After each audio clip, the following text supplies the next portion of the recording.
Welcome, ladies and gentlemen, to Bird 2026, and today is the big day. That's right, it is finals day here in Birmingham. We have had such an amazing time yesterday during qualifying. Oh my gosh, some of the pilots that have been going around have been absolutely on fire. The level of flying skill these guys are showing is incredible.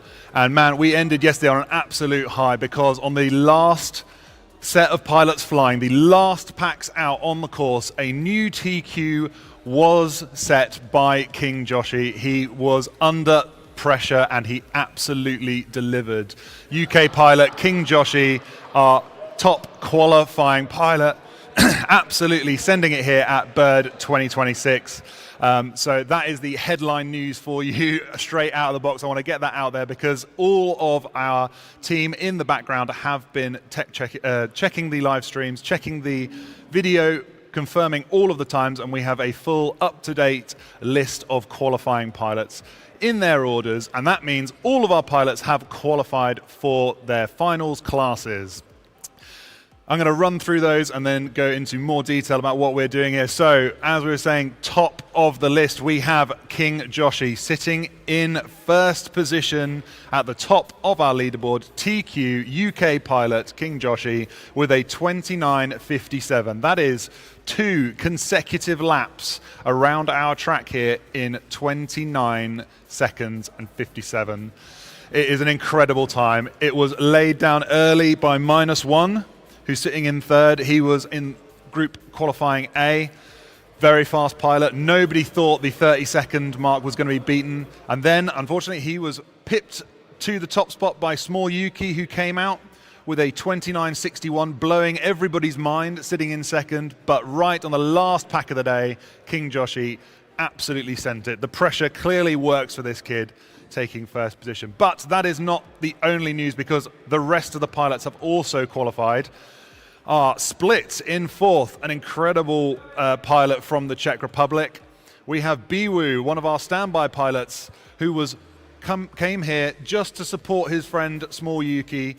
Unfortunately, another pilot dropped out, which meant he was able to step up and became a race pilot and did an incredible set of laps, landing him in fifth. Followed by Pandron of Poland, coming in 6th. ReeFPV in 7th, comfortably in mid-table in the elite tier. He'll be happy he's in elite, although I suspect he'll want to go faster than that. The Red Matty, another incredibly fast pilot from Poland. Dan Carpy, UK Tiny Whoop champion, sitting in 9th position up in elite bracket. Joe FPV, fastest Italian on the sheet, sitting in 10th. Lightsail, another UK hopeful for the top spot. I know he's been working hard to get into the elite tier and he's made it. He's in the elite finals, but the work is not over yet. Sitting there with Rich, Dirty McStinky, also British pilots. Rich, our technical guy behind the scenes, doing a lot of the work in the back end, data processing, helping all our pilots. And all you guys at home see the information on your screen. So Rich working his socks off this weekend and still managing to end up in the elite tier. Dirty McStinky, very fast. I mean, everybody in the elite tier is very fast. Dirty McStinky, very fast. Sometimes suffers with race pressure, but doing well, keeping it together, and ends up rewarded in the elite tier. We have Baru, one of the organizers of IWL and Speedy Pizza drones, making a great showing up in the elite tier. Ferris of Poland, and rounding out our last place in elite tier is Recon. A great round of applause to all you guys up in elite tier. Fantastic flying. That is our top 16. We will be getting to them at the end of the day. They will be warming up at 4 o'clock and going live racing at 5. So stick around for those. You will not want to miss the elite tier. But moving into advance, sitting at the top of advance, we have 17th position overall. Zumi of Latvia, doing what he says on the tin. He is the Ron Seal of FPV pilots, zooming around this track, sitting at the top of the advanced tier. Followed by Kirek of Poland and B Garage of Italy. Love watching B Garage fly, great chap.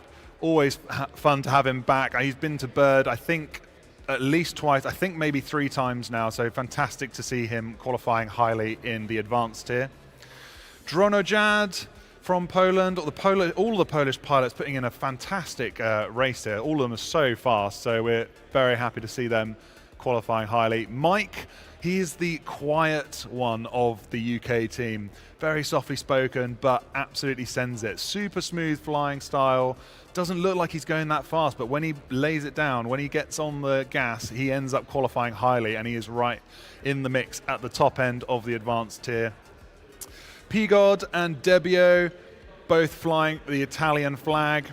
Anti-Hype, I think he's the top qualifying angle pilot here at Bird 2026. Come on, the angle, sitting in 24th. We have Meska in 25th, Lex FPV in 25th, sorry, Lex FPV in 26th, and 222 FPV in 27th. I've flown against Lex, and he's only been flying for a year, which just blows my mind that he's operating at this level, because he is a quick pilot. He's gone from 0 to hero and is now qualifying in the advanced tier of an international race here. Very impressed with him. 222, one of our long-standing British pilots, coming to basically every whoop race that goes on in the country. Love seeing 222. He might look small, but that just keeps him lightweight and nimble. He is a fast chap, so keep your eye on him.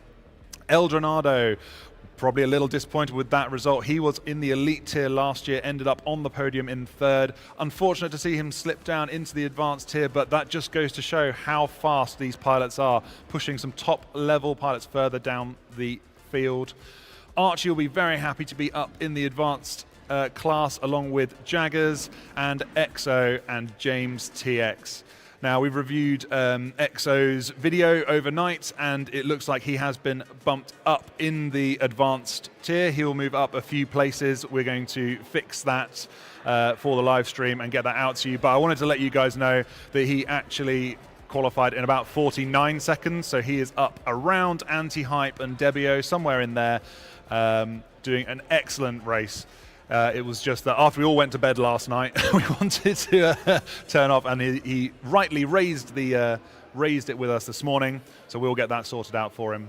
So that rounds out our advanced tier, but coming up first today will be the hobbyist tier. They are just getting tech checked in now, and they will be going on to their warm-up laps shortly, because we like to give pilots a bit of time to get their thumbs back in action after having a night on the booze, shall we say.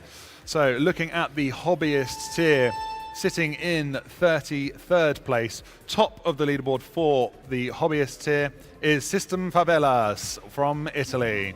We have Blix of Switzerland, his first time competing at a drone race, and he is at the top of the hobbyist tier, which is impressive because just nipping at his heels is the Han in 35th, and I fly with the Han fairly regularly, and he is a quick fella. I sometimes struggle to keep up with this guy. When he gets the hammer down, he's fast, and he's one of the guys I measure myself against as a drone pilot. So if someone's beat the Han, then I know that that's probably where I would end up, and I know how quick he is. So very impressed to see Blix doing that. He's not been flying long, and this is his first race ever, let alone international race. So congratulations, Blix, for the fantastic show there.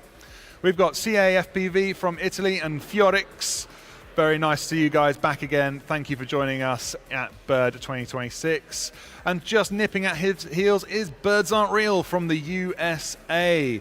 Birds Aren't Real traveling a long way, getting a bit mixed up with times yesterday, but he made it onto track and put in a good showing to join us in the hobbyist tier, just above our only female pilot, bringing FPV out to the women, showing that women can do all of these things. There is nothing stopping anybody getting involved with FPV racing. Norfolk and Good raising the flag for the east of England. We have Ed in 40th, our youngest pilot competing at Bird for a couple of years now. He is just 9 years old, coming in hobbyist class, an excellent showing from him. Followed in 41st, we have Kiz. 42nd, Jippy Jesus, good friend of Norfolk and Good. They fly together, so I know the rivalry between those two is going to be intense as they go through the hobbyist tier. Keep an eye out for them. In 43rd, we have Viking FPV. 44th, we have Generic, one of the BTW pilots. Very glad to see him qualifying well. Then we have 45th, Symbiosi. You will know him from Instagram. Check out his very funny memes about FPV. Again, one of his first races ever, so we're very glad to have him on board. And hopefully he's having a good time. He looked like he was having a good time at the Whoop House last night, and we'll see how that's affecting his flying this morning, if he's a bit woolly or if he's flying true. 46th, we have Woody of Tiny Whoop Staffordshire. In 47th, beaten to last place, unfortunately, is Les Cargo.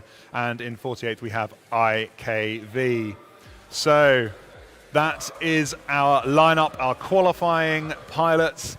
And now the real action starts. They laid down their times, and now it's time to see how they finish on finals day.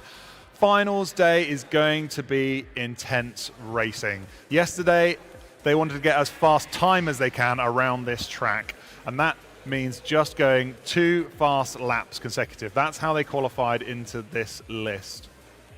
Now they're qualified, we have our set of pilots. We're going to be kicking off with the hobbyist tier pilots. They are first going to be doing their warm-up packs from about 9 o'clock, so in a couple of minutes they will have finished tech check, and we give them a set of warm-up packs. This gives them time to shake out the nerves, you know, kind of brush off the hangover, make sure they're comfortable flying again after a night off from the racing yesterday. Gives them time to settle themselves, get a few packs under their belt, reacquaint themselves with everything on track, and then they'll be into racing.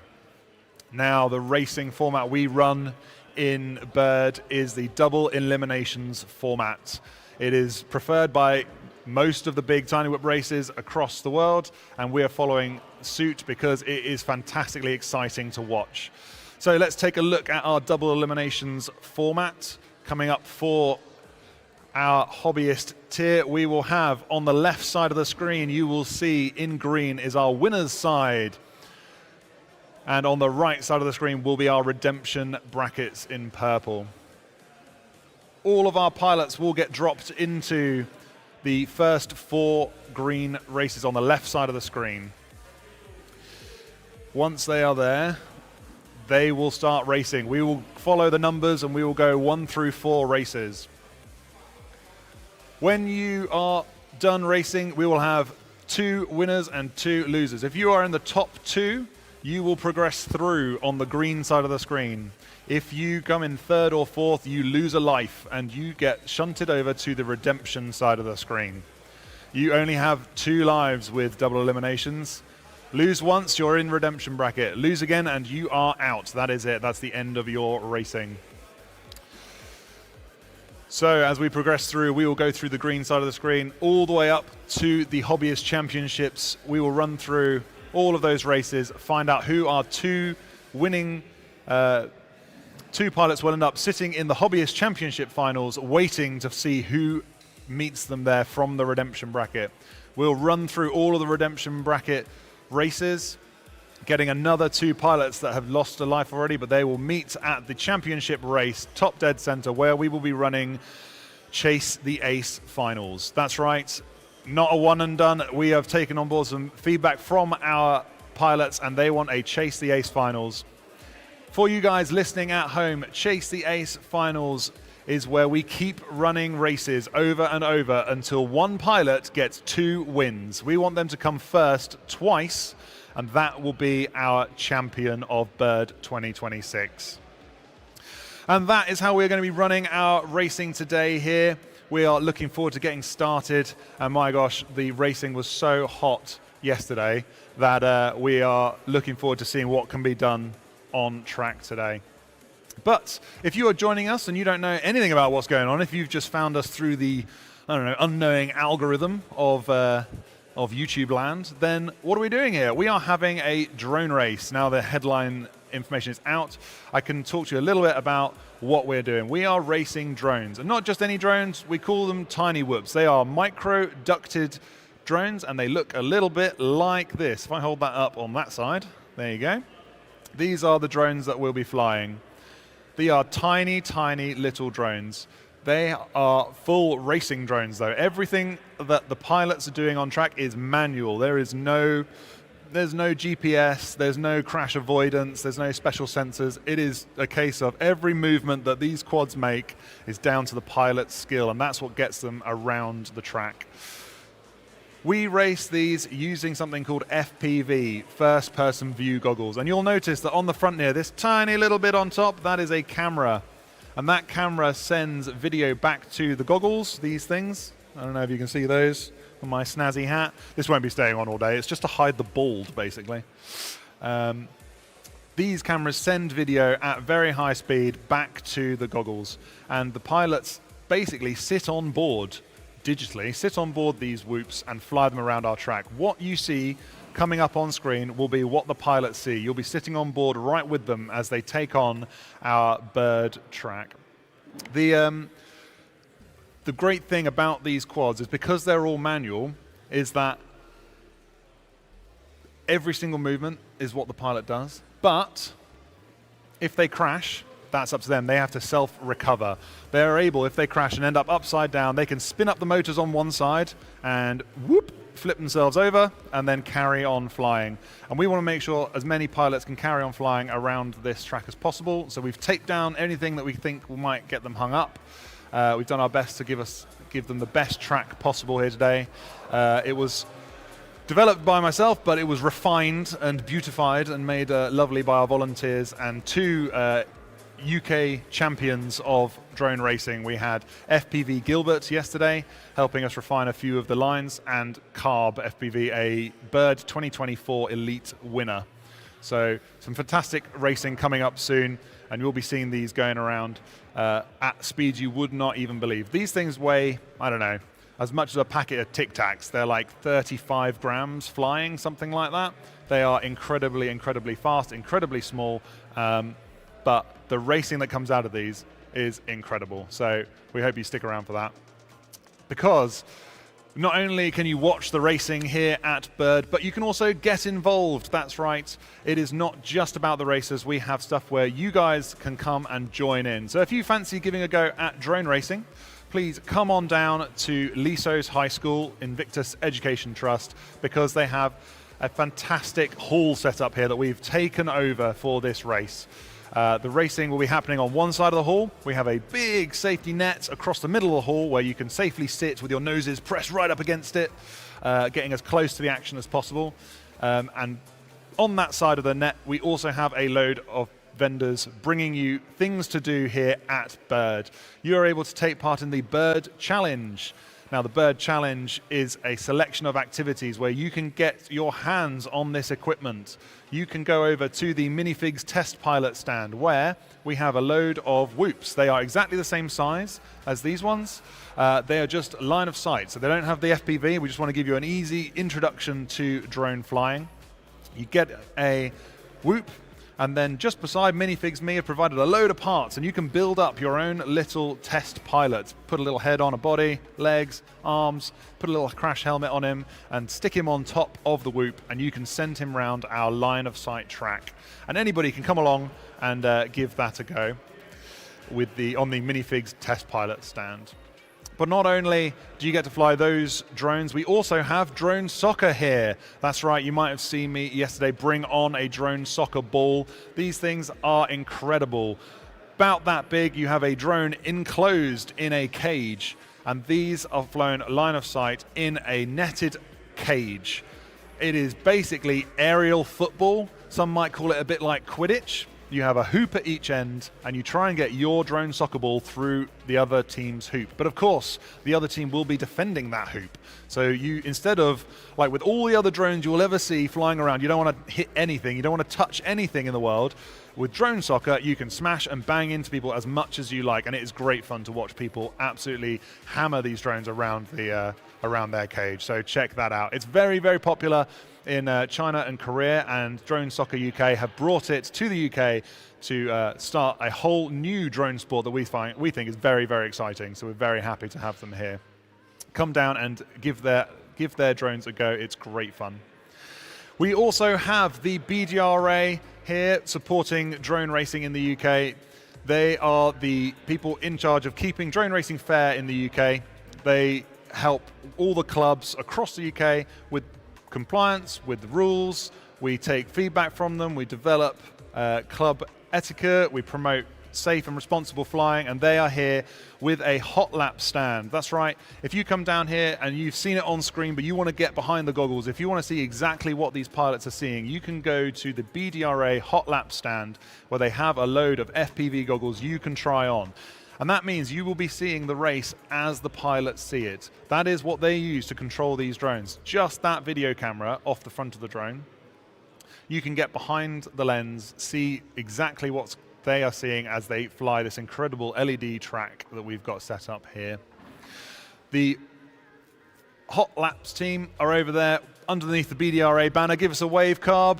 Hey, and Davnav, nice to see you this morning, bright and early. So go and check those guys out. They're very happy to get as many people into FPV racing as possible.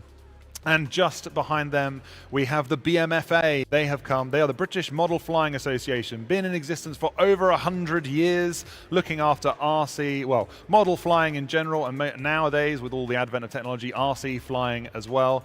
Drone racing comes into that, and they do a lot of work making sure that the crazy rules the government come up with don't impact us too much, keeping us legal and compliant, and promoting safe flying across the UK at loads of flying sites up and down the UK. So we're very happy to have the BMFA here, and they have brought with them simulators.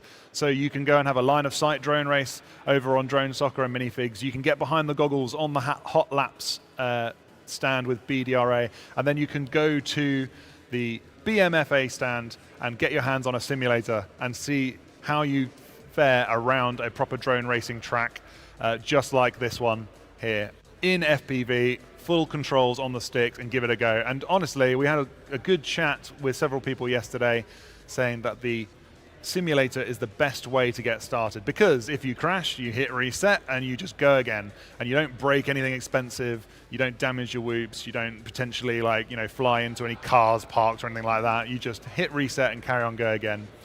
And the UK drone racing champion of 5-inch drones, we had Jack Prosser, aka FPV Gilbert.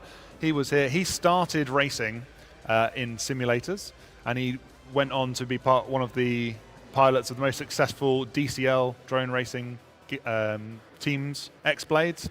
He was here saying just how comparable simulators are to real life now. So if you want to get your hands on a cheap way to get started flying, then head over to the BMFA stand. They've got simulators for you to have a go on. And the greatest stand of all that has joined us this year, for the first time a proper shop has joined us at Bird 2026. We have Menace RC, not only bringing us all the spares, batteries, antennas, and all their beautiful kit, but they are also one of our gold sponsors. And we want to thank our sponsors so much for helping us put on this event, because without them, we would not be here. Menace right up there, taking the gold level sponsorship package. Thank you so much for your contributions, because without you guys, we wouldn't be racing. It literally keeps the lights on here. All of this, would not be possible without your contributions. So if you fancy picking up some of the best gear in town, Menace RC is where to go. And alongside them, at a gold level, is the Minifigs. We spoke about them earlier with the line of sight drones. They are sponsoring our event too, taking the second gold level sponsorship slot. Without them, we wouldn't be flying. They are such a supporter of FPV. They sponsor multiple clubs around the country and multiple events across the year. They raise so much money for charity, and as a British company, we're really proud to have them on board as one of our sponsors. Not only are they sponsoring our race, but they also raised over £100,000 of funding for women in business. They have had many famous women benefit and congratulate them for the work they've done raising money for that charity. Malala, the activist, she's sent a letter of appreciation, and Jacinda, the Prime Minister of New Zealand, has congratulated Minifigs Me for their charitable work with women in business. So this company, real UK success story, a very nice chap that runs it called Nick.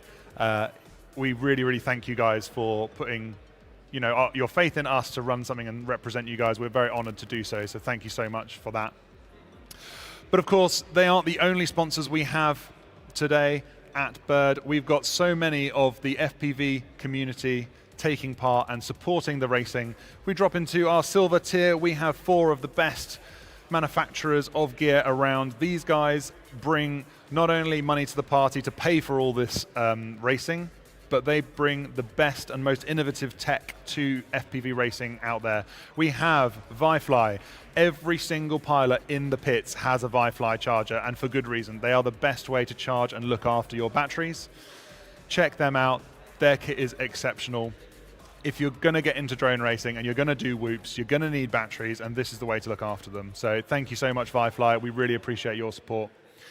HQ Prop, the lightest weight props you can get on the market right now for racing. If you're going after the lightest weight build, then look up the HQ ultralight props. They've just brought out some new ones, and they are absolutely brilliant. So check those out.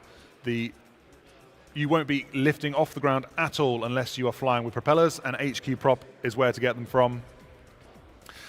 Not only do you need propellers, but you need to be able to fly them on a drone, and Happy Model creates some of the best flight controllers out there. You will see, I don't know, probably 50% of the field, I think, running HD0 Happy Model flight controllers, and they deliver excellently. They are top level bits of kit. The video that comes off them and the control that these pilots have with these flight controls is exceptional. So thank you so much, Happy Model, not only for supporting our event, but giving the pilots the kit they need to compete at this level. And of course, last but by no means least, at silver tier, donating money and prizes to our event is Radio Master. Again, this is one of those companies you'll see so many dotted around the pits. Everybody is holding a Radio Master controller for good reason. The kit they have is exceptional. I myself have bought a Radio Master controller. It is my preferred controller of choice. This one here, the Zorro. I went through a lot of my friends' controllers before choosing this one, and really it just fits me perfectly. They've got so many different sizes that you can play around with, that this one I found worked the best. I tried out their Pocket, I tried out the TX16, TX, all sorts of them. Any of my friends that had a controller, I tried them all out, and this one fit me the best. And so I thought, right, that's it. And it happened to be Radio Master. So we really appreciate you guys for supporting our event on a silver level sponsorship. Your kit is exceptional, so thank you so much. And we can't kick off the event without thanking the rest of our supporting sponsors, because these guys, whilst they haven't donated money, they've donated prizes. Everyone at the event will be walking home with some prizes from our sponsors. If you are going to be winning prizes, some of them are incredible. T-Motor donating motors and flight controllers. Blueprint donating whoop cases and antenna screws. HGLRC with a load of kit. Actually, HGLRC were very generous. Lots of kit coming out of HGLRC. Really appreciate your donation.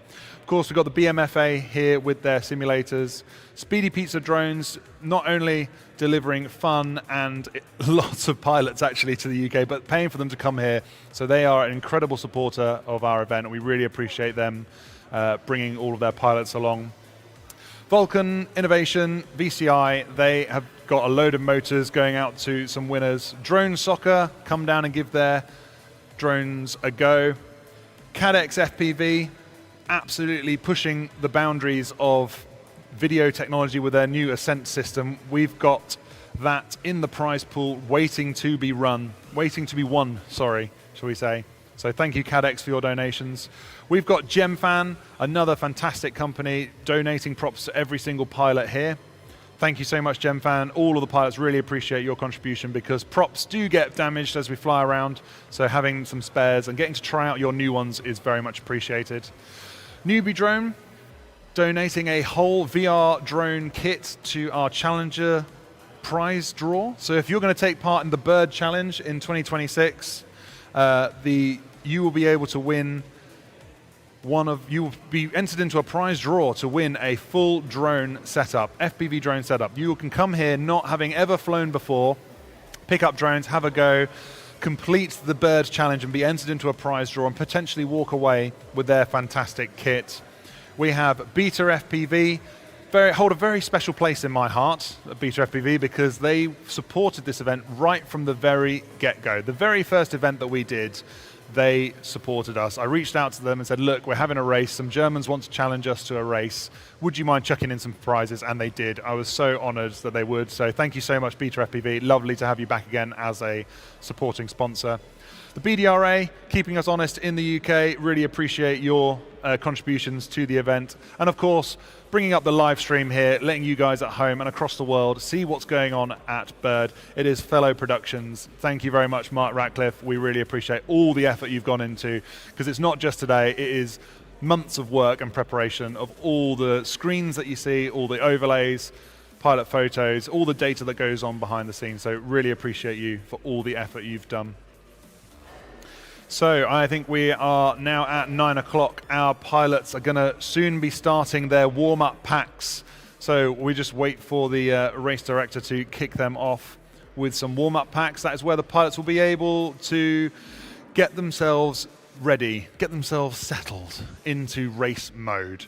They will be able to shake out the nerves, hopefully brush off the hangover from last night, and yeah, get ready for the racing we've got, because Hobbyist is coming up soon. But I have some information that might interest you. Our Birmingham City University students have been going around all day yesterday conducting interviews with our pilots, and we had a spectacular run by Yuki. Yuki, one of the fastest pilots of the event. He had an amazing run, knocking -1 off the top spot. He took TQ and it looked like nobody was going to be able to beat him. And we have an interview with him coming up with our Birmingham City University students. They put together this fantastic interview. So if we can, let's go and have a look at that, because we really want to show you what it's like at the top of the game here at Bird 2026. So my name is Yuki, and I'm 15 years old right now. I'm coming from Japan for this competition, and I'm mainly doing drone racing in Japan, and sometimes I'll go to international race like this. And yeah, I'm doing drone racing for like 6 years. So I actually got TQ, first place in qualifying. I didn't expect that I'm gonna get TQ in this competition. So I was really getting nervous that I can get like first place or a good result in qualifying. It's because qualifying is really important for an elimination round. So I'm just really happy, and I could push, and my consistency is doing good. So I'm just really happy about it. So I'm feeling a little pressure about it, but flying calmly and do not crash. That's the most important thing for drone racing. I mean, I can think that things for like a lot of sports. So just calm down and do my best, and don't care about others. I think that's the most important things for, this competition actually. Japan has really formal, and a lot of people coming for, it's like, a lot of things is different from compared to Japan. And I feel like this type of international competition is like really, everyone is so laugh, and I can have a conversation with them. And so I can relax and I can have a conversation with international competitors. So feeling really fun actually. Well, you can hear from Yuki himself. It was an incredible race. We were so happy that he was able to come all the way from Japan to join us here at Bird 2026. You saw him there having an interview with the guys earlier. It was great that he came over and absolutely dominated.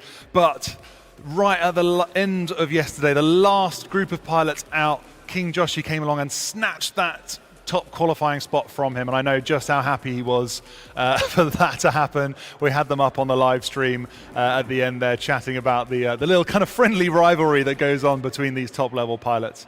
But I thought for you guys at home, if you've just joined us, if you're only checking in for finals day, welcome. Thank you so much for joining us here. We really appreciate you checking in, because we've got some fantastic racing on this fantastic LED course.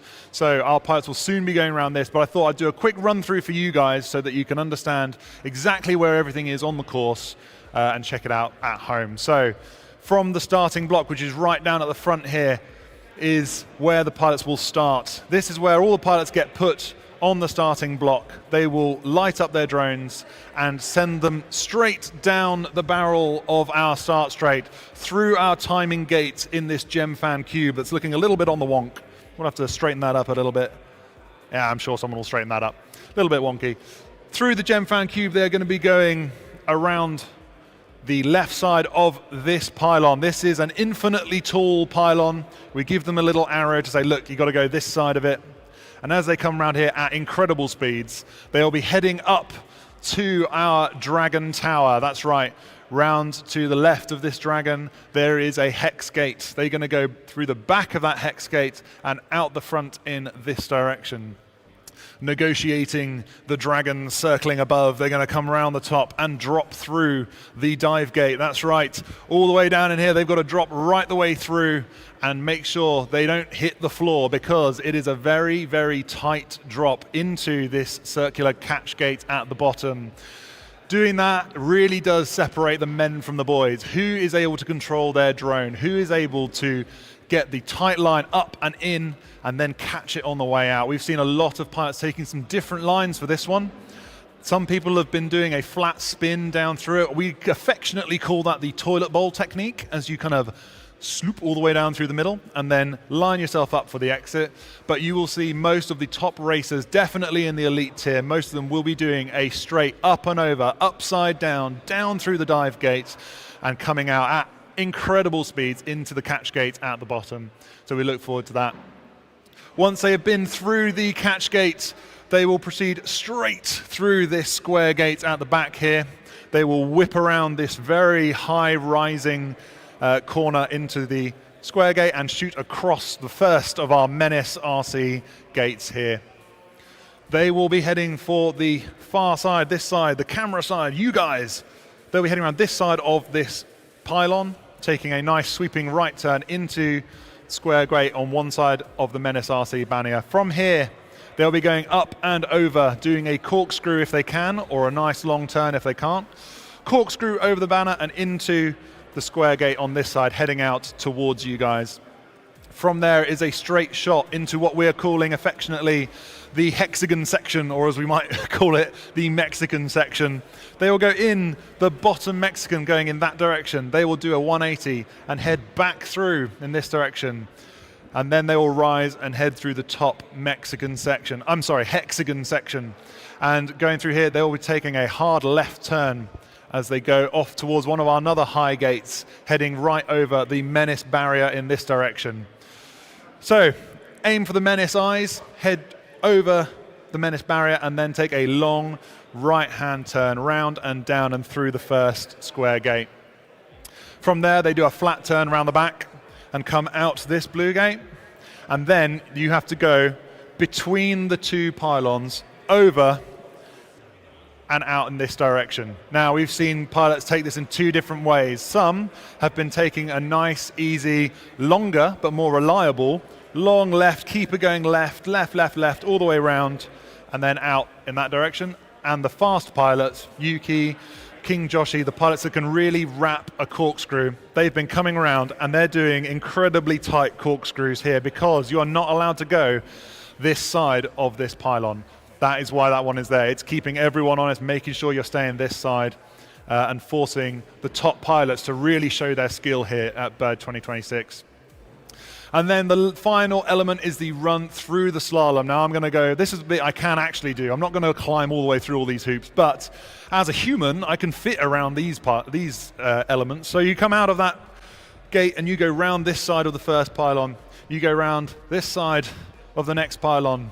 You go around this side of this pylon, and then you are back to the home straight.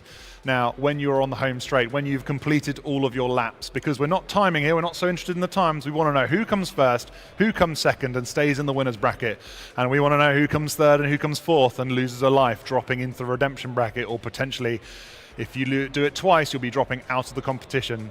When you've finished your laps, you are going to be headed for our crash gate. You'll come around the final pylon and head through the Gemfan Cube for the last time, aiming at our fantastic crash gate. And once they hit the crash gate, that is the end of the race. Once they're in there, that is how you score your final position. We want to know who ends up in this crash gate first, and we hope to get some fantastic close shots at the end. So that is our track. That is us at Bird 2026. We are so glad you can be here to join us, and we're looking forward to some fantastic racing. The hobbyist class is coming up now. I know they're about to get started with the warm-up.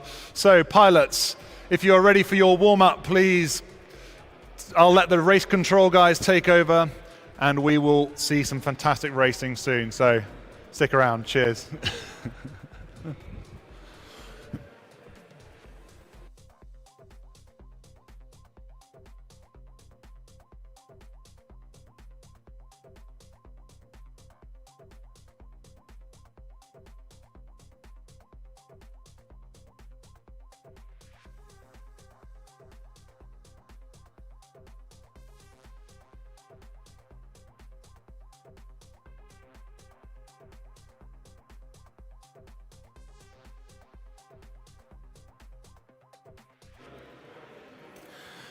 You can see race control just checking in with the tech check team, making sure everybody's passed tech check and ready to start racing.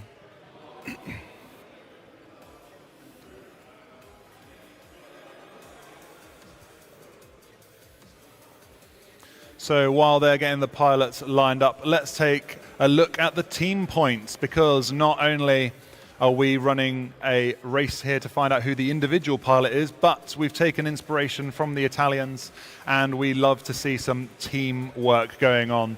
That's right, we've introduced a new part of this event, the teams part of it, and you can score points by doing well in qualifying. So at the end of qualifying day, all the pilots were ranked, and you got points for where you ended up on our qualifying board. But not only that, we have pilots and a tradition at Bird of being a little bit silly and having a little bit of fun, which is why I'm wearing this ridiculous hat that my wife thinks is really daft and makes me look like a bit of an idiot. But you know, I'm going with it, I'm rolling with it. I'm kind of leaning into looking like a bit of a tool for her. I know it really does it for her. So we like to look a little bit silly. We like to have fun. We don't want to take, we want to have fun and race hard and find the fastest pilots. We want to take it too seriously. This is a fun event after all for everybody to enjoy. And part of that is dressing up. We've had a long-standing tradition at Bird of dressing up and being a bit silly. And we're continuing that with our team points competition. You can score points for qualifying well and for doing well in your finals, but you'll also get points for dressing in team colors. That's right.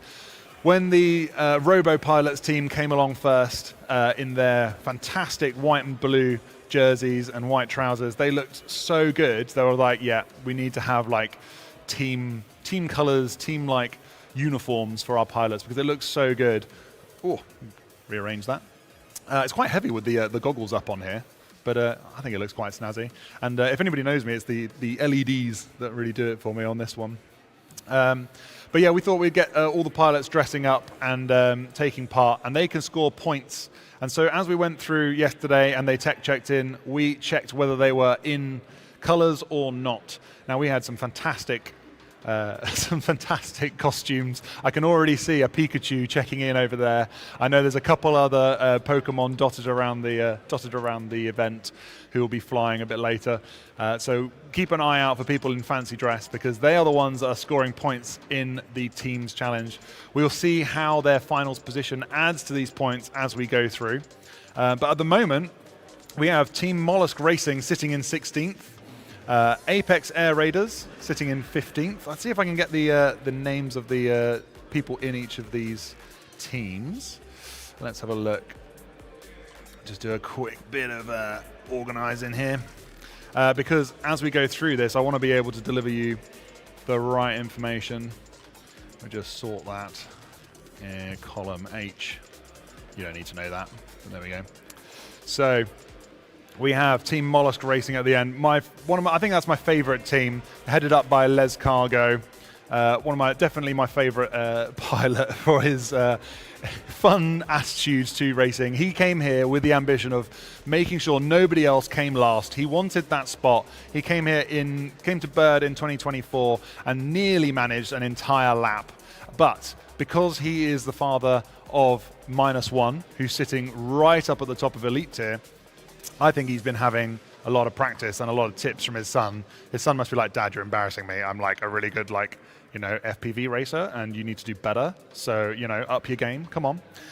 So he's been getting tips from -1 and it shows because he is not sitting in last position. Unfortunately, pipping him to the post is IKV, first race. He's sitting in Quantum Quads. But Les Cargo of Mollusk Racing there, getting the last place team's position. So well done, Mollusk Racing. Joining him in Mollusk Racing team is Norfolk and Good and Jippy Jesus. Excellent sports, these guys. Love to race with those guys. They did an incredible race, actually, over in Norfolk at an air museum. What do you call them? Aircraft museum over in Norfolk, where we literally took these whoops and flew them around historic aircraft. It was fantastic. We had gates in and over and on and under aircraft. It was amazing. Up and over wings, around engines, around wheels and undercarriages. Fantastic race that was. Little bit of the video was a bit tricky, but it really wasn't too bad in the end. Just the reflections coming off of all these aluminium panels was a bit tricky, but excellent race. Everyone had so much fun.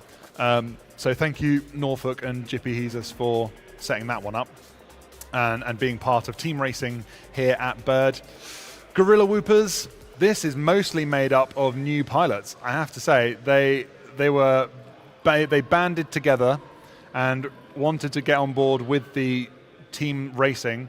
We have Symbiosi FPV, Blix, and Birds Aren't Real, all in the Gorilla Whoopers, and they are here for fun. They have come along to Bird for the first time. Well, Birds Aren't Real have been racing for a long time in the USA. I've been watching him on the Tiny Whoop channel and other races for a long time, since 2020, when he was at the Tiny Whoop International. So fantastic to have him over here representing the USA. Joining in with the Gorilla Whoopers of Symbiosi FPV, you will know him from Instagram. And Blix as well, you'll see him on all the socials, doing his fantastic freestyle around in his loft there. He's not been racing or not been flying that long at all either, but having taken part in IGAL, he's really got the skills, and he's actually qualified quite well. I was very impressed to see him up near the top of just one away from the top of Hobbyist. So I have high hopes for him and his ability to take on the rest of Hobbyist class here. Looking forward to seeing how he does. So, following that, we have Deja Whoop, one of our all-Italian teams, doing very well. They were one of the teams that competed in the IWL, the Italian Whoop League. If you want to check out their live streams, they always have fantastic graphics, fantastic racing, and they go to lots of different locations around Italy for their racing series. And they battled against lots of other teams to win a position to come to Bird. We are humbled to say that we were a prize, and we hope we've lived up to the accolade of delivering a prize-worthy event here for them. So we're so happy they could join us. Thank you, Deja Whoop. I've got one of your stickers on my little sticker wall at home. So it was really, really cool of you to give us one of those last time we saw you. Quantum Quads, one of our random groups we've dropped in there. If nobody selected a group, we bundled you all in together, and we have a very international group for Quantum Quads.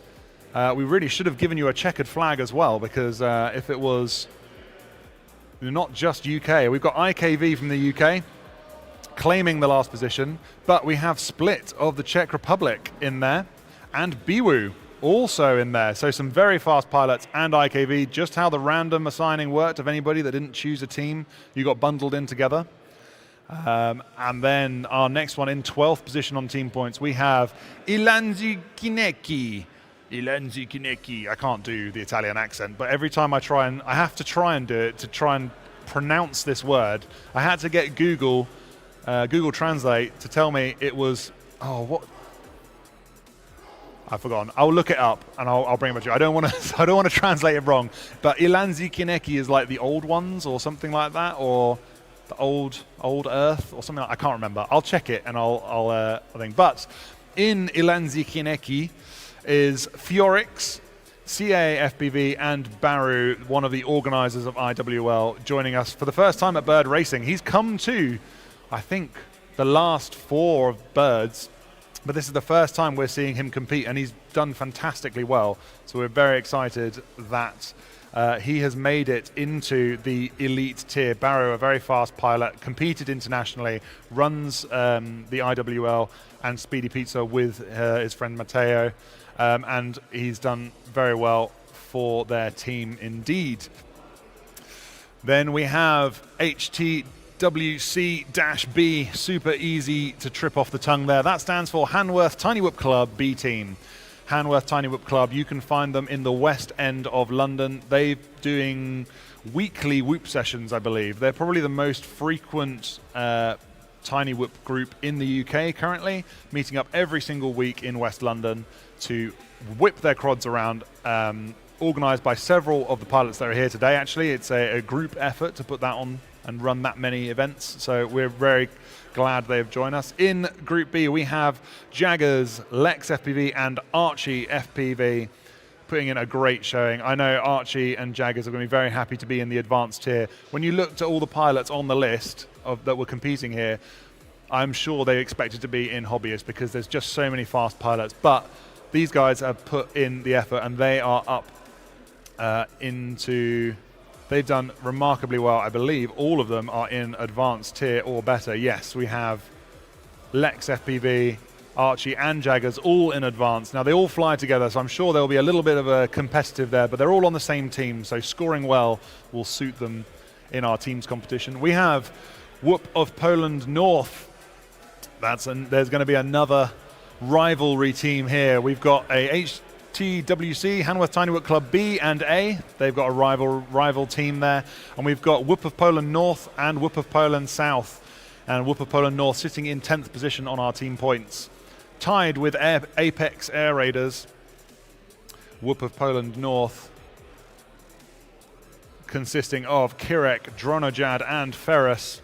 I met them a couple of months ago, just about a month before Christmas, at the Where Champs Whoop event down in the north of London, and had a great chat with those guys. They are really, really fast pilots. They wanted to come and show us what they're made of, and we're super happy that they are here taking part. But we'll see how they do compared to the Whoop of Poland South, because they're much further up the team's table, sitting in third. So we will see how they compare, because their compadres, their friends, Eldronado, the Red Matty, and Pandrone of Whoop of Poland South, sitting at third position on the team points. They are all wearing team colours, pretty much. I'm pretty sure all of them are wearing team colours. So they're picking up as many points as they can to be part of this team's competition. Great to see them on board, and definitely Whoop of Poland South at the moment looking like they are in the prize giving at the end of the day. But let's see how they do today, how many points they can score, and where they end up on the list. Apex Air Raiders, they were tied with the Whoop of Poland North guys in 9th position on our team points. Apex Air Raiders, another random collection of pilots. They didn't choose a team, so we just bundled them in together, but actually there is a bunch of good pilots here. Recon and XOXO, both very fast pilots. We have Recon just squeaking his way into the elite level tier. He has only just made it in there by, let me see, what's that, 0.5 of a second? Zumi nipping at his heels. Just couldn't quite make the cut. Recon held on to the bitter end in elite tier, 16th position. So very, very fast pilot. XOXO, like I say, he is not at the bottom of advanced. He's mid-table in advance, up by anti-hype with a 49 second.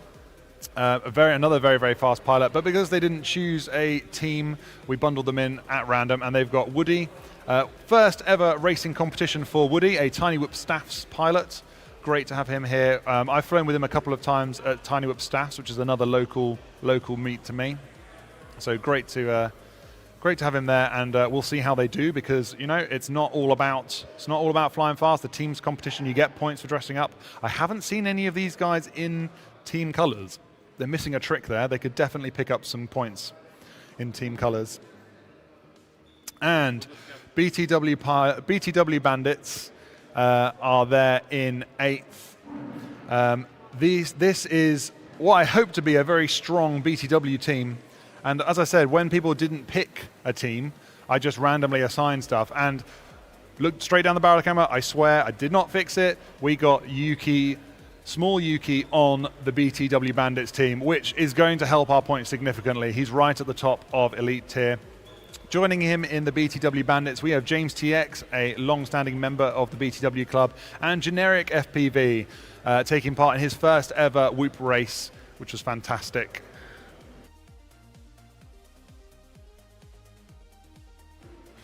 So great to have Generic James TX, and Small Yuki representing BTW. Not that I'm biased at all, but, you know, come on, guys, get those points. That'll be great to see how they do. Mid-table at the moment in team points. Then we've got HTWC A team, Hanworth Tiny Whoop Group A team. They consist of Kiz, Dirty McStinky, and Mike FPV. Dirty McStinky and Mike both in the both in the elite level. I'm just going to have a double check my notes here. Yep, Dirty McStinky is there. Mike, unfortunately, not quite making the cut for elite level, but he is high up in advanced. So going to store some good points. And Kiz, another long-standing member of the FPV community in HTWC A team. That is the Hanworth Tiny Whoop Club A team.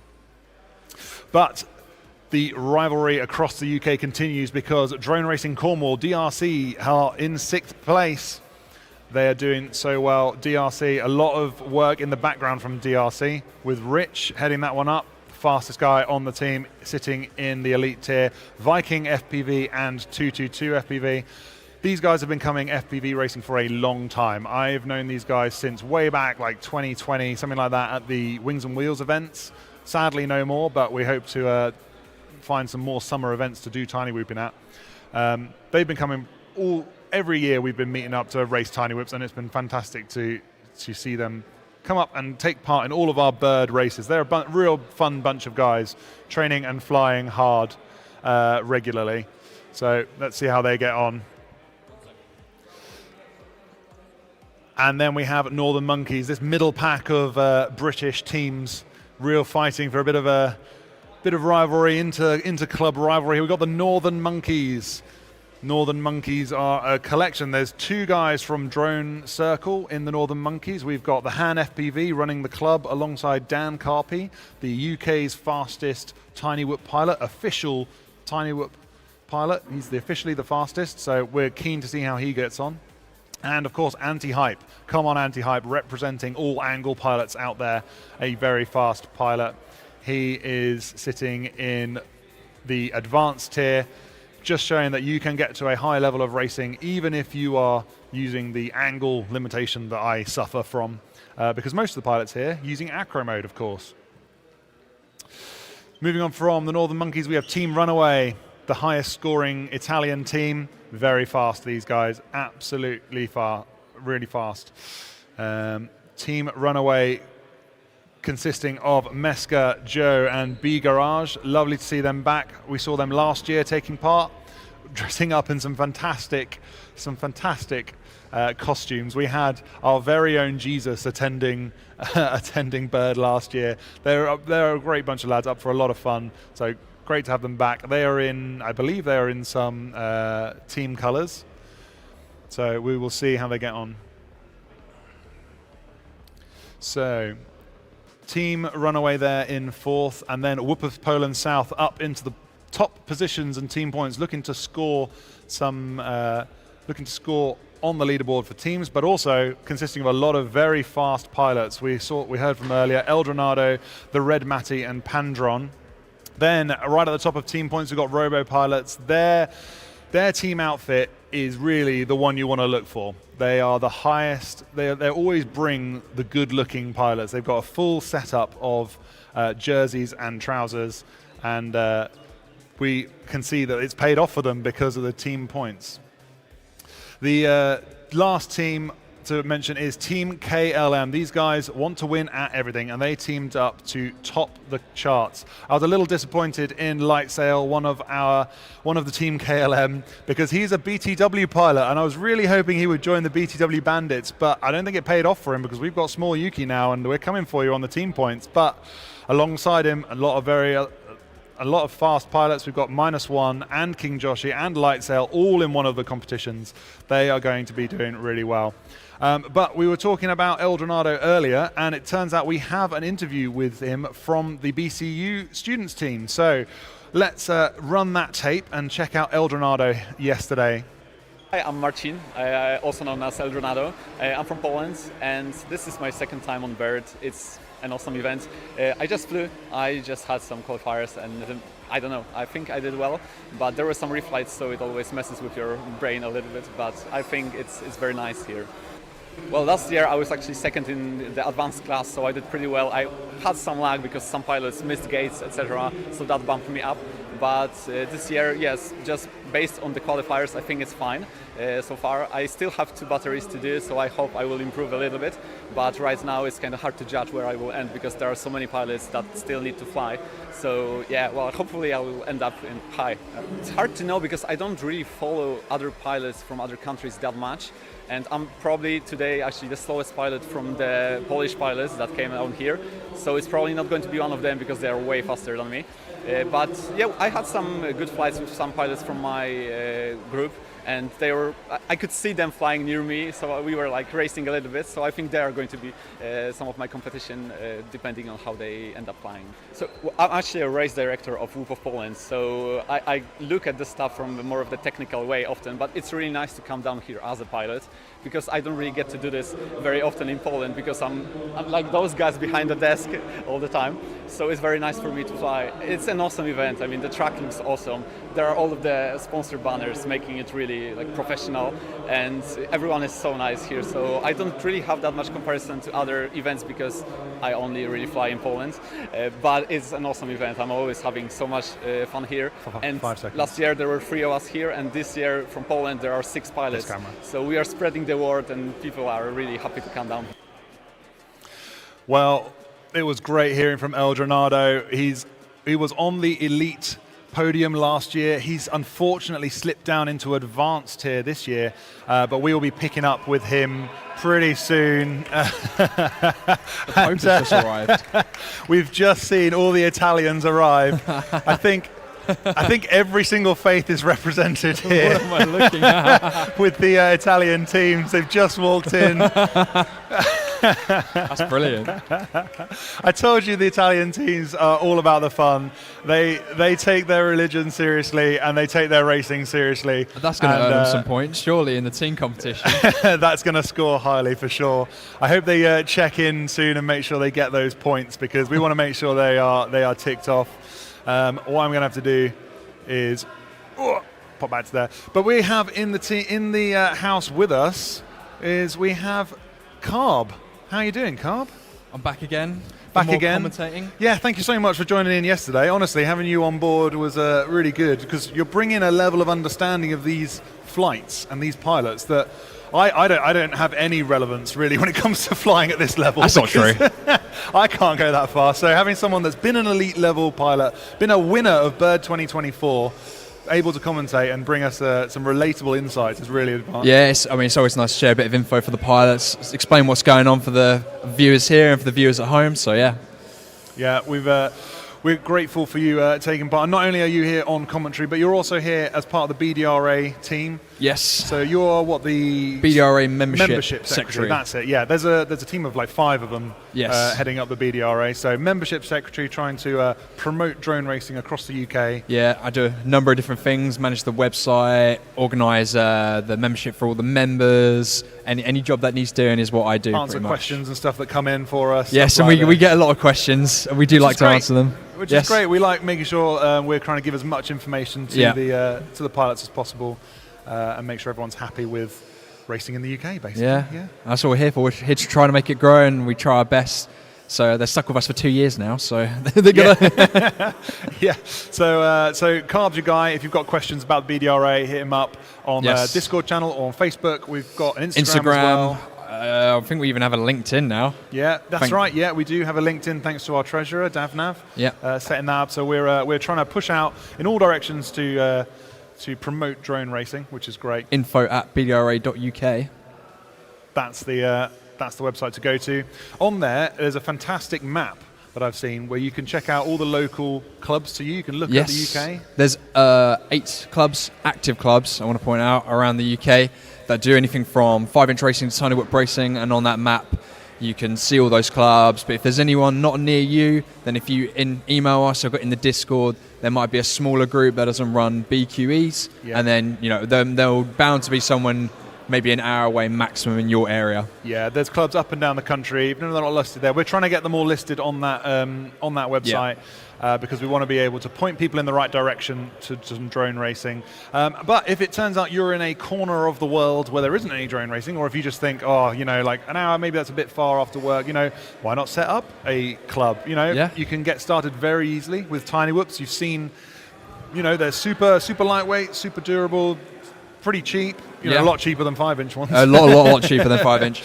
And if you want to eventually set up your own British qualifying events, then the BDRA has the equipment, has the kit. We can even send a race director now to you.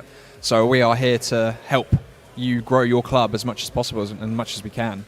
Exactly. So BDRA are here to help, and Carb up on the commentary with us today to... yeah, I'm very excited for the elite class. I can't wait. Yeah, I don't know. I thought about it last night, and I was speaking to Joshi and Biwu and Yuki, and I was like, I really don't know who's going to win this, because I feel like consistency is still not a strong point for a lot of our elite class pilots. And there was a lot of tired heads last night. A lot of people went to bed very early. They were very tired. So maybe they'll come in today with a bit more vigor, a bit more. You know, one of the downsides of being a hobbyist is you've got to get up really early on a Sunday. So if you don't want to have an early start, then you're going to have to get on the elite squad, because you get a lie-in this morning. Yes. I don't think those kids will be waking up very early at all this morning. Yeah, that's right. So we'll be catching up with Elite later on in the day. They'll be coming on at about 4 o'clock for a warm-up, and then 5 o'clock racing will start. We want to make sure the elite pilots have got their warm-ups done, and then we'll be kicking off with them. At 12:30, the advanced group will be coming in for their warm-up, and they'll be kicking off at about 1:15, starting racing, as long as we're going on to time. We'll see how that goes. But we are at the hobbyist end of the racing right now. Hobbyist class, they qualified lowest, but they are by no means out for the count. No, in my opinion, hobbyist class and advanced is actually where all the fun is. Some of the most fun racing happens in hobbyist class, honestly. It is the most back and forth racing, in my opinion. The problem is with elite is that usually there's one person in that group that will just take everyone else by storm, in my opinion. That's usually how it goes. I mean, I don't know. This year we've got some seriously fast pilots. We'll come to the elite guys, but you're right, in hobbyist, some of the guys are coming here with their very first races ever. Yes. Some of them never competed before. Some of them knowingly wanting to come last and save everyone from that position. Les Cargo just coming up to the... Is Les Cargo last? I don't think he is. Not last. No, you're not last? He's failed at his objective to come last. I'm disappointed in you. Slow it down. Les. What is going on? We were counting on you to take that position, but that means he is getting better, and that's what happens when you fly whoops. That's what happens when you meet up with friends, messing around, and it does help to have one of the top qualifying pilots as your son to steal some tips from. So in the hobbyist class, we have the pilots up on screen for you now. We have System Favelas. We have Blix, his first ever race. Only been racing, I think, 10 months. First ever race? Yeah. That's good going. Blix, he's honestly... He's much faster than I thought he was going to be for a first ever race. He's clearly a very skilled pilot. I'm interested to see. BTW pilot? He's not. No, he's from Switzerland, and he's standing right next to you. Give us a wave. There he is. Give us a wave. There we go. Hi. That's Blix just there. We'll be seeing how he gets on in a hobbyist. Qualified right at the top of hobbyist class and not been racing very long at all. I'm excited to see where he goes in his drone racing career. I'm hoping we've given him the bug and he'll be back again. What do we reckon? Yes or no? You come back next year? But 2027, will you be here? Yeah, of course. Yeah, of course. I think we've given him the bug. Excellent. The Han, someone I fly with regularly, third position of the hobbyist class, qualifying just there. I like flying with Han. He's fairly local to me, and we have kind of a good back and forth in the races. So that's kind of one of my yardsticks when I'm looking at all the pilots here. Yeah. So if he's at the top of hobbyist class, I think that's probably where I'd end up. Well, I'd like to end up at the top there. But there are some other fast pilots, because I know the Italians are fast, and CAFPV and Fiorix right up there as well. Those guys, quick pilots, making the hobbyist class. Birds Aren't Real, all the way from the USA. There at number 38. Norfolk and Good, our only female pilot this year at number 39. Brilliant to see her representing female FPV pilots. Thank you so much for joining us. And just below Norfolk, we have Ed, the youngest drone racing pilot here. 9 years old, travelled all the way from Latvia as part of the Robo Pilots team. Tall order. That Very tall order. is, you know, it's quite intimidating. You're around some serious pilots here. I don't know. I wonder, what were you doing at 9? Were you competing at this level? I think I was like, I was riding my bike probably. Yeah, just going up and down, pretending one side of the pavement is one side of the road, and the other Something side like of the, that, you know, yeah. you're like, no, you got to pass me on the left, and you know, having like arguments in the streets and throwing sticks at each Going other. out on my BMX till stupid o'clock. Yeah. So yeah, 9 years old, incredible pilot. He has been racing, however, since he was 4 or 5. I'll have to check on the exact age when he first started, but a good few years he's been racing. Do you think it's a linear curve, the skill of a pilot and their age, and it goes up and up and up, or do you think That's interesting. or it plateaus? Like I feel like it plateaus when they're young, but then they get to like 16, 17, and then it starts to hockey stick up more. You reckon? I think so, because I think when pilots are so young, they're 9 years old, you know, they're not kind of- quite clocking everything just yet, but then they hit that 16 to 17 age, and then they suddenly yeah. get like, it clicks. I don't know if it's whether or not they're looking at everything or if they're clocking everything, as you say. I think it's to do with when you're 9, you're led everywhere by your parents. Whereas So- when you so get the parents to when you control. get to like 14, 15, 16, you Yeah. start like having a lot more of like an online social media activity. Well, these days you do, not back in our time, but back, you know, you have a bit more online social media access, and so you can communicate with a lot of people easier across simulators. And I think a lot of it comes to simulators, and racing regularly in simulators gives you that stick time that's a lot easier to come by than if you're actually having to be driven places by your parents and it's only after There's school more of an or over their time. accessibility. So I think it's access to the sport. Yeah, that makes sense. When you're at like 14, 15, 16, you're now into, you know, operating relatively independently. You're starting to get your individuality and starting to manage your own time after school rather than being taken to like after school clubs. I don't know. Like, I know the Robo pilots, they have a fantastic program out there developing pilots across, I think they said they've got 40 different clubs across Latvia, which is just 40? an incredible amount of For pilots a country taking that's part. not all that big, that is a lot of clubs. It's a lot of clubs, and I'm excited to see in future what comes out of Latvia, because Ree's from Latvia, and he was on the podium, second place last year. He's qualified mid-table in elite this year, but I've got high hopes. I think I was he's a lot speaking more to Ree consistent earlier, than and the I other said to guys. him, "Why are you not flying an analog whip? You would go a lot faster on one." And he says he doesn't pin the throttle on his HD0 whip, and he thinks it's not a limitation.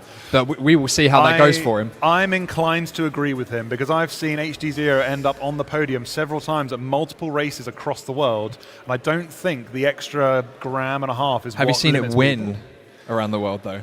Maybe that extra gram makes all the I difference. don't know. Maybe it does. I don't know. I certainly wouldn't notice it. I'm not operating at that level. The top pilots, certainly they will be able to feel the difference. But Ree ended up second place last year on an HD0 quad, chasing, I believe Nightwing was on analog.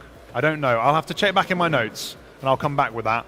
But yeah, I don't think that is the limitation. I think it is skill of the pilot. And I think his flying style, it's so smooth that really is going to, and he's consistent. I think that is going to be what makes a difference. I mean, we'll see at 4 o'clock what We'll really see. happens. But looking further down the list, we have Kiz of Handwork Tiny Whip Club, Jippy Heesus of Norfolk Tiny Whip Club, Viking from DRC, Generic from BTW, all of the UK clubs being represented here. Looking forward to seeing the inter-club rivalry going on. Symbiosi, also a new pilot to us. Symbiosi traveling over from France. This is his first ever drone race, and he's doing so well. We're so happy to have him here with us. You'll know him, of course, from Instagram, where he's putting up some really funny reels. Have you followed him?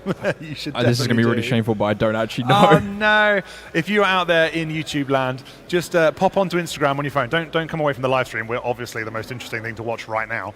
But pop onto Instagram, check out Symbiosi FPV. He's got a Z in his name somewhere, and check out his reels. They're very good fun. He's a real I assume fun guy. for Symbiosis does a lot of freestyle. He is mostly freestyle. That'll be why then. Yeah, mostly freestyle stuff. Yeah, you're all about the racing. On my Instagram, it's just racer, and the only reason I follow people on Instagram is that I know what everyone else is doing, so that I can keep on top of things. Yeah, keep up with the trends that are happening. You have to. I have to keep up with the trends, because if something new comes out, or there's a new product or something that I'm not aware of, or a sponsor hasn't told me, I need to know. Yeah, it's important when you're operating at this guy's level to be at that. I do it purely for fun and to see how much fun people are having. And It's part of the fun. It's all fun. It's It's fun. It's fun in the chaos, as I like to put it. Yeah. There's chaos in fun. So yeah, Symbiosi, mostly a freestyle pilot. He's trying his hand here at drone racing. First time at a drone racing event. We hope to have him back again. I hope he's having a good time. He looked like he was having a great fun time at the Whoop House last night. A very fun track in there. I had to go last night. That was set by our race director, Kai Longshore Blueprint himself. Ooh. Yeah. It was a good track, a very good track. The gates feel slightly bigger in there than they are in here. They are about 3 or 5 centimeters bigger, yeah. It's just the shape of the prints and how they all clip together. Okay. He's designed his own prints for that, and they are... he sells those on Facebook, so if you get in contact with him on Facebook or Instagram, Tiny Whoop Staffordshire, send him a message. He'll be able to hook you up with some 3D prints and a whole set of parts so you can make drone gates. So worth checking those out and giving him a ping. He has some here today, but I'm not sure where they are.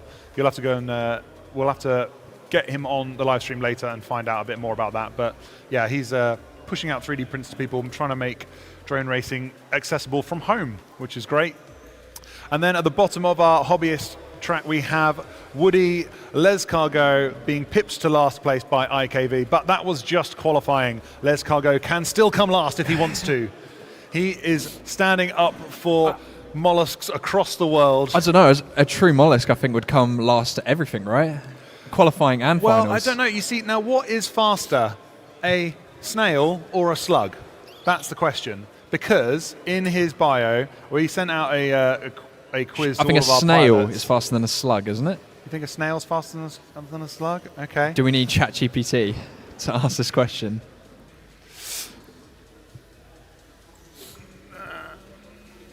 Les Cargo answering our quiz in the humorous fashion that he does. He said he was delighted to be back. I want to read it word for word because this is his joke, not mine. I can't take credit for it. He said, Les is delighted to be back again this year, hoping to continue his unbroken run of making sure no one else comes last. Standing up for mollusks everywhere, he has thought of taking his Whoop's shell off, but is worried it will make him more sluggish. Comedy gold. Comedy honestly, gold. I read that and I just sat there laughing. It's sad, but I just sat there laughing. It was so good. So yeah, very happy to have Les Cargo taking part. We will see if he's able to come last or if IKV is going to beat him to last position at our racing here. And I don't know if he will because -1, I reckon, has been giving him tips. I reckon he has. And we will have to see how that goes. But yeah, so who else in the hobbyist cast are you looking at? Who's your Looking top at this picks? list, I think it would be nice if Ed, I think as a young pilot, that'd be a great boost of confidence. That would be great. 9 years old, coming all the way out here, and then to win your skill group, I think that's a great boost in confidence. And I'm sure he's got the skill to do it. It might also be nice, I think, to Kiz. These are all biased opinions, by the way. But I think it'd be nice maybe if Kiz won. Yeah. Any of the lower groups, I think, would be nicer in our hobbyist. I think it would be a lot nicer. Ed and Kiz, those are the two I'm going to go with. Ed and Kiz, yeah, good call to be fair. Ed is a quick pilot. Kiz also a quick pilot. I've had to change over my hat because my LEDs ran out, and nobody wants to see the light shining off my bald spot. So I'm taking on taking the advice of Menace RC, one of our gold sponsors, and just covering up that for you. Ed, a quick pilot. He's here with his team coach, who's just doing a bit of translation for him, and I'm wondering, if he's going to be able to hold up in the pressure because he's 9 years old, man. It's intimidating coming in. Not a lot was going on in my head when I was 9 years old, so maybe he doesn't think about it. Maybe he's just brushing over it. Maybe this is the point where, being at these events, he's able to learn how to deal with the pressure.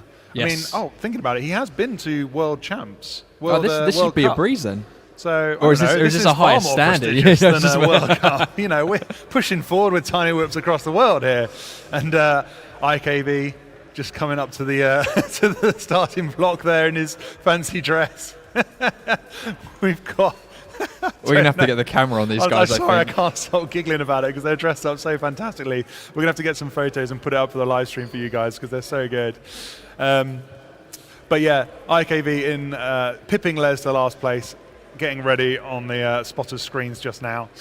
But yeah, your call is Kiz and Ed. Who do I think is going to be out there? Who do I think is going to win it? You're doing it on a generous. your aspirational I picks? think for a young pilot, it would be great. That's It would why I be chose great. them. Yeah, I'd like to see Norfolk and Good at the top as a female pilot to show that it can be done. You know, Great choice. There's no reason why women can't get involved in FPV. I'd Absolutely. love to see her at the top. Birds Aren't Real, I'm sure, would love to take a trophy home for America. That would be nice. They had the win last year with Nightwing. Oh, well, he can't take it this year then. They can't. Maybe they won't get elite this year, but if they could take Hobbyist, take a trophy home, that would be fantastic. So it'd be great to have Birds Aren't Real take it. But who do I think is fastest out of all of them? Obviously, looking at the qualifying table, System Favelas right up there. Blix, if he comes out, if he's only been flying for, say, I don't know, a year, and he's able to come up and get to the top of the Hobbyist qualifying list, I think he stands a good chance of walking away with a win. A great leaderboard would to see the youngest first pilot who in this race has been flying the least amount of time and where do they place. Yeah. I think that would be a great leaderboard to see. Yeah, that'd be fantastic. I'd love to see Blix taking the win. We'll see. I mean, he's a very chill guy. We were at the Whoop House yesterday with him just for like one drink, and then I went to bed because it was a late night. But having a bit of a catch up with him was fantastic. He's a very chill guy. Takes it all in his stride, it seems. So I'm hoping he'll be able to keep steady under pressure. Well, we'll get to see hopefully soon. We should be getting some racing I going can momentarily. I can see some pilots getting ready. What are we looking at? So we got one more set of pilots going up for some practice, and then we'll be going up for some racing. Okie doke. Brilliant. Well, this might be a good time just to pop over to our sponsors' screens and say thank you for bringing us all of this racing, because without them, none of this would be possible. That is true. So let's say thank you to our sponsors, Minifigs Me, bringing in the highest level of sponsorship along with Menace RC. They are our gold level sponsors. I'm wearing Menace's hat. You can see Minifigs behind me. They are making all this possible, plopping down some serious money to keep the lights on here at Birds 2026. Without them, we would not be racing. Have you been over to the Menace stand? I have, and they actually have useful whip parts. Me and Dan Buster himself were talking about how Menace RC is actually the only store in the UK at the moment that's stocking useful whip parts that racers of today are using, like tiny whip motors above 28,000 kV and frames that are not 5 or 6 years old. So it's actually a very nice change, and I hope that these parts and products continue to pop up on Menace RC store. Yeah, I'm sure a lot of pilots here will be picking up spares after some injuries yesterday. We had one very smelly, unhappy whoop appearing yesterday. I'm hoping some parts will have been purchased to bring them back up to racing speed. I think I saw -1 buying a replacement AIO as well earlier today. I've heard that they've actually sold out of AIOs on the that's first great. day, which is fantastic. Well, that's not great for our pilots. Not great for the pilots, but No, it's that's great for the fantastic store. for the store because that rewards them getting involved and stocking those parts. And I really want them to do well, because having someone to take that risk, particularly in the current climate with everything going on, to take the risk and to do that for our pilots in the UK is real important. This hobby can't grow unless there are parts to buy, and unless the stocks stock it, then the hobby's not going to grow. So it's very, very important what Menace RC are doing right now. Yeah, so we really appreciate you, Menace RC. Thank you for being a gold level sponsor alongside Minifigs Me. Minifigs Me, fantastic UK company. I don't know if you know this, but they have had 24 of their minifigures go out into outer space. Really? 24. I want to know what they look like. They're all wearing little outfits. They've got little astronaut helmets on and stuff, and they're printed up with the astronauts. I was going to say pilots, but they're astronauts. Yeah. Astronauts going up into space, and there's some other ones up there as well. What's a cooler name, astronaut or pilot? Depends if you're driving, I suppose, doesn't it? I feel like if I was called an astronaut, I mean, it would be a bit. pilot. I don't know if they actually do much of the driving. They probably mostly sit on board and let They the just computers do a it. big so red button, and they push it, and it just happens. blast off. We'll have that button, please. Thanks very much. But thing is, you wouldn't want to call them passengers. That'd be a bit of an insult. That would be a bit. So we're saying astronauts aren't really astronauts. It's just No, a they're superficial passengers. name at this point. Yeah, they're passengers. Certainly, if you're on one of the Virgin Galactic ones, you're a passenger. Oh yeah, definitely a passenger. No, but Minifigs Me sending Lego figures into space, which is just absolutely insane. And if you want to get your hands on some minifigs.me merch, go over to their website. It is literally minifigs.me, and you can customize a minifig to look like you or look like your significant other. If you want that. If you want that, Valentine's Day is coming up. Ooh, I'm not so sure my partner would be too thrilled. She's not into the Lego thing. No, she's more of a jewellery and perfume sort of lady. Well, if my partner is watching, which we'll see if I get a minifigure. That's what I'd like for Do Valentine's you think Day, darling. your significant other will be happy with you if you got her a minifig?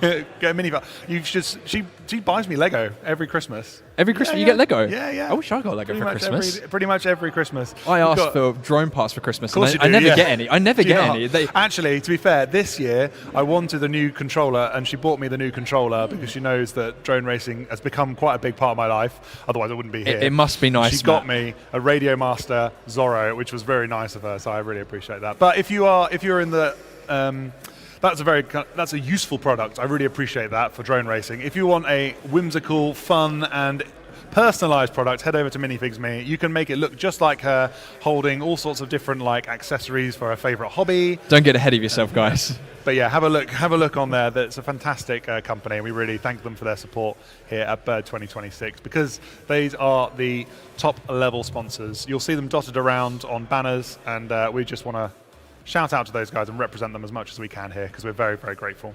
So thank you for that. But it looks like our pilots are finishing off their packs. We're hopefully going to get started on some racing soon. The Hobbyist will be starting off on the double eliminations. This is how we're running our finals today.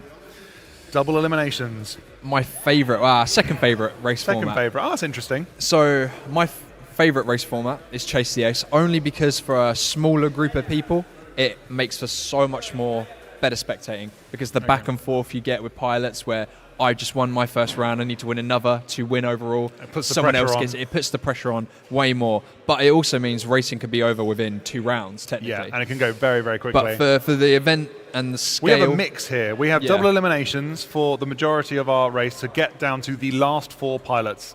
And when we get down to the last 4 pilots, that is when we're going to be running Chase the Ace right at the end, just to give you that high pressure...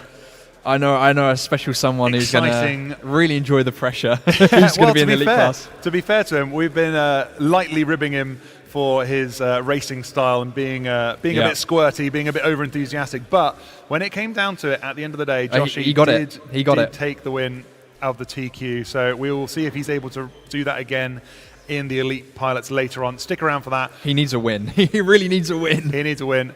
He needs a win. I think he's got it in him. We've seen it yesterday. He's got it in him. He's fastest junior in the UK. He can definitely do it. So we're looking forward to watching that. But in the hobbyist tier, let's bring up our double eliminations screen so we can talk you through our finals and how it is going to run, because we've now populated it for you. We have seeded all of our pilots into our double eliminations tree. On the left side, you will see here in green, this is the winner's side of the tree. Everybody will be starting with 2 lives. That is what they get in double eliminations, 2 lives. Everybody will race. The race will go from the starting tone. We're not interested in the timing gate anymore. That's just to make sure they do the right number of laps. We'll be starting on the tone, and they will be taking off around this track. Once they have completed their laps, they will be proceeding directly and as fast as they can to the crash gate. It is a straight shot into that crash gate, and that will determine the winning positions of that race. The first and second pilot will remain in the winner's side. They will maintain their lives. They're happy. They're sitting pretty on the winner's side of the double eliminations tree. But if you come in 3rd or 4th, you will lose a life and you will drop into the redemption bracket. The redemption bracket is on the other side. That is in purple. You do not want to end up in the redemption bracket, but the majority of these pilots will end up there at some point, because you will not always be able to come 1st and 2nd. Somebody's got to come 3rd and 4th, and if you do, you lose a life and you end up on the purple side, on the redemption side. If you end up there, though, it is not all over. You have 2 lives, so you have lost 1, you have 1 left. That is it. Lose another race. If you come 3rd or 4th again, you will be out. That's it. You'll have a little skull next to your name. That is the end of your racing. But that will give you a position in the overall standings. So lose 1 life, you end up in redemption. Lose another and you're out. And we will whittle our way right the way down to the final race, right in the top dead center, the Hobbyist Finals, where we will end up with 4 pilots. And that is where we'll have Chase the Ace. Oof, can't wait. That's where the real fun starts. That's when the pressure is on, the last races of the event. Chase the Ace. Now, Carb, do you want to tell us about Chase the Ace? Why is it you love it so much? What can go wrong? What can go well? How does it work? When you add pressure to a pilot, it adds so much more fun, so much more stakes. With the double elimination as a pilot, I only need to get first or second. So pace-wise, I'm not going to be gunning it. I'm not going to be trying to win. I'm just going to look at the pilots around me and go, you know what? My slow pace is going to be a lot faster than these guys' race pace. So I'm just going to keep it slow, keep it consistent, not crash out, not make any mistakes, try and get that first or second, and that's all I need. I get 2 chances after all. But chase the ace. You need wins to win overall. You need 2 wins. Yep, if you win right. that first round, then you need another win. But if someone else comes first before you, it starts all over again. Starts all over again, yeah. And we could be going on and on and on. And are we doing up we are to doing 8? two wins. So whoever is first to 2 wins will take the championship. So if you get a win, brilliant, you have 1 ace. You are looking for that second ace to take the championship. How many rounds are we doing of Chase the Ace? It's maximum of 5. Everybody could get 1 ace. If we go to 5 rounds of Chase the Ace, that is the ultimate dream. That is that would the be a lot of highest fun to watch. stakes that we can possibly get. So we'll have a Chase the Ace. If somebody gets it, they've got to get another one to claim the title. Everybody could end up with an ace before we have a winner. We could have a full stack of pilots, all with a single ace. I think if we see it, it will be the hobbyist class. Honestly, I'm so excited. If that were to happen, it would make my day, because that would be then on to sudden death. The 5th race, if we got to that stage, it would be sudden death. The next person to take it takes the trophy. So I'm excited to see if that's possible. But we will see. We'll see coming up soon. We should be getting going soon, guys. I believe these guys are just doing a last-minute practice session. We are a little bit behind time, though, I believe.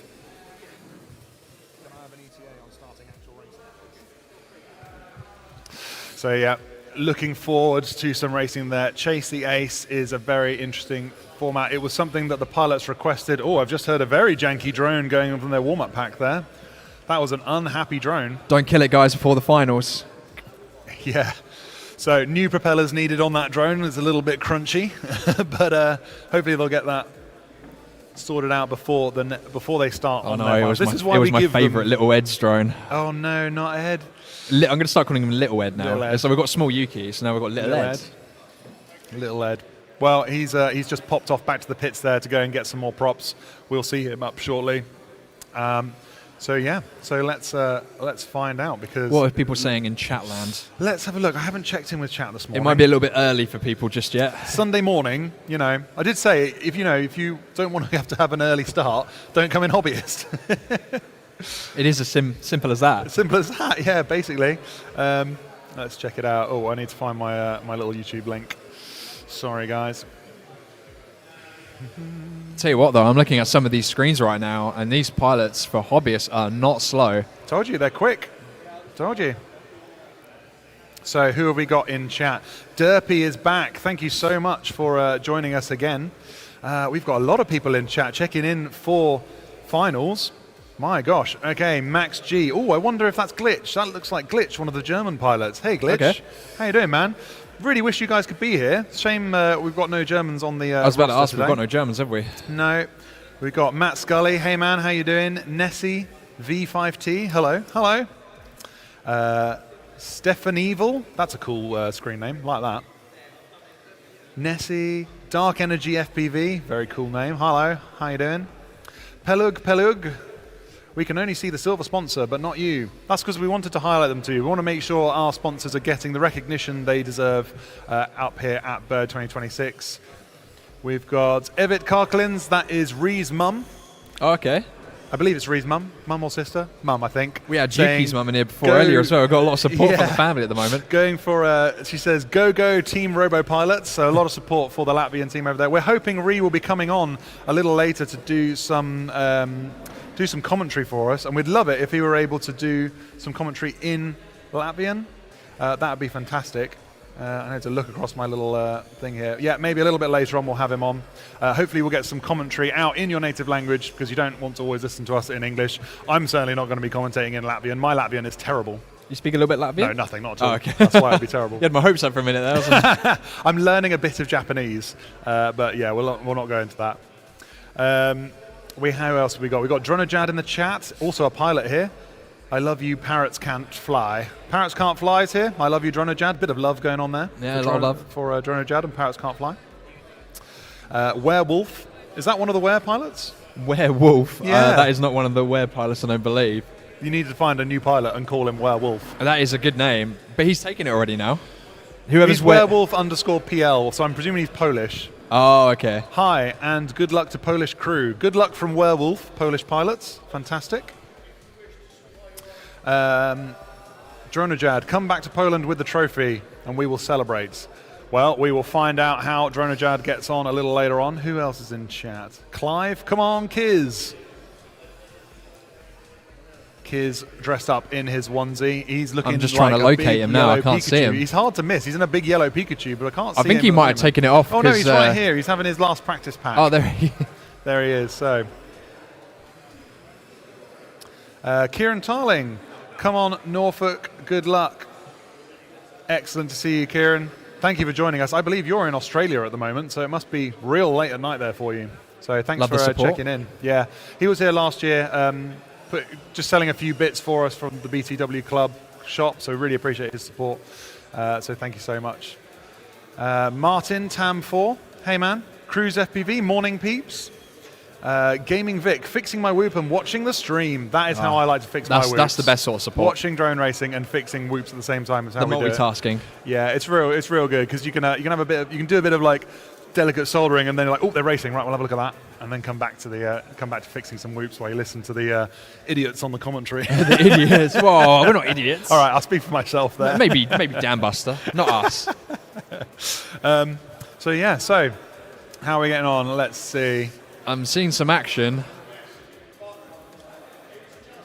I'm seeing Jaggers in his Charizard onesie.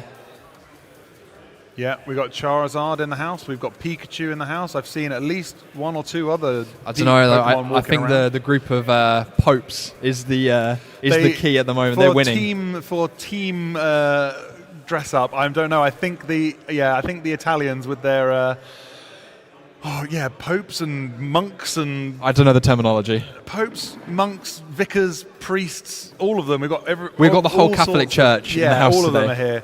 are here for the Italian team, coming down from on high to grace us with their presence here at Bird 2026. Great to see them. Okay, I'm seeing some pilots around the spotting zone. I assume we're going to get racing soon.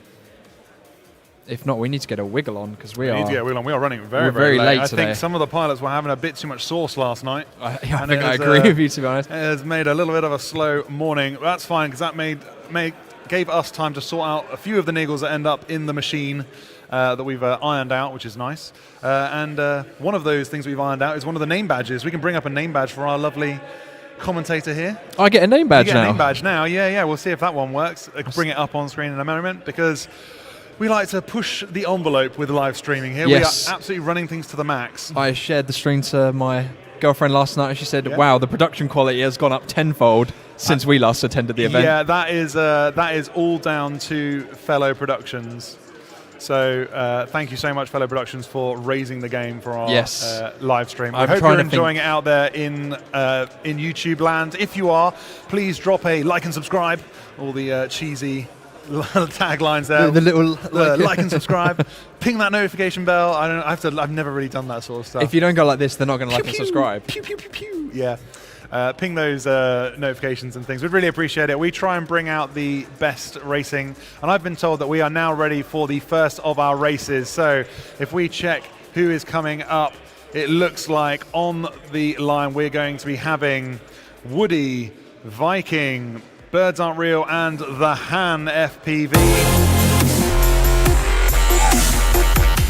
That is a great bid from Viking FPV. Yeah, Viking FPV taking on the Dragon Mountain. Will he be able to slay those monsters and dominate here at Birds 2026? He really does look like he would carry a big sword in the back. Yeah, or just a big axe over his shoulder. Yeah. He just needs to braid all his thing like a proper Viking would. He's going hunting for a whoop win. So first up on our double eliminations finals, we have these pilots up on the starting line. It is the United Kingdom versus America in this heat. It is, although The I Han don't know, United his birds aren't Kingdom. real here. I can't see him in the house. Are we missing birds? He looked like he had maybe one too many last night when I saw him in the whoop house. He goes hard. He's walking around with a little instant digital camera that prints out these fantastic. Oh yes, I got one of these as well. Fantastic little. Oh, look at that. pictures. That's of me and Dan Buster on the live stream yesterday. It's going to be incredibly hard for you to see it on the live stream, but it prints out these little black and white photos. He took one of me last night, but it was off my double chin when I was flying with the goggles on my face. So Very not intense. particularly flattering, I must admit. A very intense photo. Yeah, I'm grilling Dan Buster there on the live stream. Grilling. No, we were having a great chat, which was great fun. So he's wandering around, and yeah, he was running around till quite late last night. So it looks like he hasn't quite made the he is here. cut off. Is he? You can see So him. we set off at the same time this morning, about Oh, 7, and I somehow managed to get here a good 30 minutes before he did. So I don't know what he was doing for 30 minutes. Probably scoffing his face. Yeah, probably. I don't know why though, because the best pulled pork van is outside at the moment. Is it out there? Oh, They're doing out there at the breakfast. Excellent, that's good. Yeah, stuffed the way any way you like it. They have some excellent food on the go. So we'll hopefully get some nice munch later.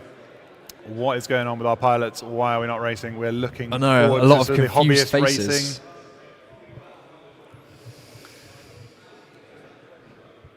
Just looking over at our pilot line, wondering where people are.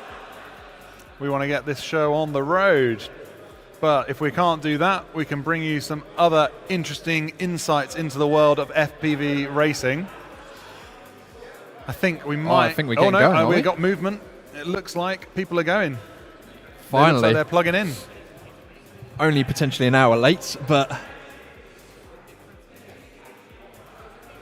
That's all right. We made up time yesterday. When we get into the flow of it, things are quick. So we'll be off and running.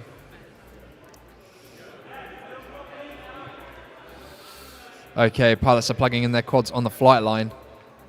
We've got good luck coming in from the YouTube chat from Lil Man. Good luck, Jippy Jesus. Martin Tam, good luck, Recon. He's not in one of these races. I believe we only have 3 pilots for this race. It does look we are missing birds. Oh, well, he's going to get a DNF for this race, putting him in 4th position if he's not on the pilot line. That's good But that news is for that. the Hand, Viking and Woody, because that means only one of them will not proceed into the next winners bracket. That's right. Whoop Club Norfolk. Good luck, the Norfolk team. Cremo saying good luck, pilots. Okay, well, it looks like we're going to have some racing happening very shortly. I'm seeing goggles Race down. start cancelled. Arm your quads. Starting on the tone in less than 5. Good luck, pilots. And we're off. Our first race of our finals day at Bird 2026. And we are off and racing, and that means The these Hand races taking are... an early lead over the other 2 pilots coming up into the Menace RC Corkscrew. The Han taking a nice flat line through that, keeping it nice and smooth. Like I say, the Han is someone I measure myself by. He's a very quick pilot. Flying against him, it's how I like to see myself. And he's taking a nice, clean line around it so far. He's got a big lead in front of our other pilots at the moment. I know, and it looks like Viking has found somewhere to get stuck. He looks like Woody he's... also having a slight stumble there. So Viking currently on the floor. Looks like he's not moving. Can he yaw himself out? He's literally watching pilots fly around him. The Hand, though, keeping it smooth. He is wasting no time at all. No bubbles, no issues. He has got a massive lead over our other 2 pilots at the Way moment. out in front. It looks like he's coming up to lap Woody, but he goes down. Unfortunately, first crash for him, though, of the race, giving Woody that little bit of time to get ahead, but he's got so much air on Viking. Viking's not moving. It looks like both of these pilots are going to take the 1 and 2 position. Oh, Woody with a little tap there on Dragon Mountain. Remember, pilots, there's only 3 people in your heat. The Hand is likely going to get first here, but what will happen to Viking and Woody? Viking might be down and out at the moment, but Woody is still flying, so we might have our 1-2 position already. I really hope that Viking can yaw his way out of that. I think maybe he's preserving his drone. He doesn't want to burn anything out, so he can come back. Has he only got from 1 the- drone? I don't know, but no, he's giving it another go. The Hand, though, I'm impressed with this flying. For a hobbyist class, this is some good flying. He's a good pilot. I told you, this is why I measure myself against him. You fly like this? Well, not as smooth as that. I'm crashing a lot more often. That's the thing, though, you see. But we because have our first place for Bird 2026 in this winners bracket, the Han FPV, and we likely have our second place Looks like he's coming round now, Woody, to take second. Or does he have another lap to go? He's got another lap to 60 finish. seconds Oh, remaining. that was such a big lead then for Han FPV. It was a whole lap Yeah. ahead of our other pilots. That's it. This is the reason. Like, I think if I get good at flying, if I don't crash, I'm faster as a pilot than the Han. But because I crash so regularly, the Han catches me up, and we are neck and neck in leader tables and Is stuff the because of Han that. angle or acro? That looked like acro flying to He me. was angle for a while. I think he's acro now. Yeah, He's evolved, transcended. I think a while ago he did. I think he's been flying acro 30 for a while. seconds remaining. But Woody's battery is screaming at him. 3.4. He'll be able to bring this home. Just through the slalom to cross the line. Here he comes down the There we straight go. into Well the crash done, gate. pilots. Well done, pilots. So we have our 1-2 position. The Han FPV in first, Woody in second, Viking in third going into the losers bracket, and Bird's Not Real didn't even make it to the flight line, coming in at fourth place.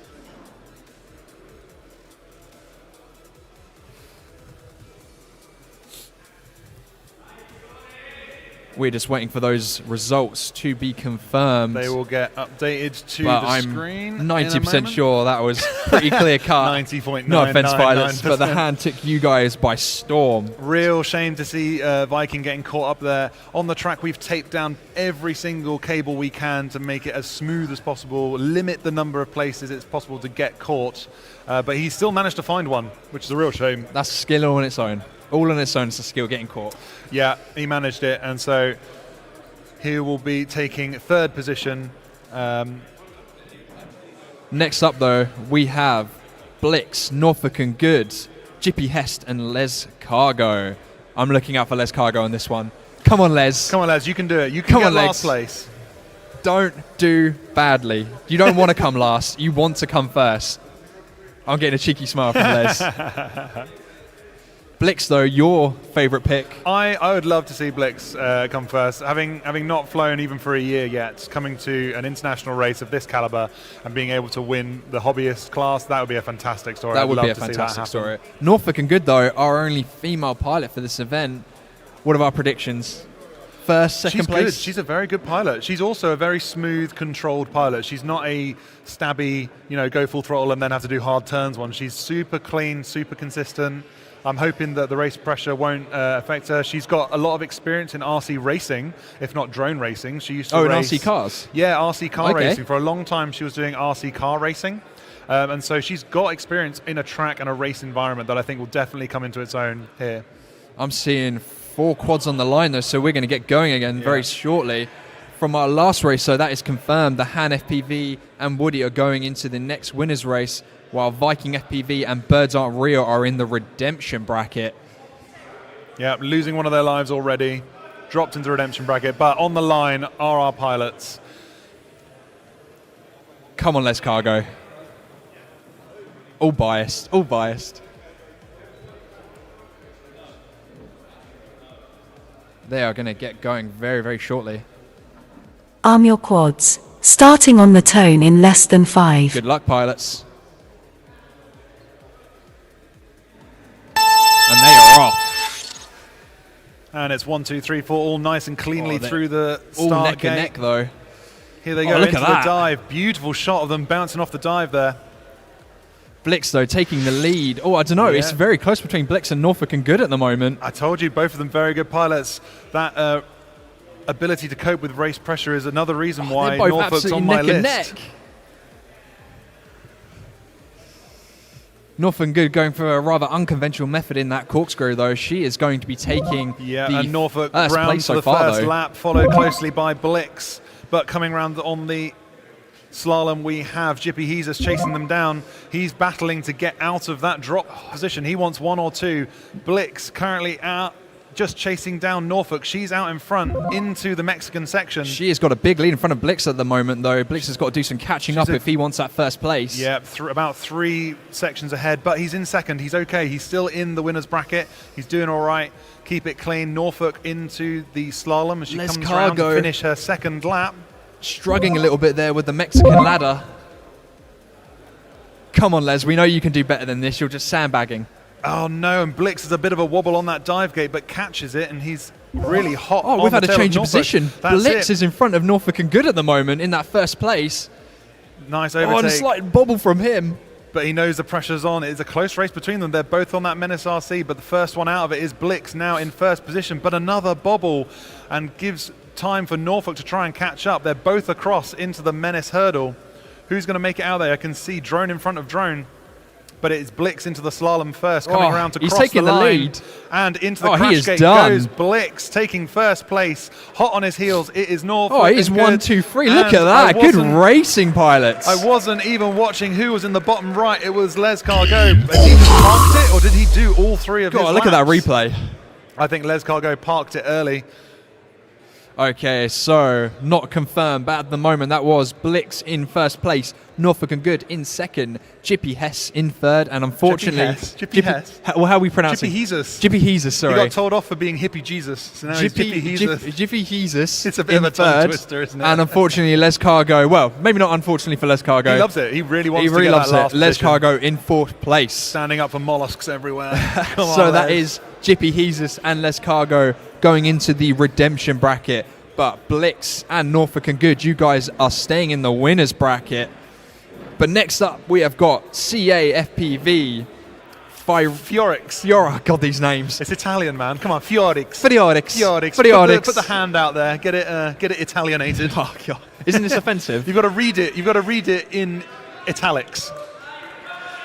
Some love being shouted out from the Italian team for their mate Fiorix He and might CA, have the- both of them representing Italy in this race, coming up against Generic FPV and Symbiosi of France. I can see him in his colourful jacket there, looking cool, calm and He's collected. confident. Give us a wave, Symbiosi. There he is. Cheeky smile. repping the Menace hat, keeping him nice and toasty here. Yeah, man. He was so good fun at the Whoop House last night. Fiorix, though, looking like he's part of the Catholic Church. Yeah. He's got the drip on. They always come with so much energy and so much really- fun to the racing. I love it. I must say, I've never seen an Italian Brilliant. pilot upset before. They're always so happy, they're always always- so full of energy.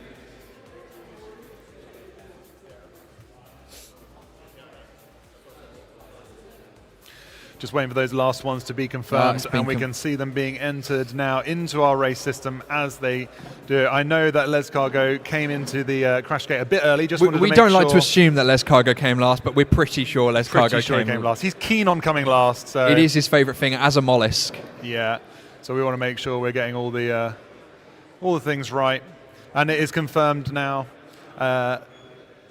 Coming up now on your screens, we will see CAFPV take on Fiorix, Generic FPV, and Symbiosi. They are about to plug in.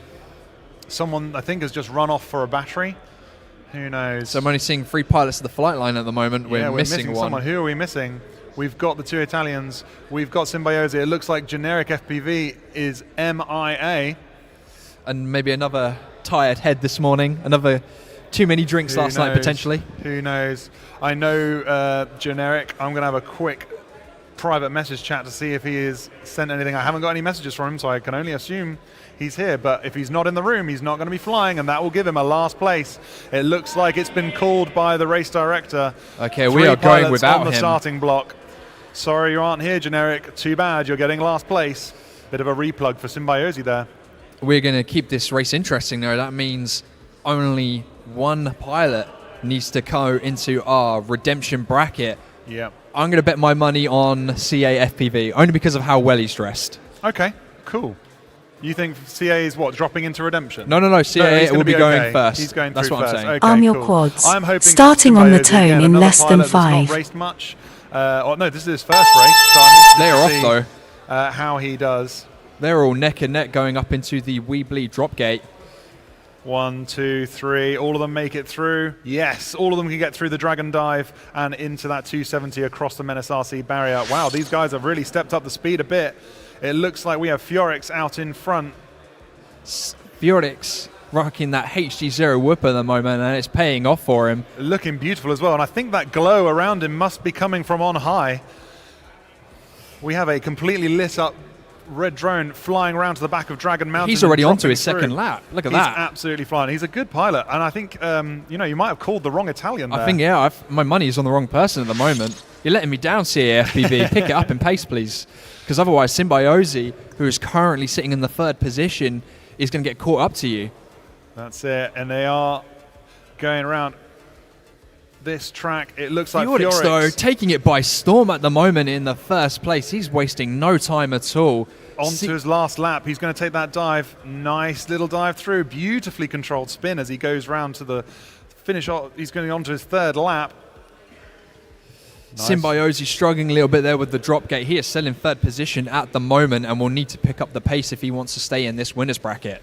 Predominantly a freestyle pilot. This racing environment is brand new to him. So yes. He's it's still doing very well, though. Doing very well, but it's a very different style of flying. A little wobble, and we have our 1st place already from Fjorix. Fantastic news for Fjorix, securing his place in the winner's bracket and moving on. It looks like his teammate, his compadre, CAFPV, will be coming in next because we have Symbiosi on his lid. He's not moving. Will he get back up? He is. He's back up. I think we're safe to say that CAFPV, slightly missing the hexagon gate there. And a slight hitting the top of that gate. It's not over till the fat lady sings. It is not over yet, but Symbiosi is not flying at the moment. 60 seconds remaining. 60 seconds, pilots. He's got plenty of time to finish off this lap. Easily done. He's going to come around these slaloms right to the end. I'm hearing a lot of Italian being shouted around at the moment. And we have our 2nd place. Fantastic. Well done, pilots. Big round of applause from everyone in the room here. That's what we like, all the camaraderie of the pilots. As we were saying earlier, the Italians bringing the party to Bird 2026. They really do. Always full of energy. You can hear Italian being shouted across the track. People, everybody getting well invested in the racing here. We love to see the energy from our pilots. Just collecting their whoops there. They will be sitting pretty. Fjorix and CAFPV just looking for confirmation from the race director's desk before we move on to our next pilots. Next up, though, we have... I'm going to have some help with this name again. System Favelas? System Favelas. Favelas. You got to read it in Italian. Read it in italics. Got to do the accent. System Favelas. Favelas? Yeah, hey man. I say it okay, yes? So Favelas is okay? Favelas, okay. We got the perfect sign. Got to get it right. Okay, we got System Favelas, Ed, Kiz, and IKV. My personal favourite, Ed, in this race, hoping he might clinch that 1st or 2nd place. Yeah, his coach just next to him, prepping his quad for him. I wish I had a coach like that. Sure he's, wouldn't that be nice? Someone that plugs in your whoop for you, put it down, maybe even solders and repairs all his drives for him. I think that's what XO does for Joshi. I saw on Instagram from him Surprisingly. yesterday. Had his feet up on the bed, his dad doing the LEDs for him. I think that's more of a... XO likes all the quads to be done perfect, and Josh just wants them to fly. So. Yeah, and to be fair, as a team working together, that is probably a good way to do it. One guy focuses on flying fast, the other guy focuses on making sure everything else is sorted out so you can just concentrate on being quick. It does unfortunately result in a lot of arguments, though, by XOXO and King Joshi when things are not done or are not flying as properly. Yeah, well, we'll be catching up with those guys a little later because the results are official. They are on the leaderboard. We have Fjorix in first. We go back to our double elimination tree. We can see the first set of results as they come through. We have race 3 just completed. Fjorix taking first. CAFPV in second. There we go, up on screen now. Symbiosi getting third, and Generic MIA missing in action, not here. He must have had too many Bacardi Breezers last night. Little bit too much sauce. Not making it this morning. Takes 4th place, drops into the redemption bracket, loses a life. And if he's not here for that next race, he'll be out. That'll be it. And we have our first winners bracket complete at the moment. The Han FPV, Woody, Blix, and Jippy Hess going Jesus. in. Oh, Jesus. God. Jippy Jesus. I want to read it as Hess. You can read it as He's Hess. now as Jippy Hess going into that bracket winners Call him Jippy 5. Hair. Call him Jippy Hair. You've seen Jippy the amount of Hess. hair he's got. Jippy Afro? Jippy Afro. Could do that. Okay, next up though, we Here have System Favelas, Ed, Kiz, and IKV. IKV looking... they are getting ready to plug in their quads and put them on the flight line. Who's your money on for winning first or second? Oh, one of these guys, Kiz, long-time pilot. Very, he's been in the FPV scene a long time. He's a very accomplished race director. He helps run the Hanworth Tiny Whip Club down in West London. I think he's got a lot of experience in racing. I think he'll do well. System Favelas, Italian pilot. I mean, he got here by beating off a load of other Italians, so he can't be bad. I mean, we'll get to see momentarily, he was doing though. well yesterday, but they are plugged in. They are on the line. We're about to kick off this race. No goggles down just yet, though, other than Ed. Slight replug from Ed there, maybe some whoop issues. We will be getting going momentarily. We're just waiting for Ed to iron out a small technical issue. He's setting back down, so we might be ready to go. One goggles down. Okay.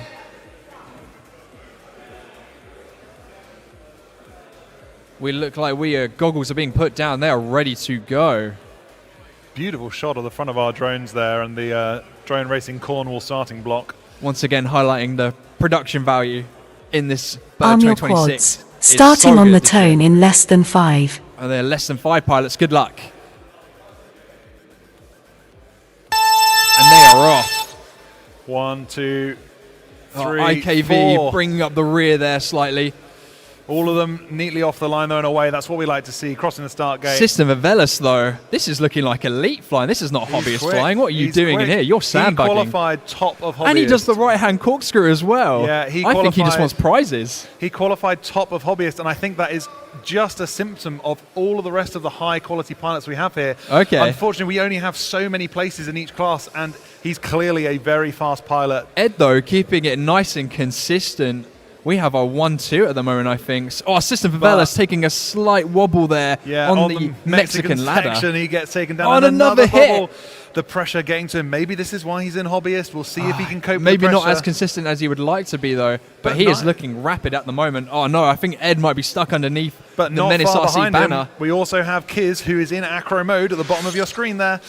He is chasing him Oh, down. and Both of them Kiz very hitting fast the gem pilots. fan start-finish. Oh, Ed looks like he's found somewhere to get trapped. Another pilot ending up in the pits. These pilots were looking so strong at the start of this race, but there are so many hits happening. The pressure is getting to them. Yeah, it is all real here today. This is the racing that counts. They want Oh, and to take hit it again home. from System Favelas. What's And going that, on, I guys? think we'll let Kiz catch up with him. He's coming down that dive, beautifully caught. And is he going to be able to get back up? System Favelas Oh, looks no, like he's System got a Favelas. problem. Oh, he's up, he's up. Okay. Keep it cool, keep it consistent. And that has given time for Kiz Oh, to and catch hit up. again. Kiz is now hot on his heel for second position. It looks like System is in first, only just, but Kiz is right there with him. I don't even know Who's who's gonna in be first at this round? point. System It's all crosses neck the and line neck. first. He's Oh, we into have the System crash Favelas gate. in first place. Very closely followed by And Kiz in second. Who is going to take third? Who is going to take fourth? Now it's for bragging rights. Both of these pilots, unfortunately, unless there is some sort of, misflight, we'll have to That check all it. looked Seconds clean to me. remaining. A lot of Looked hits, very a clean. lot of wobbles. A lot of hits, but there is a good honor system here at Drone Racing with Tiny Whoops because all of our pilots very clear about going back for any gates that are missed. Ed missing the start-finish gate. He needs to go in the start-finish gate. That won't count unless he goes And he back. also, I think he went around the hurdle the wrong way. So I hope his coach is letting him know. I think Oh, he's- everybody's trying to give him pointers. We've still got two pilots. There he is. There Is he through? goes. Nicely 40 done, seconds Ed, remaining. in the crash gate. I don't want to say this though, but I'm pretty sure Ed went around the hurdle on the last pole the wrong way. I'm sure That needs to be VAR checked, I'm sure I our think. VAR team will pick that one up. We will have to let them do that. There might be a little delay, that means, while some things are checked, because there were a lot of hits in that race. There were a lot of hits. Some fast pilots, both Kiz and System Favelas, very quick. But big congratulations, System Favelas, though, because he was Yeah. looking rapid at the start. Yeah. Didn't quite keep it down the whole way through the race. Maybe the pressure of us talking about him got to him. Sorry, but this is all part of the That racing, is it. guys. Racing pressure comes from all angles. We're sat Yes. right behind the pilot's line. We want to bring you the most up-to-date information we can. So we're going to let the VAR team check a few Yes, things. I don't want to announce who got the positions where yet because I think there was some VAR Yeah. that needs to be done for that round. And because of that, it does take a little longer to go between our races here because we want to make sure as the correct people are progressing through our double eliminations brackets. So before we pop back to those, take a break. Yeah, take a break. Take a First sip of my races. coffee. First races are through and done. 1, 2, 3, and 4. We've had our first races. We've had our first losses as well. We've had the first set of people drop into the redemption bracket. They've lost a life. They have lost a life, but by no means out. They are not out just yet. They still, I've seen plenty of races where pilots lost that first round in double elimination, but then cruised all the way up to the top 4 in the finals. You so can anything crawl your can way happen. back. Or inch your way back, or squirm inch your way your way back, back. if you're Les. We'll see how these he pilots does. are rapid. I think that the skill level year in and year out, it keeps going up and up and up at these events, and I think that just happens. Yeah. I mean, some of the hobbyists should not be in hobbyists. They should be in advanced to elite. Well, this is what I was saying. The level of pilots, we only have 48 slots. There are 3 classes, 16 pilots in each slot, and all of those pilots are filling up those top spots. Yeah. And unfortunately, that means some of the top pilots, some fast pilots like System, like Kiz, are going to be getting dropped down into hobbyist class. But that means they do stand a chance of winning the hobbyist trophy. Some cool prizes I heard as well for the hobbyist trophy. Some fantastic prizes. I have a list. It's many pages long of spreadsheets, and as much as I enjoy doing the recreational spreadsheet at the end of the day, that is not live stream worthy. We will not go to that. No one wants to talk about your no spreadsheets, one wants to talk about the spreadsheets, no. But I will pull up a easier to digest list later and talk about it. We have some recent donations to the prize pool that aren't on my list. Brought in by my dad. Oh, thanks. What's your dad's name? Gordon Snell. Gordon Snail. Gordon Snell. Yeah, he has brought in massive chocolate bars for some of our winners, and they will be being presented at the prize giving. You know, like you get like big checks. We've got big chocolate bars How for big? everyone to take home. They're big. They're like this big. What, like the bigger ones? The big, okay. I think they're like a kilo. A kilo I think of so, chocolate? Yeah. I'll check. They're in a box just down there. I'll check. Let's not give those to the pilots. I want a slab of chocolate. What's the size of that? That's bloody massive. Yeah. Let me grab that. Raising the cholesterol level of our pilots, slice by slice. Matt's getting out the chocolate bar as we speak, just so we can have a demonstration. Okay, I'll solve it. Holy, look at the size of that. Look at the size of that chocolate bar there. Going to some of our winners. This is what's on the That's line, the best guys. prize. Surprise prizes. Surprise prizes. So, yeah, while I replug in the thing I unplugged. Okay, it looks like we are getting ready to go for our next round. I think some VAR is just taking place from that previous round, because I think even I saw some slight questionable decisions from our pilots. Should come on and any some slight second. misdirections. But I'm seeing Blitz in our next one. I'm seeing the Han FPV, Jippy Jesus and Woody. They are on the flight line getting ready. Jippy Jesus, Jippy Hess. Jippy Jesus. You're called Jippy Hess now, though, because that's how I keep pronouncing it. I would call you Jippy Jesus, but apparently that's... You should, because I can't pronounce it. I'm very dyslexic, I'm afraid. But they should be getting ready soon. Oh, we'll get it solved. It will come back. Just Jippy. Yeah, but that's not as fun. Your name is Jippy Hess, so I have to say Jippy Hess or Jippy Jesus. While I was... I'm reading it on the screen. I'm just dyslexic. I accidentally unplugged a thing while I was messing around with the chocolate, so I put it away. You shouldn't really leave me unattended with chocolate either, because it might not be there by the end of the elite class. There was a good few number of chocolate bars there, and if one doesn't quite make it to the prize pool, you know why. We got hungry on the commentator's desk. Yeah. Okay, I think the VAR should be done momentarily, though, and then these round 5 winner bracket pilots can get going, because they are looking raring to go.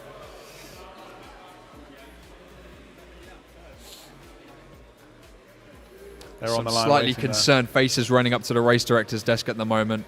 I'm not too sure who got first or second in that last one, because there are a lot of hits. Some slightly concerned nuns. Is he a nun? I think that's a nun's habit, yeah. A slightly concerned nun running around at the moment, which is not a sight you see every day. Oh, God. Please don't hit the camera. But yeah, so we're running through a couple of VAR checks. We want to make sure the right people are progressing. We don't want to send someone down that doesn't deserve it. We want to make sure that everyone's going around the track correctly and proceeding in an orderly fashion to the finish gate. And once we have that confirmed position for these pilots, we will announce it on the live stream for you guys watching at home. But we are just waiting for that to be confirmed. Yeah. But in the meantime, let's catch up with an interview we were having with the BCU students yesterday. We had them walking around with cameras, interviewing all of the top pilots. I've yet to see my throughout the interview day. go out, which I don't. Has your interview? You've been interviewed. I have been interviewed, but I did not. They asked me like, "Why are you not flying?" And I had to come up with the most lame excuse ever. Which is, I'm busy. I don't know. I don't know. I'm here, aren't I? That's part of it. Yeah, no, you're helping us. You're one of the volunteers at Bird 2026 this year. And honestly, we couldn't do this without the volunteers. Exactly.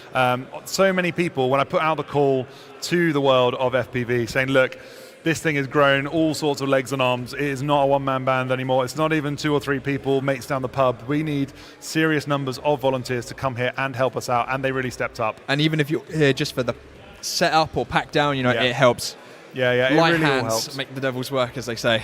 Exactly. And so at the end of today, we have to be out of the hall before 10 p.m. this 10 evening. p.m.? Yeah. Okay. So we're running a little late. This is going to be the world's quickest pack down then. Yeah. So any help that our volunteers can give us to pack down is greatly appreciated. And we know that so many people stepped up. I had people contacting me on Instagram who I've never spoken to before, just saying, look, love what you're doing here, really interested to get involved, just want to come and help. And they came along, did a quick crash course on how to operate a camera, jumped on the camera, and we're doing great. So we've got an interview now, I believe. Hi, my name is James. My There we call are, sign is James James TX. TX. I'm part of the BTW club, so I fly with Matt every other week. It looks like a good course. Bit apprehensive because I've not been on the sticks yet. But some courses you look at, they're quite long. You wonder if you're going to get lost somewhere through. But this one looks good. It looks like it's manageable. Okay, so last year I was in the hobbyist class, so kind of the lower group. But I managed to come second overall, so kind of very happy with that result. Hopefully looking to get into the intermediate class this year. But I know there's a lot of very fast pilots here this year. So who knows what could happen.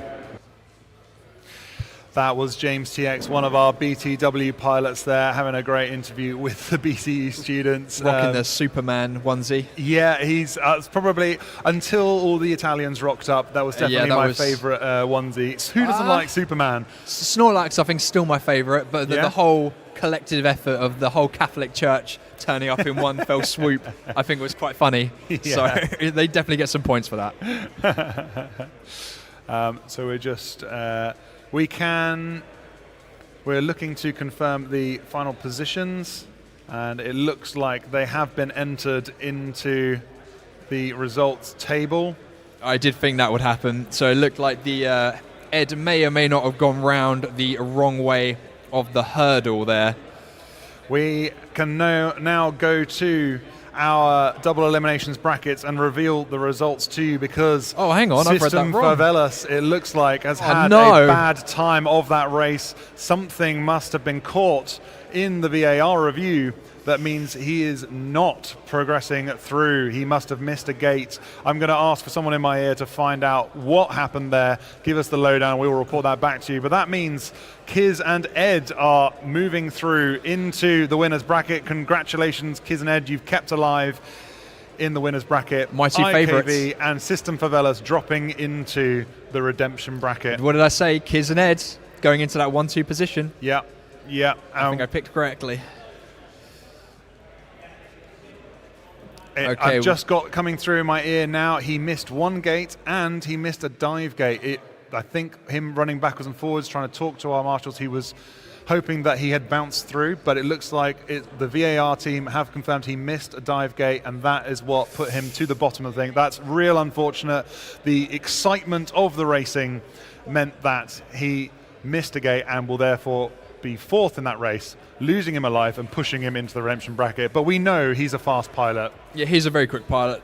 He's in his redemption bracket now. He's still got one more chance. So as long as he keeps it cool and consistent going into that redemption race, then I'm sure we might see him in our hobbyist top 4. But who knows? Who knows? But that is great news, though, for Kiz and Ed. I did say they were going to do well, and they unfortunately did.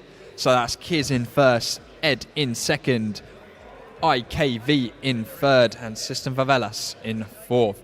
Coming up, though, we should have some more racing from our winners bracket race 5. The Han FPV, Woody, Blix, and Jippy Jesus. So these pilots looking to continue their winning streak. Yes. They want to keep their lives alive. they don't want to dead off one of their lives and become dead and end up in the redemption bracket, because that's good English. Yeah, good English. A little history about Blix. Started FPV 10 months ago. That's what I was saying. During freestyle everywhere. Love gorillas whooping. Gorilla whipping. What He's is- never gone gorilla whipping. I don't know what gorilla whipping is. Gorilla whooping is whooping anywhere you're not really meant to be whooping. So going into bandos Illegal or whooping. going into like office parks, stuff Oh, like that. okay. And just finding flowy freestyle lines around stuff. So Gorilla whooping. I've whooping, honestly yeah. never heard of this term before. it's kind of a clandestine way of whooping around the world. Okay. So very much freestyle pilot. So it's super exciting to see him here today.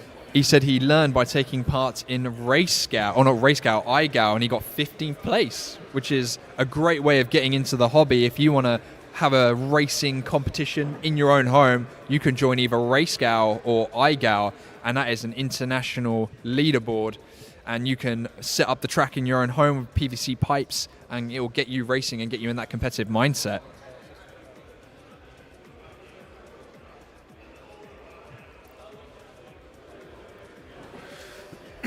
Okay, we should be getting going soon. I'm getting thumbs up from our race line director, Adam, there. We are getting whip sound on the flight line.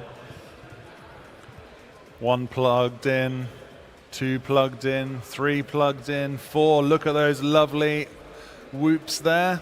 I'm seeing such a mix of LEDs from pilots. I'm seeing LEDs on the canopy, Yeah. LEDs around the whole frame, and then I've got the racing pilots that are just doing the minimum requirement. Yeah, people that want to get the minimum weight added to the drone, because these drones are so light that you do want to only add the minimum amount of weight. Oh, and look, and 3 out of the 4 quads there, all rocking the HQ Arm your quads. ultralights. Starting on the tone in less than 5. And they are off Those in less than are- 5. Good luck, pilots. They're fantastic props from HQ Prop. And they are off. 1, 2, 3, 4 across the line, and it looks like someone, Jippy, he's just missed the turn. He's got to Whoa, go back for one that. Good through. for him. I believe that is the Han absolutely taking this race by storm at the moment, though. Oh, and he takes a slight wobble there on the Menace RC corkscrew. Yeah, that gives time for Blix to just get ahead of him. Oh, he's getting a little bit confused there on the direction. There we go, But Han. who is first into the Mexican section? Jippy Jesus looks like he's there. We've But got the hand Blix is out in out front, and though. away with Blix. That's it. They are off and Oh, they're running. neck and neck. Look at that. Beautiful. Let's go on board with the Han as he chases down Blix there. But he's already taken him. He's just taken him. And they're back again. It is neck and neck between Blix and the Han as they both go into the dive gate. Han FPV, though, inching slightly forward, I think, of Blix. But actually, no, No, Blix has back caught again, up to him. over and over. They keep swapping. They and both it is going up a to the proper Mexican race ladder. between these two pilots. First out of the Mexican section is Blix with Han chasing him down. They were going up round the Menace RC Oh, and a little corkscrew, and a mistake slight from issue Blix. from Blix. It's okay, though. They only need first and second here. Remember that, pilots. Yeah, they are happily racing off into first and second position. Down in third, chasing is Jippy Jesus coming around into Oh, the and slight wobble slalom. again from Blix and the Han FPV. This is it. If Jippy can keep it smooth, if he can keep flying, he might end up with a win. If one of those two pilots makes a mistake, he just has to sit there, keep going around, keep it smooth like he's doing, and let them make those mistakes. Will he be able to catch up? Because they are making mistakes. And I've just seen in the rear view mirror of the Han is Jippy Jesus. He's coming round. Can't keep making mistakes like that. It looks like Blix is across the line. Is that his last lap? Will Jippy Jesus catch up to Blix, though? There is still a considerable. He's catching up, though. He is. He's Jippy right there. Jesus. They're coming up to the same element. Oh, and a hit from Blix there. The Han is 60 in the crash seconds gate. He remaining. looks like Jippy he's done. Jesus has overtaken Blix. We He might have a has. change of position here from second to third. Is Blix going to get pushed down? Has Jippy Jesus done what it takes to catch up? We are about to find out. He's across to the back of the room. Blix is on the Mexican section Jippy trying to Jesus chase him keeping it down. consistent.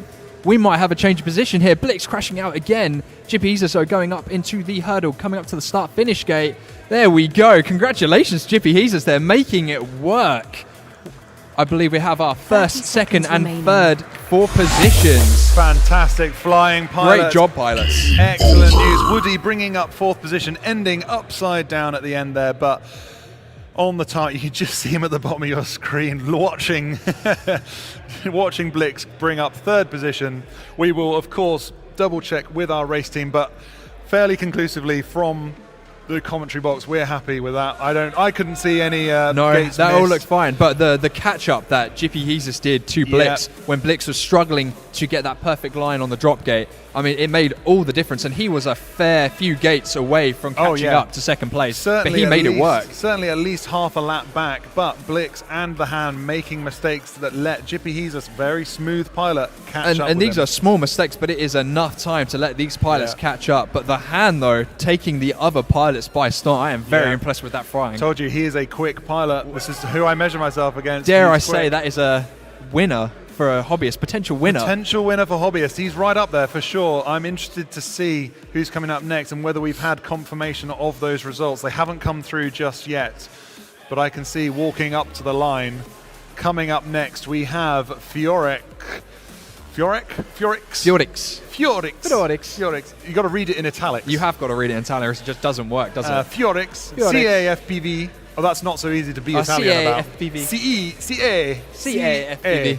I don't know. Do you have to say the underscore as well? CA underscore. I think oh my god, it's terrible. Italians Butchering. everywhere hate us right now. They're all just like la la la la la la. That's right, we can snap some spaghetti live on the live stream if they like, if they get really upset.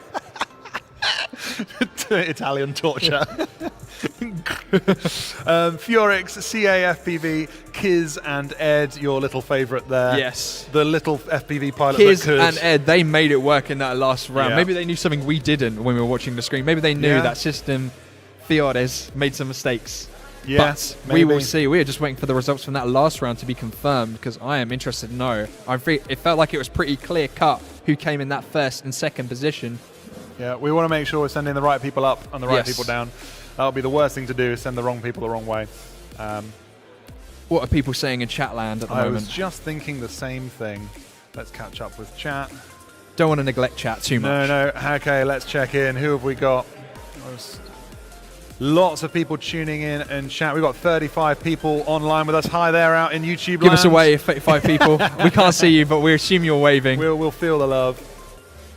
We've got love from India, from Gaming Vic 9615. Dude, India. India, well, let's We get would- an Indian pilot. We would for love 27. to have an Indian pilot come over and compete. That would be fantastic. Adding to another. We have 9 countries taking part. There's a. And that was before Biwu took the place of someone that couldn't attend. Okay. So it might be 10. I'll have to have a look later. But we have at least 9 countries taking part. We this definitely time. can't set the world record for the most countries attending a drone race because FIA Rehad holds that because we all got shipped over there. Yeah. All flights paid for just so they could win that Guinness World Record. And they announced, I didn't even know they were doing that. And then I got asked to go up into the race director's booth and they verified I was from England. I was like, what's this for? And I'm like, oh, you didn't know? We're making this the most international. They had, I think, like 100 different countries attend. Whoa. It was insane. I think it might be more. But we might be able to get the most international European race. This certainly is the most international bird I think we've had. Yes. So I'm very happy to have that. So many pilots making such an effort to come across and to us and to this race and take part. We really appreciate the effort that's gone into it, particularly Biwu actually, because he came here as a standby pilot. Yes. And means that he was here really didn't know if he was going to be racing or not. He didn't know. He was here basically to look after small Yuki. Yuki had a ticket from winning his ticket at the Wednesday Tokyo Whoopers that's how we got the competition. ticket, okay. He won in Japan, and so that led him over here. And Biwu was chaperoning, basically being a good mate, coming all the way here just to be friends and help him out. But didn't know he was going to be racing, and now he is racing. So we've got an extra country potentially. Last I checked with him, he had broken all his whoops, so hopefully he didn't go to bed too late last night with repairs. No, but we'll hopefully he's catch up with fixed him it. in the elite class. Yeah, but in Hobbyist, this is how it currently stands. We're waiting for race 6. The Han FPV confirmed first place. Jippy Jesus confirmed second place. And unfortunately, Blix and Woody going losing into a life. Going into that redemption. They've been bracket. pushed across into number 10 redemption. We will catch up a bit later with them.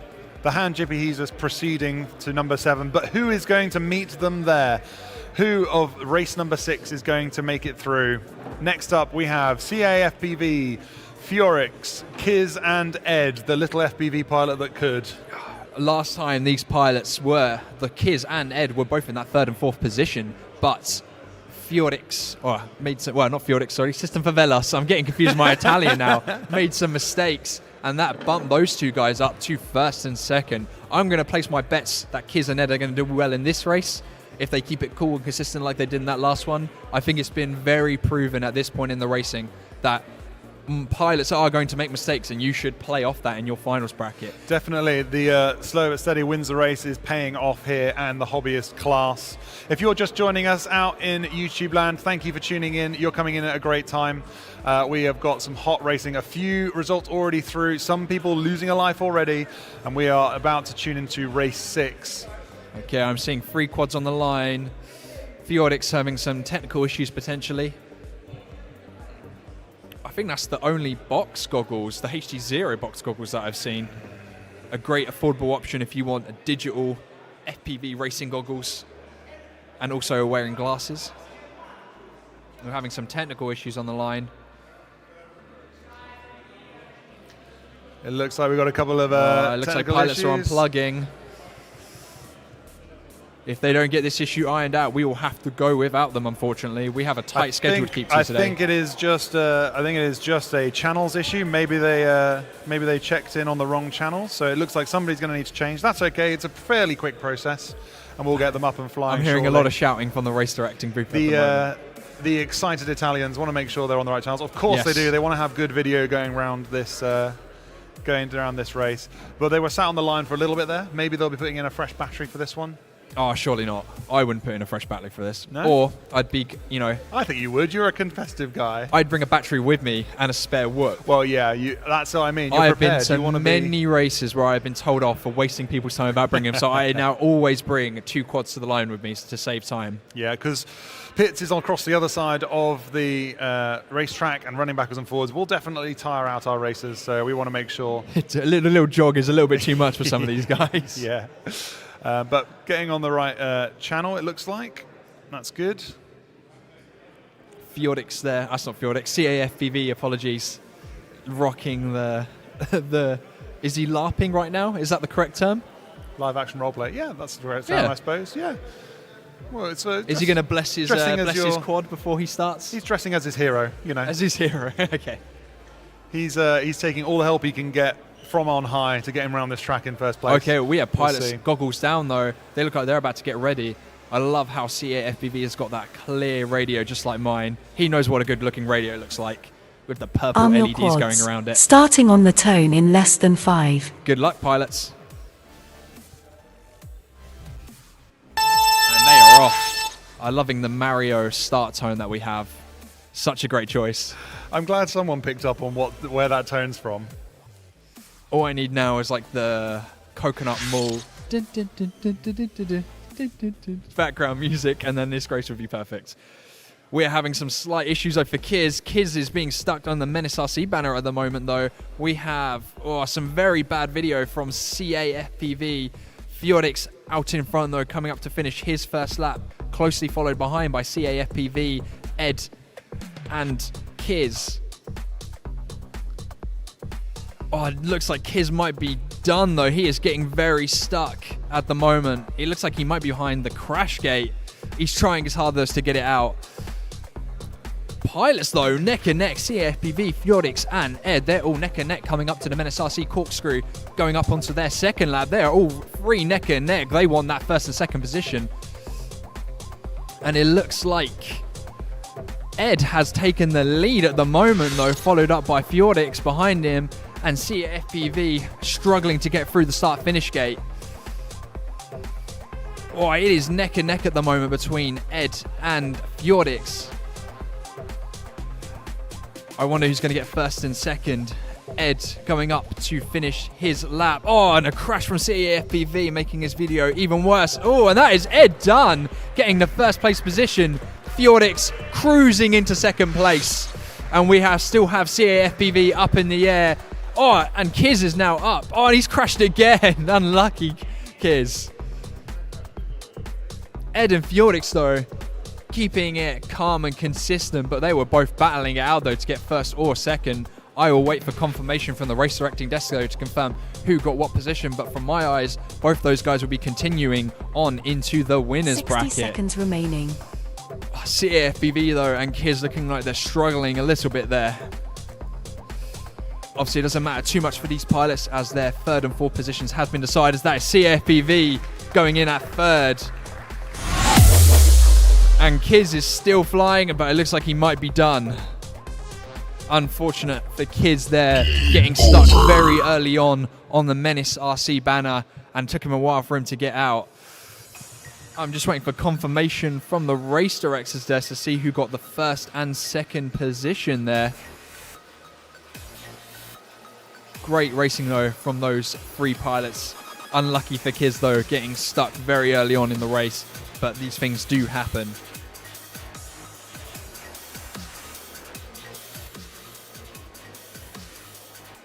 Okay, it looks like I'm getting some data from the race directing desk. So we had in that race Fjordix in first, CAFBV in second, Kiz in third. That does not seem right from what I was watching, unless I missed something obvious. I'm reading it here that Fjordix got first on that one, and CAFBV was second, but I don't think that's correct. But we will wait and see, and then I will announce the official results once the race directing desk has confirmed.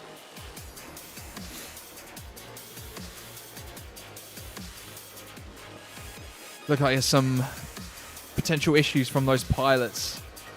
Coming up though, we should be having our final before the top 4 winners bracket decider. The ReeFPV, GP Hesus are confirmed. We are waiting for the third and fourth positions in that bracket to be confirmed from that last race, and then we'll be moving on with that race going forward. Okay, still waiting for confirmation. Some very confused looking faces here on the race directing line.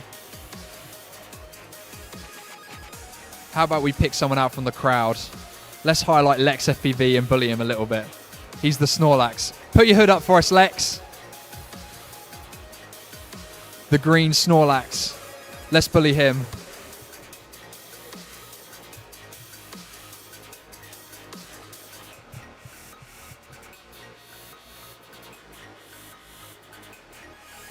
Who can we pick out? Who can we get waves from in the crowd?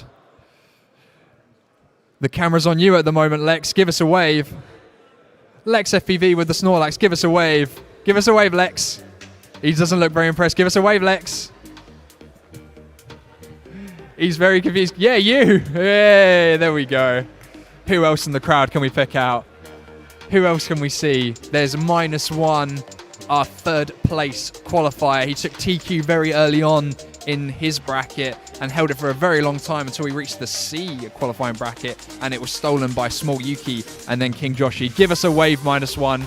Come on, Toby, give us a wave. There we go. Look happier, please, Toby. Look happier. Who else can we pick out from the crowd?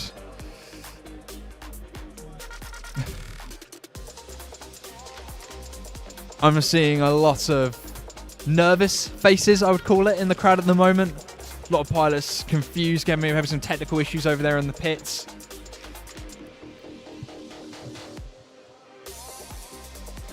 We got Birds Are Real. He unfortunately missed out on his first round of the day when he did not make it back. There's Dan Carpy. Give us a wave, Dan Carpy. He's not listening to me. I don't think these pilots can hear me in the pits. Dan Carpy, give us a wave. Dan Carpy, give us a wave for the live stream. Hey, there we go. These pilots are not very energetic this morning. Maybe one too many drinks before they went to bed. Okay, I have confirmation now from the last race. On our winners bracket, we have the ReeFPV, GP Hesus, Fjordix, and Ed. So it was Fjordix and Ed that got first and second from that previous one, and CAFPV and Kiz, unfortunately, they got knocked out into the redemption bracket. So coming up, we have the ReeFPV, GP Hesus, Fjordix, and Ed going in. Ed keeping it strong into the next bracket. Will he continue though into the top 4, going into the Hobbyist top 4 and then chase the ace format? We'll find out shortly. I think we're just having some confirmation from some race director, then we'll get continuing. Coming up though, once we have done the winners bracket round 7, we will be going into the redemption bracket. So the pilots didn't quite make it into that first and second on their winners bracket side, went into the redemption side. So they still have one more chance to make it into the top 4 into the Chase the Ace format. So they are not down and out just yet. So once we're done with the winners bracket side, we're moving it into the purple side. And then they will be battling it out until we only have 4 pilots in our redemption round 13. And then they'll be battling into the hobbyists for the top 4 format.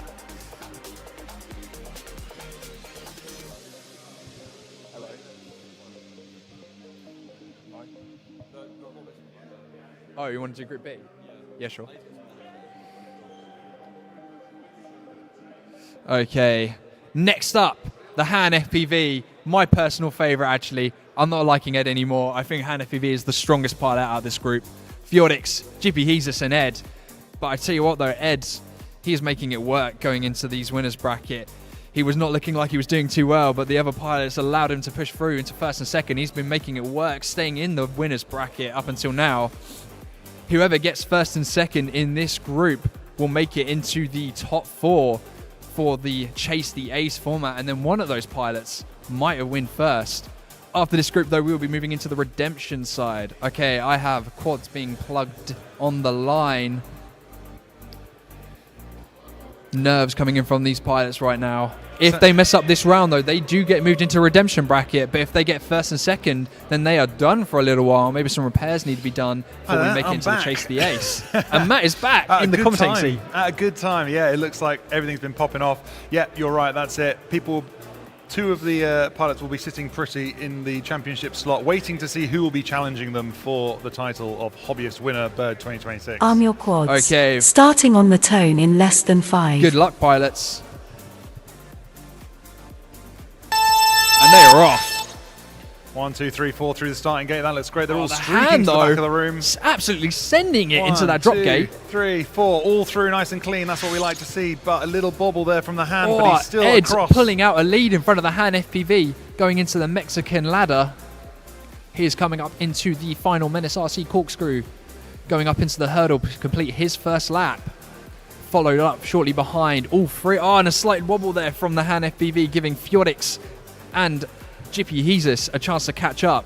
Ed, though, finishing his first lap, going into the drop gate. But let's go live on board with Jippy Jesus because he has got traffic. He is in the middle of the action as he chases. There is a big down battle happening for Han. second place right now. That's true. There's a lot of action happening. The Han on the floor again, letting Jippy Jesus get that clean air. He's way out ahead now, chasing down Fjordix.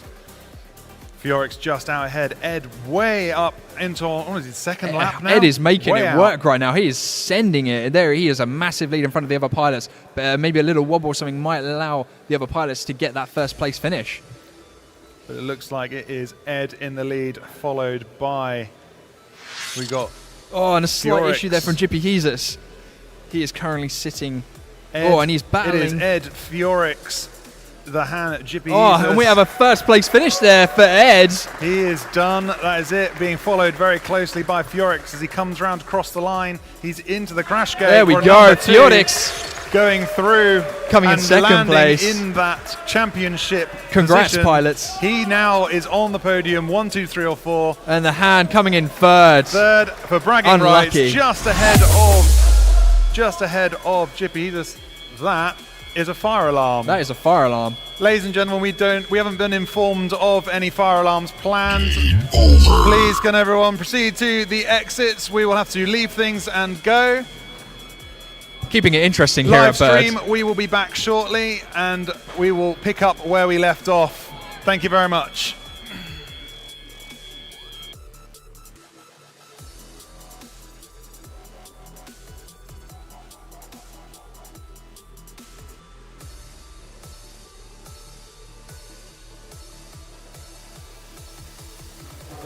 Hi, do you mind introducing yourself and explaining what you've got with us today? Yep, so I am David. I am the treasurer of the British Drone Racing Association. And in front of me we have the FPV hot laps. So we have sets of goggles that we can give to people coming in, wanting to have a look at what the pilots can see through their eyes, part of the Challengers at Bird this year. So if you were a beginner, how would you say is the best way to get into drone racing? So the best way for anybody to get into drone racing really is simulation. It's cheap and you can't break anything. All you need is a computer that can run a simulator. There's various available: liftoff, Velocidrone, are just a couple off the top of my head, and a controller, usually something like this. This one costs about 50 quid, but they're coming down now to as close to 20, 30 pounds. Just something that connects with a USB to your computer, and you're good to go. From there, you can learn how to fly. You can crash as many times as you want, and there's no chance that you'll be losing money on something. So, in your opinion, what do you think's the best beginner drone to use? It's quite a loaded question. There's plenty of things to look for, but generally I like the Beta Air 65s. I think they offer quite a good versatility across the range. They're nice and small, you can fly them in your own house. It's what a lot of people will be flying here today. And they're just generally all-round good drones. What's the drone that you've got there for us? So in front of me here we have a 5-inch racing drone and a 5-inch freestyle drone. Two different styles that people might take up. Freestyle isn't really competitive. This is for people that like to just have a bit of fun, go out, fly, break stuff, and just enjoy themselves. And then we have racing drones, people that are a little bit more serious about racing. They're a little bit smaller, you can see, 5-inch propellers, and these are for outdoor racers. And these can go up to 150 miles an hour in some cases. Some cases close to 200, depending on what's in it and who's flying it, basically. What do you think about the whoops that they're flying today? They're great. Whoops are great. As I say, these can be quite scary. They're quite big, they fly fast, and it's not really a great place for beginners to start. Whoops are a great entry point. By contrast, they are much smaller, and they're just generally a lot safer. They've got guarded propellers, and the only thing that they're really a danger to is long hair. So Thank you so much. No problem.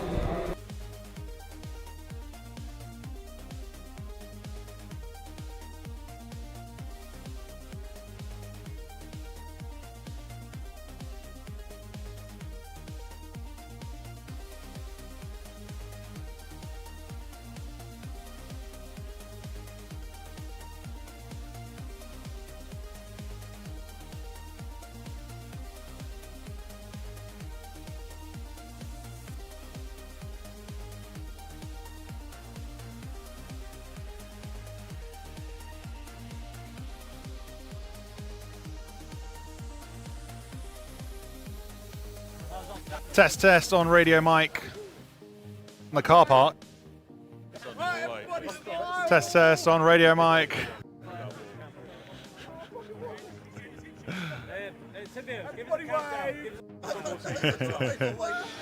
Hey guys, we are out in the car park. Doesn't look like. Oh, maybe you do get video. Cool. Okay. Way out in the car park here. We've.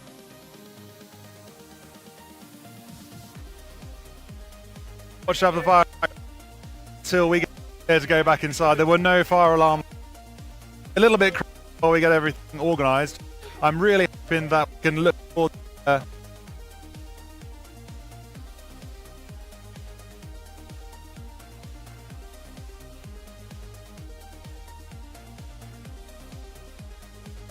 which is nice. Look for one of the organisers.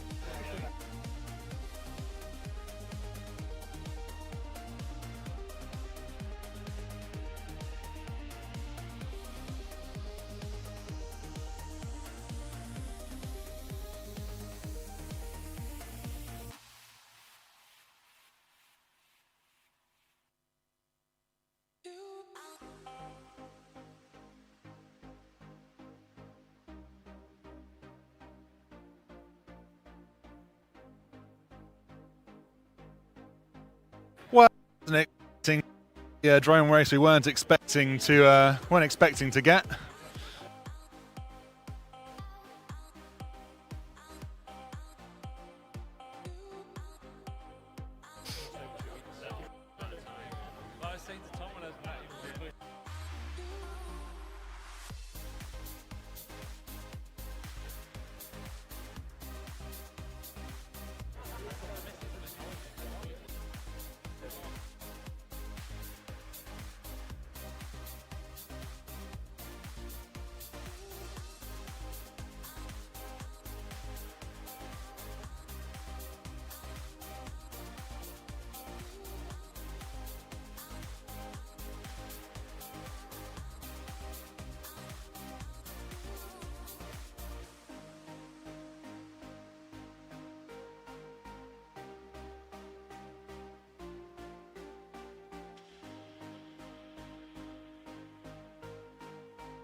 For now, we're just doing as we are told, complying with the fire safety regulations of the venue here at Invictus Education Trust, Lisos High School. We want to make sure we are doing the safe thing as the school hall gets evacuated and checked.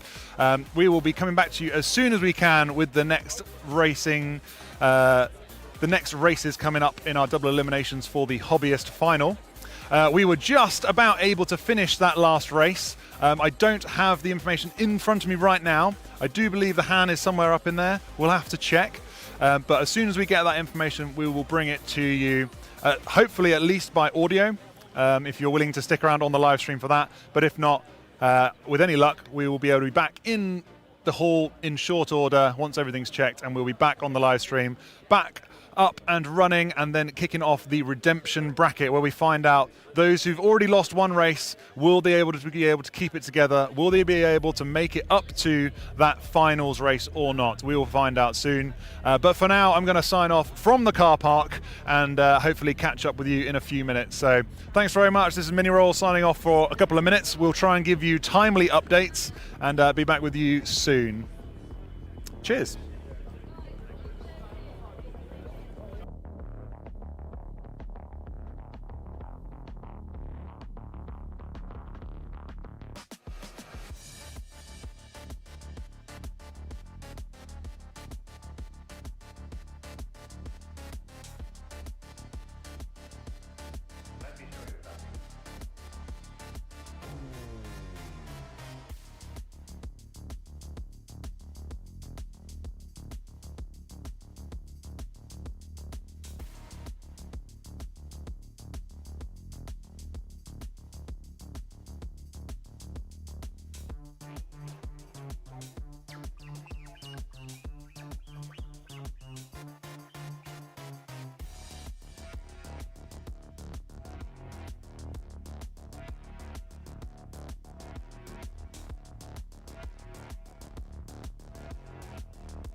Okay, apologies about that, guys. We had a fire alarm decided to go off. Fortunately, it went off We just are back. as we We've been left, given the green just as light that to round come back finished, in. which is a bit of luck. The panic is over. It must have been very funny to come to watch this stream, and then there's just 2 empty chairs going, has Armageddon just happened? I'm very What's sorry. going on? Very sorry, live stream, and very sorry to all our pilots that this would happen. It is out of our control. We hope you can forgive us. However, we haven't lost too much time. We started a little late. We have had a little delay now. I'm confident that if pilots are on the ball and we can push through, we can get stuff moving, then we will be back up and running very shortly. If we wrangle our pilots, there's going to be a lot of wrangling happening. There is. Our Eddie in the pits area is going to be wrangling pilots as quickly as he can to get them ready and up and running, because I believe we did manage to finish a race just as the buzzer went. It was pretty well timed, to be fair. Very well timed. It was almost exciting. as if some benign power said, no, that's not the result. Stop the result. Yeah, cancel that result. We don't want it. But no, I'm pretty sure we finished that race. We're going to wait until our race directors get back up onto their laptops and check everything is running. And then we will be able to bring you those live. But just with a little bit of patience, we really appreciate that live stream. Unfortunately, stuff like this happens. Usually it's a quad going wrong or going missing, getting stuck in a tree. Do we know the cause of the fire alarm, or is it just... No, we've just been given the green light to come back in. Okay. We don't know if someone lent on an alarm signal or if something actually happened, but it hasn't affected what we're doing here, only just delayed us. That's okay. There's nothing in our vicinity that has caught fire, which is good. We usually have an hour. With all the electrics, I don't really want to jinx it, but you know what I mean? Like, there's a lot of cables running all over the place. I don't think I've ever been to an event where I've had to deal with a lipo fire. No. Yet. I mean, people are, touch wood, people are very responsible. People are operating at a high level in this race, and they are managing their batteries well. We haven't really had any major issues. We've seen some batteries go quite low, but I wouldn't say any really have gone into that sort of danger zone. Another benefit of flying lipos on whoops is because whoop battery lipos are very small and they don't really puff all that much, and they don't really cause issues. No, but exactly. So we are getting going again. So I'm seeing pilots on the flight line. They're eager to get going again, which is what I like to see. Yep. So we're just looking at our dashboard here to see what the results were. We were looking for those to be confirmed. I'm sure the race directors team are just getting the system up and running, making sure it is all present and correct, because I'm not sure whether or not that was closed off, that race. I'm pretty sure all the pilots went through, and then we finished the race physically. They were all in the crash gate. We had a result. It's whether or not the timing PC stopped and moved on to the next one or not. I don't know what they're doing up on there. Okay. To solve that, we will get confirmation from them. I have my little earpiece in, but we do have pilots progressing to the starting block. They look like they know what they're doing. Eddie has wrangled the pilots that need to be up here, which is great. So I'm seeing pilots in the redemption bracket from that very first race we had. We've got Viking FPV, Birds Aren't Real, Norfolk and Good, and Les Cargo. These are unfortunately the pilots that did not make it into that first and second position in the winners bracket and got knocked into redemption. But they still have this one chance to make it all the way up to the top 4. So they are not down and out just yet. Hopefully Viking FPV will have a bit more luck. I believe he got stuck in a menace gate very early on in his bracket, putting him in that 4th place. Oh no, he got 3rd in his winners bracket, unfortunately. So maybe he'll have a bit more luck in this race. You can see now on the live stream, what are we calling it? The tree, the board? Double eliminations tree. Yeah, winners double eliminations tree. I don't know. Tree. We're calling it double eliminations. It needs a catchier name. name. We need a catchier name. We'll have a think on that one. But yeah, we have progressed all the way through our double eliminations on the winners side, and we have confirmation on screen that Ed and Fiorix have gone through. They are sitting pretty now at the top of the Hobbyist tree. Congratulations to those guys. One of your little favourites. Yes, I told you, didn't I? Yeah, I know how to pick the pilots. The little FPV pilot that could is sitting up in Hobbyist, waiting to find out who is going to meet them there, who's going to battle their way through the redemption brackets. Pretty soon we're going to be kicking off the redemption brackets, so we hope you guys are with us still on the live stream. We really appreciate you sitting with us while we just dealt with that emergency that came out of nowhere. It did come out of nowhere. The Han FPV, Jippy Jesus, oh my god, Jippy Jesus. They just missed out, unfortunately, in getting into that top 4. I just got a clap from Jiffy Jesus. You know, I will get your name right by the end of the day. I'm apologise about that. But they are sitting in the redemption bracket 13, so they need to wait to see who is going to meet them and challenge them. They don't know who they're facing off against yet, but they have one more chance to get into that finals. They do. So it's not all over yet. They do have a chance to get back up there, as do everyone in the redemption bracket. They're going to have to battle it through, but in the redemption bracket, they have 1 life left. That's it. They now have to make these ones count. They have to come in first or second to keep themselves alive, to find out whether they're going to progress or not. First and second progresses up the redemption bracket. Third and fourth will lose them a life and they will be out. And we will find out who meets the Han and Jippy Jesus a little later on. Someone I'm very interested to see fly is Birds Aren't Real. Threw away his chance of getting into that first and second very early on when he had a did not start. A little bit of a tired head potentially this morning, so this will be his first lipo, so that might affect the way he is going to fly in this race. But we will wait and see what happens. Viking FPV, Birds Aren't Real, Norfolk and Good, Les Cargo. Maybe Les Cargo will get first. Maybe we'll have a complete upset. I would love to see Les Cargo come first. I don't think he's keen to get the last place, so I hope he gets what he wants. And you can see our pilots lining up there. Birds Aren't Real, Norfolk and Good, Viking. Norfolk and Good, a very strong competitor in this race. I want to put my money on her, I think, actually.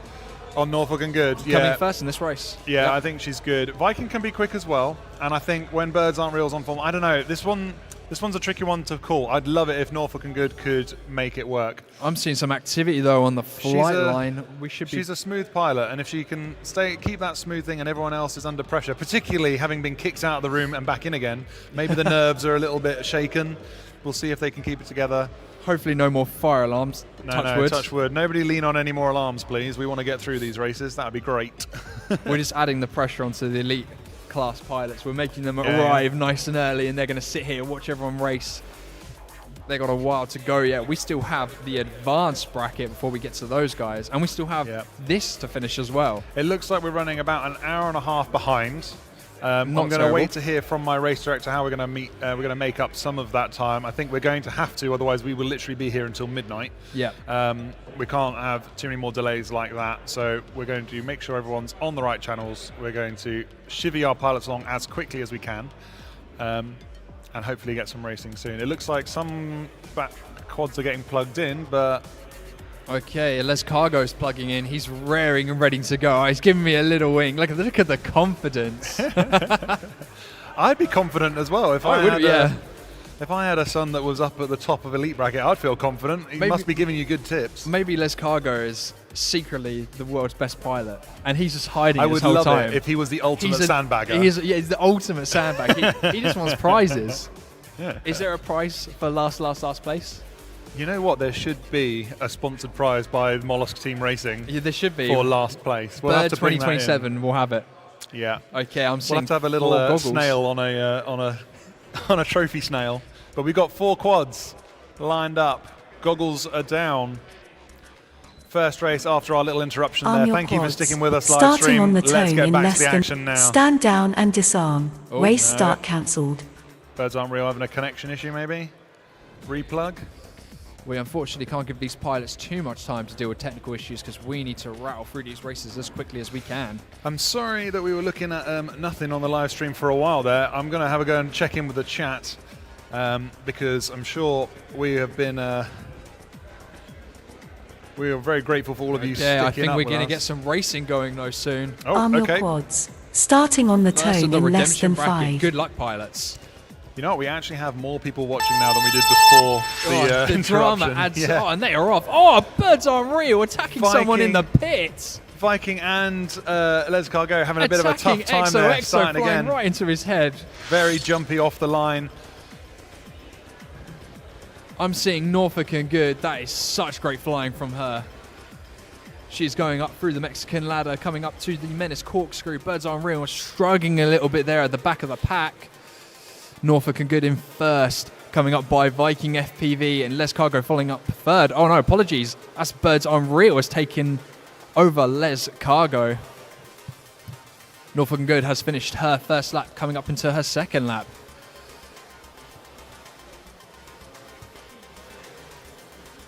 Keeping it smooth, keeping consistent. I can see some nerves coming through on the flight though. Getting nervous. Oh, Birds Aren't Real crashing out on the cherry picker. Viking FPV keeping it smooth. He doesn't want to crash out again. That'll allow the other pilots to catch up to him. Norfolk and Good coming up to finish their second lap. Going up into the Weebly drop gate. They're still out in first as far as I can tell. Coming up round into the Menace RC corkscrew. I'm seeing a battle happening though at the back of the pack. Remember, pilots, you need first or second to continue. You do not have any lives left. You need to make this last pack of yours count. Norfolk and Good though, she is keeping it consistent. Nice big lead in front of the other pilots at the moment. Coming up round into the crash gate. Congrats, Norfolk and Good. First place finish for you. You will continue into the next redemption bracket. We're still waiting on our second place though. 60 seconds remaining. 60 seconds, pilots. And then we... Oh. Still a little ways to go for these pilots before we get to the second place.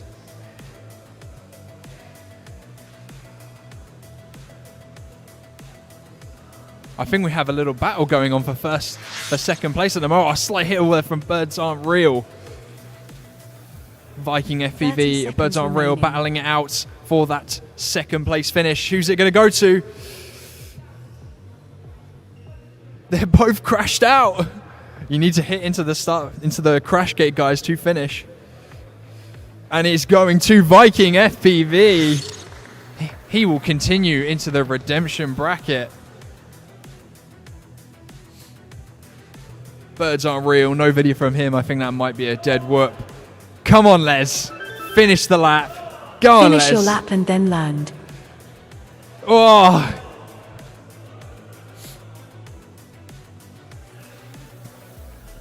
Oh, and he was getting stuck on the net. Oh, no. Come on, Les. Go on, Les. Whee! Making it work. Okay, Norfolk and Good taking that race by storm, absolutely dominating the competition, followed up by Viking FPV in second place. I'll wait for the race director to tell me if that results are final so I don't feed the wrong information to you guys, but from what I could see, Norfolk and Good absolutely taking that race by storm. Unfortunately for Birds Aren't Real and Les Cargo, that is your journey at Bird 2026 is over.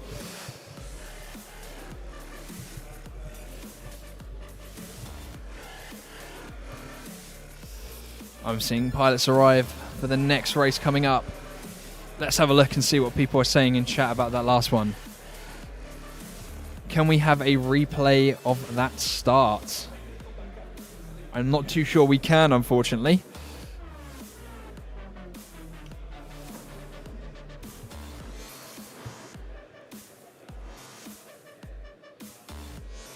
Cut back on the elite practice packs, according to Clive FPV. They should be good enough to not need them. Extra pressure. I like your thinking, Clive. I'm not too sure the elite pilots will be very happy with that. Some of them have just arrived. They looked very tired this morning.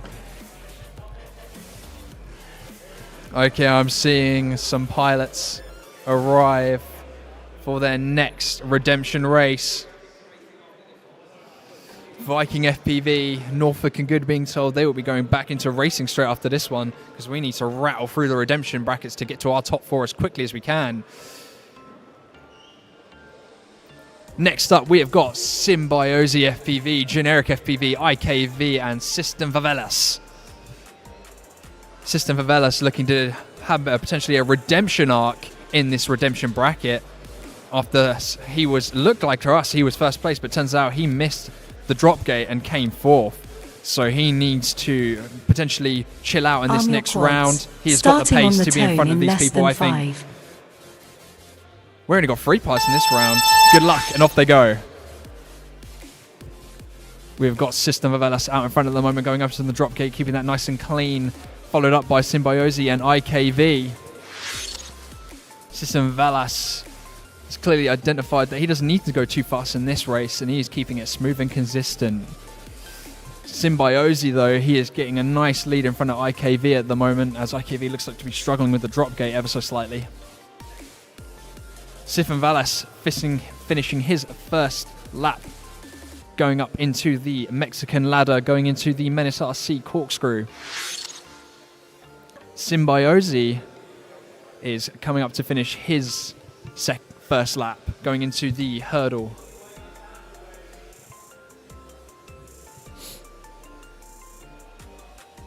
Derpy Hughes in the chat is saying, less talk, more flying, shouldn't take this long.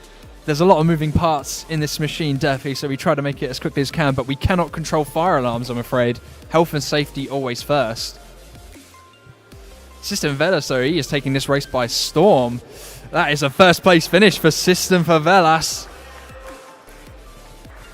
We now need our second place finisher, Symbiosi and IKV, still in the running for second place. Symbiosi taking it slow and consistent. Has a considerable lead over IKV at the moment. But will he be able to keep it together to get that second place and continue his journey through the brackets? He's coming up to the third lap. Going up into the drop gate. Opting for the toilet bowl technique. He's coming up round into the Menace RC hurdle. Going up over round, doing a corkscrew. Oh, taking a slight stumble there. That might allow IKV to close the gap between him and get the second place. At the moment, IKV still sitting in third.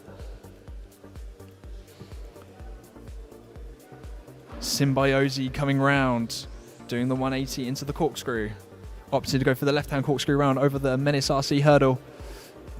Doing the slalom. 30 seconds Needs to remaining. keep it together.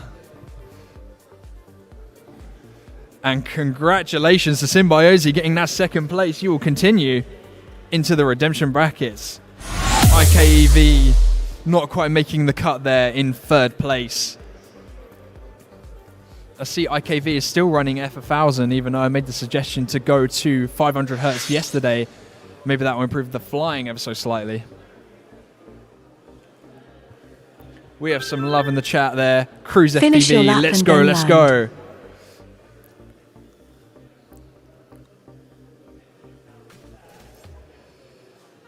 IKV making it work. Almost going the slight wrong direction there on the slalom. It's right, left for the slalom. Coming up round into the crash gate. There we go, IKV. Good job making it work. Third place for you, unfortunately, so you are finished for Bird 2026.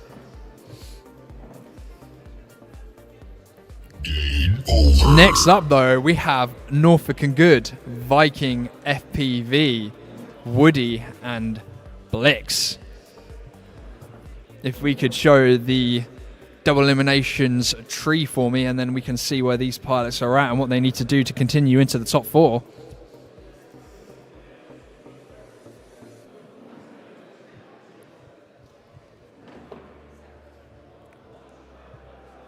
Three pilots on the line at the moment. Our 4 pilots have arrived. Just waiting on spotters. There we go. So the tree is up. So unfortunately, at the moment, Birds Are Real, Les Cargo are finished. We have in this next race, Norfolk and Good. Very, very fast. Only female pilot here, Viking FPV, Blix and Woody. I personally think the two to watch out for here are Norfolk and Good and Blix. I believe that's going to be our first and second position. Maybe Viking FPV will be able to take it away from them and get second or first. Who knows? But at the moment, I'm betting my money on Norfolk and Good or maybe Blix. These two pilots need to battle it out and get into that 12th round of redemption and find their way into the 13th round of redemption with the Han FPV and Jippy Hess, or Jippy Jesus, sorry. I'm seeing 4 pilots and 4 spotters, so as soon as we're ready, we'll get those drones plugged in, get them on the flight line, and get going. Another lovely comment there from Clive FPV. Commentary has definitely been spot on. Thank you, Clive. We do love the support in chat. So the more likes, comments, and we get on the live stream, the better. Carb, will you go for the... Oh, Matt's phone has just, for some reason, switched off YouTube. 1 second. We have Carb, will you go for the pundit job when FPV hits Sky Sports? Maybe in a couple years. Don't football pundits happen when they retire. Maybe if I retire, I'll become an FPV pundit. I'll go after DCL's Matt's job. I doubt DCL Matt is watching this right now, but I'm coming for your job. Okay. Pilots have got the thumbs up. They're getting plugged in and getting on the flight line. Blix, Norfolk and Good, Viking FPV and Woody. I wonder who's going to make it into that first and second.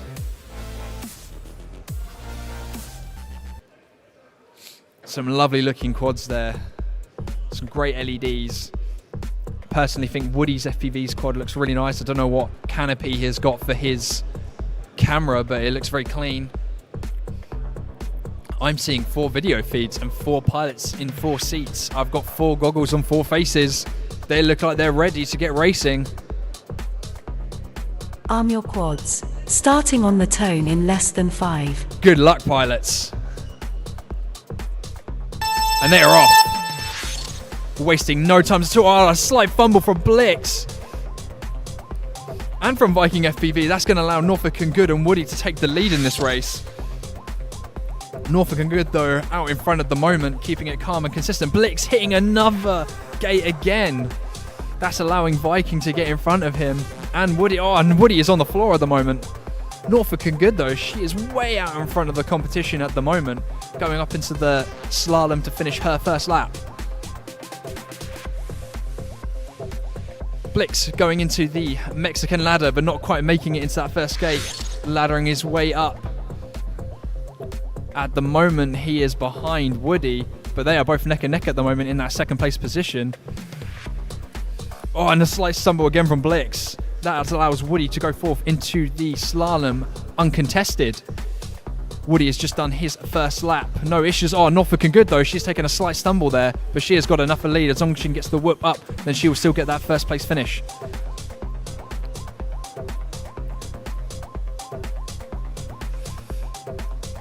Norfolk and Good struggling a little bit there on the corkscrew going into the slalom, finishing her second lap. She is now on her last lap with a considerable lead from the other pilots, Woody and Blix. Blix looked like he was attacking our race directors there. That's not allowed. Blix still out in front of Woody at the moment, and right in the back we have Viking FPV struggling slightly as well. Blix coming up into the wee bleed drop gate, opting to go for the toilet bowl technique. Norfolk and Good coming up to finish her final lap.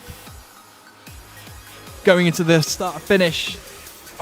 And that is the most graceful crash into a crash gate I've ever seen. 60 seconds remaining. Look how gently she's landing that quad. Clearly doesn't want to break it. Very smart decision. That is Blix in second place. So we have Norfolk and Good in first, Blix in second. We're now waiting to see what our third and fourth will look like.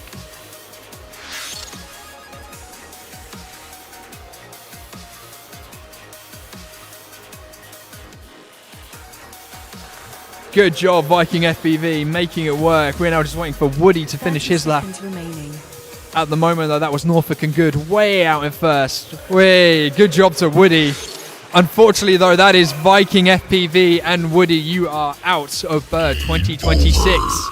Continuing on, though, we have Norfolk and Good, first place. And Blix in second place. You will continue on into the redemption brackets. We will get that confirmed by the VAR team. Matt's coming back in with a laptop with some information on it, hopefully. He's back in the hot seat. The heated seat, I want to point out. Matt is literally sat in a heated seat. It is very cold in here. I'm currently wearing my Gem Fan jersey, but I don't want to take my jumper off. It's way too cold. Yeah, it is a little chilly in here. Ever since we have the doors wide open for the evacuation, we've let all the heat temperature out. has plummeted a little bit. I knew it was a little chilly here from last year. I had a little bit of experiential knowledge that meant that I was going to bring a good comfy seat and a heated pad on it. So when you guys have been sitting in it and complaining I've wet myself, it's because I've got a heated seat here. Matt got up, I sat in the seat and I was like, hang on a minute, there's no way this man's ass is this warm. Mate, I'm hot, what can I tell you? Well, if you look closely behind backstage, there is another heated seat pad you could I'm get. okay. I think I'm okay. As maybe for the elite class finals, I'll get the Gem Fan hood jersey out, do a bit of merch sponsoring. I was just tackling a couple of queries that were raised and dealt with, checking over with the live stream. This was about qualifying yesterday, and we tackled those and have made appropriate responses to them. I'm not going to go into great detail on them, but we had reviewed the information. EXO had raised that he had completed the track in a time less than was recorded. We've verified it. I've looked over the footage, and what we published last night, what is on the leaderboard, is correct. We've reviewed the DVR. The live stream is not the best place to get DVR because there are buffering and delays and all sorts going on in the background, both with our system here and also with YouTube. That means that live stream footage is not necessarily always down to the millisecond correct, whereas in the room we have multiple cameras from multiple angles that we can verify races. There is a lot of redundancy here at Bird 2026, and we want to make sure we have, I don't know how many people we have in the race directors. I mean, you've got 4 spotters, we've got 4 people on race direction and VAR, we've got our live stream and technical assistants going through it, so we have upheld the results we published last night for EXO. His position stands in qualifying, but it doesn't make a difference to his class, which is nice because hopefully that will satisfy his craving to be in the advanced league. He does definitely deserve to be there, a fast pilot in his own right. If he doesn't crash out. If he doesn't crash out. But we're looking forward to seeing him racing later on. Next up, though, we have Symbiosi FPV, CA FPV, Kiz, and System Favelas. I can see one of the pilots adjusting their rates, maybe a strategy they want to implement. I wish I was paying a little bit more attention because I could see what awful rates they were running, because those looked very low.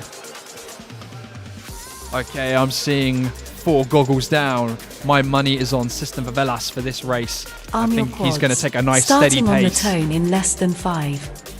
Good luck, pilots. System Favelas, you reckon he's going to steady pace? He was very jumpy. On the last race he did, he looked at the people he was with and he was like, you know what, my slow race pace is going to be a lot faster than these guys. I'm going to take it slow. He did not hit a single gate and he took it nice and slow. This race, though, I think he needs to maybe put the hammer down a bit more because CA, FPV and Kiz, they are wasting no time whatsoever getting around into the Mexican ladder. As people get pushed out in double eliminations, only the fastest make it through, and we're seeing the result of that. Some very fast pilots now in our hobbyist class. CFPV also not making that corkscrew. That has allowed System Favelas to catch up to those 2 guys. He's just finished his first lap, followed up by CAFPV onto his second lap now. System Favelas way out in first at the moment. Got a nice steady lead in front of the other 3 pilots. Battling for third, though, and risking a drop zone is Kiz. It looks like Symbiosi, the slow and steady, has caught up. He's taken the 3rd place. Is he going to be able to catch up with System and CA? I'm not sure he will. He's very steady. Will they make mistakes and allow him to catch up? I'm not sure. A mistake there from CA takes him down, but he's back up and running pretty quick. At the moment, though, we have a 1-2 finishing position for our 2 Italians in this race. Italians doing well. The passion that they bring to the CAFPV, though, he's out in front of System Favelas at the moment. He's very happily up out in front. Oh, his video is not the best, though. It might be hindering his flight ever so slightly. They're comfortably out in first. There it is. We've got System Favelas across the line and in the crash gate. CA, we will check he is in first indeed. We'll get that verified. CA coming round next. is trying hard to avoid the drop zone, but he's not going to be close enough. I think CA is going to make it across the line next. He's coming around the pylons as he comes across the line. He's coming around to crash gate. There we go. Congratulations, CAFPV. Second place. That is a 1-2 for the Italians. Unlucky Symbiosi and Kiz, you are now just racing for pride. That is it. They are both neck and neck, though, actually. Not too far apart. No, Kiz is way out in front. Apologies. Third place for you, Kiz. But that is your Bird 2026 journey finished. We're just waiting for the race control desk to verify all that. Finishing off his laps. We clap Symbiosi across the line into the crash gate. Congratulations, Symbiosi. His very first racing experience with Tiny Whoops complete. Thanks so much for coming and flying with us. We've loved having you here. Okay, we might have the penultimate losers bracket race coming up. Norfolk and Good, Blix, System of Velas and CAFPV. This is going to be a very fast redemption bracket for these pilots. And then we will find out who is going to join them in the top 4. At the moment, there is Ed and Firex. We might have a second, third and fourth Italian group. Yeah, let's zoom in on redemption bracket 12. That is where we're looking at now. Norfolk and Good, Blix, System of Velas, CA. Who will be making it through? All of them very quick pilots. I reckon, you know, the pressure is mounting now. Yes. Pressure is mounting. Norfolk and Good's experience. Is it going to overcome the luck of the new pilots, Blix? I don't know. He's a very quick boy, and, you know, this is going to be a quick... I want to put my money on Norfolk and Good, though. She has been flying so consistently. She is flying consistent. She just got very unlucky in that first winner's bracket, but she played it smart in the redemption, so we will see what happens. I am confident she will do well. I would love it. Blix is, you know, making his way up the leaderboard. He's a quick pilot. He qualified well with System for Velas. I'm confident he's going to do well here. You don't need to win this one. 1 or 2 position will get you through. So if you find yourself in second, you probably want to, you know, just fly it smooth, keep it, you know, safe. Don't let anyone overtake you, obviously. There's a lot of strategy in this final, a lot of strategy. But who will be making it through, we will find out soon. Our pilots coming up to the start line. The first and second winners of this redemption race will be meeting the Han FPV and Jippy Jesus in the 13th round of redemption. Those pilots will be then battling it out with Ed and Firox. Okay, I'm seeing pilots getting quads plugged in. Blix, Norfolk and Good, CAFPV and System of Velas getting ready for their race. They're eager beavers. Very eager.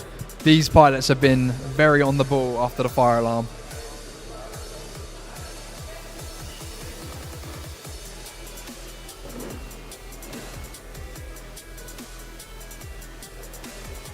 Quads are getting plugged in. I've got 4 quads on the start line. 4 batteries plugged in.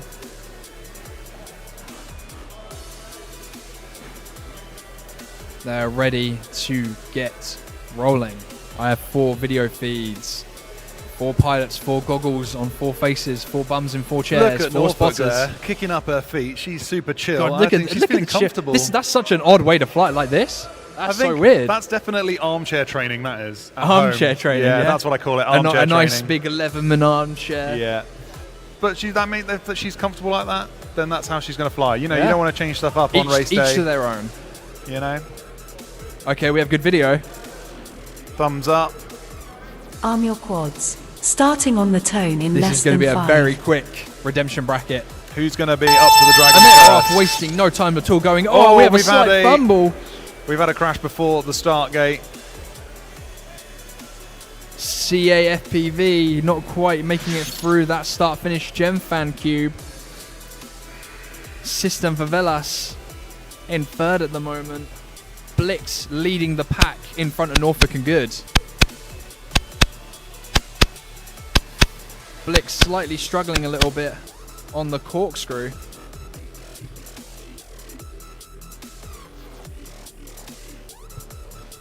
Oh, there we go. Where were we, pilots? We've got System of Velas, Norfolk and Good, Blix, all neck and neck to get that second position. Blix is out in front of Norfolk and Good and System of Velas at the moment, though, keeping it calm and consistent, not making any mistakes. Going into the Menace RC 180 into the corkscrew. Oh, making a slight mistake there, letting System of Velas overtake. He is coming up into his final lap, going up into the We Bleed drop gate. Oh, look at that. That was smooth. Going into the Menace RC corkscrew. Going up into the Mexican ladder. Oh, and a slight crack there from Blix. System of Ellis, though, keeping it nice and consistent. Going into the slalom, making it work. And we have a first place finish for System of Ellis. Slight wobble there from him at the start of the race, but he picked up the pace of the other 3 pilots.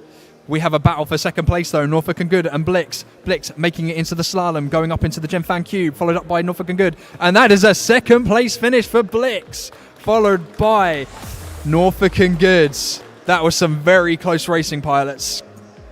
And CAFPV, you are racing for pride at the moment. Come on, CAFPV. We're going on board with CAFPV, though. Oh, not quite making it through the Mexican ladder there.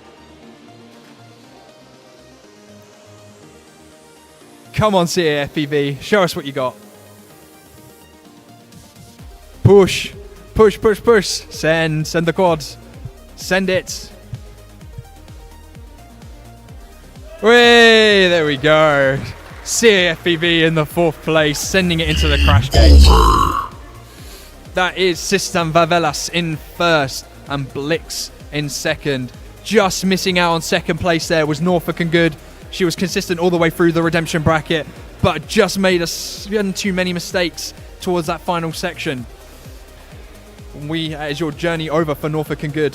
That is a real CAFPV. shame. That is a real shame.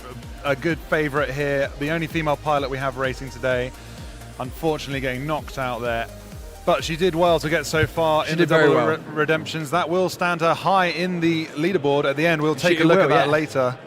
But just missed out, unfortunately.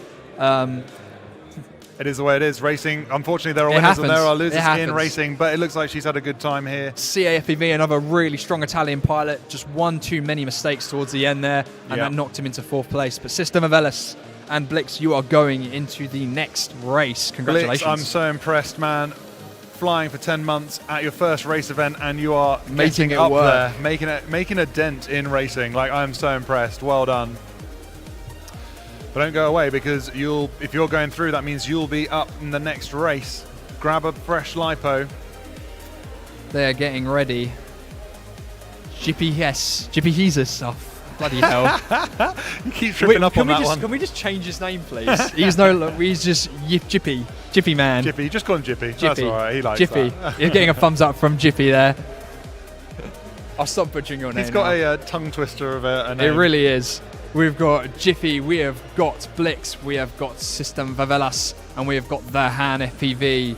Only 2 of them will continue to meet our other top 4 pilots. That will then be Chase the Ace, and that's where the real fun starts. Yes, we are finally getting through to the end of this hobbyist after some significant it's been a long delays. hobbyist class. Usually these go pretty quickly, but not this time. Yeah, I mean, the hobbyist class, you know, I say it as nicely as I can. The slowest class, that's fine. Yes, that's fine. Would take longer than the rest of the classes. Usually. I reckon with all the other pilots flying as fast as they have been, you know, we're going to benefit from picking up some speed later on with all these fast pilots, because, you know, if they're doing 2 laps in 30 seconds, you're going to have, I don't know, 1.5, maybe max 2-minute races. They need to be on it at the flight line, at the spotting desk. We're going to be doing a lot of wrangling. Yeah. If you are not here and not ready, we will be going without you, I'm afraid. That's just the way the cookie crumbles sometimes, guys. Yeah. We didn't deliberately make a fire alarm go off. No, it just happens. The added pressure on race day. It really does. Yeah, you can't make these things up, can you? Everything. If something's going to go wrong, it's going to go wrong. I mean, we've done 5 years worth of bird without having anything major like that go on. So, you know, no major stumbles in 5 years is pretty bad. We'll have a fire alarm. That's all right. I can take a non-critical fire alarm as an emergency. It delayed us for a bit. Okay, that's all right. We have the penultimate redemption bracket. The Han FPV, Jippy, System Favelas, and Blix. Only 2 of them will meet Ed and Ferox in our top 4. They will then do Chase the Ace to find our 1, 2, 3, 4 finishing positions. But that does mean that this race 13, they're racing for 5th and 6th position. They are, nothing to be sniffed at in this competition. Even if they get knocked out now, racing for 5th and 6th. So it is worth pushing all the way to the end. If you're in 3rd or 4th, you know, okay, you may not be progressing to the finals, but you're racing for 5th. That's a nice position to have. That's a good position in the class. Hobbyist. Yeah. Here they are, the Han FPV, Blix, Jippy, and System Favelas. They are looking like they are ready to go. I believe we are just waiting on spotters. Norfolk and Good once again making sure she is where she needs to be, never late. I'm still missing spotters though.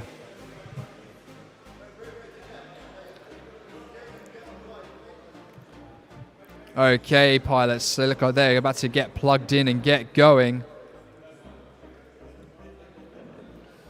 Some probably very high nerves at the moment. Jippy's looking nice and calm and collected though. Nothing worries this man. Sorry. Commentators. I've jinxed it. I've touched plastic. Focus on someone else. Let's pick on the Han. The Han FPV. I mean, I was very surprised at the speed this man was flying. Yeah, I told you. He wasted no time whatsoever getting around that course, and just a little bit of unluckiness caused him to drop down. It is what it is, but maybe he will be going into that top 4. He got all the way through the winner's side, and it was only the last one he got knocked out. I think, working with Dan Carpy, the UK Whoop champion, at Drone Circle. If you're in Macclesfield or South Manchester area, Drone Circle is the place to go. You will be flying with the champions, and it's obviously paid off for the Han because he's here. Penultimate race of Bird 2026 as they're on the line. We've got goggles down. They're about Starting to get on going. the This is tone going to be in less than interesting. 5. Don't go anywhere. And they are off. 1, 2, 3, 4, cleanly through the start gate up to Dragon Mountain. Who's going to hit the dive gate first? It looks like the Han is through it first with Blix. Oh, a slight wobble there Blix for is just System ahead. Favelas. Blix was just ahead, but it looks like the Han got through it cleanly and Blix had a little stumble. He is now playing catch-up System Favelas. He needs to get back in the pack, but he has got the pace to do it. He is just overtaken. Oh, and another gumble there. The Han out in front, already to the back of the room, over the menace barrier. He goes nice and smooth, but a little stumble there. Who's going to get through? Blix gets through first. He's taken it into first place. Blix out in front, being chased down by Jippy Jesus. Okay, we have Jippy Jesus done his first lap. System Favelas, though, he has overtaken Jippy at the moment. Oh, that was clean. He made it work. It's a little stumble there, but he is out in first at the moment. He has done some great catching Blix up. is in first. Blix is into the Mexican section first. System Favelas hot on his tail. A little stumble tap there sends again. him down. Blix nice and smooth, getting all the way over that banner. Back of the room. He's finishing off his second lap. Oh, is he no, and do it looks like nice he and might clean? be down and out for System Favelas. That's not looking good. No. Blix, though, finishing his second lap, going on to his final lap, coming up into the wee drop gate. Oh, that was clean, keeping nice it calm and collected. I think his freestyle maneuver's paying off there. The Han, though, he is In following him up second. close behind. Yeah, it looks like we've got Blix out in front, the Han in second, and we've got Jippy slight in bobble third. there from Can the Jippy Han. hold on to it? Because the System Favelas is back up, and he is flying like a demon possessed all the way back up to the Dragon drop gate. A little bounce there, but a catch before he even hits the floor. Oh, He's up and flying Blix again. trying not making Beautiful it through. flying. But it's all about Blix. Blix is about to get his finish into the crash gate. That is first place for Blix. Congratulations. Beautifully smooth flying, not a The almost Han, no though, tats at all. We still got second place. The Han, though, getting second place. Look at him cross the line. Congratulations, the Han. But Jippy not far behind. If he had let up even a moment, Jippy would have had him. Jippy takes third, and unfortunately, unlucky for System Favelas, System though. another technical keeping him on the ground. seconds remaining. But he's back up and flying. He's going Potentially, to take away 6th position here at Bird 2026. Nothing to be sniffed at at all. Fought off a lot of hot contenders throughout this double eliminations. He's a quick boy, but just not Look at quite him. consistent enough to make it So work. quick across the line, sending it into that There we crash go. gate System and Favelas, fourth rocking. place. So we have our 1 and 2 making it into the top Here he 4 is, for a nice Chase the Ace. slow-mo as he comes around the corner there. We'll see him shoot into the crash gate. Boom! Sending it home for 6th. Congratulations, pilots. First place, the Han. Second place, meeting Ed and Fyrox in our Chase the Ace.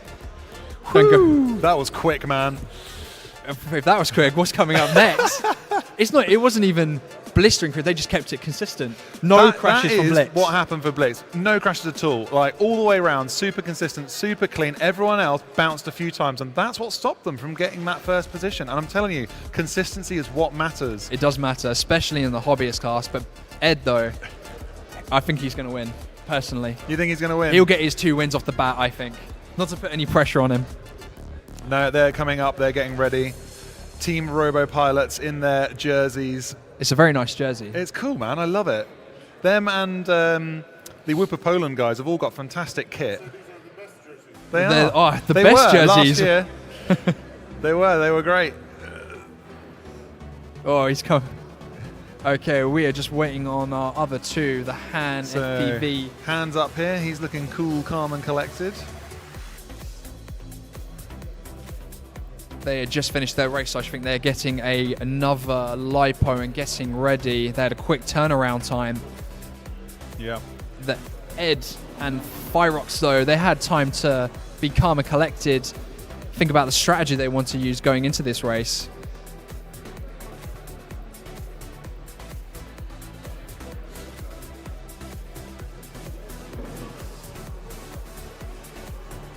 Nothing phases the Han, though. Okay, I have 4 pilots. This is Chase the Ace. To explain that format again, first place needs to win 2 rounds twice in order to win overall. If someone wins after they took that first place on the previous round, then it goes back and forth. They've got back and an forth. ace. That's it. It's going to be first to 2 aces. Who's going to get them? Who's going to walk away with this winner? They only have 5 rounds to do it. If we get to 5 rounds, then it is sudden death. So they need to, well, sudden death would then be a first, second, third, fourth position. Not quite. Not quite. Oh, is it on points? No, we have points. So okay. You score your position, that is your points, and then it's golf. Lowest points wins. Okay. And we, of course, have a tie-break rule if we have a tie-break. So you want to go for first. That is what you're aiming for now. In the final races, first is what counts. You want to get those aces. Don't let anybody else get those aces. We want a 1-2. That's the best way. Feel nice and confident. Send it home. Win those aces and go home the champion of hobbyist class. Of course, if somebody else gets that ace, if you've got multiple aces, the pressure mounts. It does mount. Pressure mounts. There's a big bar of chocolate on the line here. Exactly. If you want to win anything, it's that. It's that. Man, the cost of those bars of chocolate is going up, so that is a sizable donation to the prize fund. This is free plugs for Cadbury's chocolate right here. No, don't. I'm not going to say don't, but man, it's got expensive recently. Maybe I've only noticed because I scoff so much of it. I can't remember the last time I had like a nice slab of just plain chocolate from Cadbury's. Just gorge. Every now and again, it's nice just to gorge. Cadbury's. Yeah.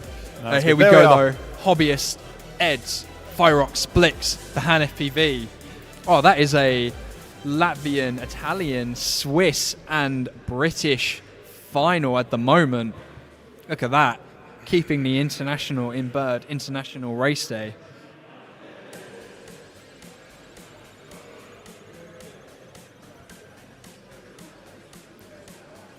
Okay, I'm seeing 4 pilots, I'm seeing 4 spotters. We will just be waiting for the race director desk to get ready for the change in format. Yeah. I'm loving the graphics we get from this year. They're brilliant. The little skulls for people who's out, the little arrows to show people who's going forward.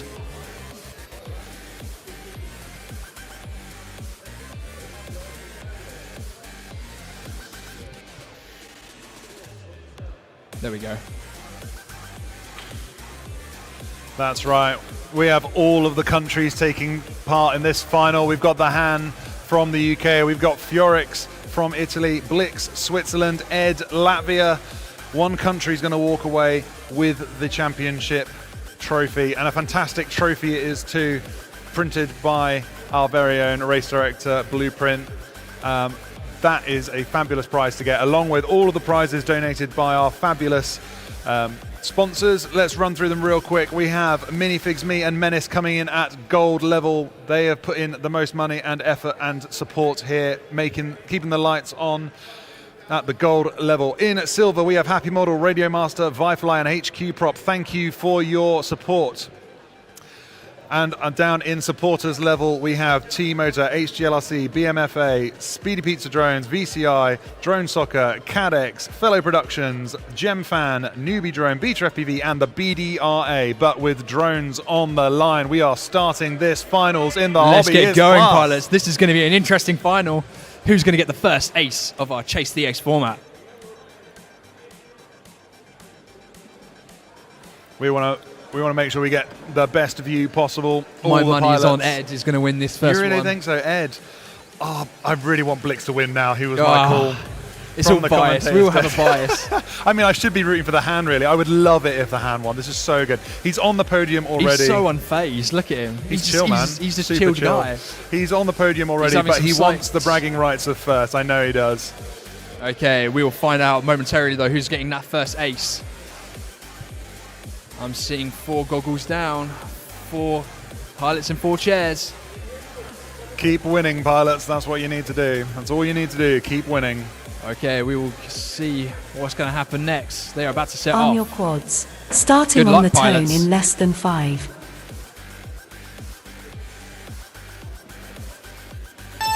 And they are off. All getting through the start-finish gate cleanly, coming up into the Weebly drop gate. 1, 2, 3 people getting through. Oh, Blix slightly struggling there with the Weebly data back in the 4th position at the moment. We have got the Han in 2nd place. We have got Ed at the moment out in into first. the Mexican section. He's making you it called work. it. He is calling it fast. He Oh, is he's- not far behind Fireox though, and the Han is a 1, 2, 3 at the moment. Yeah, Ed up to Dragon Mountain, going into the dive gate. Beautiful corkscrew down that, but a little tap, but he keeps it together. The Has- Han and Fireox though, they are both neck and neck at the moment, but a lead is being formed at the moment. Ed has got a comfortable lead in front of the other 2 pilots. The Blix though bringing up the rear. He needs to do some catching up though if he wants that But his 2nd slow and place finish steady, or first. his slow and steady way of flying might win this for him, because as you see, if people make mistakes, they might get through. But Ed's out into his 3rd lap. He's way out in front. He is keeping that smooth and consistent, But unfazed man, at the moment. Fiorix chasing down the Han. Fiorix in 3rd, the Han in 2nd. Oh, and a slight bobble there from Ed in the Mexican ladder. That's might Literally allow Fireox or the chasing him Han down chase. through the dive. What an Oh, and a hit there for Fireox as well. They are both neck and neck at the moment. It is Ed in 1st, Han in 2nd, and Fireox in 3rd. 4th at the moment is for Blix. Oh, Han is we're sending coming up it. to the final lap though for Ed. Is he going to make it work into the crash finish? And Ed we have our in first first. ace. Who's going to bring it round the corner for 2nd? It is Who's neck it going to and be? neck It at the looks like moment. the Han. And the Han. The Han takes 2nd. Good job, Han.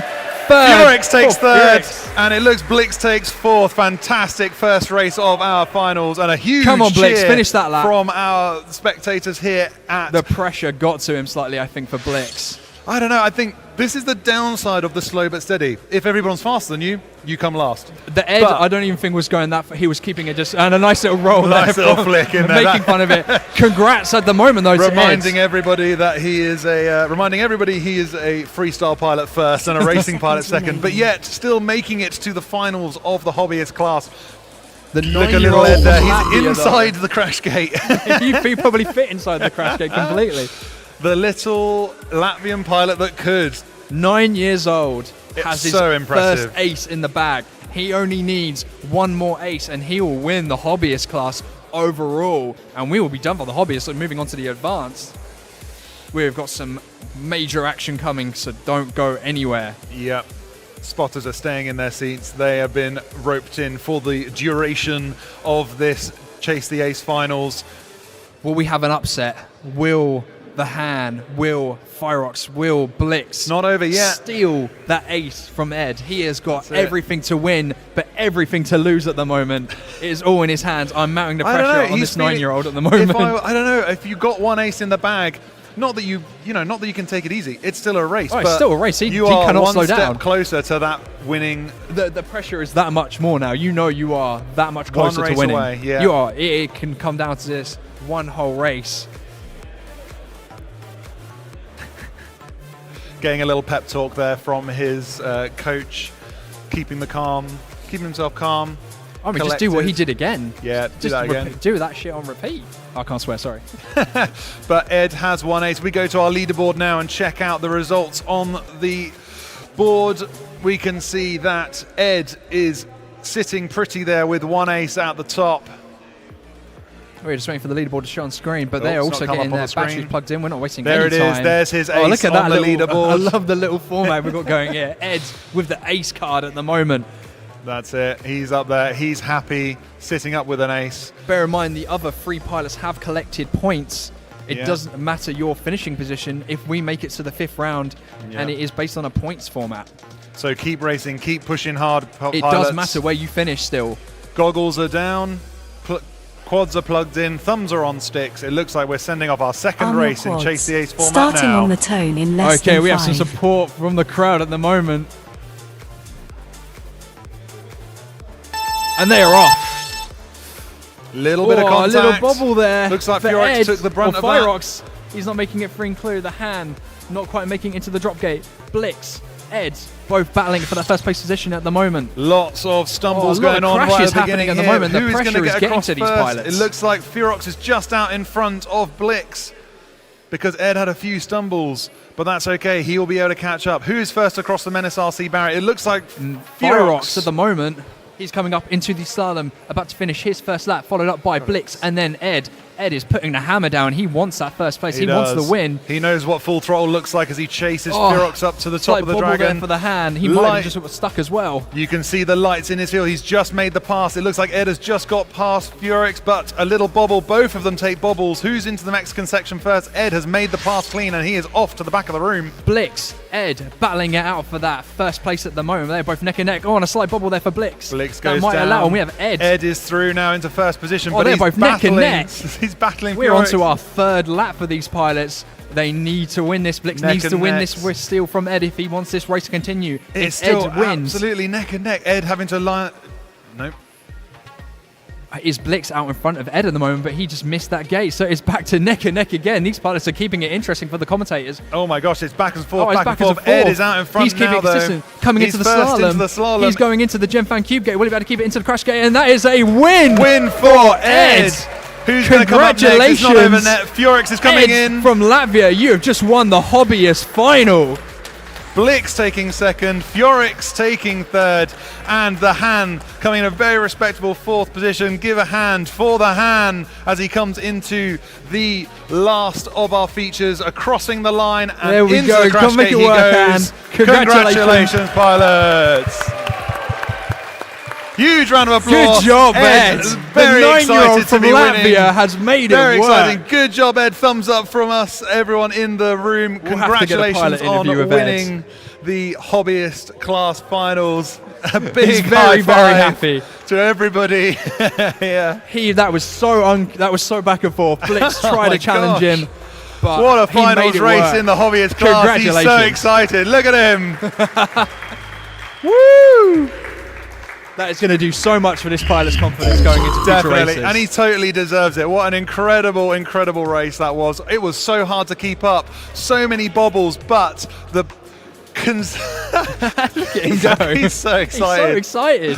What an incredible race. Number 1, Latvia takes the first trophy at Bird 2026. Incredible racing here. Congratulations. So excited. Well done, little Ed. Look at him go. Do you want to come up and wave at the camera for us? We'll do, How a, you we'll doing, do a quick buddy? pilot interview. Good high five. Nice one. Smile at the camera. Yeah, that is our winner. He is the fastest, and he's just 9 years old. Well done, Ed. We'll have to get a few words from him later on. Of course we will. So I'm just going to go to our leaderboard. Let's have a look at the scores on the board. Let's make it official and bring it up for our viewers at home on the live stream. Let's see those 2 aces go. next to little Ed's name. There he is, right top dead center. He Ed. won all the way through up to the championship finals and walked away 1-2 ace done. And that was not an easy ace in that second one. Blix No. wanted that win. That was Fyrox frantic. wanted that win, but they just could not make it work. Ed was too calm, too consistent through that race, but it kept Yeah. it really interesting for us commentators. That was a great race. That and was that's what we like one to of the see. hardest commentating races ever because it was back and forth, Back and forth. Man, but We well kind of had to deserved ignore the winner. hand, unfortunately, because he was way in the back, and Fyrox Yeah. had too many early crashes. Maybe the pressure got to him a bit much. Furix taking too many crashes. Blix looking like a contender for a lot of it. It was back and forth with him many times. But Ed, 1-2. Ace, ace. Congratulations, little Ed, from Latvia, representing the Robo Pilots team. Very well deserved race. But the action doesn't stop there, does it? We have got our advanced finals coming up. So That's we were up getting next. back to the racing momentarily. Yeah, we are going to lock those results down. We're going to plug them in, lock them down, and move on to advanced pilots. We want our advanced pilots tech checked in now. All the racing is done. They are going to do the quickest tech check of They are their gonna do lives. the quickest tech check. Because after our late start and the fire alarm, we are running significantly behind schedule. But I know that everybody here wants to get to the racing. They want to get onto the leaderboard. They want to find out who are the winners. Ed down the bottom there holding his little Robo Pilot sign. Yeah, if Ed, if you want to come up on stream, please do. Like, we would love to have you representing Robo Pilots up here. He's in his own little world at the moment. Yeah, I think Instagram's blowing up for him. Yeah, come on, go and grab him in a moment after he's had a couple of photos, and then we'll bring him up on stream with Dan Buster, because we haven't heard from Dan Buster today. We'd He's been love itching to get on the He is, commentating. I know. You've been doing such a good job. I want to give him a chance to come up and help us interview the winning pilot of Hobbyist. So Robo Pilots coming up in force. Oh, we have to get the translator as well. Right, I will leave you guys and leave you with Ed and ReeFPV.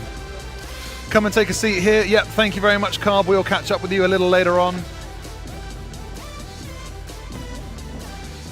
Hey guys, please do let him know that he can speak in Latvian into the mic so that you guys at home can speak to your friends. And if you want to translate into this mic here, that'd be fantastic for us. So, Ed, what a fantastic race. We are so happy you won. Little Ed, 9 years old, our first winner of Bird 2026, up here to give us a quick lowdown. How do you feel sitting at the top?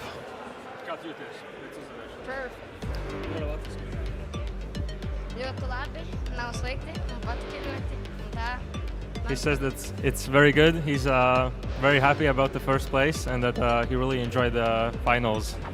Excellent. Yeah, the finals was incredible. The first race you did looked very smooth. Was that your tactics? It's so tas bija ļoti stress un bija ļoti traki. He was very stressed, but he in the first round he says that it was crazy, but he did get what he wanted, which was the first ace, and then ultimately the second race was also very stressful, but he got it.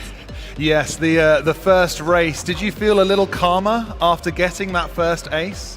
Vai tu biji mierīgāks, kad tu uzvarēji pirmā lidojumā? Jā, es biju mierīgāks drusciņ tā. Yes, of course, he was a lot calmer after getting the first ace. And then into the second race we went, and everything looked a little faster. Were you pushing hard? Vai tu pušoji vairāk otrajā lidojumā? Vai lidoji tāpat? Jā, es pušoju vairāk. Of course, he was pushing harder because he saw someone in front of him. I think that's the reason. Yes, you were battling with Blix and with Fjorix there. When you have drones in front of you, does that make you go faster or does that put you off? Tagad tev kāds bija priekšā, tad tev lika ātrāk lidot? Jā, es ātrāk lidoju, man bija tāds stresiņš, un es tad ātri palidoju, un man sanāca. Of course, seeing someone in front of you, especially two red LEDs in front of you, was a lot more stressful. But but because of the stress, he somehow got it together and got maybe a little lucky, but he didn't crash enough. There were a couple of crashes, but you kept it together all the way to the end and took that final position for Robo Pilots team. Congratulations. I want to give you a little high five here. Congratulations, mate. We really appreciate you. Guys in the pits, in Spectatorland and in YouTube, please give a big round of applause for your first winner of the Hobbyist class, Ed from Latvia of Robo Pilots. Big cheer. Thank you very much. Very well done, guys. Is there anybody you want to say thank you to or hello at the live stream? Please speak in Latvian if it's easier. visiem, kuri man palīdzēja. Everyone who helped him. Yeah, perfect. Yeah, it is a team effort to get it. So well done, Ed. Thank you so much for coming so far, competing with us here, and taking part in Bird 2026. We were looking forward to seeing how you progress as a pilot.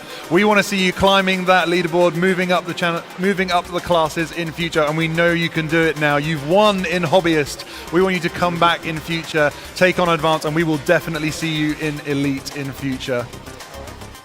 Thank you so much, guys. We will see you a little bit later on. All right, thank you very much. Thank you. Thank you.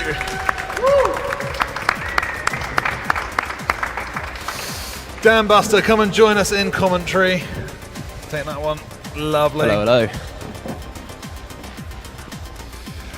Well, what was that like looking from the sidelines? No, that was incredible to watch. It's crazy calling that level of racing hobbyist class. You can see the competition's amazing, and seeing such a young pilot representing internationally with such consistency is kind of inspirational to other pilots. I really hope it is inspirational, because he's just 9 years old, started flying at 4, and now he's 9 and he's competing at the top level of international racing. It is incredible seeing how, the level that Hobbyist has become. It started off with a few blokes in a pub just racing around a set of gates, just for fun, a little bit of a cheeky race, and it's progressed all the way up to this incredible international race where pilots travel from all over the globe to take part, and he's fended off all of those pilots. It was a 4-country race at the end there, so he is taking home not only the trophy but the glory for Latvia. No, definitely. You can see he's certainly got the skill required and the mentality to progress to become one of the maybe even fastest pilots in the world, especially at such a young age. You could really tell, although he was a little bit twitchy, that's just the nerves. He was there representing his country against 3 other countries at a race he's travelled to. So many top pilots here. The pressure on him is amazing, and handling it that well at that age. Yeah, exactly. It was incredible. But that is not the end of the results in that, because whilst he may have walked away with first, we are going to check in on the points to see who came in second, third and fourth, and I've got the results here on the screen in front of me. We can announce the official Hobbyist leaderboard and bring it up on screen for our live stream. Starting from 16th position, Les Cargo wanted to come last, and he managed it. Congratulations to Les Cargo in 16th position, fending off everybody else to take last position. Les Cargo in 16th. Moving up to 15th position, we have Generic. In 14th, we have Birds Aren't Real. In 13th, we have IKV. 12th, it is Symbiosi FPV. 11th, we have Woody. And 10th, we have Kiz. In 9th, we have Viking FPV. In 8th, we have CA FPV. In 7th, we have our female pilot, Norfolk and Good. In 6th, we have System Favelas. In 5th, we have Jippy Jesus. And into the podium positions, I can announce that it was The Han in 4th position overall. We then have in 3rd, Furix taking 3rd place and bronze. Big round of applause from our studio audience for Furix in 3rd. And in 2nd, I can announce that means Blix takes 2nd. Congratulations, Bix! He's only been racing for flying FPV for 10 months. He came here to Bird 2026, dominated the hobbyist class, and ended up just getting pipped to the post by Ed, our Latvian pilot, walking away with 1st position. Congratulations to all of our hobbyist finals results. Wow, man, I'm stoked for that. That was incredible. No, definitely. This is the reason I love to watch double eliminations racing. There's so much competition, and it also means that whenever a pilot gets knocked down, there's a tremendous amount of pressure on them to not have another crash out, because that means they'll be out of the competition. So it is very impressive to see Mark, can you repeat this pilot that for me, handling that please? kind of pressure so well, and see Ed coming out on top. Quite excited for the next round, the advanced finals, which will be starting the track walk for probably 10-15 minutes. They're doing technical check-in at the moment. No, you're right. Advanced is coming up soon. The tech checks are speeding through. Sorry if I came over the mic there. Just getting a bit of instruction from back of house. Yeah, there you can see them tech checking their way through. We're having a short break. I was hoping that we might be able to bring on a special guest. It looks like our special guest can be ready in about 20 minutes, so we will be coming to them hopefully with a bit of a chat. But we have a short break now before we go to our advanced because they're tech checking. Then we've got a couple of warm-up batteries for them. Let them get the nerves out after the excitement of hobbyist class, all the adrenaline pumping. Even watching it, it was exciting. So I know that definitely some warm-up batteries are going to be needed for the advanced class. We'll be kicking that as soon as tech check is finished. And then looking to get on with their race. Brilliant. Yeah, so, man, I'm like shaking. I'm like so excited for the racing.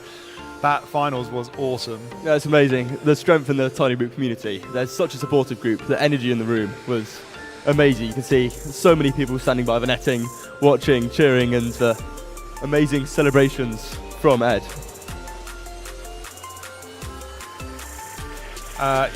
Yeah, we also were. Man, my brain's fried. Honestly, that's fried me. But I'm just going to jump into the next part of it. While we were out getting fire alarmed out of the building, we were doing a couple of little interviews there, and I wondered if across the hall and outside in the car park whether we were still connected. I don't know if we were or not. If the live stream could hear us. Turns out you might have been able to hear us, which is cool. So I carried on and did a little interview. And we'll go and check out that now, and I hope maybe we've got some sound to a video this time. Hopefully, we'll see. So here we go. Hi there. Okay, bit of an unexpected venue change here. We've been kicked out by the fire alarm out into the car park. So I'm now facing off with the BCU students who have joined us here for our race. They are recording the live video. Unfortunately, you get to look at an invisible me sitting on the chair, but hopefully you can hear me with our radio mic out here in the car park. We are making the best of the situation and taking a couple of group photos, which has been fun, all out here on a nice big thing. Pilots, if you can hear me behind, do you want to give me a big cheer for drone racing in the UK? Hopefully we'll be able to play this video a little bit later on, but for now we're just doing as we are told, complying with the fire safety regulations of the venue here at Invictus Education Trust, Lisos High School. We want to make sure we are doing the safe thing as the school hall gets evacuated and checked. We will be coming back to you as soon as we can with the next racing, the next races coming up in our double eliminations for the Hobbyist final. We were just about able to finish that last race. I don't have the information in front of me right now. I do believe the hand is somewhere up in there. We'll have to check. But as soon as we get that information, we will bring it to you, hopefully at least by audio, if you're willing to stick around on the live stream for that. But if not, with any luck, we will be able to be back in the hall in short order once everything's checked, and we'll be back on the live stream, back up and running, and then kicking off the redemption bracket where we find out those who've already lost one race, will they be able to keep it together? Will they be able to make it up to that finals race or not? We will find out soon. But for now, I'm going to sign off from the car park and hopefully catch up with you in a few minutes. So thanks very much. This is Mini Roll signing off for a couple of minutes. We'll try and give you timely updates and be back with you soon. Cheers. Well, that was me doing my best to keep something going on the live stream in the car park. Honestly, it's a big blur. I can't even remember what I said. I hope it was coherent. Maybe, could have been. Oh man, it was a bit of a crazy moment there. We weren't expecting that to happen, but hopefully, you know, we kept something alive for the live stream. I'm going to check in briefly on the live stream chat. Just to see who is in there at the moment. We have 50 people online, my gosh. And Tiny Whoop himself is here. Mr. Tiny Whoop, Jesse P is in the chat.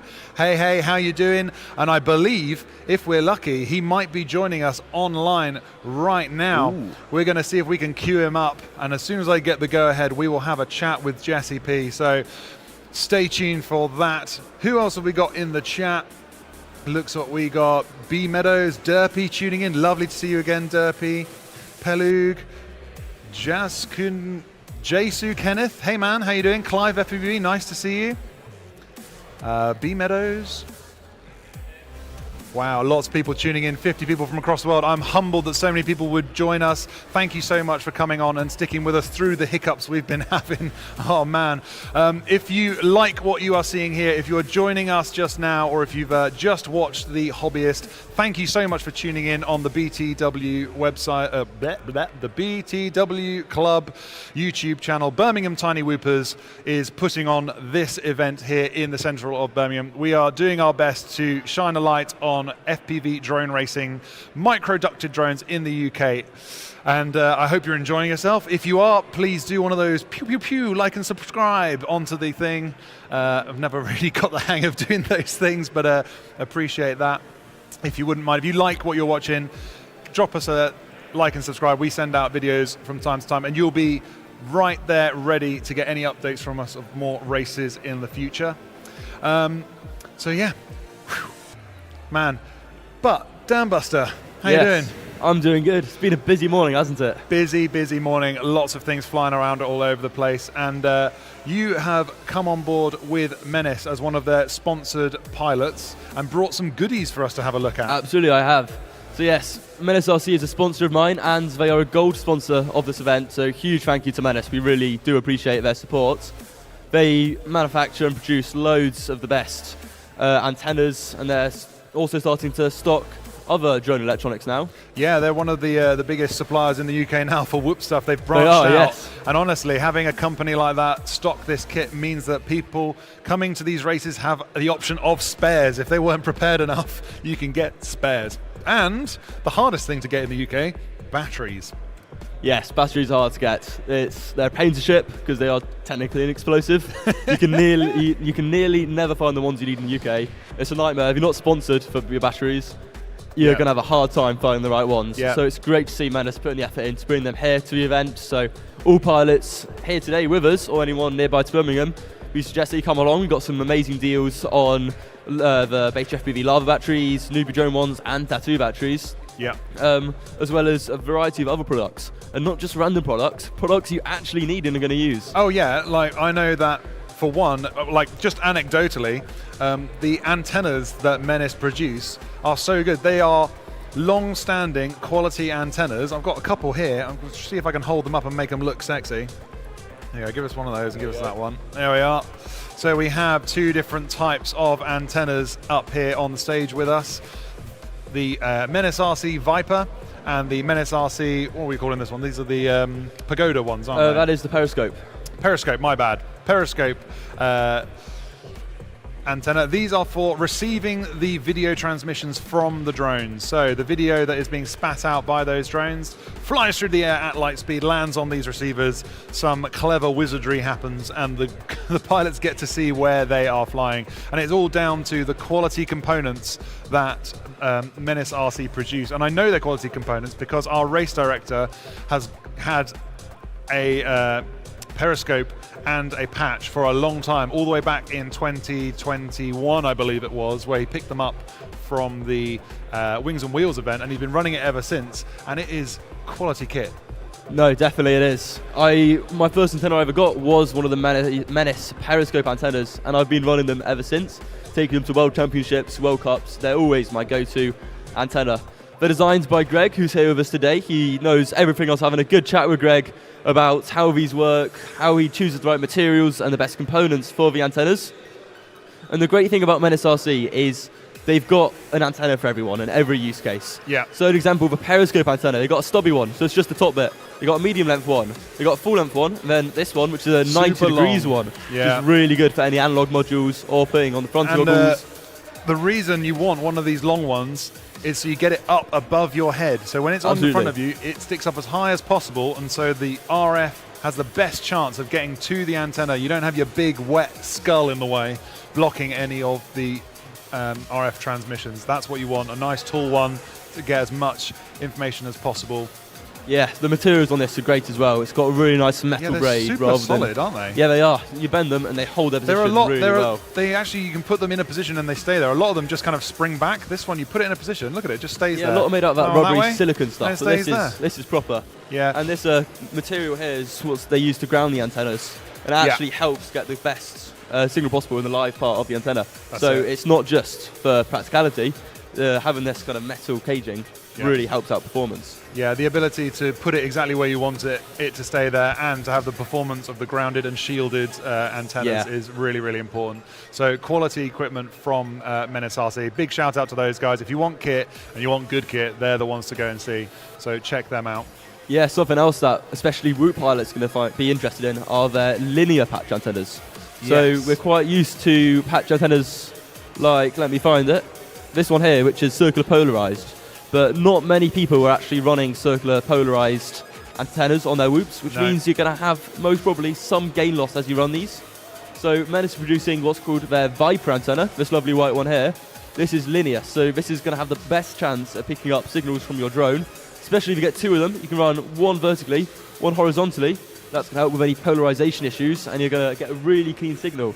So if you are running circular polarized antennas on your goggles or analog modules, I do suggest you have a look at Menace's linear range, as you could find some excellent performance by switching antennas. It might give you the little... it might give you the little boost you need in your video performance, particularly in like challenging metal box environments like we are here.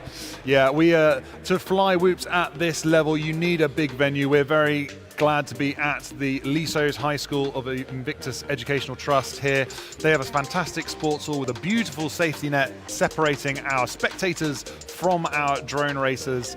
But it is a sports hall. It is a big metal box and lots of reflections. So you want to bring good gear here, and this is the gear you're going to want.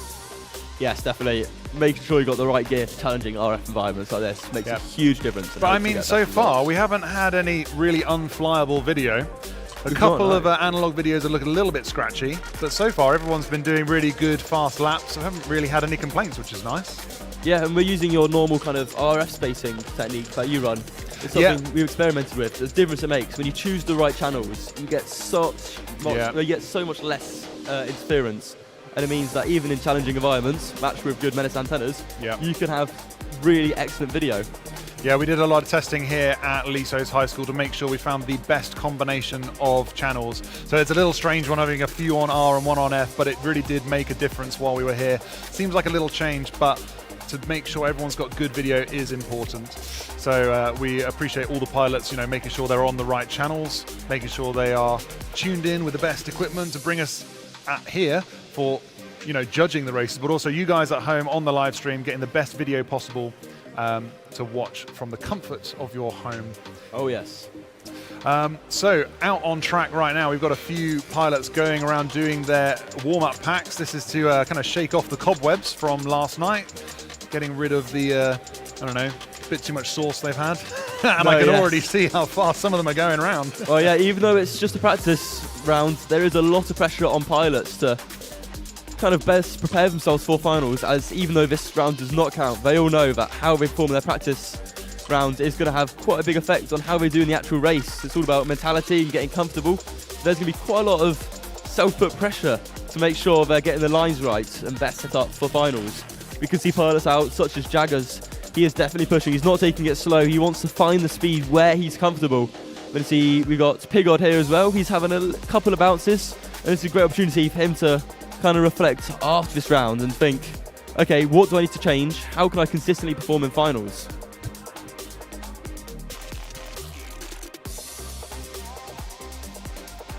See a really clean feed from Jaggers. He's running at HD0.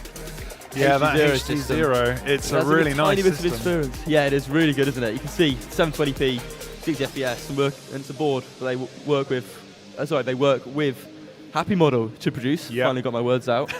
But no, that's a 5-in-1 board, VTX, RX, flight controller, and DSC all in one. Yeah, the HD0 video that we've got coming on board there, the little bit of a... Nope, they've all just stopped flying. As soon as we go to the video, of course, they all just stop flying. But you'll notice two different distinct styles of video coming across on the live stream, analog and digital. For those of you not in the know, these are two different types of video transmission system. So think old school TV boxes from, back in the day. I grew up in like the 90s and the early 2000s. All you had back then was scratchy analog digital, all that kind of fuzz going across. It's the couple of benefits to analog that still persist: super lightweight, Yes, no. Analog systems, although they have worse image quality, as you say, they look like 90s televisions. Yeah. Not that I've seen one, but I'll believe you. You're too young. I will believe you. Too young. Oh gosh, show my age. But yes, you do have a worse image quality. You usually get around 540p. Interference doesn't just cause sparkles; it changes your colours and changes your pixels. Yeah, not super good when you do. The thing with analog is it kind of fades out. It's not an all or nothing. It's not. So when you do have strong interference, it can be a lot easier to still control yourself, because often it will go black and white. Even if it's black and white, it's a bit distracting, but you can still see where the elements are. So that is better than sparkles that you get with HD0. However, there's a huge benefit, which is that they're so lightweight. Oh. Yeah, there's a huge benefit to running analog systems, which is they're so lightweight, which means you've got less momentum to carry. It's going to be easier to catch yourself after dives. You can more easily accelerate quickly into fast sections. You can decelerate faster, and as your quad's going to be lighter, you're going to be using less motor power to fly to given speed. So you're going to find you're flying a lot more efficient. You're going to have less battery sag, and you're going to ultimately get longer flight times.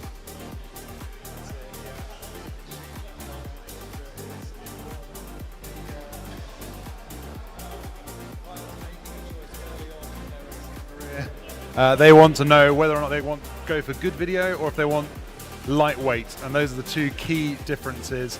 I was just tuning out a little bit there because I've got people in my ear telling me all sorts of things. Yeah. The analog video, one of the other advantages that people forget is that you can sometimes fly through the crackle. So it will fade out a little bit. You'll still get a few shadows. If you've got really bad environment, you can still just about see. Whereas digital, if you've got signal, great. If you haven't got signal, it will drop out. HD0 is quite clever, like you said, with those sparkles. It kind of drops individual pixels rather than whole screen. But when the digital does go, that's it. It's gone. You don't get any echoing. You don't get anything to fly through. So. Yes, you're right. It is nice how HD0 gives you that bit of warning. You see, you get more and more grainy, or sparkly as people usually call it, image as you fly. But other video systems, DJI or Walks now, you either have it or you don't. Or you don't. Yeah, or you've really got like a 1 second delay. So sometimes I'll be doing some long range flying or flying behind, so I don't know, trees. They got better, like, it'll just kind of go. Yeah, they've got good penetration because they're high-powered video systems. But when they do go, that's it. They're over. And sometimes they've got quite large latency as well. Whereas when you're racing like this, latency is your worst enemy. Yes. Like DJI or Walks now, you're talking probably around 40 or 50 milliseconds of latency. Sounds tiny, but with the fast reflexes all the pilots here are using, that makes quite an effect on your flying. And you also feel less connected to your drone, which you don't want in high-pressure racing It feels a bit environments. strange when you have some latency, because it's almost like you see something happen, you make a correction, and then nothing happens in front of you again, because the system has to connect to the drone, send the information, the drone does the thing, you get the latency, the video comes back to your goggles, and then you see it. It's like flying through honey. Like, things don't react the way you think they're going to. Yes, they've certainly got better, but it's still a problem. And although it's all right for more casual flying, serious racing like we have here at Bird, it's analog or HD0. It's analog HD0. That's pretty much it. You're getting 3 or 4 milliseconds of latency, which is that's 0.003 of a second. You can't even feel that. No, I don't. Gives your How long really is a blink? I don't even know. I don't know. Probably less than that. Yeah, it's super low latency, and that's why people choose either analog or digital. Both are good in this environment. You'll see a mix on screen when the pilots are flying. I've just had in my ear that we've been catching up in that unfortunate fire alarm break. Our university students.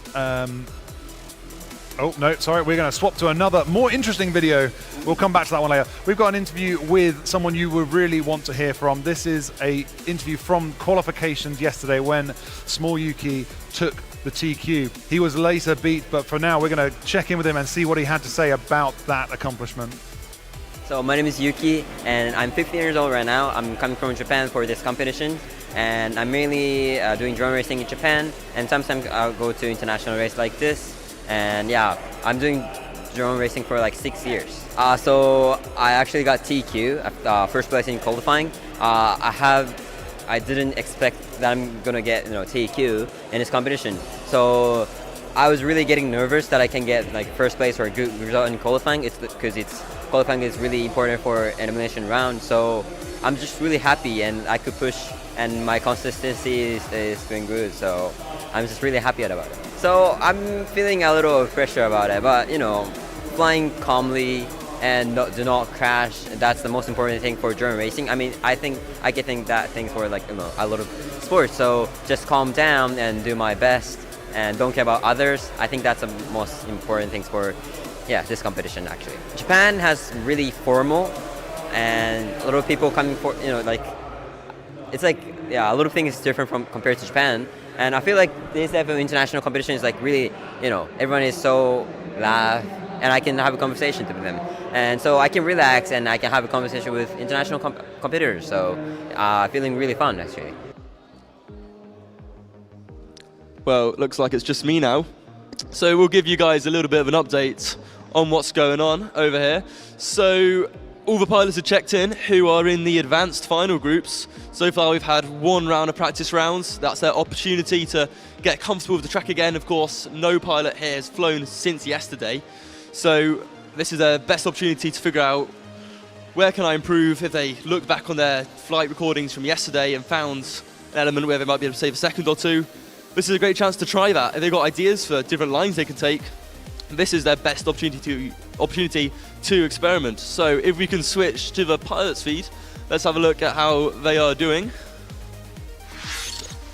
There we go. So in the top right, we can see Mike, who looks to be quite close with, my eyes aren't good enough, Jono Jad, at your top left. You can see they look a little bit nervous. It's a little bit twitchy, but they're keeping their lines nice and smooth now. It looks like they're listening to me. So yeah, Mike seems very comfortable in that, as Carb calls it, the Mexican section. A little bit of bashing and boshing, and he's absolutely nailed the slalom. Bottom left we've got Eldronado. That looks like an angle mode pilot to me. He's going to be very offended if he does fly accurate enough to make that up. We'll see how he gets on in angle mode with the dive gate. He's got it fine, doing a little toilet bowl, little spin down to the catching gates underneath it. And bottom right, we've got Archie, who is probably looking like the most confident pilot here. He is also in angle mode, but he's going for a nice point and shoot method. See how he does this corkscrew? Yeah, he's going around the left. Lots of pilots going around the left of the banner. It's not how I'm taking it, but I think pilots finding it easier to do a left-hand corkscrew, even though it's really a right-hand corkscrew. It's about, yeah, and so, sorry, just got interrupted then. But yeah, it is interesting to see how different pilots take on different elements. Yeah, Archie's definitely going to be one to watch when we're in actual racing. Again, this is just practice, so these results don't count. But after there's 2 more practice rounds after this, and then all 16 pilots in the advanced class will have had their practice rounds. We got the Duke FPV, as just said, I just joined, and the track looks really good with all the obstacles. Yes, I agree with you there. There's a lot of elevation change, which makes this track very challenging, and it does help separate the best pilots to the newer or less experienced pilots. I think my favourite element has got to be the forklift, or as Matt's making me call it, the Fortress of Dragons. The dive gate is very challenging, and the Mexican section in the middle with the 3 hexagons is very challenging. They're smaller gates, you've got less area to fly through, and then you've got a huge climb after because you have a U-turn, then you're going straight up through the top gates. Alright, looking at the pilots now, looks like they're doing a swap over. We've got another pilot from RoboPilots, another young pilot who is going to be flying. Again, this is just a practice round, but see if he can follow on from Ed's legacy, because RoboPilots have had a very, very good day so far. Alright. Oh, what's going on here? Alrighty, those pilots have had their practice round start, so they all have 2 minutes to, as I said earlier, get comfortable with the track and work on any improvements that they identified after their qualifying rounds yesterday. Top right, we've got Anti-Hype, a very well-known pilot in the UK, very experienced, and you can see he's handling the pressure, even though it's just practice, very well. We've also got at the bottom right, James TX. He's got he's also running analog. It looks like we've got 4 analog pilots. Oh no, we've got H0 at the top left. from Zumi. But interesting to see James TX seems to be running quite a narrow field of view camera. I say as he boshes into whoever's at the top left, Zumi. Yeah, you can see lots of pilots prefer to have a wider field of view as they fly. It gives the effect that you're kind of in a bit more control. You got a better view of your surroundings. Pre-turns are easier as the element you're pre-turning is going to be in your sights for longer. There, James TX has quite a narrow field of view camera, so I wonder how he's getting on with that.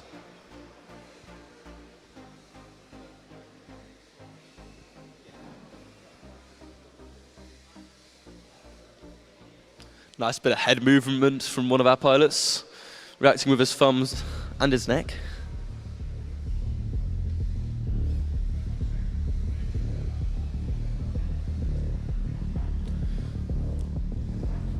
You can see Zumi's got the dive gate down really well, where some pilots do the toilet bowl method, where they go through the dive gate and then do a little spin so they can have more time to break their momentum and better line up for the very difficult gate on the ground, the catching gates. He is going straight for the dive and then almost diving through the gate on the ground. It's a good 3 or 4 meter drop, so it's impressive to see so many pilots managing to do that dive line so tightly and perfectly.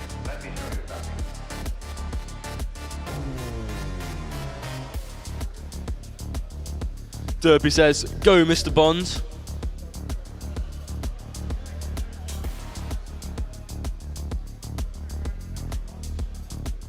I got to ask Derby, who's Mr. Bond? I tried to figure it out. I have no idea. Who on earth is Mr. Bond?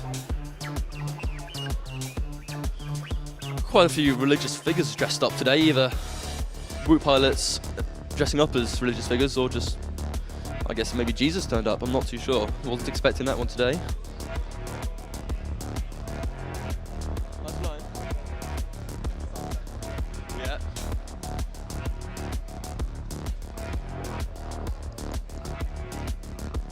Right, this is the last 4 pilots in the advanced heat having their practice rounds. So after this, we will be into double eliminations. For those of you who don't know, double eliminations is very different to what we usually run here in the UK, which is a point-based system. This means each pilot has 2 chances at, 2 chances of getting top 2, else they're going to get demoted into the redemption brackets. So as an example, in the first round will be B Garage, Pigod, 222 FPV and Jaggers.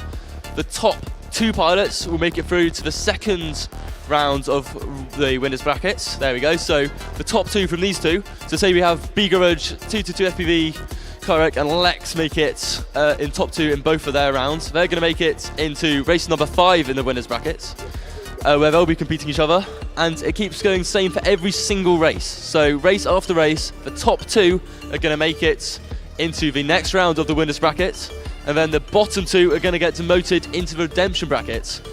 If you get a bottom 2 result while in a race in the redemption bracket, you are gone, you are long gone, you can go home, we don't want you anymore. You are out of the competition.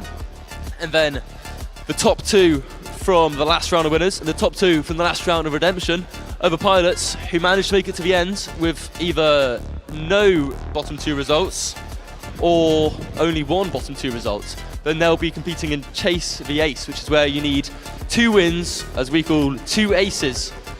And the first pilot to get those 2 wins is proven the best in that heat, and they will be the champion of the advanced Arm your Exactly quads. right. Starting on the And here tone we in are less than on the 5. first race of advanced class. 1, 2, 3 pilots. Unfortunately, it looks like one pilot won't be joining us for this race, but they are off and flying.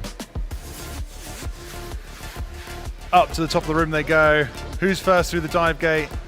It looks like Pigod is out in front. He's done the dive gate, he's done the Mexican section, and he's into the menace at the back of the room, looking very strong, smooth and consistent as he comes round across the line, and onto his second lap goes Pigod, who is coming up next. Jaggers and B Garage are taking each other on. Both of them cross the line neck and neck as they go up to the top of the room. It is 1-2 down through the dive gate. Here they go. Little bit of a stumble. Who stumbled? It was B Garage stumbling, letting Jaggers get through into the Mexican section, but It is all about P-God right now, and as soon as I mention that, he just touches, goes down, but he's back up and running soon onto his third and final lap, but he's getting chased hard by Jaggers. Jaggers wants 60 it. seconds He is remaining. going hard up to the back of the section to the Dragon to take on the dive gate. Here he goes. P-God with his smooth and calm style already at the back of the room, but as soon as I mention that, it has a little bobble. Keeps it together though. Look at him go. P-God. Around the final slalom, he goes across the line. Is he going to go into the crash net? Yes, he does. Bringing home first place for P-God. But B-Garage looks like he is stuck somewhere lost in Netherlands. Completely black 30 screen, seconds letting remaining. Jaggers take second position and securing his spot, moving through to on the winner's side. Practice.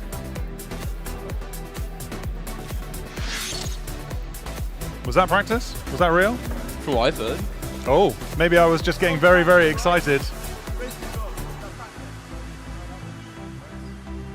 That was a race confirmed. Sorry, a little bit of Sorry, confusion there has up been here a on confusion. you had me worried there for I mean, Sorry. well, put it this way, it would have been practice for me commentating, but it was. But no, that was a real race. We had B-Garage, I was going to say, they were going a P-God. bit fast for practice, weren't they? They were really a bit sending it. competitive. Yeah, That does yeah. explain it. Sorry, guys, a bit of confusion there from me. I do apologise. No, it is. We want to make sure we're bringing the right information. I was very sure. Yeah, we do. You just, oh man, you just confused me a little bit there. That's know. fine. We had our first race of advanced finals. Thank you for tuning in and joining us there. We're going to look for the scores on the doors of race 1. Pretty soon we'll be kicking off race 2 of this advanced class. We're running way behind schedule, but hey ho, such is life. What is it? It is 20 past 1. Actually, we are not too bad. Tell a lie, we are not behind schedule at all. It is 1:20 and it says racing starts at 1:20 on my schedule. So we are not doing too bad at all. Seems like we are back on track, and that must be because Hobbyist was so fast. You were watching from the sidelines. Hobbyist was so fast. And we are now up in the advanced class tier, looking at the first race, number 1. We have results in from the race director. P-God taking first position, Jaggers taking second, moving through on the winners bracket to see who they'll be facing off from the next race. B-Garage and 222 unfortunately dropping into the redemption bracket. We will catch up with them later. So in the next race, they will be battling the top 2 to compete with winners just then, P-God and Jaggers. So the pilots who are going to be racing are Kyruk, Debut FPV, Lex FPV, and XO, and they'll be joining P-God and Jaggers, 2 very good pilots. So race number 5 of winners is going to be challenging. Advanced class has stepped up a level. Here are your next competitors. Kirek from Poland. We have Debio from Italy. We have Lex FPV of the United Kingdom and XOXO also from the UK, and a very international race this will be. Some fabulous looking photos there. Look at those. XO giving a nice cheeky grin. He's confident. There he is. Look at him in all his glory. I am interested to see how XO does. We know he is a very skilled pilot. He's got the speed. He just struggles with consistency a bit. He tends to go quite twitchy. So as long as he can keep it together, I think him and Kyrek stands an excellent chance. But with some goggles down and some thumbs on sticks, the Arm your drones quads. are plugged in. Starting on the tone in less than 5. Let's see how it goes. And they are off. Little slow start for some people. XO goes down, so does Debio, leaving Kirek and Lex out in front. Kirek flying beautifully, smoothly. Lovely corkscrew there into the Mexican section. Lex goes down, Debio's recovered. XO all over the show, ended up in the pits. Is he going to be able to recover? This will knock his confidence a little. Will he get it back together? Because Kirek is across the line, starting his second lap now. Yeah, Kyrek has a great lead here. He's going to... Okay, well, as I say that, he crashes, but he has a great lead. So as long as he can, from now on, keep it consistent, he should stand a decent chance. However, following that crash, Lex is not too far behind him. He's just done the dive gate on his second lap. XOXO still having some troubles. He's done the Mexican section. He struggled with the smaller gates, had a little crash. You can see WFPV keeping it nice and stable. Kirek onto his third and final lap. He is so smooth, calm and collected, 60 way out seconds in front. remaining. I'm pretty sure Debio is the only one now that stands a chance of catching him. Although saying that, Lex FPV, a very smooth pilot, It will be between him and Debio who takes the next position, because Kirek coming around through the slalom to punch it home for the first position goes Kirek from Poland. Kirek. And now I was trying to keep up with him. Who is it going to be? Is it going to be Lex? Is it going to be Debio? We'll have to see. EXO's been having a mare of a time out on track, crashing all over the show. Clearly the pressure has got to him. Looks like it's Debio's got a great lead. Coming across. He's punching in seconds. Hey. Well done, Debio. Not far behind at all. Lex FPV, smooth pilot from Hanworth Tiny Whip Club, taking third. So that will be Kirek and Debia who are going to be going through to the next round of winners. That but is with not the one next more race. pilot still out on track, we're going to let EXO bring it home. I think he's called it there. He's upside down. He's not moving. He's collected his quad. That's it. EXO's done, taking fourth position. Round of applause. Finish for all your our lap and then land. Even though they came bottom 2 in that one, they do have another chance. So they are not out of the competition yet. They will have a redemption bracket race after we've been through all the winners races. That's it. Yeah, they've won. They've lost one life, but they will have another chance to come back. We will hopefully catch up with them a little later on and check in and see how they're doing. So yeah, a couple of races done. Let's go back to our. I'm going to have a check on our results there, see if they've been punched in. We're just looking for that to be confirmed by our race directors. When we get the updated results, we will be able to report them to you. We're pretty confident in them, but they're going to make sure the right people are going through and the right people are getting knocked down before we confirm anything official. We have our, every time we say, oh, this is him and it's him, it's our opinion. It is, because obviously we have a VAR team back off stage, and they are hosted by our volunteers. Our volunteers here stepping up and really making all of this possible. You've been volunteering, coming on and doing a lot of commentary, which has been fantastic. We've got a whole host of volunteers backstage that you won't see on camera very often. In fact, they're operating the cameras. They are running around doing jobs. They are fetching and carrying. They are running activities all over the place. So big thank you to our volunteers from bottom of my heart. Without them, we literally wouldn't be able to run this. We need their help to keep pushing FPV drone racing in the UK. Definitely, we've got such a huge and brilliant crew of race directors, camera operators, and so many people working behind the scenes to make this event possible, as well as so many supporters representing themselves here at Bird 2026. We've had a few questions in the chat. Actually, to start, we will go with what Grok said. Grok says in capitals, also known as shouting, Kirek, what are you doing in advanced class? Smurf from Elite. I mean, fair enough. He is a very skilled pilot. To be honest, I was quite surprised to see him in advanced class. Of course, the competition in advanced is still excellent, but we know Kirek is one of the best pilots here, potentially. Yeah, he's a very, very strong pilot. I love seeing Kirek fly. He's got such a smooth style, as you saw just there. He has made his way through with first position, along with Debio, kicked up into number 5 race. We will check back in with them in a moment, because right now we're going to race number 3, where we have our next pilots about to take off on the line. Dronojad, starting Mike on the FPV, tone in less than Eldronado 5. and Archie FPV. They are off. It looks like a clean start for all of them. 1, 2, 3, 4, all the way through the start gate, and they are into the drop. A little bit of tussling on the drop gate. I wonder who that was. It looks like Mike is through clean, and he is ahead of the pack, closely followed by Dronojad from Poland. Mike through the Mexican section. Dronojad hot on his heels. It is going to be a close race between these two, but Dronojad goes down, leaving Mike a little bit of clear air as he finishes off his first lap.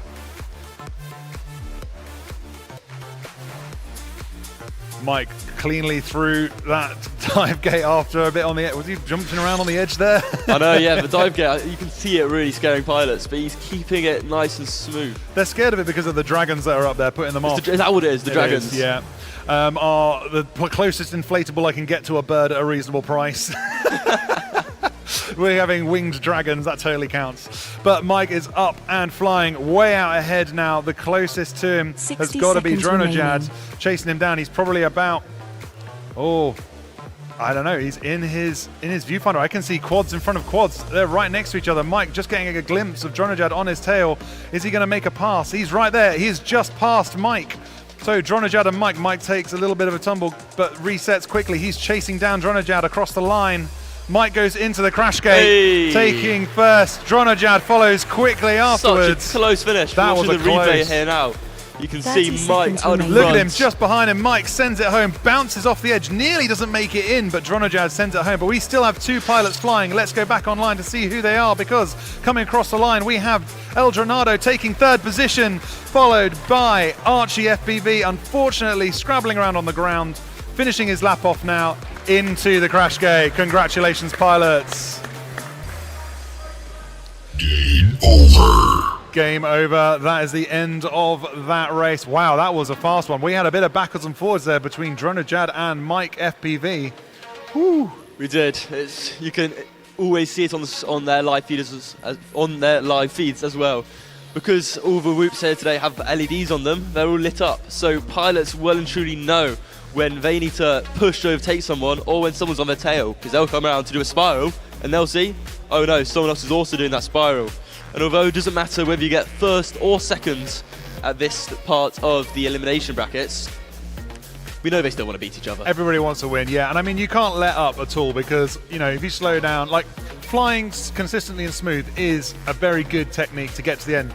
You still do have to be faster than the other guy that's flying smooth and consistently to get to the end. You don't want to lose a place, especially if you're sitting in 2nd. You want to make sure you're pushing to catch up, just in case the guy behind you is quicker.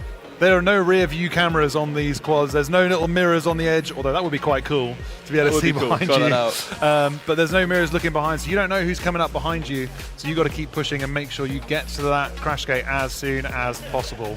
But even though we don't see crashes with whoops too often, like that's mid-airs into each other, does happen. It does happen, Yeah. and especially when racing is that close. So Yeah. a All pilot of in them- 2nd might be thinking, I should go for the overtake just for it, just because I'll feel better about it, have better confidence. But it risks the 1st and 2nd best pilot in that heat. Both Both of them wiping could each other crash, out, yeah. and we don't know how far behind 3rd and 4th are. By And the time they've got back up again, they might have lost their chance. They might have lost a chance. Not only that, but if you crash, you run the risk of breaking something. These are pretty Yes. robust drones. They've got protection around their propellers, so they do stand a good chance of being able to bounce and, you know, not damaging anything too much. But as you've seen a couple of times during qualifying, if you go down and you can't come back up again, even if you were in 1st, you know, if you make that overtake, mess it up, have a mid-air, clip a gate, you damage your whoop, that might be the end of it. One crash can be enough to stop you making it to the end of the track and losing you that 1st position. So, yeah. That's the thing. You never really know with whoops. You'll have loads of crashes, you don't know which one is going to be the one that destroys them. Sometimes hear a certain ding and then like, I'm done for. Yesterday I had a ding into the scissor lift, Dragon Fortress. And yeah, that was my VTX done.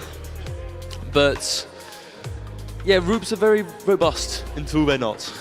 Yeah, they're pretty robust little things. I mean, it's one of the main reasons I like flying micros like this, because you can bash them around at home, bounce off, you know, all your furniture, you know, chase the dog. You're not going to injure anyone with the props protected like that. They do have I think they're a bit more robust than 5-inch. I mean, if I was going race speed of the 5-inch and you clip a gate, you're pretty much guaranteed to break something.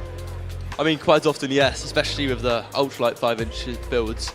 But it's much easier with whoops to build something durable.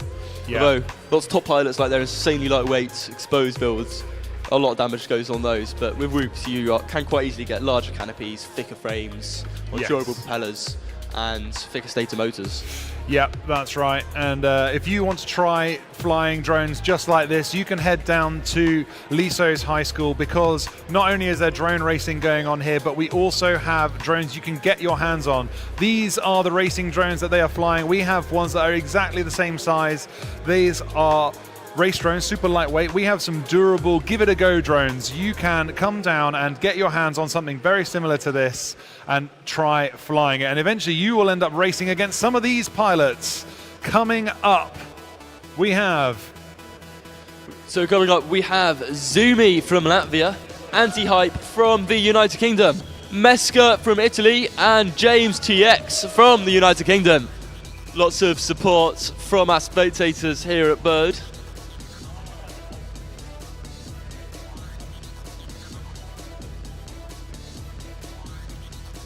Arm your quads. I've seen thumbs Starting up. on the Pilots tone ready. in less than 5. Listening for the beep.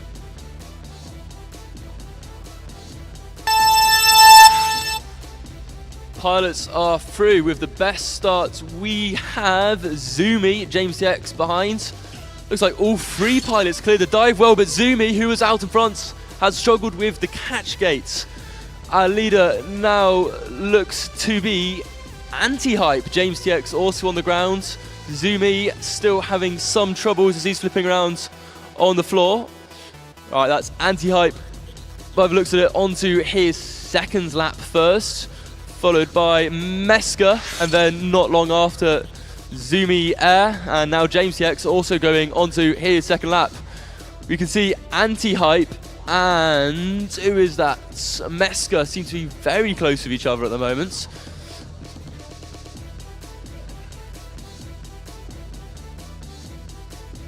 Zumi Air has had a very good recovery. He is now going on to his third lap. Very close racing between Zumi and Anti-Hype. They both go for the dive. Zumi managed it clean, and so does Anti-Hype. James TX has got back on his feet okay. He seems to be flying nice and controlled, as well as Meska, who is going into the Menace RC corkscrew, and then the Mexican section.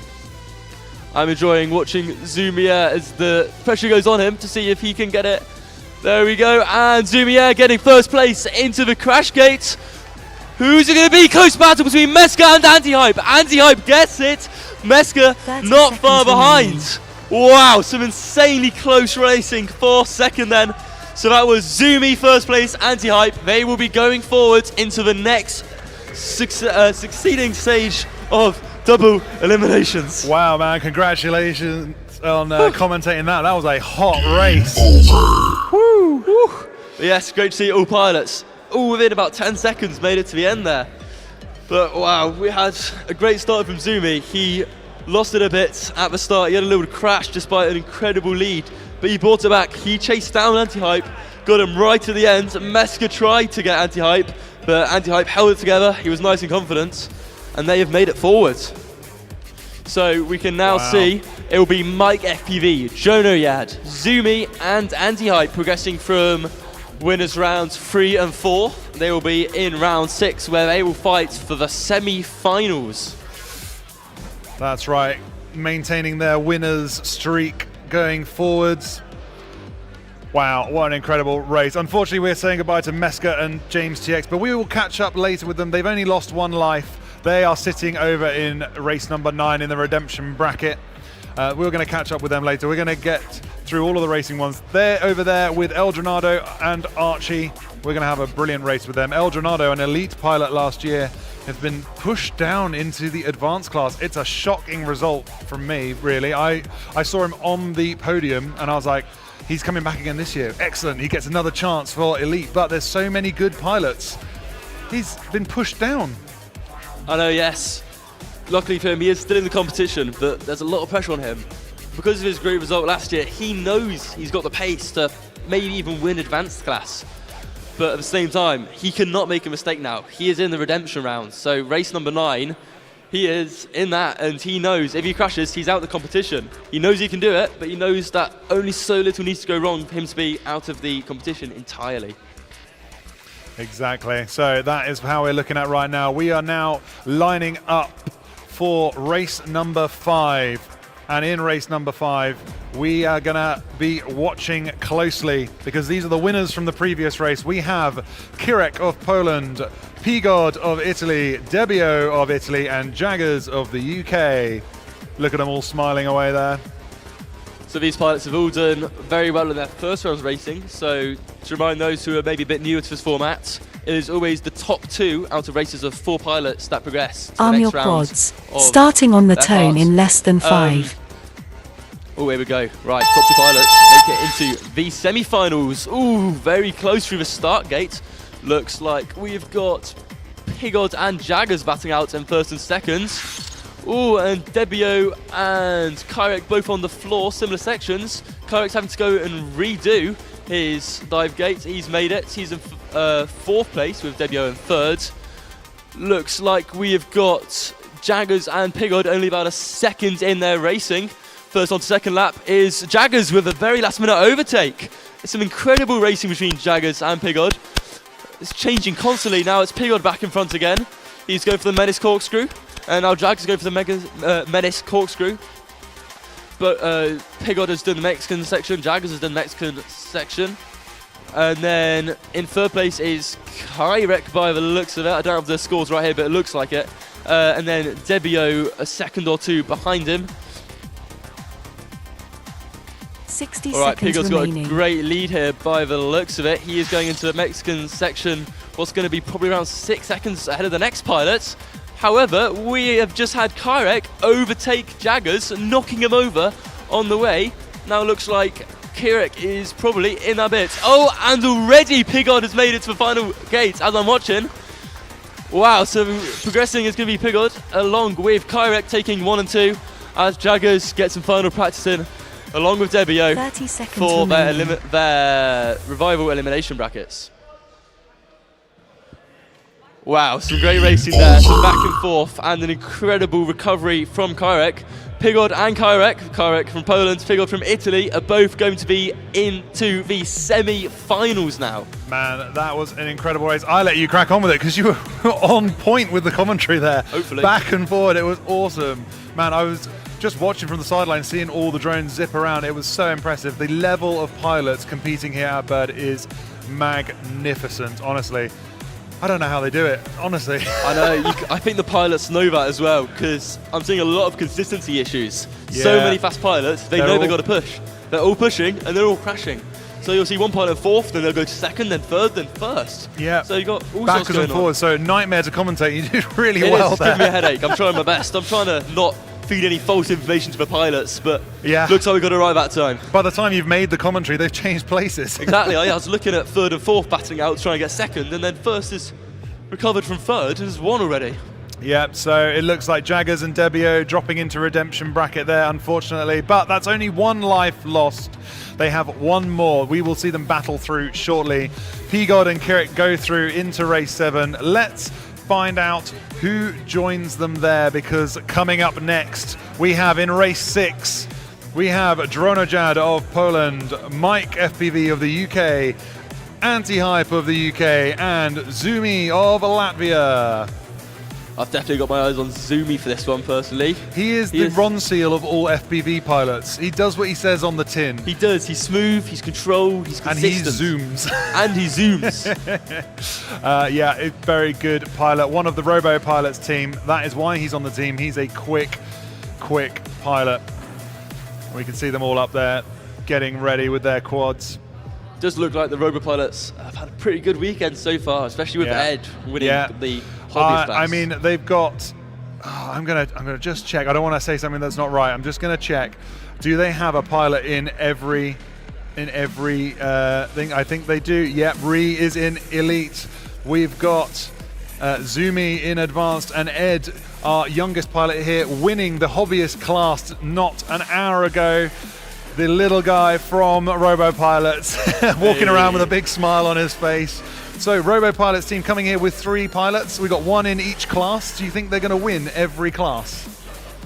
That would be quite amazing to see. That would be amazing. Zumi does stand a good chance. He's had excellent performance. And Yeah. it's Ree in the... Ree in advanced, yeah. He did very well at Bird last year. I believe he got second last year. He did just pips to the post to get second, so I know he's got it in him to come first. He's on the podium last year, but lining up on the starting block, we have race number 6. We're going to send them off in a moment. Check these guys out. It's going to be a quick race. Keep your eyes pinned open, Arm your because here they quads. go. Starting on the tone in less than 5. And they are off 1, 2, 3, 4 through the starting gate up to the Dragon Mountain. Are we going to get clean drops? No. One guy gets caught on the drop gate. He's sat there. Wonder who that was. That looks like it was Anti-Hype getting stuck on the drop gate, but he's recovered. Is he back up? He's back up and not phased at all. One of our pro pilots here. Who is the first through to the back of the room? It looks like Mike is leading the way. Very fast pilot.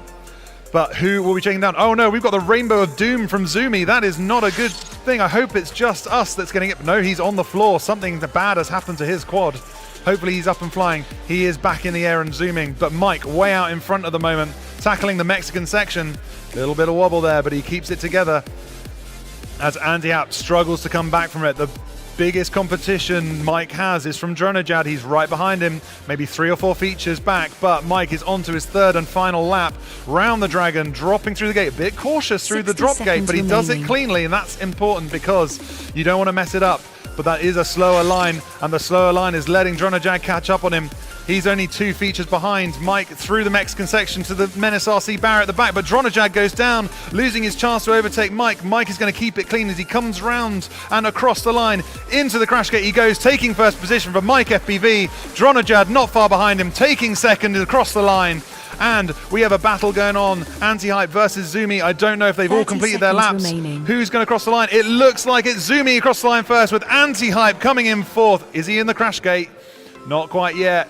Anti-Hype knows the rules. Into the crash gate he goes. There we are. Round of applause for our pilots.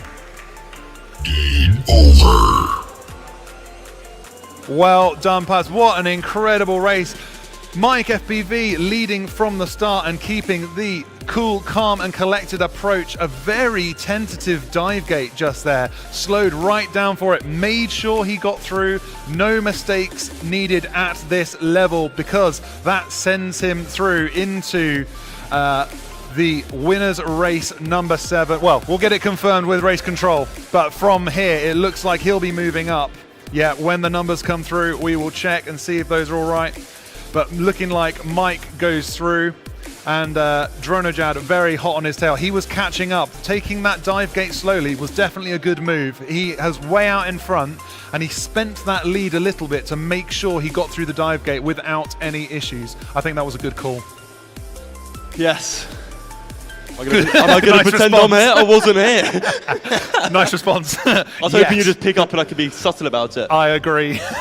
Racing got so exciting I needed the toilet. Yeah, fair enough. Honestly, I slipped off I slipped off earlier for that as well, sneaking out as when I can. But man, what an incredible race that was. Yeah. It's not just Mike getting out an early lead, keeping it calm in his onesie. From HT, he's shaking his head from the spotter's seat. He was not calm. It looked like calm flying from where we were sitting, but nevertheless, making it all the way through.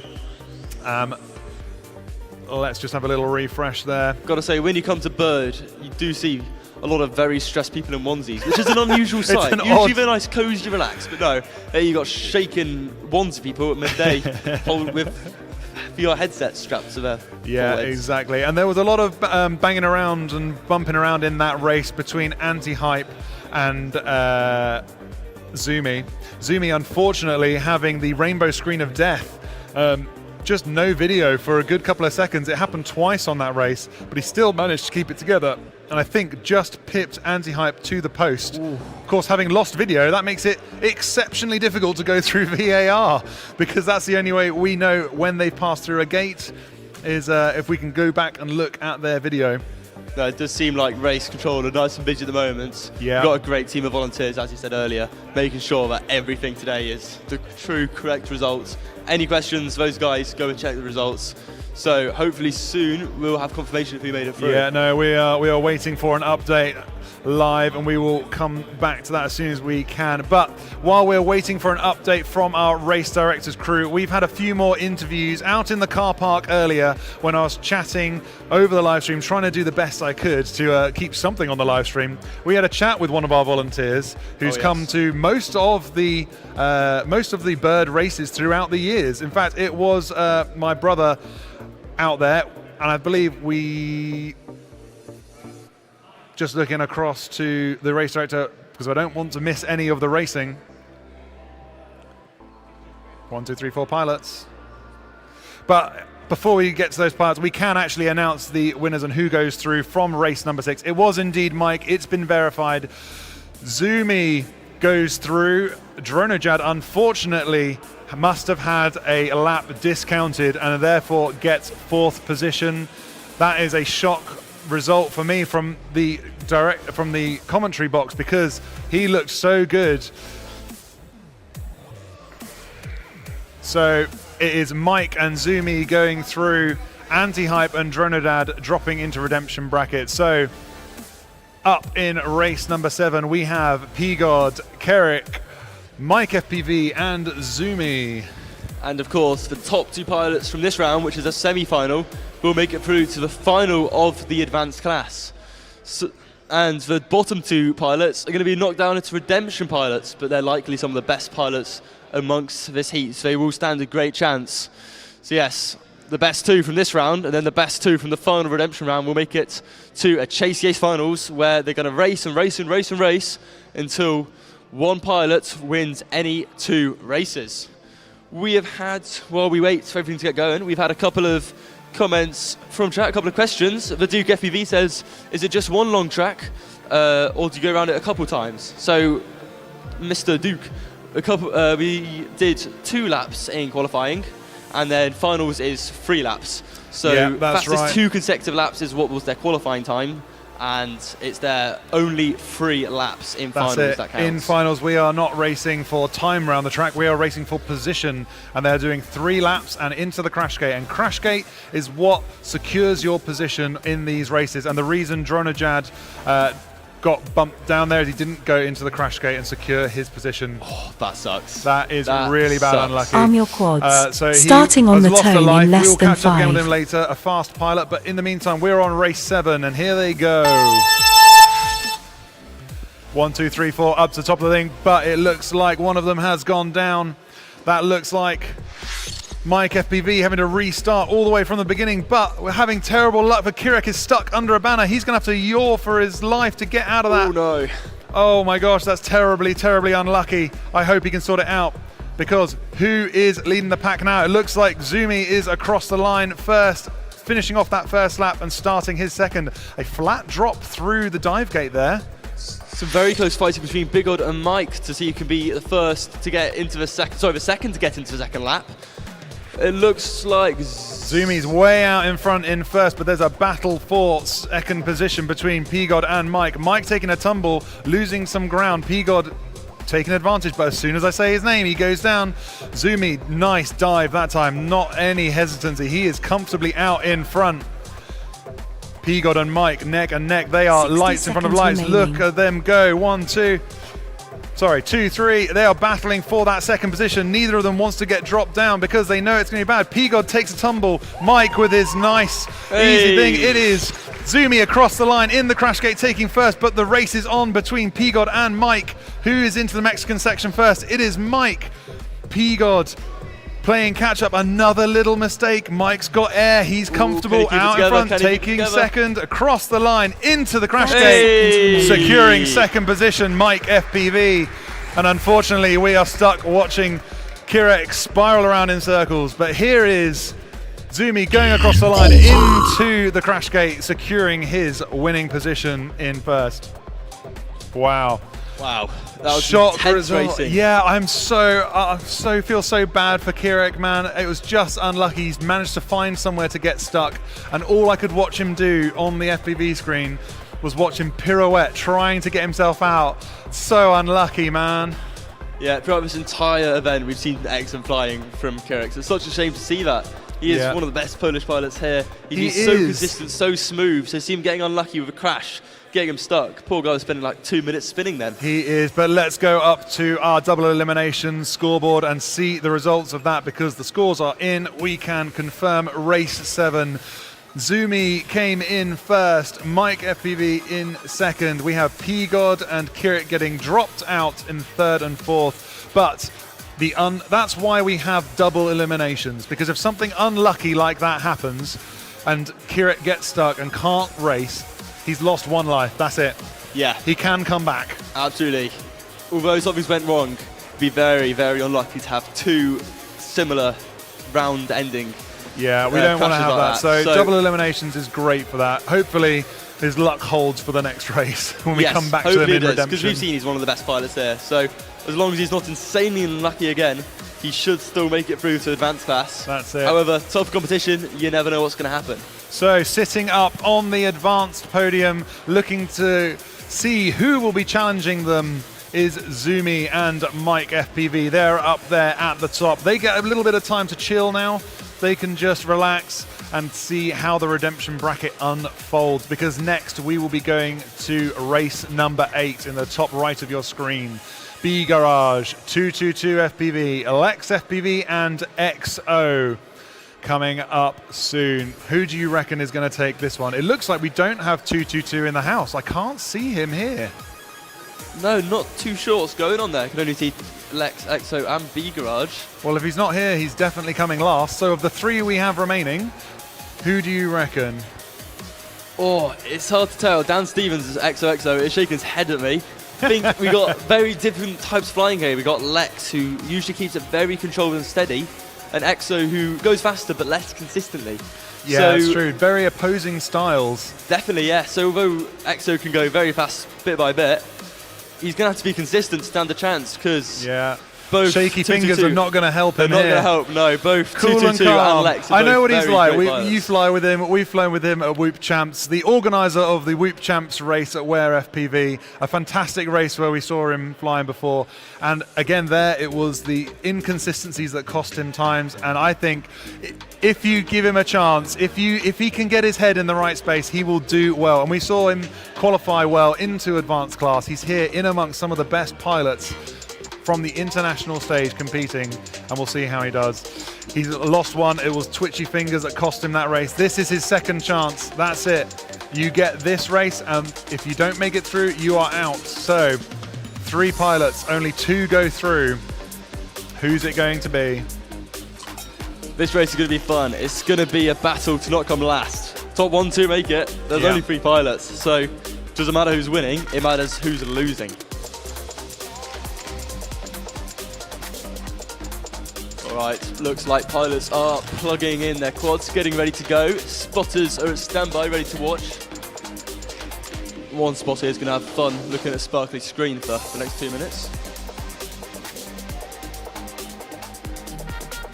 You can see Kyrek in light blue, Mike FPV in the dark blue, and with the white roof with the Christmassy lights, Zoomy.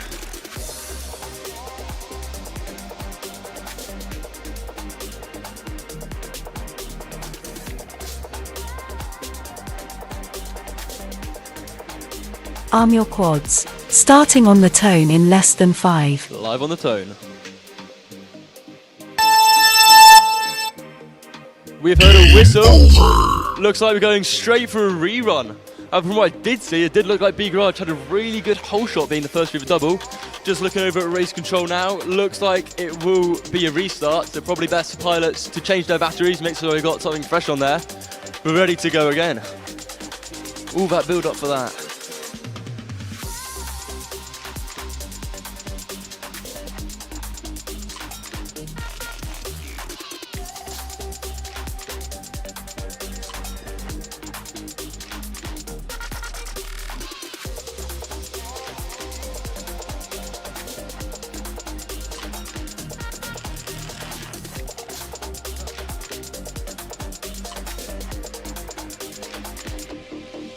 Arm your quads. Starting on the tone in less than 5. Alright, they're ready to get going.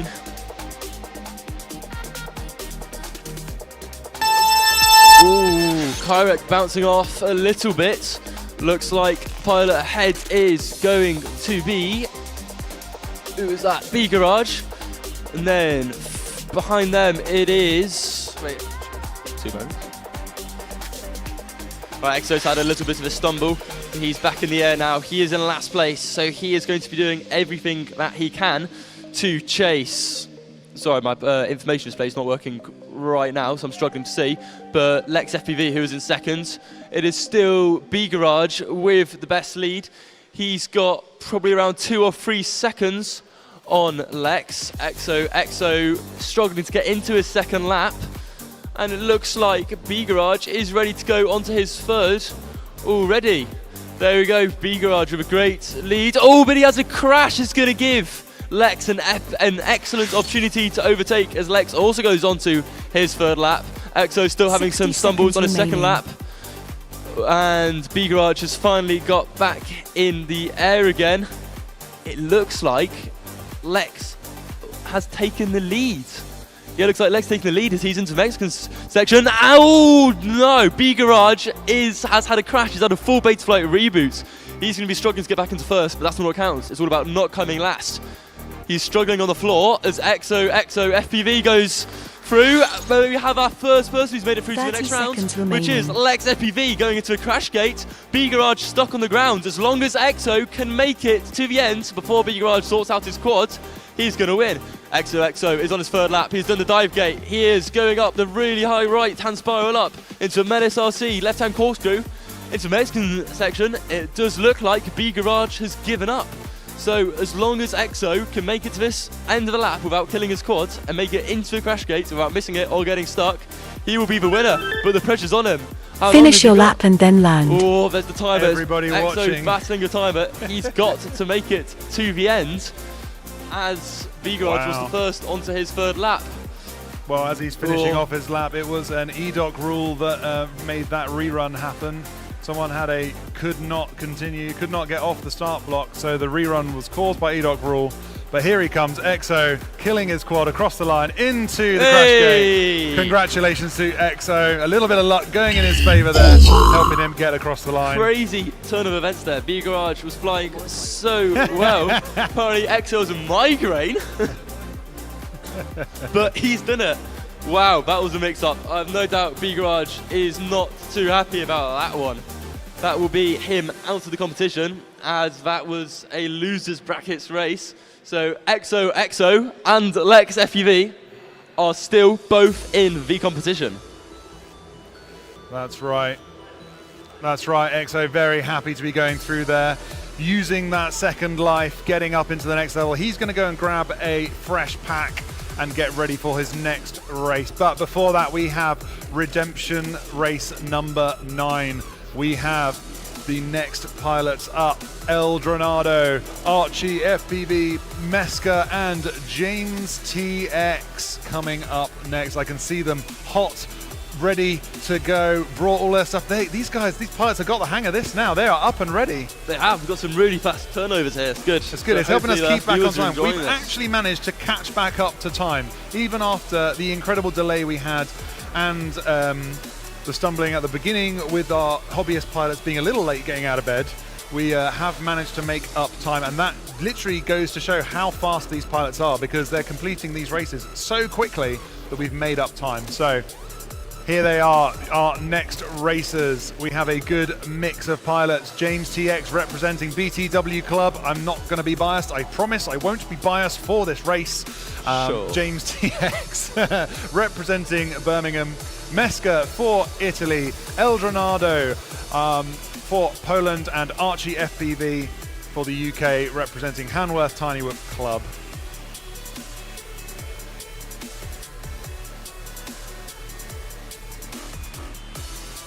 Quite a lot of pressure on Eldronado here. We know he's a very, very talented pilot. We saw his incredible podium result last year at the 2025.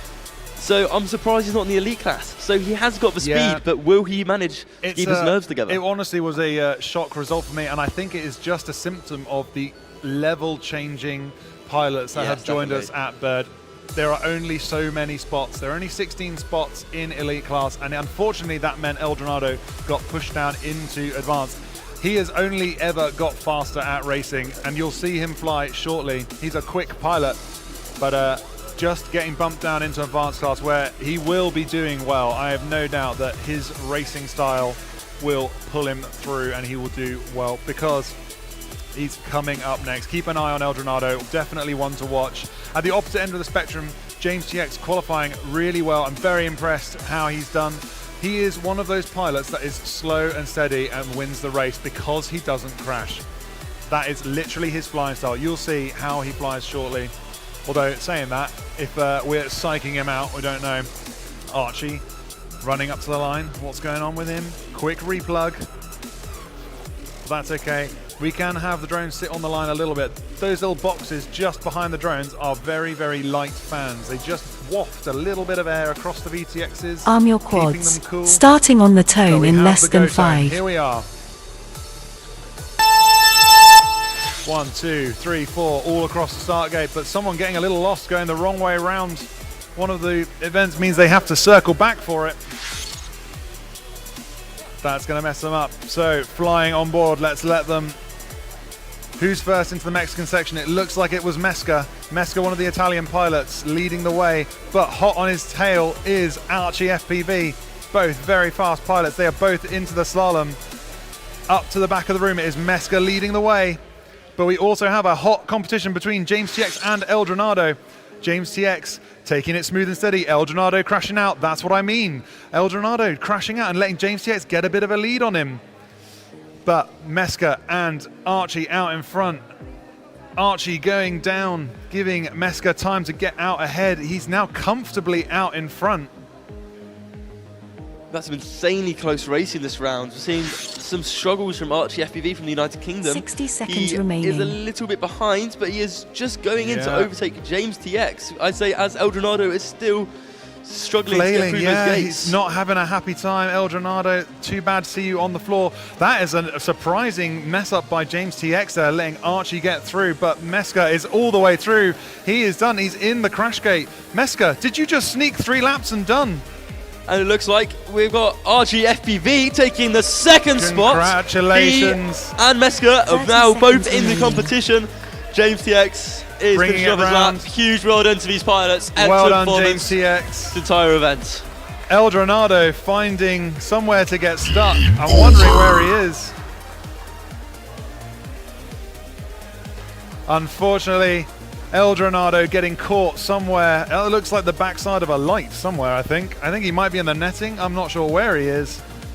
He'll have to go and get found and excavated from the set. Oh, man. Wow, that was Eldronado insanely close. First lap. Yeah. They're all within a second. All right very, the very end. close to each other. Well, Eldronado having a terrible, terrible race there. It looks like he got stuck under the scissor lift. Sorry, I mean the Dragon Mountain. That's just bad luck. We've done the best we can to cover up all the cables in the room, make sure there's very few places to get stuck, but we can't cover them all up. Eventually someone's going to find, and traveling at these speeds, when you crash, you tend to slide quite a long way on this floor. You do, yes, got a wooden floor, and then of course whoops are just plastic, so at that speed, such a lightweight, they slide for a long time. But I gotta say, something I quite enjoy watching after such close, intense racing like that is the speed pilots walk at to get their quads. They're in no rush, but their hearts are pumping. They are absolutely rapid out of their chairs. We have just seen Redemption race number 9. Mesca going through, Archie going through, James TX taking 3rd and 4th. That is the end of their time at Bird 2026. It's a shame that they have to drop out, but that is the harsh reality of double eliminations. Mesca and Archie move forward into race 11, meeting up with Anti-Hype and Dronojad. We'll catch up with them shortly because coming up next we have race number 10. Race number 10 is Lex FPV, XO, Jaggers and Debbio FPV. We're starting to get up to the sharp end of racing here. These are the fast pilots. XO, very happy to get through this first Redemption race. Can he pull the same out again? Had a little bit of luck helping him get through, but he'll take it at this stage. Doesn't want to lose another life. Yeah, this is going to be a really interesting next 2 races to see who makes it to Redemption semi-finals. Such similar pilot skill across the board, really. We've got so many fast pilots, and has meant that we've had so many incredibly talented pilots in the advanced class. So Lex FPV, XO, Jaggers and Debbio are all going to be fighting it out to see who can make it to the semi-finals. But even if they make it there, they've got to battle for Beck's best 2 out of Mesca, Archie, Anti-Hype and Joniad. I reckon we can have some insanely close racing coming up very soon. Yeah, that's right. We are just checking on my screen here, making sure that those are all present and correct. We've got pilots up at the start. Zumi and Mike chilling out up at the top of the leaderboard. They're waiting up there, pretty chill, just making sure their batteries are charged, wondering who is going to meet them. Exactly. Those pilots have already guaranteed themselves top 4 in the advanced class. Yeah, which is an incredible achievement. Yeah, incredible achievement to make it that far. It is. It's really incredible. They are guaranteed a spot on the podium. Who is your money on to meet them there? We have 8 pilots remaining in our redemption races. Lex FPV, EXO, Jaggers, Debio, Meska, Archie, Anti-Hype and Dronajad. Who do you think is going to make it with it? Oh, and Pigod and Kirek in redemption race 13. So out of those 10 pilots, what do we reckon? I got to say, the 2 I'm looking at is Kirek. Of course, he had the unlucky crash and knocked him down into redemption, but we know he's very fast. So I think he's very comfortable as long as he can have one more good race to get him into the finals. Yeah. And then I'm also looking at, probably. Oh, I'm not too sure. Who do you think? Who else do you think? Both Pigod and Kirek made it through the winners' brackets. They had 3 races before they lost, and that's why they're up at redemption race number 13. Out of those 8 sitting in race 10 and 11, I know Archie can be very quick. Yes, Archie can be very quick. So as long as he can hold his consistency, he should be fine. Yeah. Then and also his, another excellent. That is exactly who I was going to say Poland, next. Is Dronajad down in race number 11. Very quick pilot. Archie FPV often struggling with reliability issues on his quads. I don't know what it is. Maybe he just needs to learn how to solder better. I don't know. He's a young chap. Maybe he just needs a little bit of coaching on the soldering. Because several Whoop races we've seen him have to bow out just from reliability issues. So hopefully his quads hold together and we see him progressing through. I know he's a quick pilot, but they've got to get through the next 2 races to even stand a chance at meeting the finals. Out in Chatland, who do you reckon is going to make it through? Let's have a look on our chat.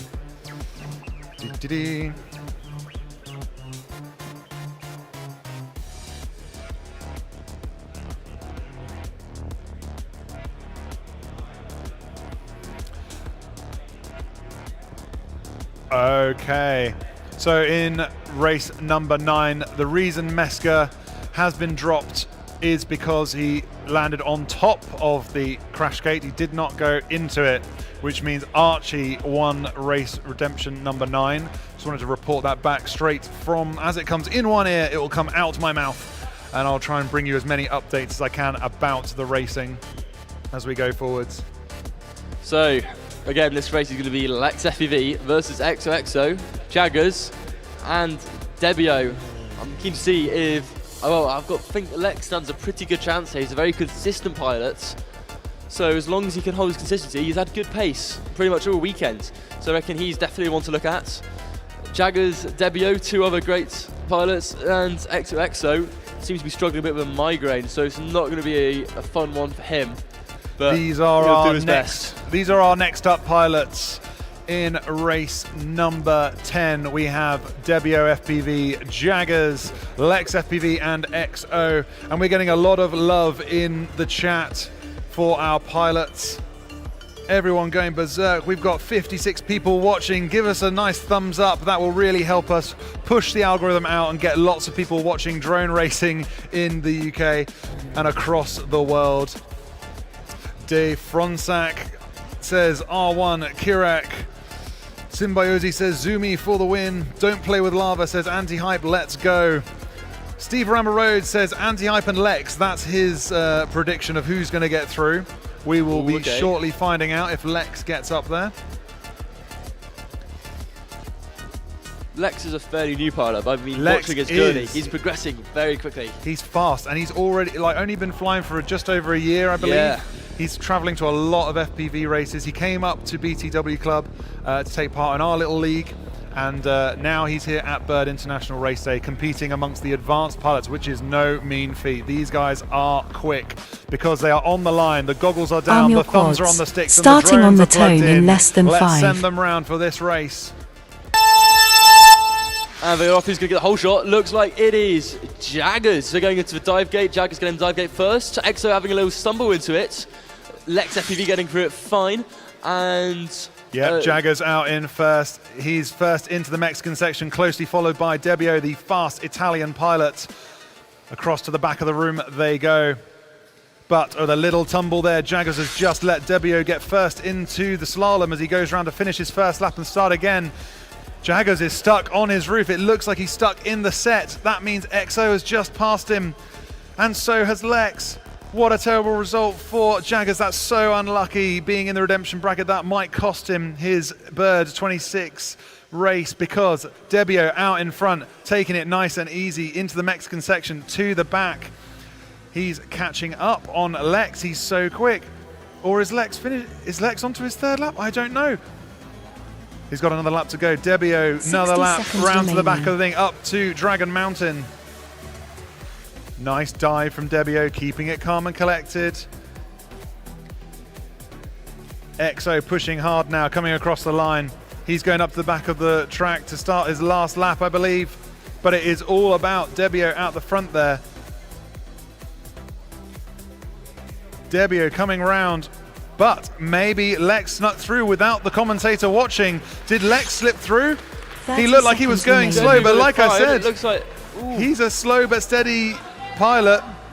Is he going to have claimed that, or did Debbio get the win? I don't know. We're going to have to go to VAR, and I will bring you the update as soon as I can, but EXO is still out on track. He's making a clean finish. No, just as I say that, he's down. To me, it looks like Lex is underneath it. I can see some. Looks like I can see. He might have dropped through. He might have dropped through the netting. The netting was the closest netting size we could get to whoop sizes. Finish your lap and then land. As long as he went through the crash gate, as long as he entered it, that will count and end his race. EXO rounding out his race into the crash gate. Game over. Here are Lex FPV and Debbio coming across the line. One in the crash gate. Here comes the second into the crash gate. Oh. We're going to have to see from our race directors who is the winner, because I was paying attention to Debbio. He looked so fast, but Lex FPV, like I said, very slow. Well, not slow, but like smooth. It looks slow, but it's smooth, and that clearly is fast. If that was 3 laps and into the crash gate, he snuck up on me. We see a lot of pilots flying very fast, but losing even like 25% or 50% of their time just to crashes and inconsistencies. Yeah.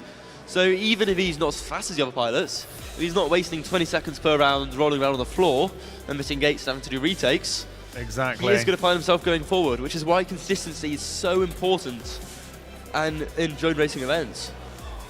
Yeah, that's right. What does the chat think? Guys, in chat, who do you think won that one? I honestly was looking at Debbio the whole way around. He looked so fast to me. Did Lex do his 3 laps? Did he get into the crash gate? Does he take the winning position there? I mean, they will both go through because they were in first and second, but for bragging rights, it's nice to know, you know. EXO, though, unfortunately, ending his career at Bird 2026. So that confirmed now. Did Lex make it through? Do we know? I'm going to check and see. We haven't had an update just yet on our system. I know that they want to go through VAR and just check, so we're going to hold off announcing anything definitive until I get results. But I don't want to be reporting anything. It's important to get the right people pushed forwards in double eliminations. Oh, my little BTW's gone out. What's going on there? There we go. Haha. We'll light that back up. We love the LEDs here. Oh, there we go, little LEDs. That is it. So if you are just tuning in, you're coming in at a great time. We are getting to the sharp end of the advanced class at Bird 2026. Man, this racing has been furious. And while we've got a little hold here, just want to say thank you to our sponsors. We want to run through them real quick because without them, we would not be here racing at all. Please patronize these vendors because they are the ones that make sure we can keep racing, bringing you guys at home some fantastic FPV racing of these tiny whoops. Please give it up for minifigs.me. That is where you need to go to get your hands on customized little Lego figures. I have myself down here a little minifigure. It is me in Lego form with my 2 little dogs. Oh, that's very nice. I do like that.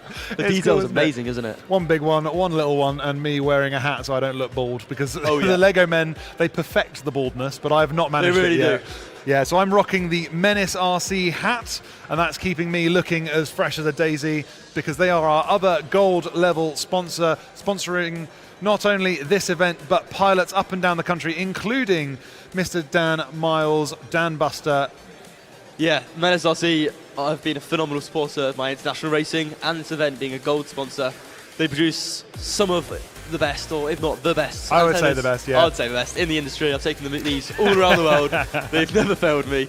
They've got a huge range. We got Omni antennas. We got patch antennas. Linear, patch, and linear, patch, and circularized, polarized. Yeah, circular polarized. So, and they've got pretty much every antenna in every size and with every type of connector you could possibly need. So, go and check out menetsrc.co.uk if you're looking for some antennas, and go have a look at their store here at Bird 2026 if you want to pick up some heavily discounted Whoop goods. So next up, we have James TX, DronoJad, Anti-Hype, and Archie FPV. They are getting their goggles down and their thumbs up. Arm your quads, starting on the tone in less than 5.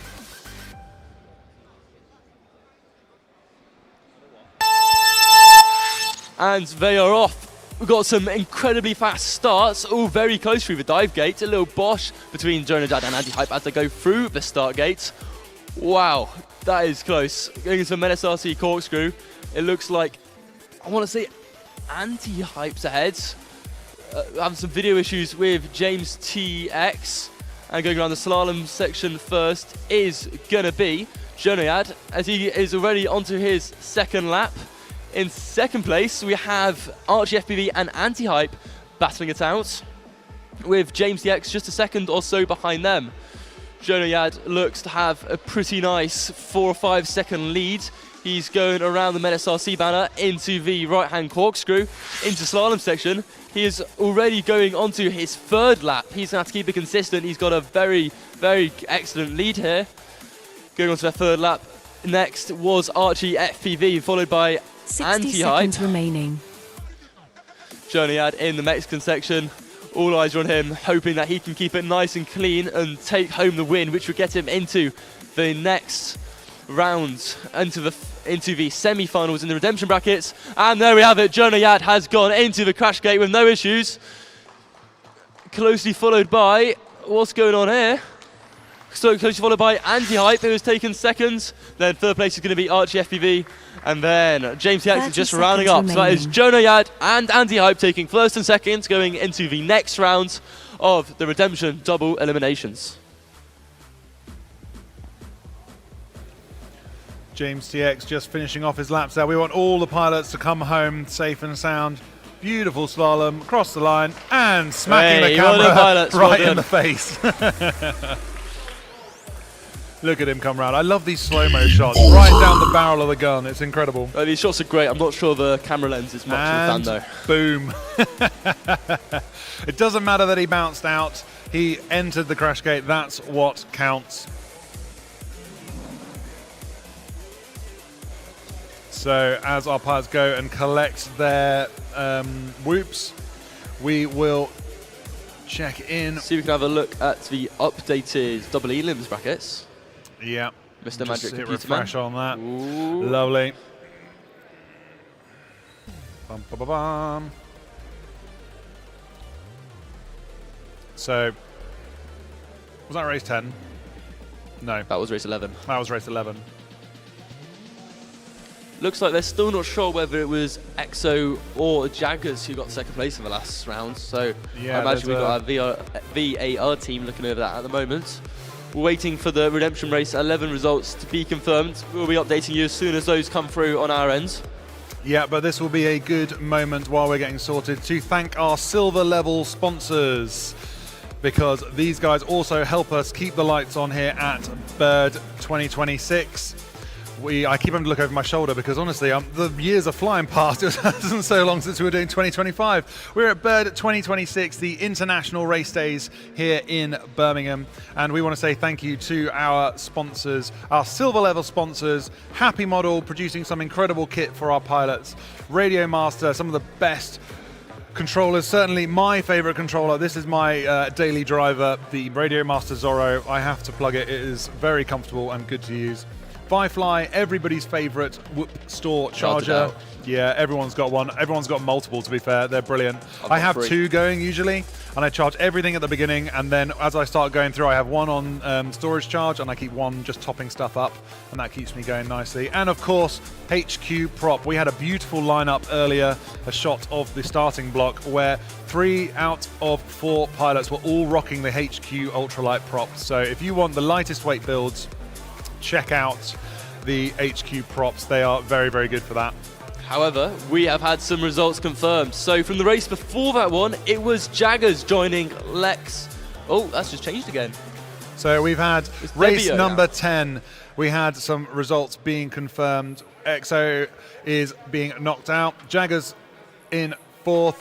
EXO in 3rd. Debio in 2nd. Lex FPV in 1st. Going through into race 12. Debio and Lex.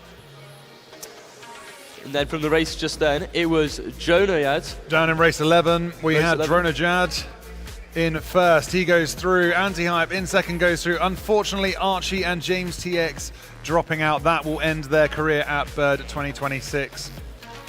So the next race is going to be Lex FPV, Debut FPV, Jonajad, and Anti-Hype. Matt, who do you think are going to take it home? Oh man, we are really getting to the sharp end now.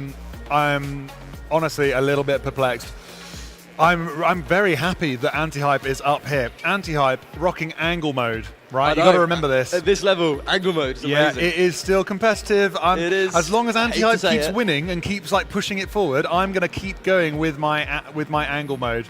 I think everyone keeps asking me if I'm going to switch over to acro. Not quite yet. I think I'll give it a go. I'm gonna give it a go at more of our local whoop meets, flying acro mode around the track, because it would be nice to, eventually transition. I think it's the only way. Well, all the top pilots, you yourself included, fly acro mode.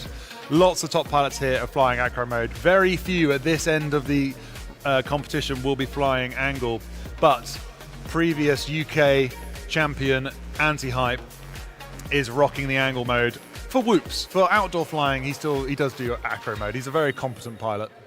Yes, certainly. So I'd like to see him go through just because I want to see angle mode go to the limit. I want to fail because I like acro mode. Nah, come on, you got this, Anti-Hype. Arm Such your an experienced quads. pilot. Starting on the tone in less than 5.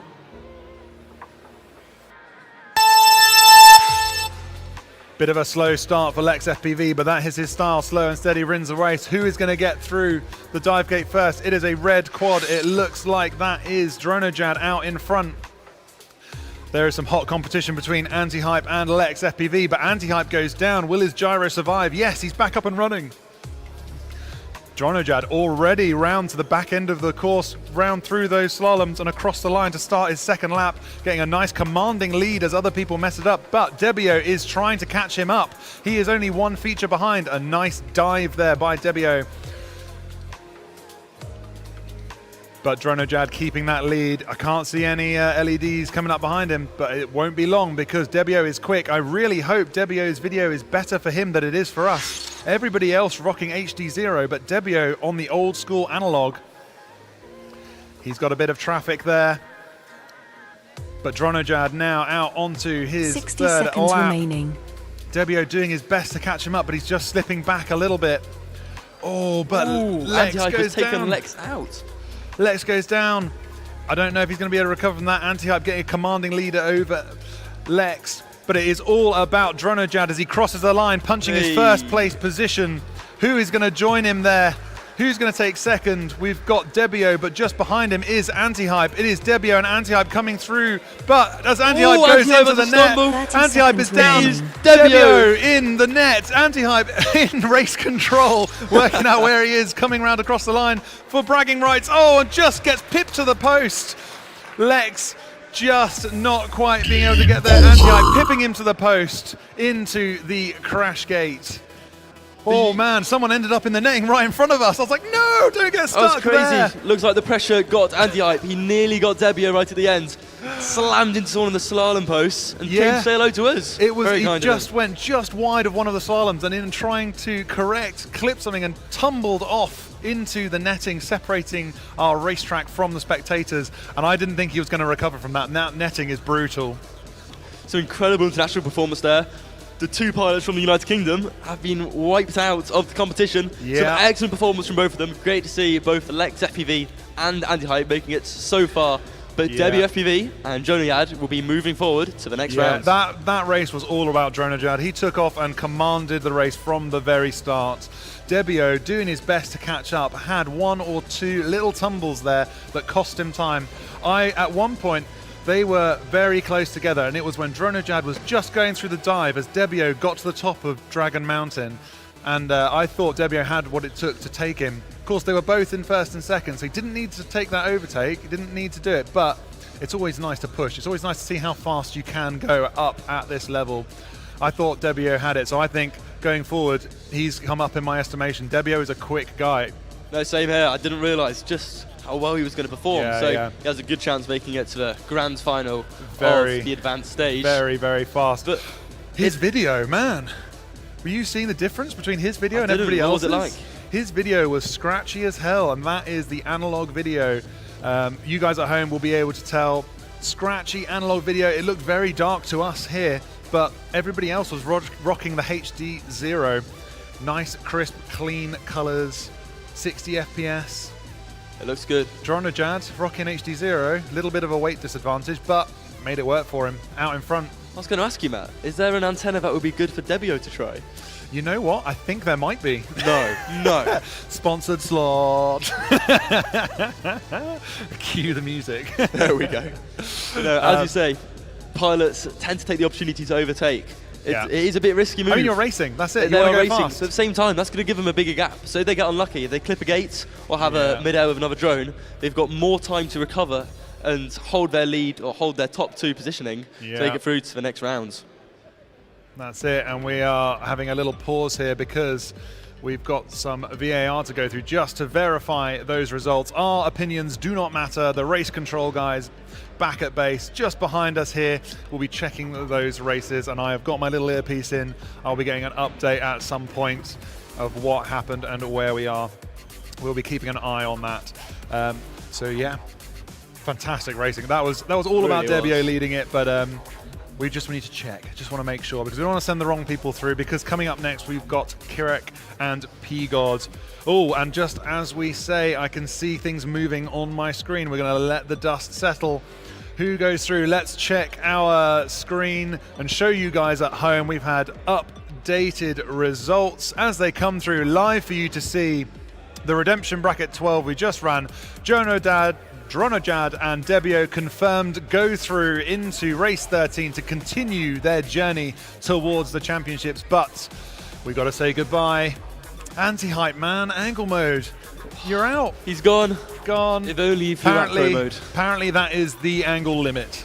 The angle limit. We found it. We found it. Race 12 redemption. As good as you can do. Redemption. Yeah. Previous UK 5-inch champion Anti-Hype and Lex FPV will be taking it easy now and enjoying the rest of Bird 2026 as the racing gets hotter here towards the end of advanced finals, because joining us in the race 13 of the Redemption Bracket, P-God, Kirek, Dronajad and Debbio are coming up next. This is going to be an intense one. This is their only and last chance to make it into the finals, the grand finals of advanced class. Yep. Only the top 2 pilots going to make it. We've got Kyruk, who's in this heat and maybe shouldn't even be in this heat because of how fast he is. So he might even have a very secure first. You can keep it going. But then we've just seen Debbio perform so well, as well as Jonajad demonstrate some excellent flying, along with P-God. So which 2 is it going to be? We'll have to find out. We will find out soon, and it is going to be Poland versus Italy in this race. 2 Polish pilots, 2 Italian pilots. We're going to see which country has what it takes to get through to the final. We can see them now plugging in and setting their quads on our lovely lit up starting block. We had a bit of a comment in the chat earlier saying, what on earth is going on with the monks and the priests wandering around? That is something coming up later. That is our teams competition we have an additional competition running alongside this where you can score points for your qualifying position and your finals position, but also dressing up and taking the fun to the max at Bird 2026, the most colourful drone racing event in the world is what I think we're going to be going for as a Arm your strap line. quads. Yeah. Starting on the tone in less than But 5. before we get carried away with that, let's watch this nest race because it is going to be hot.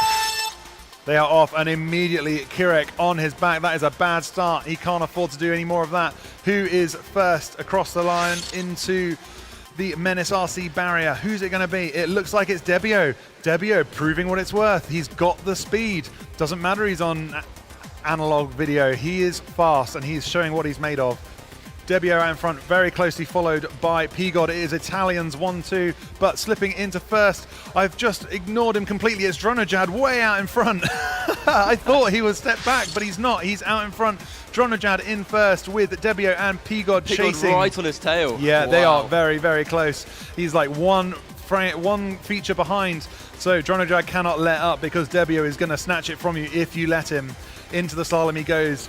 Dronojad off up to the top of Dragon Mountain. Looks like Debbio got the overtake just then. He is now ahead. He's ahead of P-God. within half a second. His Italian teammate is 60 neck and neck seconds between remaining. P-God and Debbio. But Dronojad out in front. He's a couple of gates ahead, only 2 ahead, but it's enough to keep him in first place. Who's going to take second, though? That's what we want to know. It's P-God versus Debbio. P-God has a little stumble there, but they are neck and neck across the line. Starting up, who's it going to be? I can't even tell. Was it P-God? It looked like Dronojad, then Debbio, I think. Dronojad was in first, definitely very happy with that. But between P-God and Debbio, I don't know who came in first. Check out this replay. This is going to be intense. There goes Dronojad into the gate. These 2 drones coming through. Who's it going to be? 1, 2. Which one was P-God? Which one was Debbio? Whew, that was a close one. Dronojad looking like he got in first for sure. We're very happy from the commentator's box. He's in first. But P-God or Debbio, the Italian pilots, both of them fighting to stay alive. One of them will remain in the competition. One of them will get dropped. But interested to see what they say. To me, it looks like Debbio to me. I'm not gonna. We don't you know. Reckon it's Debbio? Okay. As I said, our opinions mean nothing. They were backwards no one cares and about forwards. us. I don't know. It was so close to tell. One of them was just in front. I was flicking between both of my eyes. I couldn't keep up. But Kirek, man, off the line, immediately crashed. What happened to him? I'd love to know if that was, I don't know, something like a broken prop or something happened on the line because he just tumbled off. And I was like, oh man, what is going on? It's such a shame to see that happen to Kirek. He's performed excellently all weekend. Yeah. I really did think he was going to make it through this round, but he's now knocked out of the competition. But it's going to be Dronojad and then one of the Italian pilots. One of the Italian pilots. So we will get an update from Race Control very soon. What do you guys reckon in chat? Parrots can't fly, says Dronojad, in lots of exclamation marks. He watched the tutorial. Yeah, he has definitely watched the tutorial on how to fly FPV. He's out there leading the way. Let's have a look in the chat. We've got a lot of love for our Polish pilots and robo pilots as well. Polish and Latvian pilots getting a lot of love in the chat. Lovely to get support from you guys. 65 people watching the live stream. Hi out there in YouTube land. Oh my gosh. Tuned in at the perfect time as well. You really have. We are getting to the sharp end. This is the end of advanced finals here at Bird 2026. We've just seen things been updated. It has been confirmed. Dronojad has gone through.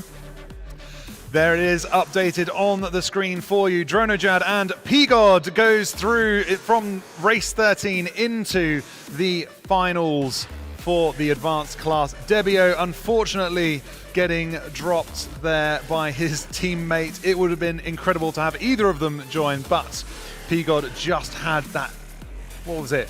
Not even half a second ahead of his teammate coming into that crash gate. That was crazy.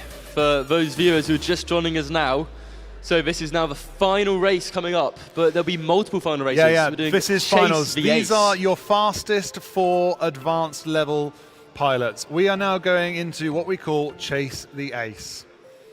Dan Buster, Chase the Ace. So tell us about it. Chase the Ace is a very popular format amongst competitive racers. The way this works is we will keep running round after round after round until until one pilot wins 2 rounds. They do not need to be 2 rounds in a row, just needs to be 2 rounds. So racing could be over after 2 rounds or could go on to 5. We have no idea how it's going to end, but oh man, we'll see. Some really good competition. The speed here. We've got some love in the chat. He's been flying great. Mike, FPV's been flying great. Yeah. Jonah has really exceeded our expectations and made it right to the grand final. And then Pigod just about grabbing on to making it into the grand final after the last race. That's it.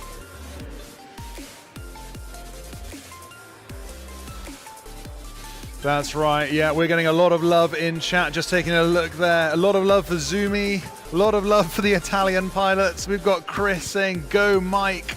We've got, it's 6 a.m. in California, just bright. Thank you for tuning in. That means it's well timed. Good, beginning of the day, Sunday morning. That is what you want to be watching if you're on the other side of the pond. Tune in here and find out who is going to win our advanced level pilots, because this is the finals.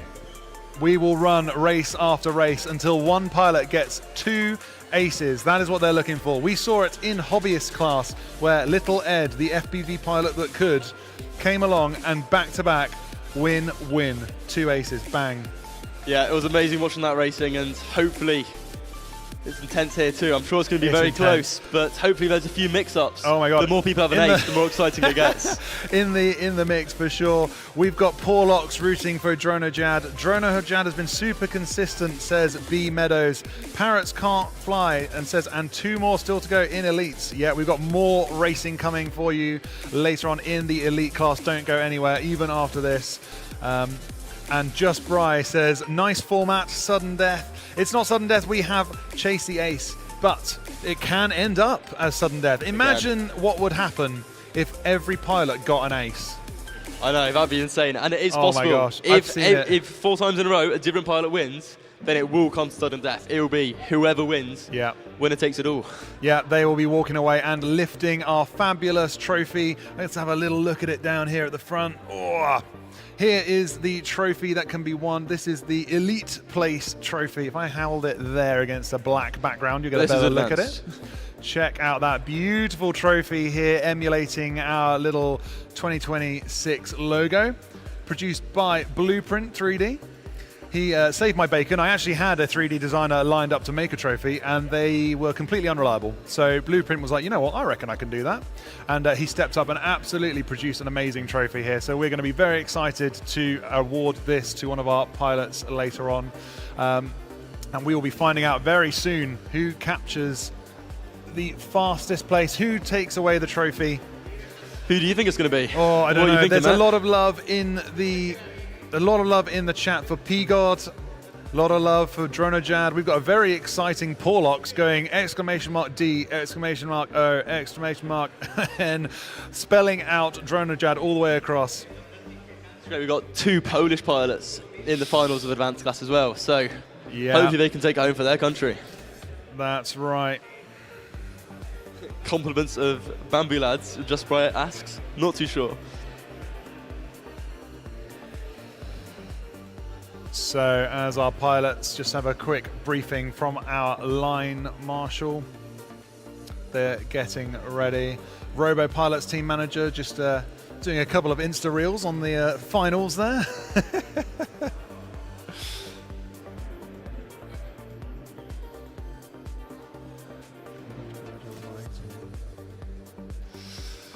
So, I don't know. Who am I think is going to win? Zumi and Mike have been sitting there for a long time. They might have cooled down and got a bit, off the pace. They have, but at the same time, this could have been a great chance to kind of bring down their blood pressure a little bit, slow their heart rates, get focused, locked in. I have no doubt they've been watching other pilots fly, and that's going to help them out. They're going to get some ideas. They can reflect on their flying because they've had time to do that. But at the same time, the other pilots have just flown. The other 2 have just been up in They'll be 5 hot. minutes ago. So they'll be hot. Their thumbs are hot. They're ready to go. The adrenaline will be pumping. Will that help them? Will the extra adrenaline keep them flying fast, quick reaction times, or will that make them twitchy? If only a race was about to settle that.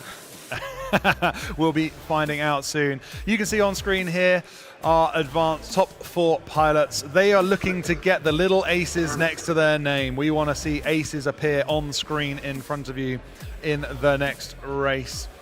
Who do you guys think is going to get it? Will it be Mike FPV from the UK?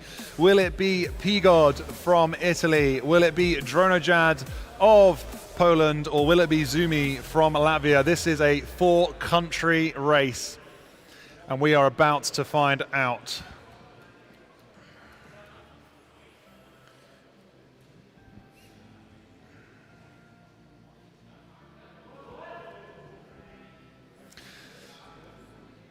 The quads are on the line. The goggles are down. The thumbs are on sticks. Arm your quads. And here Starting we go on for the tone finals in less of the than advanced 5. class here at Bird 2026. They are off. 4 pilots up to the top of Dragon Mountain. Who is going to make a clean exit? Nice flat spin by Mike. But it looks like Zumi is into the Mexican section first. Back and forth they go across to the back of the room. Zumi just out in front, but it looks like P-God and Dronojad are right there with him. Zumi is zooming. Ron Seal Man up to the back of the room. Little bit of flicker in his video, but through the dive, nice and easy. He's got competition though. He cannot take it easy because he's got people right on his tail. P-God and Dronojad making up time. They are battling. They are all going for this first place, but Zumi is zooming way out in front into the slalom, finishing off his second lap and onto his third and final lap. Up to the back, Dragon Mountain taking a dive, but a little bit of a rejection. Will that give time for other pilots to catch up? Looks like Dronojad has caught up some time, but not enough. Zumi is way out in front into the Mexican section, up and across to the back to Menace RC's hurdle. Here he is. Dronojad, but you can see Whoops just behind him. Can he keep it clear? Can he keep it through to the end? And he's in the crash gate. Goes Zumi, and into second is Dronojad with P-God in third, leaving Mike to take the 4th position, finishing off Dragon Mountain. And around the rest of his track, that was all about Dronojad from the very start. He got the lead and kept it cool all the way to across the line. Incredible racing, and it was so close as well. There was no let up from P-God or Zumi at all. So, and as Mike brings her across the line for the UK, congratulations pilots, what an incredible race. Oh. Zumi won it. Did he?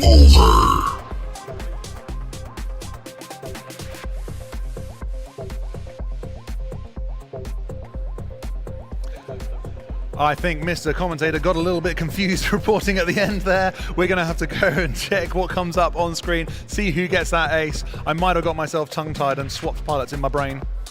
We'll find out shortly. Oh dear. It's more exciting. I'm honestly trying so hard to keep up with these pilots, and these are just the advanced level pilots. We've got faster coming up next in Elite, but we've got to find out who wins the advanced level first. We will have aces come up on screen shortly. Just looking for it to be confirmed, ratified and processed by our race directing team. So who's it going to be? Is it going to be the UK? Is it going to be Latvia? Is it going to be Poland? Or is it going to be Italy that takes this race? The first race has been won. Someone has got the first ace. I want to make sure I confirm it right because I think I did swap over names there. I think Ron Seal Zumi took that. I'm just getting confused. I think it was Zumi. That's what your chat says. Come on, chat, you're more knowledgeable than us. Chat, give the race commentator some stick for getting names confused. I've got one person said Zumi and one person said Dronojad. So yeah.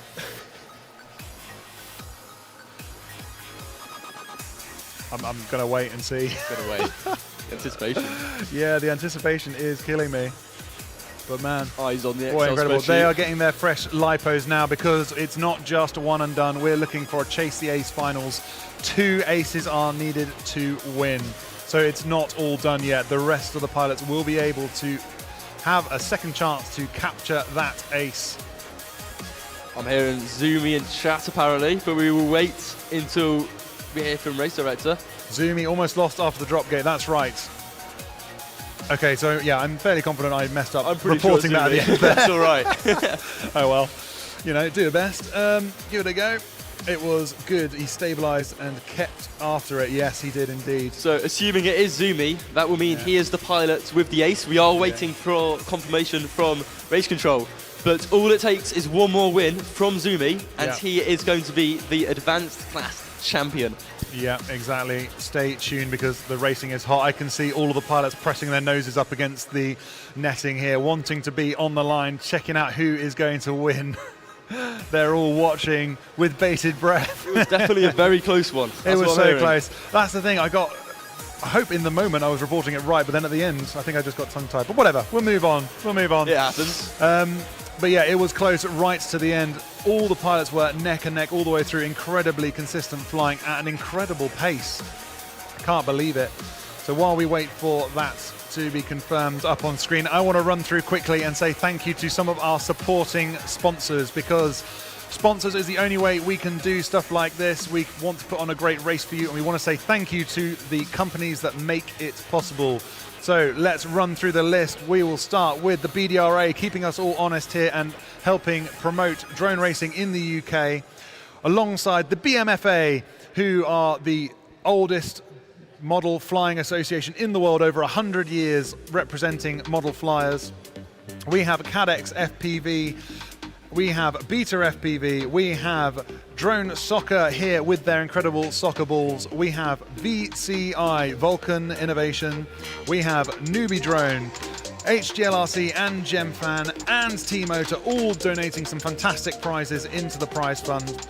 Blueprint, we've been speaking about his amazing trophies here and some prizes in the prize fund. And running Race Direction. I don't know where he gets the energy from, personally. I know. I'm looking at right now at the detail of this 3D print. That is incredible, isn't it? Yeah. The design there, it's mad. Yeah, it's an incredible model, and we're going to be very happy to give that someone. But last but not least, Fellow Productions, raising the standard on live streaming events for drone racing in the UK. We are so happy to have Fellow Productions helping us bring this exciting racing to you guys out in YouTube land. So thank you for tuning in. We have 48 people on YouTube waiting with bated breath to see who comes next. It looks like the VAR team are going through and making some checks, because at the top end of this finals, we want to make sure the correct pilots are going through. The correct ones are getting that ace. It is all important that the calls are correct now, and we are double checking. It is. Who gets the ace now? If they win, we're going to want to make sure we got it right. So we're waiting for confirmation from race control at the moment. Eyes are locked on the spreadsheet, waiting to see who it is who's got that written down 1 for their race. I'm pretty sure it's Zumi, but looks like I think Zumi has taken the first, but we will report definitively when we get the results confirmed. Or maybe there could have been a misflight. Maybe they're looking over that. That's it. Yeah, if there's been a misflight, we want to capture it and make sure that everything is ratified and codified and processed and published correctly.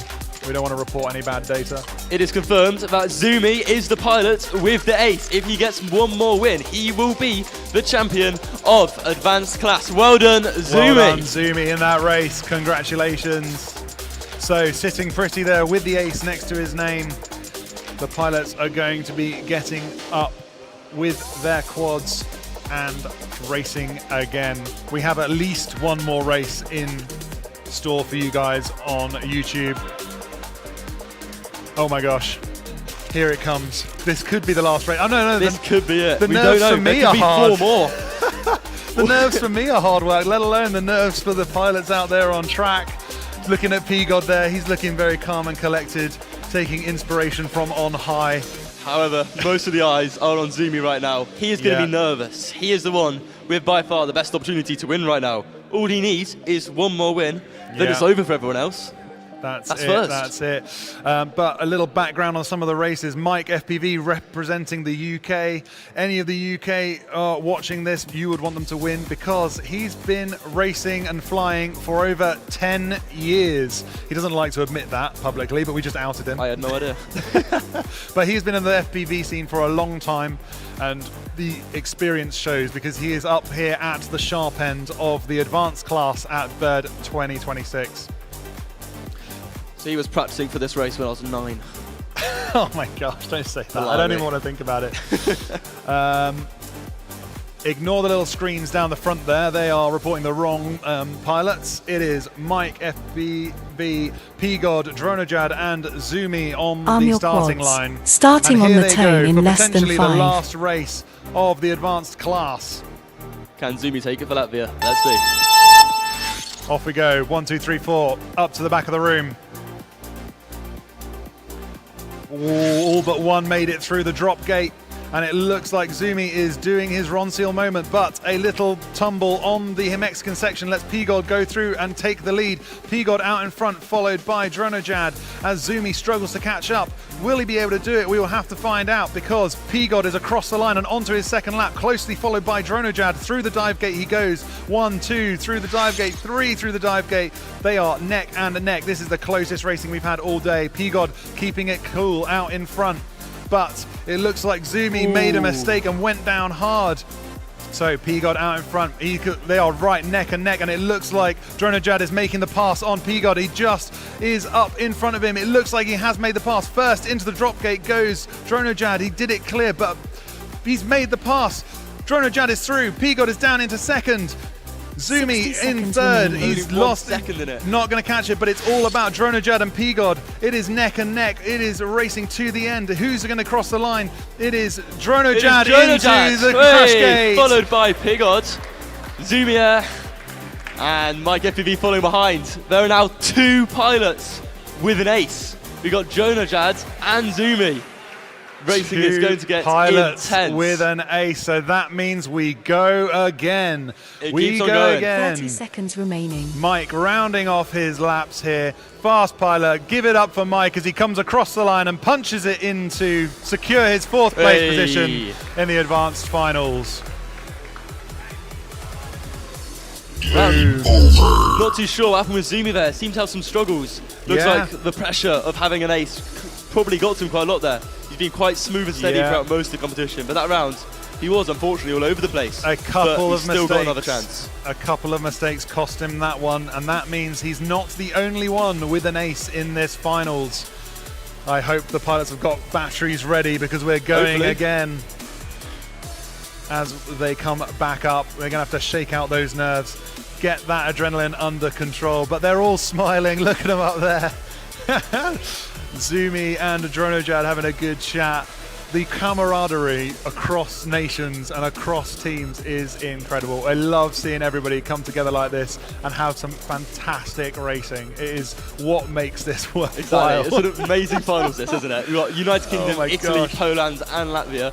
All competing against each other in one single race to be the advanced class champion. All of them are on the podium, but only one of them lifts the top spot trophy. And we are going for another race. Will we find out in this race? There are now 2 pilots that could potentially walk away with the win.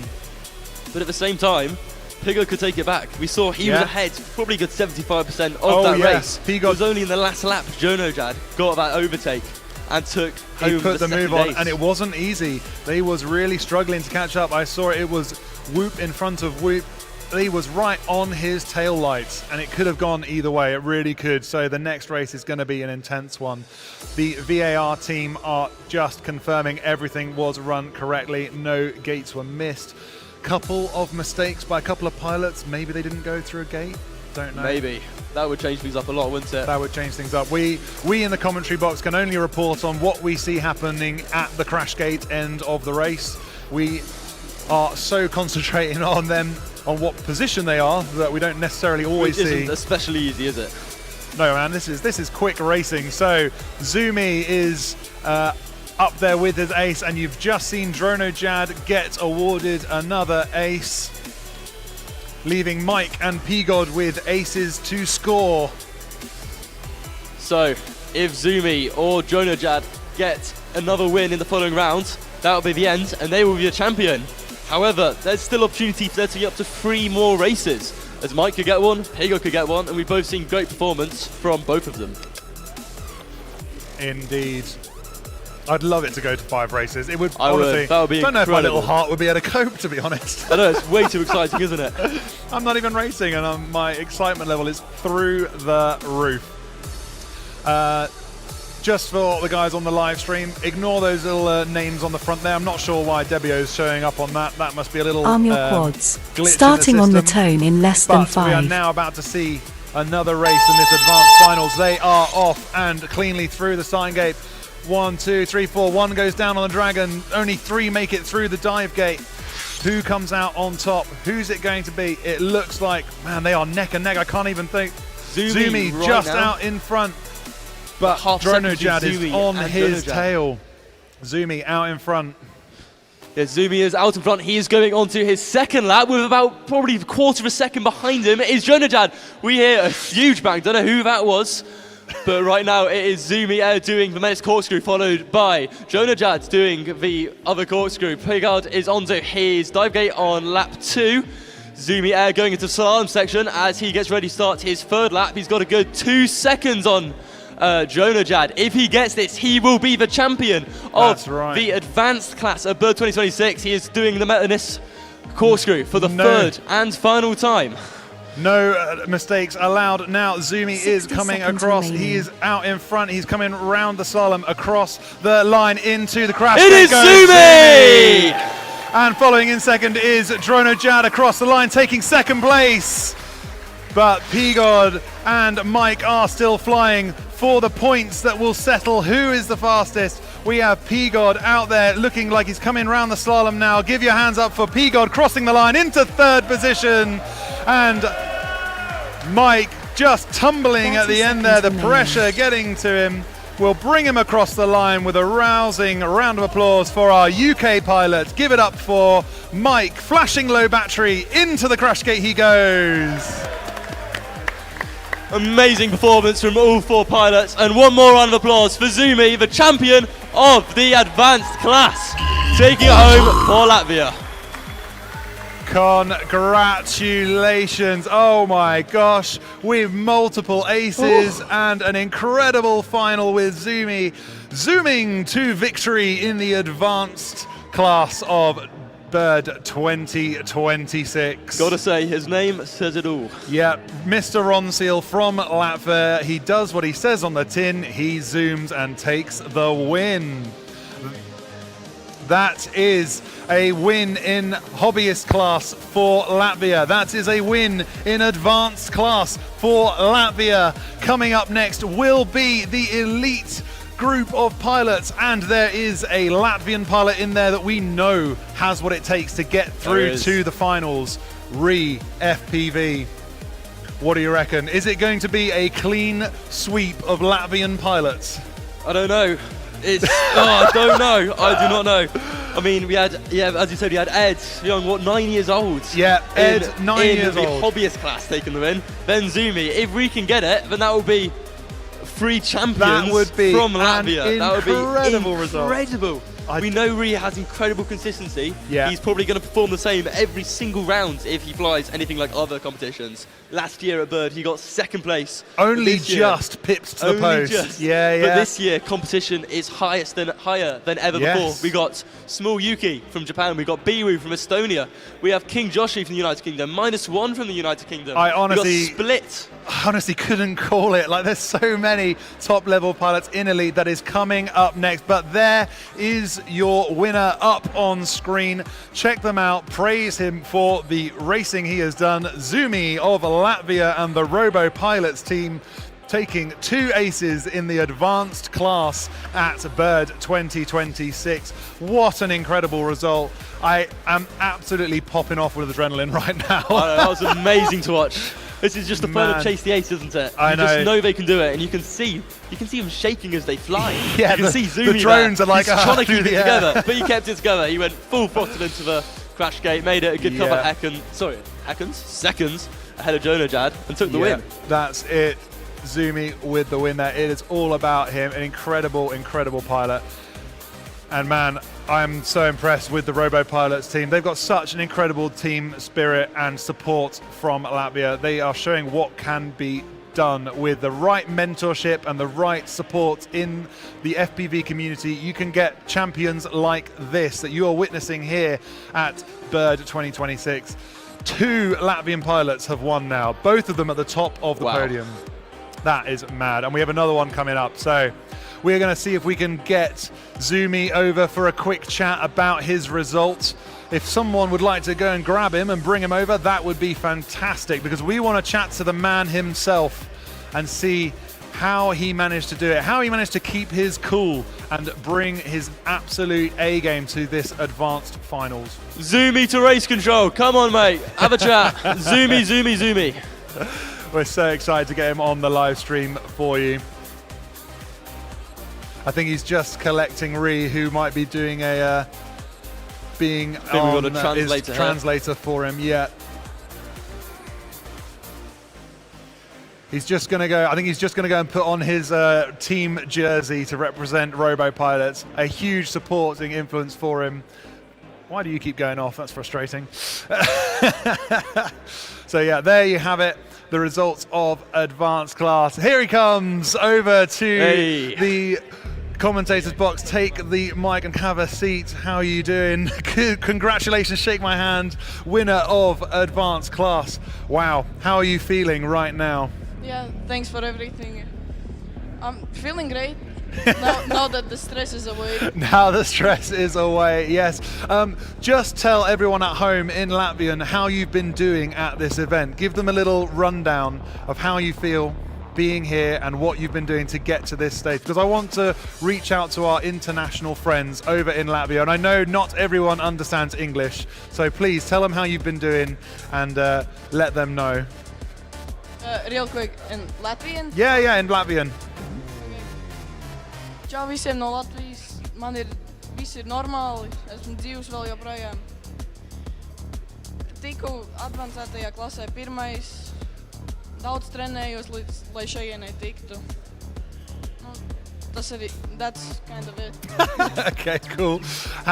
So if you don't mind repeating it for me, because my Latvian is absolutely terrible. I don't know a single word. I am ashamed to admit of Latvian. So fill me in. What's the gossip? Well, I kind of forgot, but yeah. That's okay. That's okay. The memory is not my best thing. No, that's okay. So, as the advanced level winner, you will be getting to lift the trophy a little later on this evening. Congratulations on your win. Your competitors, though, some seriously tough pilots. Going into this race, how did you feel looking at the competition? I had literally no idea that I would have even got to the finals. No, I thought that I was kind of going to be like an elite the last because of the qualification. Times, yeah. Somehow got 17th. Kind of happy that I did. Yeah, unfortunately, we saw that you ended up in the advanced level, which was great for you ending up there because you have now absolutely dominated. You qualified top in advanced, and that clearly made all the difference because you're now sitting here. You know, you're going to slowly be climbing onto that podium a little later on and lifting the trophy. Just knocked out of elite, but not to be sniffed at. You were racing so hard. I know, you know, you're only a young guy. How old are you? Right now I'm 12. 12, ladies and gentlemen, 12-year-old pilot lifting the advanced level trophy later on. If anybody is going to progress as they get older, it will be you. I'm looking forward to seeing you come back. Will you be coming back to Bird? Definitely. Definitely, yeah. You've heard it here. He wants the elite trophy, don't you? Yeah, that's right. We've got a little trouble on the microphone. Oh, it's my mic. Thank you so much. Zumi, wow, I'm so impressed. When you won that first ace, did it change how you were going to fly the next race? Sort of, because from the lead that I did have in the first race, I thought, okay, I can take it sort of a chill pill, but chill out sort of. But it ended pretty badly. I crashed in the first lap 3 or 2 times. Messed up the whole race, but it's okay. I'm still first somehow. Yes, that is right. You ended up first. You thought taking a chill pill would work. That would be ideal if you can chill out into the second one. But you didn't need to take a chill pill. You have the skill to get you through to the finals. There you go, have another mic. That makes things easier. Turns out my mic's on the fritz. You got through to the finals all the way, and then you ended up in the championship race. I'm just going to look back over your racing. Oh no, we've already moved on to elite. Okay, so that'll be saved down, no problem. Well done, all I can say. I'm so impressed with your racing. Is there anything you want to say to any friends back home about racing FPV? Well, there was a race in Latvia literally yesterday, I think, I'm not sure. Oh wow, okay. That was the Latvian Championship, I think, one of 3. Well, my friend got first place. Well, congratulations. He should be happy. Who was that? Arnis Lindbergs. Well, congratulations to you on your race in Latvia. And thank you for coming all the way here. If you knew there was a championship over in Latvia, we really appreciate you coming all this way to race with us here. Ladies and gentlemen, your advanced class winner, please put your hands together for our winner, Zumi from Latvia.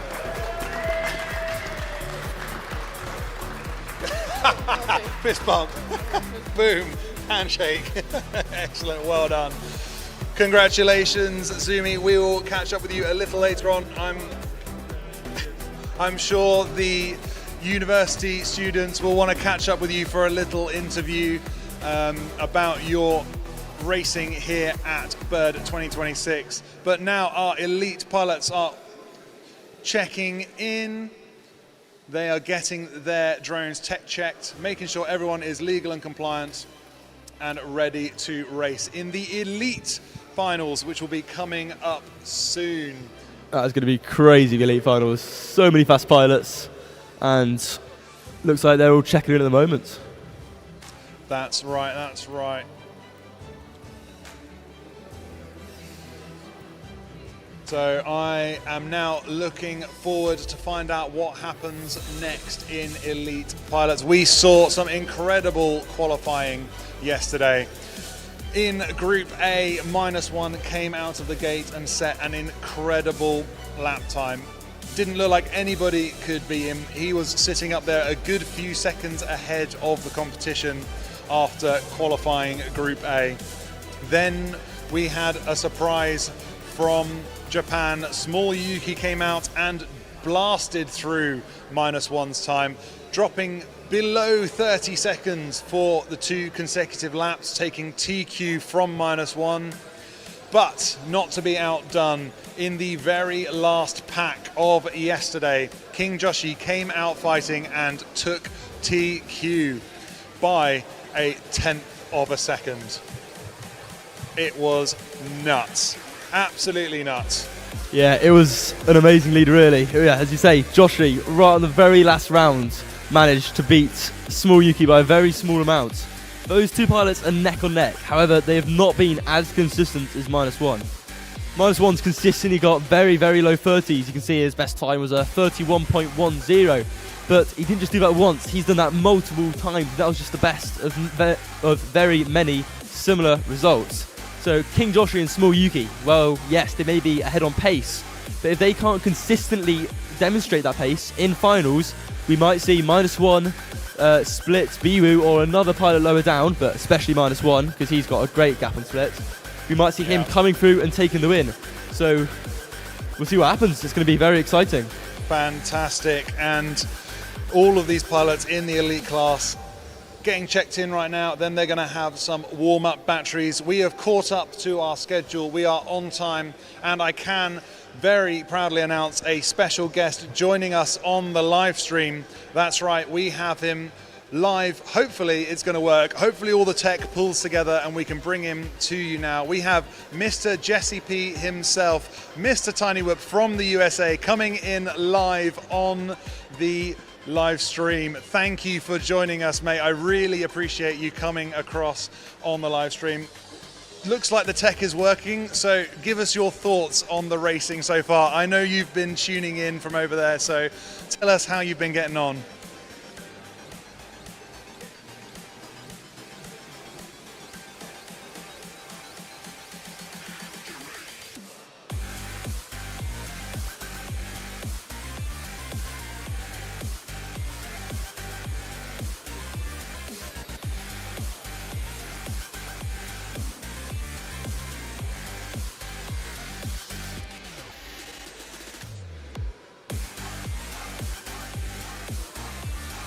Matt, are you there?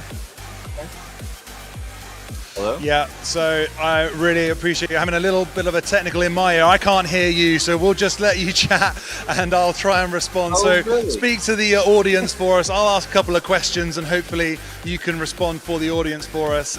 We'll try and get that sorted out and maybe we can have a bit of a back and forth chat later on. But yeah, the racing here has been absolutely intense. Thumbs up, man. First of all, we had a hobbyist this morning and a bit of a late start. That would have been super early in the morning for you guys, but hopefully you tuned into the finals and saw Ed, our little 9-year-old pilot from Latvia. What an incredible race. What do you reckon to that little dude? He is absolutely sending it. I thought that was easily my favorite part of the race so far. It's just so weird to answer your question that you can't hear, but here's what I'll say about that. Watching him celebrate inspired me. I want to share that clip with all the kids that are getting into drone racing because that was such an awesome moment of glory and triumph for him. And yeah, huge respect to all of the pilots who coming out from Latvia, probably potentially going to sweep all the podiums. Is that right? Anyway, can't hear. Hey, shout out to the live stream. Am I right, everybody? Can you believe the quality of this live stream? It's got to be making all the race organizers in the United States a little bit nervous with those panning launch cams and the dive gate. Is it? You got me? You're looking like you got me right now. I think I've got you. Let me know if we're coming through at a reasonable time. Yeah, we are trying to raise the game here for live streaming, and it's all thanks to one of our supporting sponsors, Fellow Productions, pushing the boat. You should see the number of cables running around on the floor here and the number of data links we've got going in the background. So we are pushing the boat out. But yeah, tell me how you've been enjoying the hobbyist racing. I've got a little delay here, so I'm going to hand over to you and hear your thoughts on hobbyist racing. Okay, so maybe we do have a big delay. I watched the end of Hobbyist and I watched the entire advanced class double elimination bracket. I love that you guys moved that format and I thought it went really well. I love the finals. I love that we got a multi-ace final for advanced class, and I think that is a precursor to I want a multi-ace in elite class. We're way more likely to see it there. Let's just see how it shakes out. But I wanted to ask you, were you at Whoop House last night? I did get over to Whoop House. Yeah, that's right. We had a lot of VAR to do here to just check that the right people ended up in the right places. We were very confident in the results at the end, but it did take a bit of time to get over there. So it was about midnight before I made it down into the pandemonium in the the track they've got set up there at Whoop House. It is part of the bird tradition to be able to all meet up and spend that time, socially hanging out, making new friends across international borders, because we've got 9 different countries here taking part. And at the Whoop House, we've literally taken over. Almost an entire hotel is full of Whoop pilots. It was awesome. It was so much fun. So here's what I need to hear. I know we have a little delay, but just like in the United States, there's, I think, 4 or 5 events that kind of define Tiny Whoop event culture. And I know that yours is one of, if not the defining cultural event. It is meant to be an international event, and it creates Whoop House every year. Now you've done it, 5 years now? And I feel so lucky that I got to witness one of them and really understand what's happening over there. But people watching at home don't see that. So I want to hear a couple of highlights. Maybe you're not the guy because you obviously had a big day today. Get a couple of guys on here, one or two people that are willing to give us some of the highlights. And also tell us what it's like over in the pit. Have you gotten to stroll through the pits? What's it like at the event? Quiet. Oh, sweet. We had a little Whoop come and join us on live stream briefly there.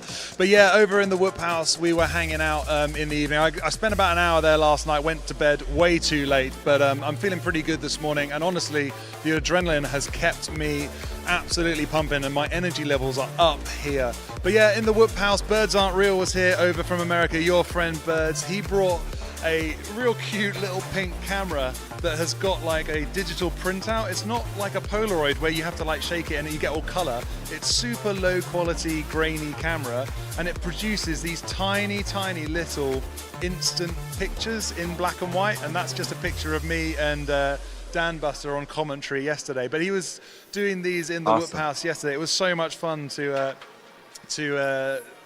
have a good chat with him. Actually, it was good to spend some time meeting people that have traveled so far. Yeah, he's such a cool dude. And the other one to point out was Kiz and the Handworth Tiny Whoop Club. They're all here in onesies, which is a bit of a tradition. They've come dressed as Pokemon and they've created their local area as a Pokemon level and printed them out on little cards like this. So I've got one of those to stick up on my wall at home, which is fantastic. All right. Oh man, I love that. And that is part of the fun that we get to have at the Whoop house. Amazing. Okay, well, I mean, I already knew I was going to be really jealous coming into today. I can't believe I'm not there, and I'm both ashamed and I'm experiencing extreme FOMO all morning since I woke up. I woke up at 4:30 this morning, started watching, and I just I wish I could be there. So I'm going to go back to sharing this thing all over the place too. I got it out earlier, but now that we're going into Elite Finals, it's kind of the perfect time. Kind of the perfect time to for everyone out there to, first of all, promote this video by liking and subscribing, but also share it to different groups, share it to your friends, because this is the Elite Class Finals. We're about to crown the Bird champion. I got that right. Yeah, that's right. We're going to be going into Elite Class first. Hey, look who's joined us. It is Birds in the house. How you doing, man? Here, take a microphone. What up, Jesse? How you doing, buddy? We're going to have to shift around some cameras and get you up on screen. I'm here somewhere. It's all right. They're gonna reshuffle the cameras for us. How you been, buddy? Get you up on screen because Birds is in the house at Birds 2026. Birds aren't real. This event isn't real. It has been unreal. Birds is real. Birds isn't real. How you been, buddy? How's the kid?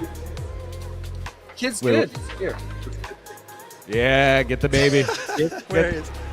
Hey. Oh, go no, that's just way. you. That's just you. There we go. Oh, little handsome George. What a great photo. That's amazing. He's a good boy. He's a pretty good boy. Yeah, man, that's cool. Man, he has grown so much since I last saw a picture of him. And that is one of the glorious reasons why you're not here today, looking after your family back in the US. It is a long way to come to the UK. We really appreciate the effort you made in 2023 to join us at Birds. That was a spectacular race and where we got to make good friends. I'll be back. No.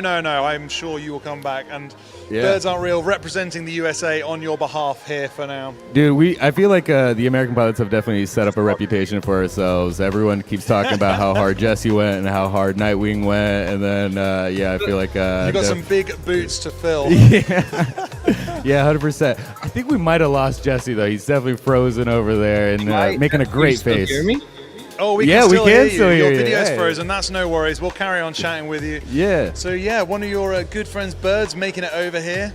Dude, man, thank you for having me. It's been so sick. You are very, very welcome. I'm super glad that a US pilot was able to come out because you won the advanced level Tiny Whoop Open 04, I believe it was, wasn't it? Tiny Whoop 4? Is that right, No, Jesse? it's Tiny Whoop 3.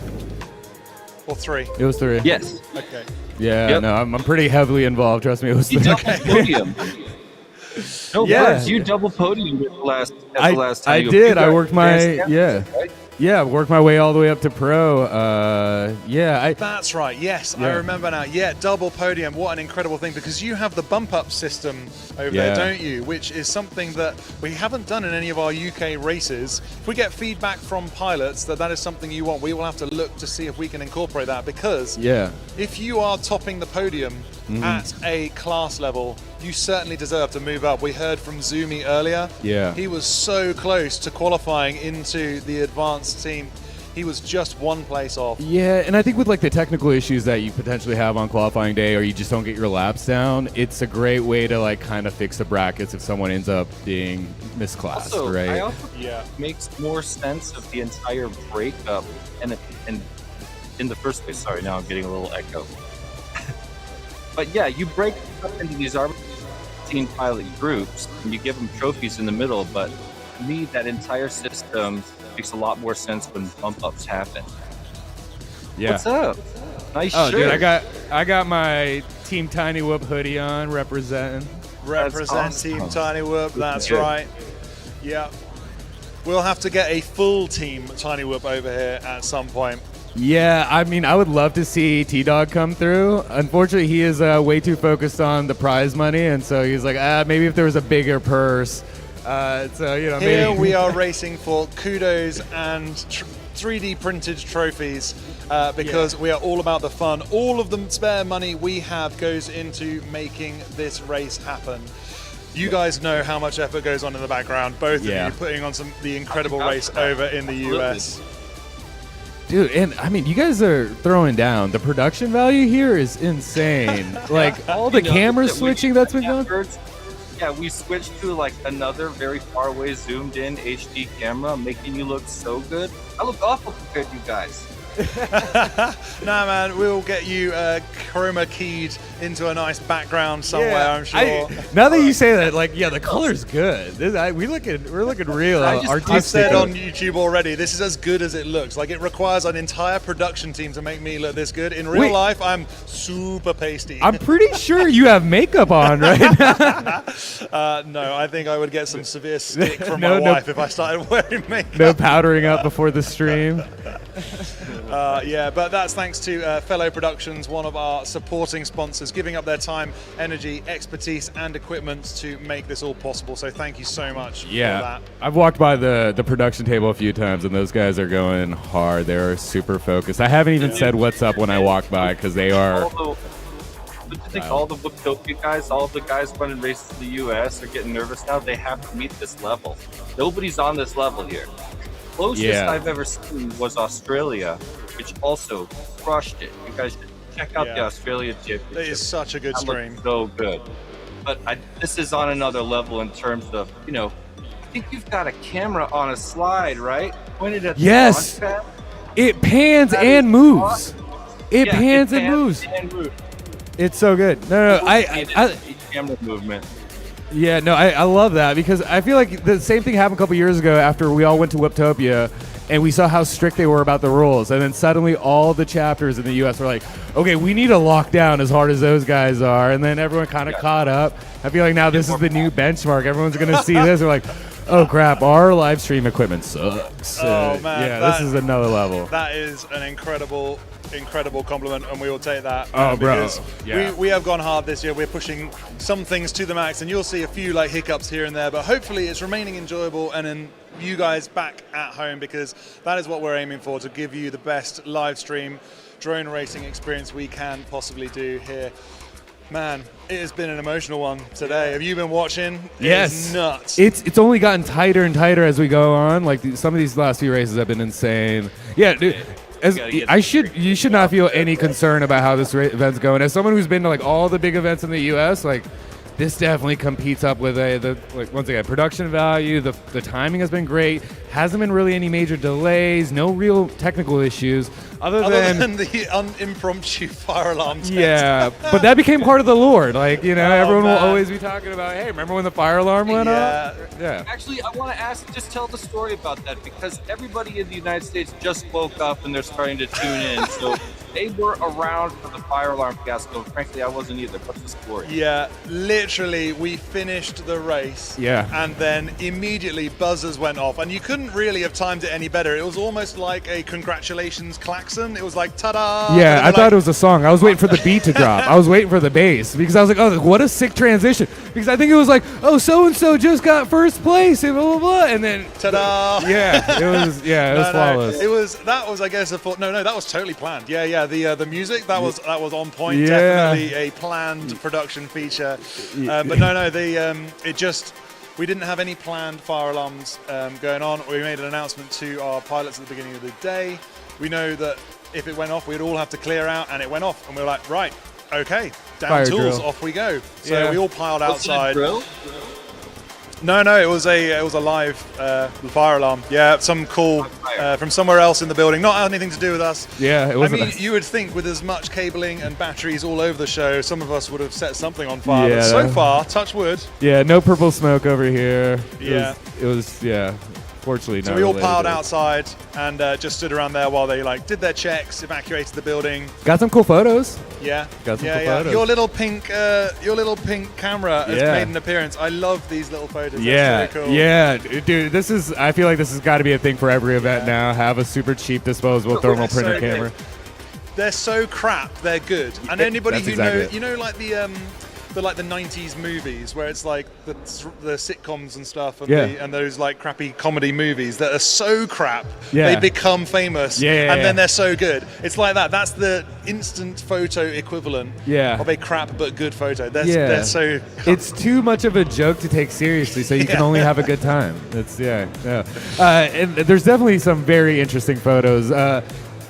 Is it Bix, the Swiss guy? Blix, yeah. Blix goes hard. Apparently, the Swiss goes super hard. Funny that you bring that up because I was just trying to ask Matt, saying we need a representative from Whoop House Party. Give us a couple of the highlights as a way of communicating the cool things to the viewers. Oh, dude, I have a whole picture reel. So there's a Don't hold back. I know who you are. Just need to know this audience can take it. Tell us everything that went down. Wait, okay, so we're not gonna get age restricted or anything like that? I mean, we want to keep it fairly family friendly, but you know. Okay, well then I will limit it to one of the pilots has a very interesting piercing that he was a little bit too comfortable showing us. And yes, it is exactly where you think it is. It's exactly where you think it is, yeah. That happened, and then there's a canal that's right next to the Whoop House that definitely was thrown up in. Yeah. Some of the pilots go hard. Whoop House is an absolute party. I'm looking forward to tonight when we've packed up here. We'll go back to the Whoop House and we will have many celebratory drinks. Yeah. Adam had several cones on his head. Are you hitting people with whoops at Whoop House? Are you on top of that? I have not done any face punching here. See, I'm on international waters. I don't know what's, kosher with the Geneva Convention. I'm not trying to get deported. It's not as culturally acceptable there as it is in the United States. But at the same time, they sometimes look to our side It's of part the of pond. Tiny Whoop law that the face punch exists for a reason. I may have to get some Jesse P shades and pop those on when we get back to the Whoop House because it will be popping off. Yeah, okay. Well, now I know. I was waiting for someone else to do it. I didn't want to crack the seal on that. In the races here, we have a strict disqualification policy on unauthorized flights and dangerous whooping because health and safety are looking over our shoulders and we don't want to be in trouble with the venue. Especially during a league crash, you can make an exception for Facebook. Wait, so I could have thrown a quad at you though, and that would have been fine. Throw a quad, I mean, I'm so sorry. That's all. I respectfully respect the rules. No, that's fine. No, we're all about the fun here at Bird. Like I say, everything we can to make the drone racing intense and high stakes, get valid results and present to you the fastest pilots. We also want to have a fun time doing it. We have a whole load of things around our course, including all of the inflatables up on Dragon Mountain, out on the track. I love that dive. You love the dive? I love that dive. It's so perfectly lined up. When you nail it, it's so good. It's so good when it works out. Just perfect. Yeah, I actually really like this track. Yeah, I'm a huge fan of this track though. I love how short it is. I feel like, especially the last few big events, we've had really, really long tracks, between Tiny Whoop Open and Whooptopia. Some of these tracks are so massive. This is perfect size. You get a few good laps in. I think it was easy to put down 4 or 5 laps during qualification, which is pretty solid. Is good, yeah. If you're going for your top 2 consecutive laps, and you're flying fast, you want to be able to get 4 or 5 laps in. So if you mess one up, that's fine. You've got another chance to get that in. Yeah, I know I think there was it last year that our track was so long that people were dying? Well, enthusiasts were only getting 1 lap down, I think. Was that this last year? Yeah, that was the most year. And but it was such a cool track. Yeah, we have a problem. This year and the year before were way too long, and the problem was this year Dan pretty much made a course that was a parody of last year's course by making it even longer. Way longer. The second course that Dan made was just... But you will know, anyway, setting out courses, that when you have a massive space like this, because we're used to flying in like a small pub function room where we set up really tight, Utopia style, technical, twisty tracks. And, I've really put some effort in over the last couple of years in upping my track setting game to deliver something good here. And with the help of some top UK pilots, I think we came up with something good. But when you've got only a small space, you can set loopy tracks that go up and over each other with a bit of elevation change. You can get some long tracks in a small space. Yeah. And that's what I've been practicing on. When I'm presented with a massive area like this, you have to try and spread it out a little bit. Everyone's traveling that much faster because of the level of pilot. Yeah. You've got to spread it out a bit, and some of my cables just aren't long enough, so some of them are daisy chains to try and get the power to where it needs to go. So I was worried that it would be too long, but you guys know with that amount of space, a long track is useful for one reason, and that is commentary. Yeah. I was struggling to keep up with some of the racing in advanced class. By the time I had locked on to where someone was, they were already round a lap. Yeah, like 18 seconds a lap. That's not much time to really get into the details. Yeah, for sure. Yeah, at least on long tracks like you had, you could have plenty of time to commentate it. Yeah. I will say it speaks volumes that no one has really gotten stuck in anywhere weird. I think that says a lot about the track planning, especially with the whole scissor lift right in the center of the track. I mean, I thought for sure that was going to be a pit. I haven't seen anybody get stuck in that. I think only 1 or 2 whoops have ended up on the dive gate itself. I don't think anybody ended up on the scissor lift. I took many like sketches at home of what I wanted to do on the scissor lift. Yeah. To try and get something that would thematically sort of work and thing. I wanted the dragon to be crawling up the side of it, but we don't really have the anchor points for that dragon, which is a shame. But he's coming over the back there. He looks kind of cool. Yeah. Yeah, and no cables that people got stuck underneath either. Cable management has been solid. Definitely good track planning. Yeah. That's one lesson that me and First learned together. We had to kill all the track. Yeah, everything is taped down to the max. We've used kilometers of duct tape here for this event. So guys, we've now had Hobbyist. What an incredible race that was. Yeah. The youngest pilot we've had come through and win a class in bird history, 9 years old. That's awesome.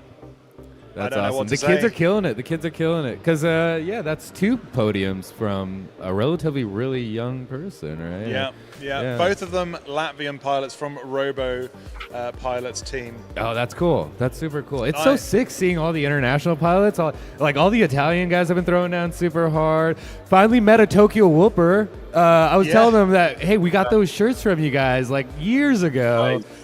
I wish I'd known that they were going to be here. I would have brought this shirt. It's super sick. Just seeing all I feel like we have like a set group of pilots that come to the U.S. races, right? Like everyone knows EDOC. There's a couple of dudes that come through. It's not. Yeah, there's some big headline pilots over there, but they're a bit of a celebrity. But they're a celebrity for a reason. They're fast pilots. You know? And I honestly, being organizer. I don't know how AK does it at Whooptopia, where he flies and organizes the race. Like, just commentating and organizing stuff in the background here, that's hard. I feel like his whole character changes when it comes to race time. Like, AK's such a chill party guy, always having a good time. Once Whooptopia starts, you see how, dedicated and organized that guy is. Yeah. The whole team in Arizona, they work like a well-oiled machine. They are definitely what we strive for, especially for, track timing. That's what they have dialed. They got it dialed. We have a great race direction team here that have I was speaking to them last night when we were going through VAR, and while we have to check the video to check everyone's gone through all the hoops and around all the features, we had very few false flags coming up, which just bears testament to Blueprint, Matt, and Rich over in the those guys are team. homies. Those guys are awesome. Yeah. So, hobbyist class done, advanced class done. We are soon to move on to the elite pilots. Guys, top 16 pilots. You were watching the qualifications. We have a list of pilots, and they are all fast. Every single one of them. We have in 16th place Recon, 15th Ferris, 14th Baru, 13th Dirty McStinky, 12th Rich, one of the guys in the back. He is doing timing, VAR, managing the network, and he is racing. He's going to be stepping up to the plinth very soon. We have Lightsail in 11th, Joe in 10th, Dan Carpy, UK Tiny Whip champion himself, oven ready to race Dan Carpy. In 8th, we have the Red Matty, ReeFPV, 2nd place from Bird 2025. In 7th, he's got what it takes to top the charts. Pandrone in 6th. Biwoo, a standby pilot being drafted to come in and race, and he's absolutely thrown down, hitting 5th on our qualification. Split, who we knew was going to be fast, coming fresh off the back of his win in Poland, over to Bird. -1, setting TQ early, getting pipped to TQ by Small Yuki, and then in the last pack of the day, the last flight, King Joshi of the UK throwing down hard and beating him by less than 1/10 of a second. Yeah, the room erupted when that happened. I was there for that. That was sick. I feel like Small Yuki has definitely gained a fan in me. I think I'm nuts. Yeah, he's such a cool kid. I don't know, awesome character and everything. Well, I haven't talked to Josh. I just saw his flight, and so I'm sure he's a cool guy too. But definitely You want to know how bit. cool Joshi is, right? So he threw down a qualification. He celebrated, and he wasn't big-headed about it. He went back to the Whoop House and he helped my friend Eddie fix one of the drones. And those are the type of guys to Eddie's have super new to flying. He's got really old janky kit, and Joshi went over, redid some soldering for him, got him flying, and that's the kind of dude he is. He's a real nice guy. That's awesome. That's the type of mentality we need. We got to remember we're playing with toys. We're here to hang out with the homies. Yeah, that's it. It is hard to remember their toys, isn't it, Jesse? Oh yeah, I mean that's like, you guys know that I'm the king of keeping culture casual at Tiny Whoop events, and there's people that really care. You know, racing competition is way higher than we ever predicted it would be in the early days, but I'm still all about casual. And let's not forget, racing exists. Racing is where Tiny Whoop, is seen by the public, but 99% of Tiny Whoop flight is actually publicly people not racing, or freestyling, just fooling around. Yeah, the freestyle has been represented really well by Blix and Symbiosi, who are here for their first ever race experience, mainly focusing their Tiny Whoop lives and freestyle, just tooling around at home. I think they went out to town to Gorilla Whoop. Yeah. Right now, I think that's what they're doing. They are. Yeah. Oh, that's why he was asking me how much time we got until Elites. Yeah. They stepped out. I think they hopped on a bus to go to the town center to go Gorilla Whoop. And, well, you got to do it. Take advantage while you're here, for sure. They're dedicated. And once again, Bix was up till 3 a.m. throwing up last night, and he's out Gorilla Whooping right now. He goes hard. He goes so hard. You just outed him on live stream. Oh, sorry. I thought that was public information at this point. There are photos. And the party was popping off last night. No, I think he's a little bit proud of it. Like he definitely impressed us. Like he definitely was wearing it with a little bit of honor on his shoulder this morning. So I don't think he's too upset about that being public knowledge.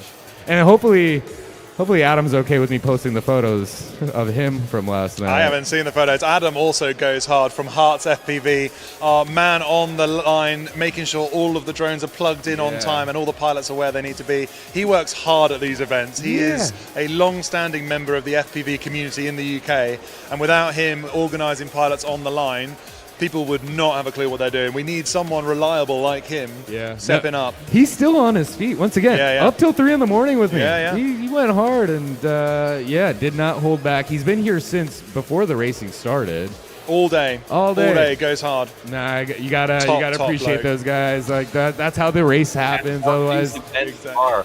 You probably didn't come into this event well slept either, I'm guessing.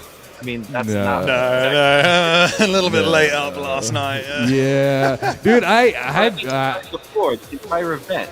Like, when was the last time you got good sleep? I'm guessing it wasn't the night before. Yeah, okay, so Jesse knows I've been kind of on the road for like the last 3 months. I haven't really been home. And so, yeah, it's been a lot of creaky hostels and Yeah, because I've seen you went over to a lot of East Asian countries. You went to my favorite place, Vietnam. Yeah. It's awesome. It's so good over there. Yeah, I did Thailand, then Vietnam, and then I was in Indonesia 2 days before I came here. Wow, hard on it. Yeah, going super hard. And hopefully that gives me a little bit of a pass for how casually I'm taking things. No, that is Tiny Whip culture. It is all about having fun. Yeah. So, you know, we want to maintain that element of fun at our events because we enjoy racing hard. We like seeing who the finalists are going to be, and we will celebrate the wins, obviously. But all the drones, all lit up in LEDs, all the course elements, features, colors, lights, music, the fanfare is what. And the costumes, yes. I shouldn't forget, yeah. Yeah, you've seen the onesies, right? There's Pikachu going around. I think there's a Gengar. Yeah, there's a whole Pokemon crew. Fraternity, yeah. Yeah, fraternity. That is the right word for it. We should at least they can do a little parade across the camera or something. we will definitely get a look at the team dress up later. Pardon? You would be so good. He's such a good field a field reporter. Oh, yeah, we've got the university students going around doing interviews, so I'm sure they will have picked up on a few of them. We'll hopefully get some videos to run through on the live stream a little bit later on, because there will be sometimes in elite class, I am sure, that we will need to check some video, because those guys are going to go so fast. Honestly, I don't know if 60 frames a second is going to be quick enough to catch some of them going through those gates. Yeah. Did you ever figure out what the theme for the Italian guys are? The name for the Italian No, guy? no. What's the costume theme? Oh, last year. Okay, so last year. Okay. Because there's like a nun. Yeah. The Italians in 2023 really embraced. They went hard on the dress up in 2023 when Jesse was there. They all came over in a load of dragon onesies and absolutely dominated. They looked so cool. And then in 2024 they came back and had some good onesies as well. But in 2025, last year, they had their onesies, and then one of them was dressed up as Jesus. And when he arrived, they all crowded around and they sang like Hallelujah as he was walking in. So it's now a little bit of a joke from the Italians. So this year, they've come as representatives of all sorts of faiths and disciplines. And most of the Catholic Church has turned up, because they take their religion seriously, but they like to have fun with it as well. I think one of them is wearing a burqa. Yeah, they're taking it. They're taking it to the max, having good fun with it. Because if you can't laugh at yourself, who can you laugh at? Yeah, no, it just took me a while to figure out what was going on there. It's like, is this the Romans or is this? Yeah. But there's no dress-up events in the US. What's going on, guys? I mean, we dress up a little bit. We do dress up. The invitationals you used to have. Yeah. We got a delay. Yeah, we required at least partial costume, and nobody let us know. Yeah. Those were so fun to watch. I love watching your invitationals. They're great. We pull out the inflatable costumes every once in a while. We got the wacky wavy inflatable guy, and Bert is kind of known for busting out a costume with a tiny whip thing. Yeah, I had to pack super light. Roll in with your costume. Yeah, dude, costumes and inflatables. That's kind of usually my jam. This year, I just have the thermal camera and I brought American candies. I brought some. Yeah, you did. Reese's Pieces and hot tamales. I felt like that was a good. Disgusting candies. Yeah. Hot tamales are not good. They're not. I don't even like them. It was just like they have to experience it. It's part of the culture. That's cool of you. I mean, if I could, I would brought everyone a pickle in a bag. Pickles and peanut butter. Speaking of a pickle in a bag. He's dipping. You had to. One of our standby pilots is called Pickle FPV, and he has printed out a little 3D printed pickle there. Dude, yeah. He is only, I think he's 14 or 15, something like that.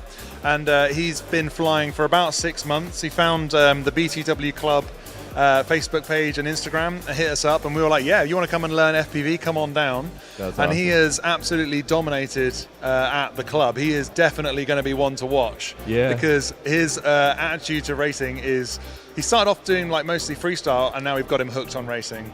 Dude, we've been talking about it all week. Like, I feel like I don't know, when BT2s came in, and then these new brushless motors that everyone's directly soldering now, like, it brought in a whole new wave of pilots. I think that's when Orange Stuff got into Whoops. That's when Nightwing and Jay all got and came to Whooptopia for the first time, right?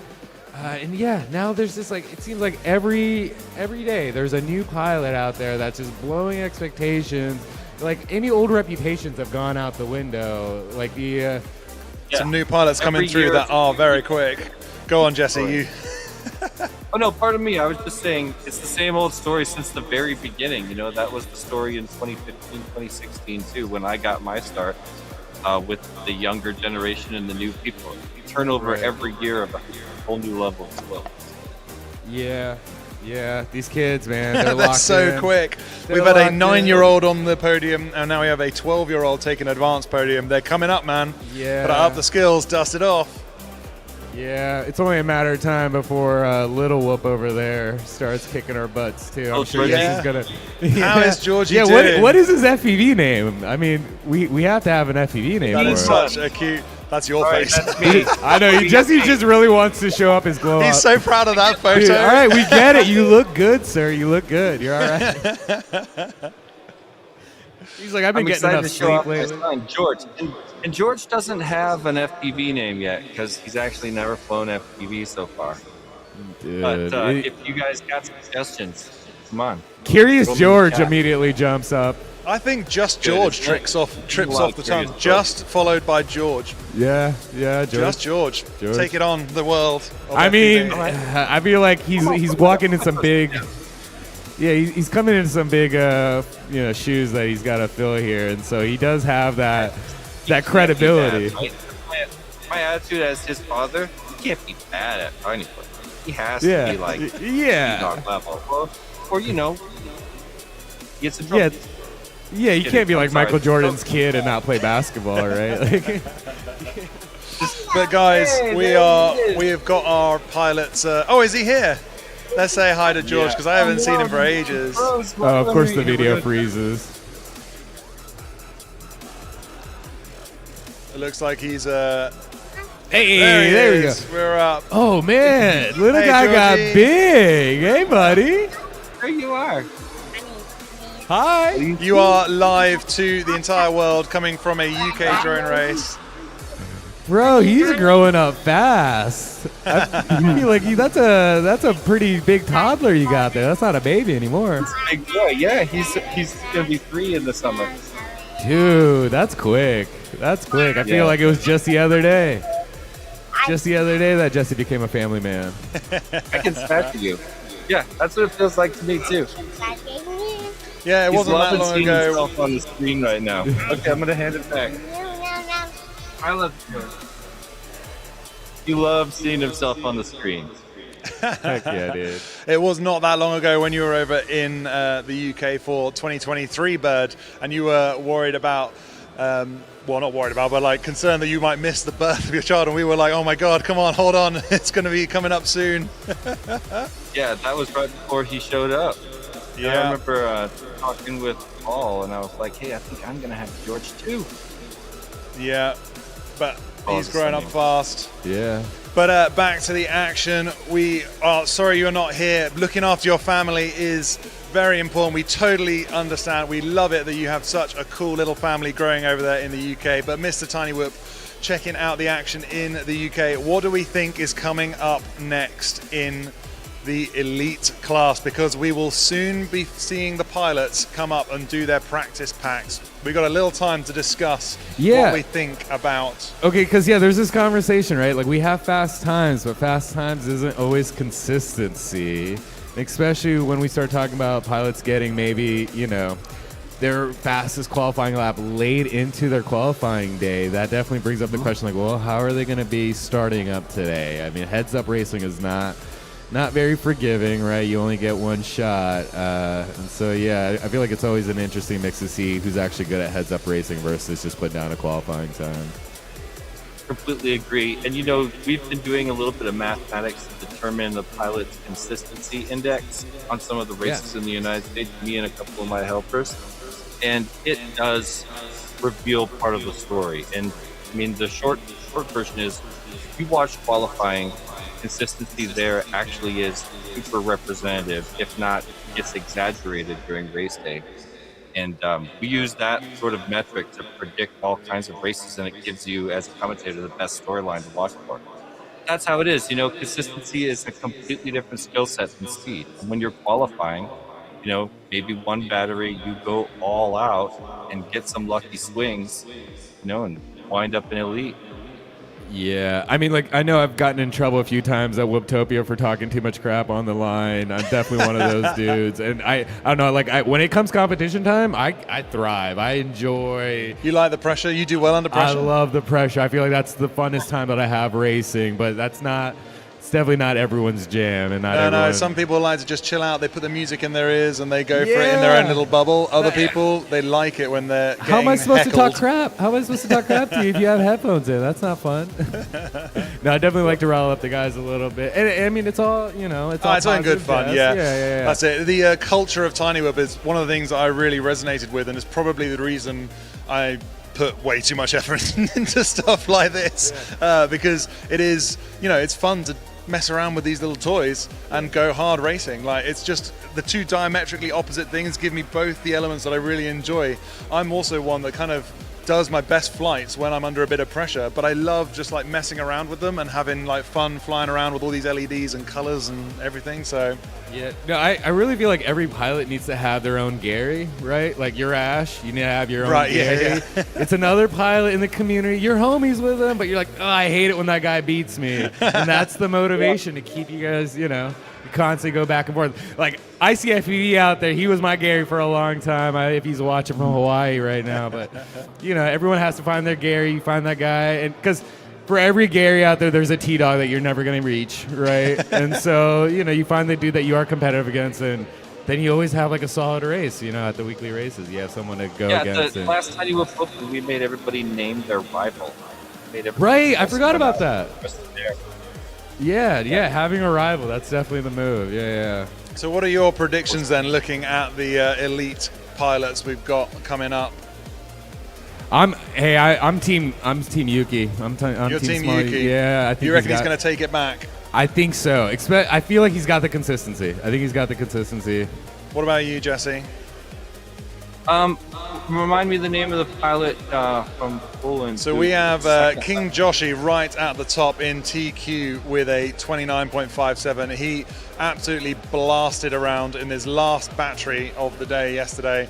King Joshi sitting in first, Small Yuki in second, -1 not to be ignored in third, Split in fourth. Man, Biwu in fifth. The list goes on of pro-level pilots. Yeah, they're at the top right now. What's the Polish pilot that got second last year? Second, that is ReeFPV. He is in seventh position, qualified very happily into the elite crew. Okay, well, I'm rooting for Ree. Okay. Nice. Yeah, he had a face off with Nightwing, and it will be great if he could come back to Bird this year and stand on top of that podium. We know he's got it in him. You saw it last year. Yeah. He's so good. I'll never underestimate it again. I love watching him fly. It was witnessing greatness, I don't know a lot of the other names on the list.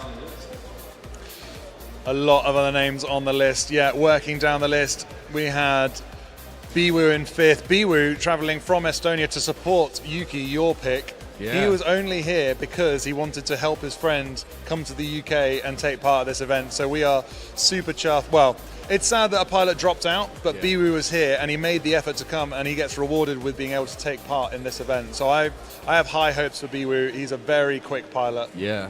I'm looking forward to some of these heads up. I'm looking at the splits here, and some of them are really close. So between King Joshi and Yuki, that's 0.04 seconds of a difference in their qualifying. Under a tenth of a second difference. That's insane, right? And then, as you go down, there's lots of these groupings. So, 3 to 6. They're all in the 33s, right? I mean, it looks like 7th to like 9th. They're all kind of floating around the same area. I think we're going to see some really.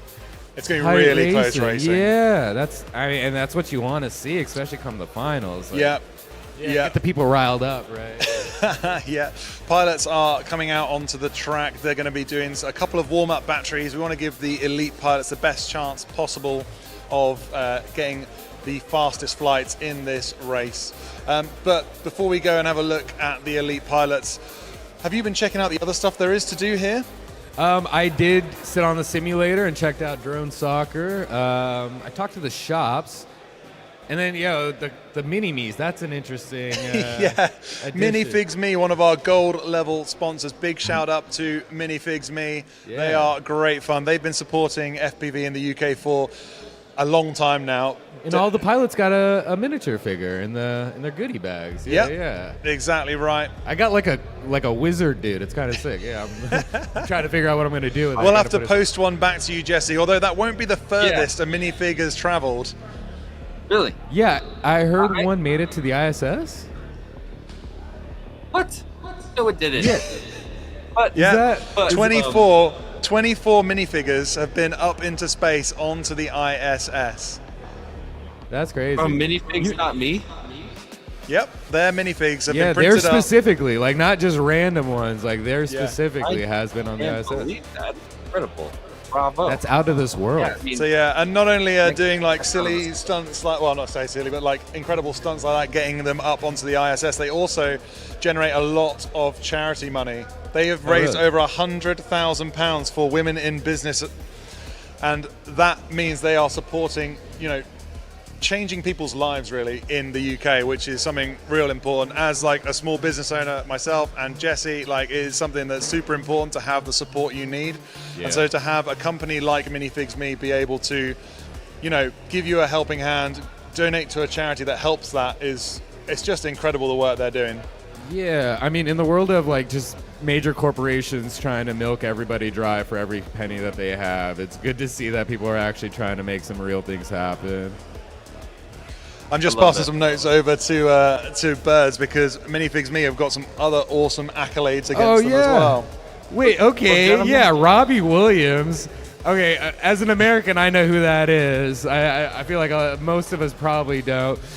For the other Americans, it's the monkey movie that they made, right? It's where there was a monkey that like they like did a biography on him, but was played as a monkey, right? But yeah, that's crazy. And then I'm seeing signed Apollo 13 minifigs from Jim Love, the astronaut.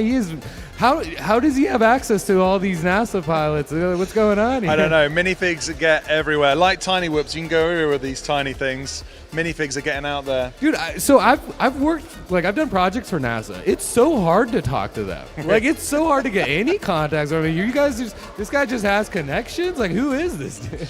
He's a very passionate guy. That's awesome. Okay. So lots of love for minifigs.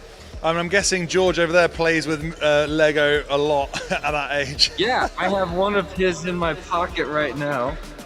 Is he delivering you toys? There's one from him. Hey, that's solid. That's so cool. Thanks. Yep. So, gentlemen, with the I'm gonna run goggles as upstairs. Little glasses. I'm gonna run upstairs, make my family some breakfast, and set up a big screen to watch Elite Class Finals. Thank you so much for having me on, and I'm so bummed I'm not there hanging out with you guys. Birds, send me the pictures and everything. Keep me updated all night tonight on the studio. Absolutely, dude. Thanks for joining us, man. Dude, it's been so much fun chatting to you. I'm glad the technology worked out and we were able to get you on stream and actually hear you and have a decent conversation because we had a few technicals about that at the beginning, but it was worked out. And man, congratulations, Matt, on a really incredible event. Bravo. Seriously, dude. Congratulations. Thank you, man. I appreciate that. It has been so good chatting with you. I know we will see you again in future Bird editions. because you're not going to want to miss out now. You've seen what is on the line. Yeah, I mean, I'm going to go back home and hype this up to all the guys and let them know that they messed up by not showing up. I'm talking about you, T-Dog, or Footloose, or Quans, all these guys that also won podium and didn't show up for this. Yeah, so we've got some, we put out a couple of prizes, and Birds Aren't Real was one of our podium winners at Tiny Whoop Open, who has come over to the UK. We're really thankful. I mean, it's a long old way. I mean, you didn't even just come from the USA, did you? You came a long distance to get here. Well, but that's self-imposed. That's my choice. Yeah, I can't complain. Oh, I got to see the world. It's been good. And no, you guys, like, that's so awesome for you guys to do that. We were talking about this last night, but you guys are kind of trying to set up a program with a lot of these big racing organizations across Europe to kind of have like an exchange program of sorts, right? That would be really cool, yeah. So I've been talking in a group with some of the European pilots, because it's quite, once you get to Europe, it's quite cheap to travel around in Europe. Right. I went over to the Italian pilots, and they have an amazing league going on over there, and raced with them. We had a team called Penne for a Pound, which is a little bit of a pun on the Italian pasta. And we had great fun over there. I've been talking with the Polish team, I've been talking with the Latvian team, I've been talking with loads of guys, and it would be really good to be able to send pilots between them and have some sort of, European and hopefully eventually worldwide, exchange of our top pilots, so we can have some sort of, Grand Prix of countries. Yeah, I mean, I thought it was so cool when Nightwing went through and hit up all the big races across Europe. It felt like a big exchange, you know what I mean? Like, everyone's like, okay, this is kind of what everyone's throwing down. I mean, even last night, we had so many conversations about, like, hey, oh yeah, this is what we're doing back at home. I think I blew some minds. There was definitely a few conversations. Like, I guess a lot of the guys here are still using crash flip arm.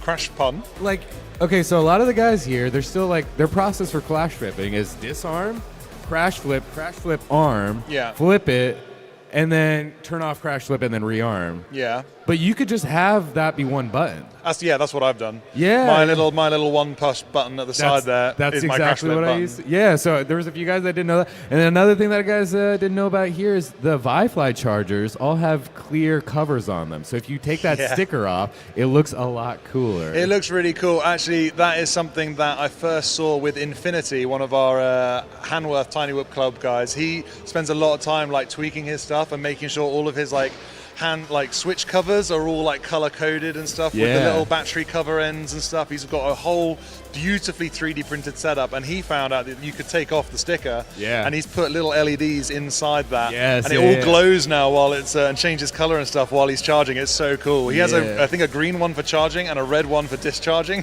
Oh, that's dedicated. He's got dedicated chargers for what he wants to do. Yeah, okay. Yeah, I mean, definitely shout out to the Neos kids back at home.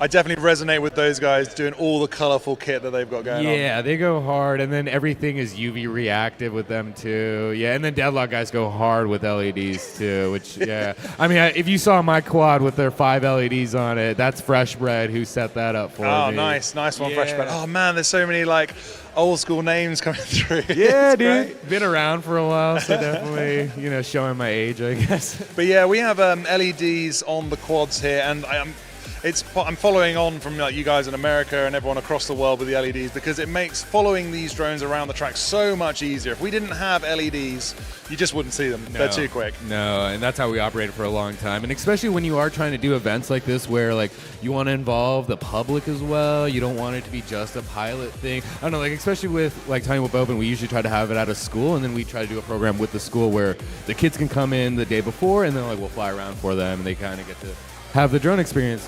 It's such a big difference whether you have LEDs or not, because I mean, like, it's whether they're just hearing it or they're actually seeing it. And then same with keeping up with like what's going on in a race. I feel like it's most casuals or someone who's just walking by, they have no idea what's going on in the track. You won't even see it, especially in these elite level pilots. They're going to be, if you didn't have LEDs on them, they'd zip past their like gray and like light, clear plastic frame zipping through a brightly lit sports hall. You're not going to get, well, I say brightly lit. The sun is turning itself down.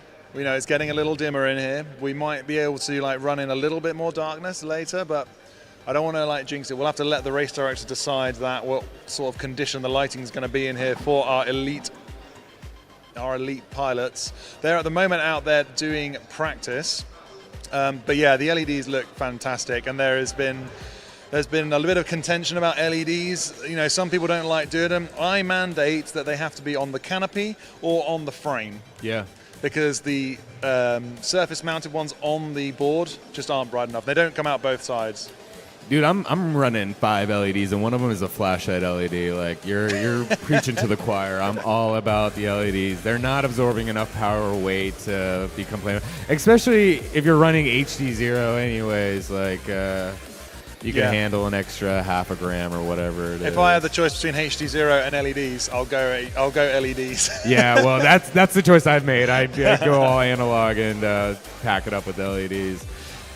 So are pilots warming up? These right are now? just warm-up pilots. Okay. You'll see them flipping around. Maybe we can go on board and just see some of the pilots warming up, because they are reacquainting themselves with the track, making sure their lines are dialed and they're happy with the track. Some beautiful dives going on from these elite pilots. I'm just watching Ree and his super smooth flying style. And of course, as soon as you say his name, he goes down. Yeah. One of the curses that is given to the commentators to hand out at will. And our voices are just echoing throughout the building. Everyone is hearing us out loud. And so people very much know when we are talking about them on the stream. Yeah, we pipe the commentary out to the crowd that is gathering here, and it really is gathering because Elite Finals is coming up soon. Yeah, and we'll be cracking off. These guys are already going down so hard. They are throwing down. So okay, I have been watching Pan Drone as well. He's super quick pilot. Super quick pilot. I was spotting for him a few times throughout the weekend. Yeah, super quick. Yeah, man. So I love this track, dude. I love if this you're track. okay, I'm going to pop off for a moment, and I'll bring someone over to have a chat with you. Yeah, one sounds of good. our pro pilots, and I'm going to just take a short break to refresh my voice before we get into the Elite Finals. No, take a break, dude. You need it. Oh man, these guys though, they are going hard. Hey, buddy. I haven't introduced myself to you Dude, yet, have I? I haven't either. I'm Susan. Birds aren't real. Sorry, I'm Birds Carb, aren't- FPV. Say that again. Carb. Carb. Okay. Carb FPV, yeah. I've been seeing you on the stream. It seems like you're pretty heavily involved with the organization stuff around here. Yeah, I mean, usually I'd attend this sort of event, but this year I thought, no, I'll help Matt out. Yeah. We've got a lot of volunteers this year, but also the production value this year is the biggest it's ever been. So Dude. a lot of moving parts, and that requires a lot of volunteers. Yeah. No, we were talking about this. Like, I've been to all the big races in the States. Like, I help host Tiny Whip Open. The production value here blows us out of the water. I got a good question then. Yeah. What's better, this or Woodtopia? I'm making divides. I'm making riffs. All right, this is what I'll say. I feel like they're different beasts. Okay, so you go to Woodtopia because it's like it's Olympics, right? Yeah. Like you go there to sweat. It's the best of the best. Go to It's the best Woodtopia. of the best. Yeah. Everyone takes it very seriously, especially the last few years. The partying even has significantly decreased at the Whoop House. A lot more international pilots showing up for the first time, and they're so invested, and so like they're there to like make a name for themselves. You know what I mean? Werner FPV, Andrew, very good friend of mine. He has been practicing a lot. The amount of YouTube vlogs this man's been putting out of him practicing, and every single one getting better and better and better. Yeah, and I mean, like, that's one of the guys that will be there from dawn to dusk at the Whoop House, grinding away. You'll see, like, you'll never have a hard time finding him during the event because it's so predictable where he'll be, right? Yeah. And that's generally, I feel like, the vibe of Wooptopia. Also with, like, how they're running the timing. Like, guys that have been to Wooptopia, they know if you're not on the line on time, there's You a will good go chance without you, yeah. They will go without you. They will not hesitate. And it's not that they have anything against anybody. There's no favoritism being played. They have a mission on their mind. They're like, we have so many pilots that have came here to see the most professional whoop race there is. And that is how they operate. Are you attending this year? No. It's happening in a week, and I got to go home. You can do dude. that. This is your warm-up. Nah, I gotta go home. We were just talking about I haven't really been home for the last 3 months. I've been traveling, and so I'm ready to crash real hard. I don't think my dog remembers me anymore. So. What dog do you have?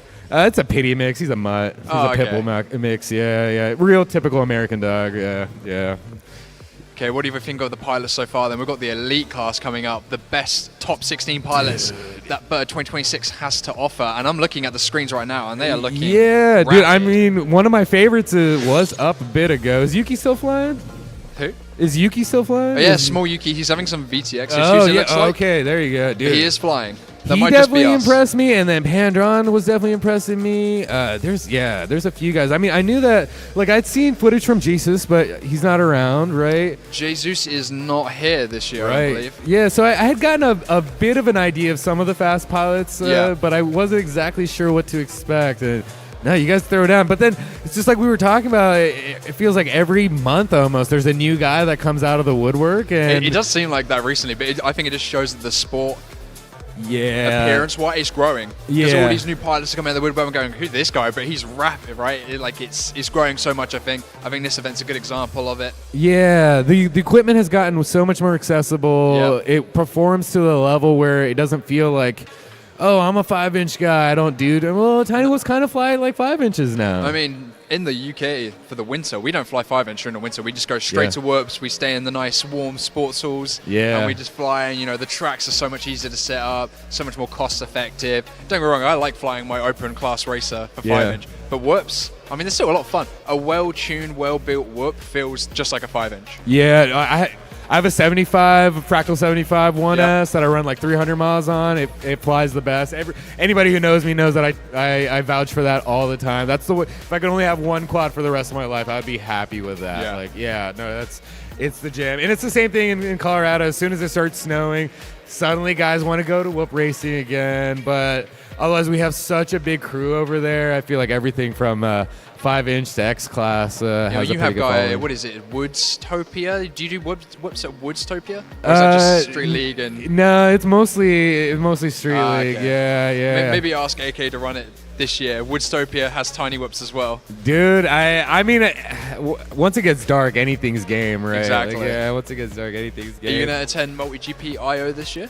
No. I think I'm done for the races for this year. I've been Letting traveling me down, a lot. man. What's going on? No, dude, I just like I said, I've been traveling for the last 3 months. And and then I don't know. I've been to 3 or 4 Whooptopias now. Okay. Been doing the Colorado races since like the Whoop War days. So we've had so OG many. pilot with us today. Dude, that's for sure. I've been a little bit run down. That's fair to enough. say. It does happen. I feel like if we, I know some of the pilots here that have been at the, whenever they can, they're in practicing to be ready for this event. Yeah. And I feel like after this, they're going to be taking a little break. I feel like burnout is a real thing for the top level pilots. It happens. Yeah, dude, my first 2 years, I was so I'm going to get the best time that I can at Whooptopia and super focused on that. But then once you kind of know your place in the world, you're like, all right. I know what you mean. Yeah. It's like when I attend races here and I usually do quite well, but then I go to multi-GPI and I'm like,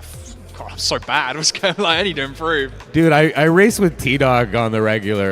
Trust anyone me. can make that man feel insignificant. But then I remember that man, he lives in his basement and he race whoops every single day. So if I put it in how much I practice versus how much he practices, I think it all balances out, right? Yeah, no. You have to give Tristan credit. That guy is as good as he is. He's committed. He's really committed. Yeah, 100%. And the fact he now sells whoops that he builds that are extreme, 16 grams, really light. You just buy them straight off him. Oh, dude, he's got it down to 12. 12 grams? 12 grams. This is news to me. I don't know if he's selling the ones that he's got down to 12, but I know his personal quads. Not even there's no frame left. Well, he sits there and sands down the frame. He'll sand down the ducts. He trims off all the extra plastic that he doesn't need. He's literally making the ducts thinner. Yeah, but surely if he hits anything at any speed, it's just going to crumble. Yeah, so I bought a quad from T-Dog back in the day. Yeah. Before he started selling, way back in the day, hey, let me throw you some cash. Yeah.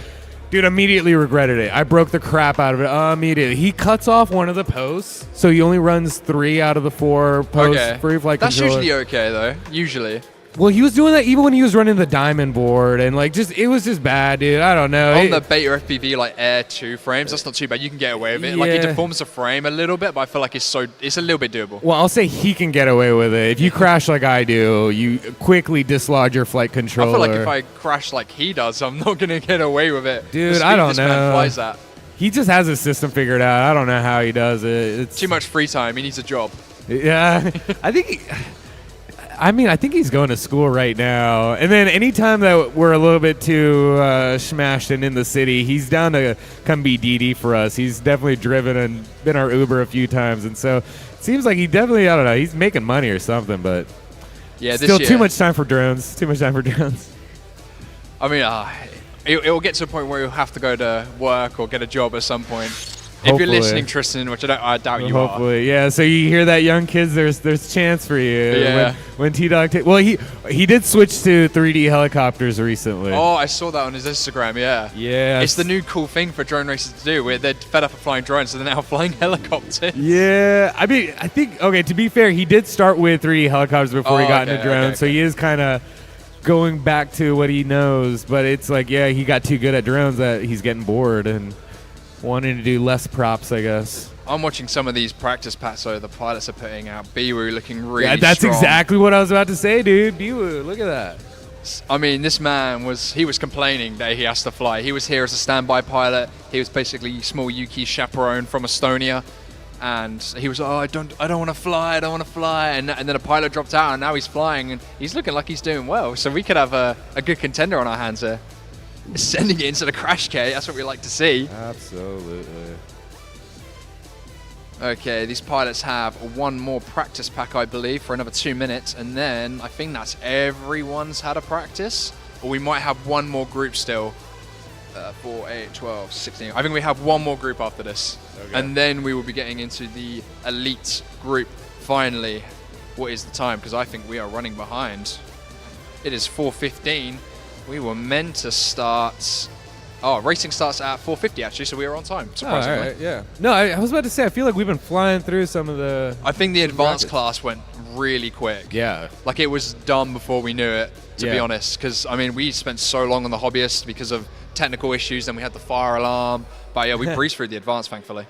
Yeah, I guess it's probably going to get even faster as we go through because I these guys dunno. are putting down laps. They're They are putting down laps. down laps. But these pilots are also notorious for not being here when we need them to be because they're getting a LiPo or they're fixing LEDs. So I'm throwing some shade right now. If you're an elite class pilot, And you're you are not here. notorious for not being on time. I have no issue saying that because I am also very guilty of this problem. I showed up late today too, so I can't. we noticed. I can't say too much. I don't know. It looked like you and some other guys having maybe a bit too much fun last night at the Whip House. Yeah, that's one way to put it. I mean, there's definitely some interesting photos that came out of last night. I think it was somewhere around 3 in the morning when I went to you took bed. a real horrible mugshot with me on your camera with like my triple neck when I was flying. I got some more. There's some prettier ones. Does it yeah. do the digital photo as well, or is it just the print? It does save the digital as well. Oh, so okay, so it's just a camera with a printer like attached. Yeah, that's exactly. cool. Exactly. Yeah. Yeah, otherwise those prints are a little bit too temporary. Okay, pan drone, -1. -1, Not seeing any yeah. video from Light Sail. He might have broken all his drones already. Oh no, I think we've got the wrong thing up at the moment. So we've got Biwu in the top right, Split in the top left, and then Dirty McStinky, I believe, in the bottom right. Correct me if I'm wrong. Dirty McStinky, they're looking quite rapid on that HD0 whoop. Dude, it's the little things that these pilots do really reveal how much skill that they have. Like, you see some of them making really minute corrections when they don't line up that dive perfectly, and it's like, I don't even have the reaction time for that. If my dive isn't lined up... These gate sizes are so unforgiving. Like, if you do not get, like, the coming out of the drop into the second Weebly gate, like, if you don't get the lining up to the next gate, you're hitting it.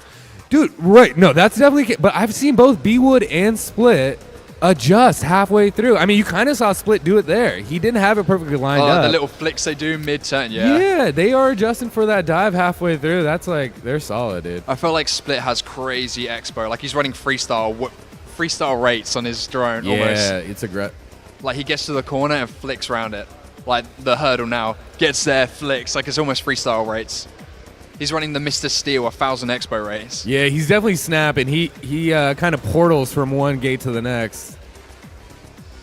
Who do we think our top contender is for the elite class? So we're talking about this, right? Looking at the split and kind of the story that played out yesterday. Yeah. I do think Yuki's kind of the strong contender today. I'm definitely Team Yuki. He's had some today. sleep today. He's a little bit more level-headed after his 4 a.m. flight yesterday. Okay, so this is my reasoning, right? Like the split is real close, right? We're talking Yeah. about 0.04. Oh, it's nothing. It's absolutely nothing.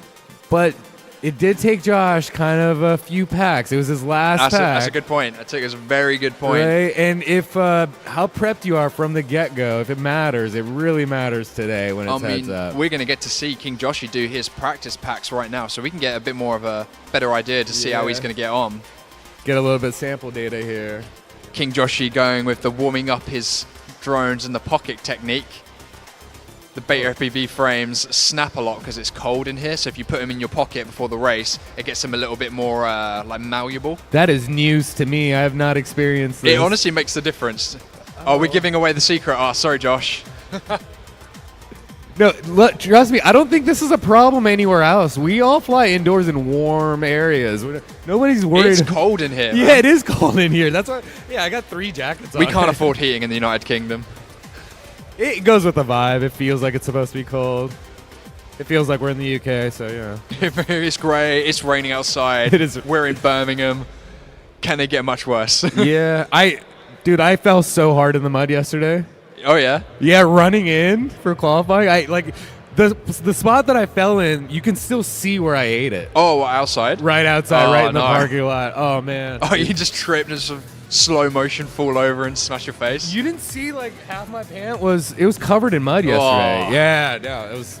Yeah, I ate it yesterday. Yeah, it's definitely wet and a little dreary outside. Are you staying in the whip house tonight? I think I'm gonna try to make my way back to London tonight with Adam. Oh, okay. Yeah. Because the travel is rough, dude. From here to London, it's not. It's easy. not easy. It's not. I mean, you can easy. get a train from central Birmingham, but we're on the outskirts. You have to. No, so that's what I did. I took a train in. Yeah, that's a lot. Yeah, and Adam offered me a drive at least a lot closer to London tonight, and so I was like, being in someone's car. I'm going to Piccadilly Circus. I can drop you. I don't want to say this on stream. I'm going to dox myself. Yeah. I talked to. Well, I need to stay for pack up. Yeah. But I live on the Northern Line. Oh, so I dude. can literally drive you to the Mill Hill East Northern Line. You can take a train straight into Piccadilly. I might take But you up on I it. will be here to pack up, and I will be here late. Okay, that's kind of the plan for him too. He's helping pack up and then. But Adam doesn't live in London, so I can take. If you want, it's Yeah, fine. dude. Yeah. Chill. No sweat on my brow. Hey. Without doxing my Do location. we have to our the- host back? You ready to hop back on, sir? You can take this spot if you'd like. He probably wants a bit of a break. Matt has been on it all day. Sure that when we get to the celebration time that we've got everything planned because we want to keep the level pumping. Do we keep have the time for momentum. streamers? Do we have time for streamers? Of course we do. We are actually running a little bit early. Whoa. So what we're going to do, I've just been discussing it, you literally caught me, is the pilots are going to have an extra practice battery. Okay. Nice. Okay, so these pilots are going to have, this is the last set of, their second practice battery. We're going to give them one extra battery. Pilots, you're going to get one extra practice battery, and we're going to turn off one row of lights more to make the colors absolutely pop. Nice. So Okay. they will all get one extra practice battery with the new lighting conditions. Okay. And then we will ask the pilots what they want to do. Do they prefer it a little dimmer, or do they want the lights back as they are now? Yeah. And I think that's the fairest way to get the best quality finish we can. Yeah, Sick. I'm curious what they'll say. I mean, there is kind of an interesting divide, right? There's HD0 and analog pilots, and so I don't know. I don't know what the decision's going to be. Are they going to go no lights, or are they going to want to leave the lights on? It doesn't matter for HD0. HD0 has better video quality anyway, but for the analog cameras, having the lights on in here, it blasts the camera. And like the pinch, tiny whip pinch, and the newbie drone BI V2. Yeah, it definitely wants it darker. blows the lights out a lot more. So the darker we can make it in here, the lot better I think it will be for pilots. And also when they're racing, they'll be able to see who is in front of them a lot further off. Yeah. Especially because we've got a fair few, well, not straight sections, but a lot of sweeping sections in this track, especially in the slalom and coming up into the dive gate, are areas where pilots might consider backing off a little bit, not have a mid-air. Yeah. So it'll make for better racing, I think, and that's what we're about. So, but what about for the HD0? Is the HD0 going to be okay with the lights Yeah, off? HD0 better handle the lower light just Yeah, fine. It okay, might add a cool, little cool, bit of grain because it's going to increase the ISO level of the camera. Right. But it will definitely be better for all pilots. When we ran my club's championship last year, We turned off all the lights in the hall. We didn't tell health and safety about it. And then we got some some of these lights we've got for the studio in here. Yeah. And then we lit up the corners, and it was like perfect lighting. But it should make this track look cool, and definitely the photos coming out of it will look really cool. Yeah, I mean, you guys definitely went through a lot of trouble to have some cool lighting set up. We might as well show it off. I mean, you can't. If you've got to have all these LEDs, you've got to have a cool lighting to go with it, right? Yeah, like I feel like we haven't really gotten a good appreciation of like the whole launch box setup. Oh, I think we've had a little bit of talk about it, but yeah, okay. No, that thing. We're is having solid. a bit of a rave going on in the hall at the moment. I think they're potentially about to make this vote on the lights here. I should think as there's less pilots here as well, because we're towards the end of the day now with the elite class, we can get around some of the health and safety concerns with having all the lights off. Yeah. I mean, it's still pretty well lit in here. Oh, you can see where you're going. Yeah. It's just dealing with multi-pathing and the sports hall. I think, having the lights off would be a little bit better, but we'll see. We'll see what the pilots make of it, and we'll get to see on the video in a minute once they go up.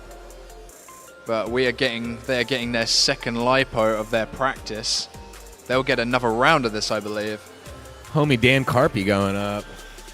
Another guy that I've been talking to for a long time, finally met for the first time.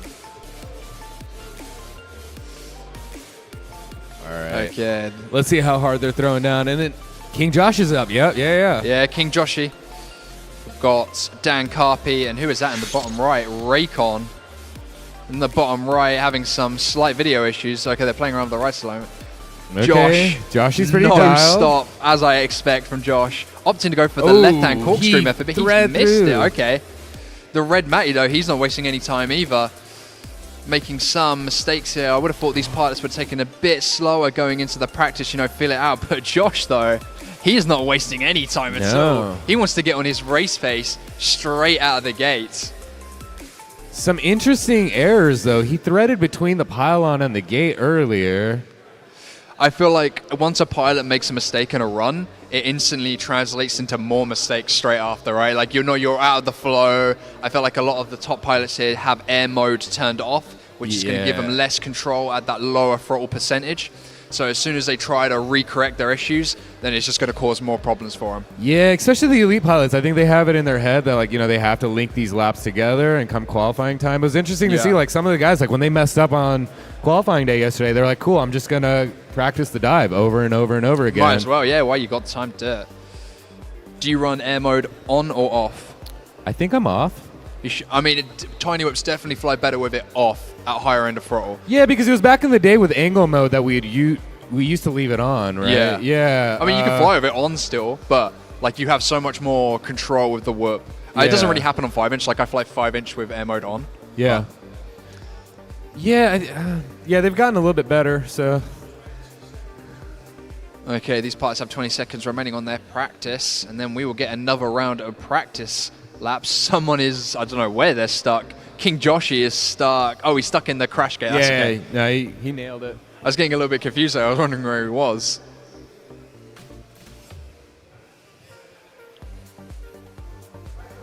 Raycon, though, looking like he's having some really bad video issues at the moment.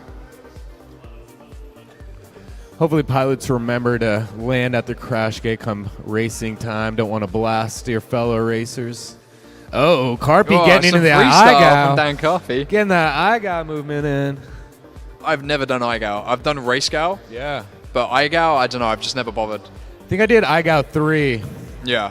And swore it off. Yeah, I feel like just trying again. to fit the track in my house is just not.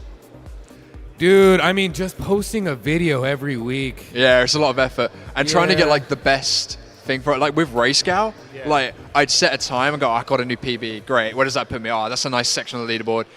Give it a couple of hours later and someone else has posted a file. I was like, oh, man, now I've got to get back on it and I got to post it. It's a lot. It's a lot of fun.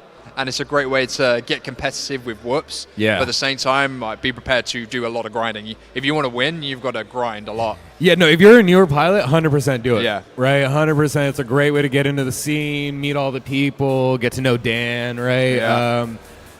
But yeah, and especially as a new pilot, you want to put out good videos. You know all these big names are looking at it, and then they get to know you as well. Yeah. Dan didn't really know who I was until I posted a video and I beat like Evan's time on Race Guy. I can't remember what year it was. Yeah. I posted and I'm like, yo, who's this random Brit who's coming? It was so funny. Yeah, dude. It was a lot of fun though. Yeah, I feel like I Sagano, for example. I feel like we talked because of IGAO and all that stuff, and Liz knew me about from that way before we ever met in person, and then same with Dan Carpy, know him only because of IGAO. I mean, Jesus, I pretty much only know him because of IGAO. Biggest bit of advice we can give to a new pilot who wants to get on the scene: post to Instagram and follow everyone, and everyone will get to know you. I feel like the community is so good at knowing people, and then coming to these events, you get to go, oh, I've never met this guy before, and you say hi to him because you know him on Instagram and stuff like that. Yeah. No, other names like Marty McFly, Martian McFly. Oh yeah, Martian McFly. I can't remember if he's based in Hertfordshire or not. He's in North London somewhere. But he's a really nice guy. Yeah, he made some tiny tips for him. Yeah, he rewires, believe it or not, his own motors. Dude, no, he's infamous. All the American pilots all know of him. Yeah, because I think it was Jesse who ordered like a set of motors from him. It's funny. I started initially flying. So coming in with a little bit of information for the pilots and the live stream. We have messed around with the lighting switches, and this is as dim as we are able to make it. We would have loved to have made it darker for the pilots, and we were hoping to give them an extra practice, but as we are not able to change the lighting, you've had your 2 practice batteries. We are going to be proceeding with the Elite Finals here at Bird 2026. So we are going to ask our pilots to get ready for the first of the double eliminations, which is coming up shortly.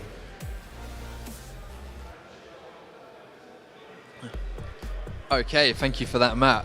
I can't remember what we're talking about now. Martian? Right, so when I first started to fly, there was a spot in Hertfordshire called Race Castle, and it was like I've seen footage. Yeah. I've seen footage of that. Yeah. This is my OG. Like when I was trying to get competitive whoops, I would go to, it's like a 10 in a sports area in Hertfordshire. Yeah, the dirt floor and everything. Yeah. And we had a tree in there, and we'd have one track, and it would stay the same for about a month. We had a leaderboard in there.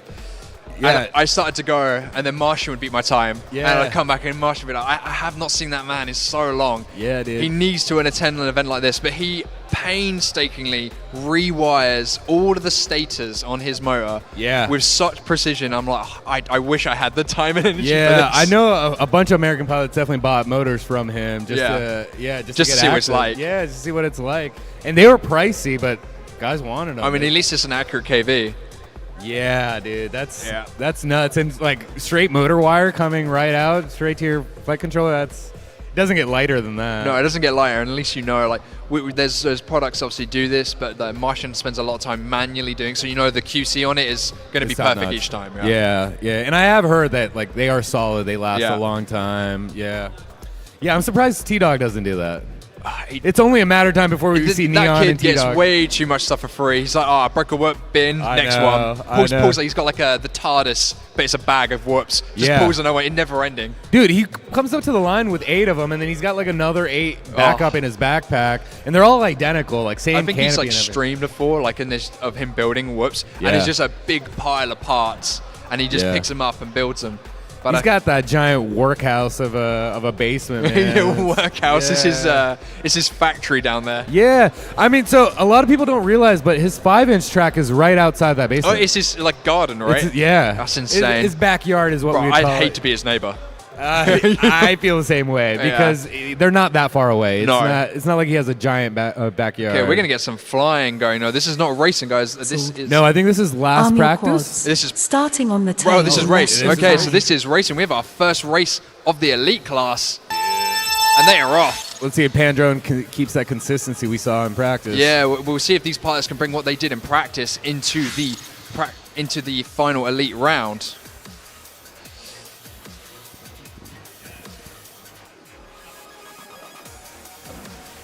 So they are off and running. Everyone going for gold here at the Elite Finals of Bird 2026, the first one, and we will soon see where the scores on the doors land. I'm seeing some very consistent flying though. I'm definitely not seeing what I was seeing in practice, which was a lot of crashing. These guys are keeping it consistent and smooth instead of just trying to go as fast as possible. They're trying to just clinch that first and second position.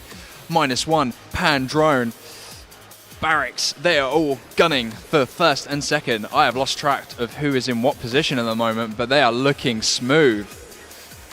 -1 though, coming up into the crash gate, going into start finish, and we have our current first place. -1, Toby from the United Kingdom, showing us what is happening. And we have got Lightsail bringing it up with a second, and then, I don't think he quite made the crash gate there, Pandrone, you got to go in. There we go, third place. Okay, we are going to wait for the results of that one to become final before I announce them again, but I believe that was -1 in first, Lightsail in second, Pandrone in third, and Barracks in fourth. Unfortunately having some quad issues, it looks like there for Barracks. Oh, absolutely sending it -1 into the crash gate. That's what we like to see.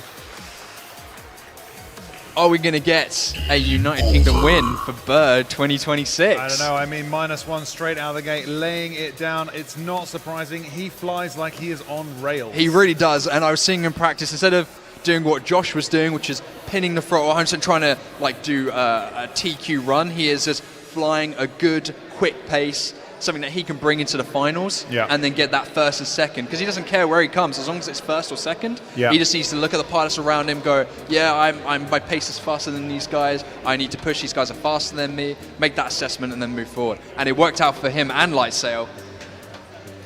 Completely biased, obviously these are British pilots, I just want to point out.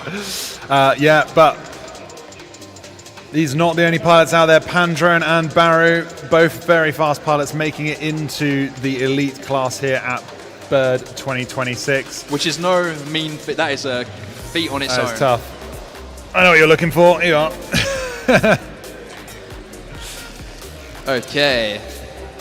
Just picking up his phone there, Birds, and taking it out of the way. We want to give him access to all of the socials because it is going to be absolutely popping off here at the Elite Class Finals.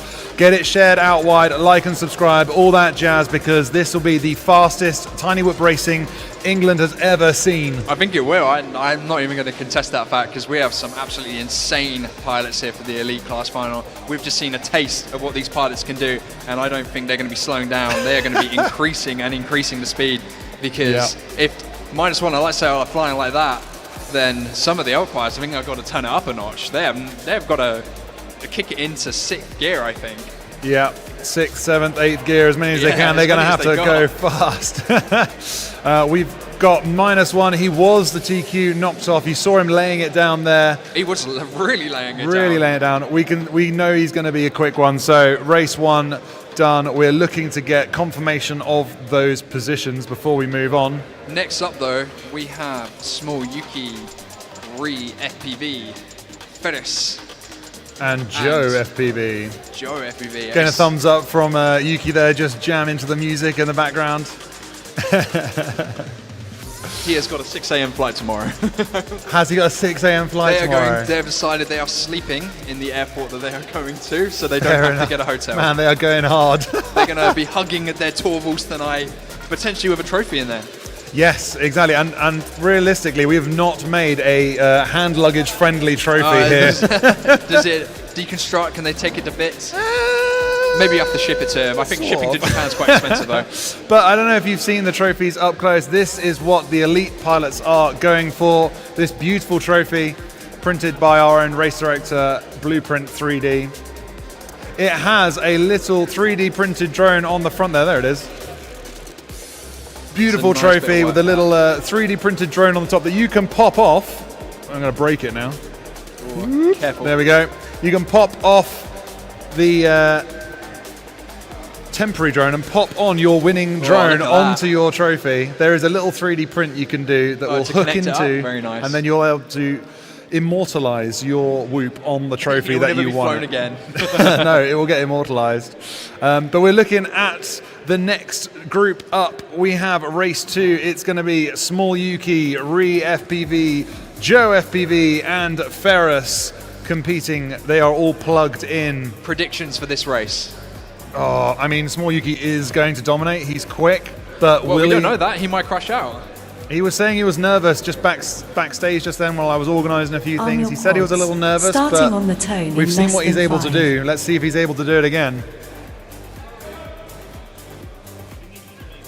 And they are off. all through the Gemfan cube cleanly, no issues. Coming up into the Weebly drop gate, going up into our first hurdle. Two Small pilots Yuki down, not both wasting of them any upside. time whatsoever.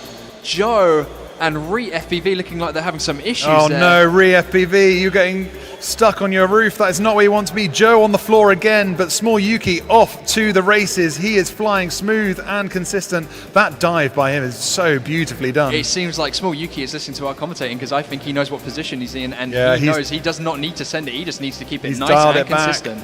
He is a good half a track ahead of everybody else. Up onto, is that his final lap now? I don't even know. Oh, and a big So knock there from fast. Ferris. We've lost a video. Oh, his drone has rebooted. He's that back. might cause some issues for him. He might be knocked out of second place into third or fourth because Joe FPV and ReeFPV are following up the rear at the moment, not giving him any breathing space at all. But coming round is Small Yuki into with the his crash gate, first taking place. his first Congrats, win. Small Yuki.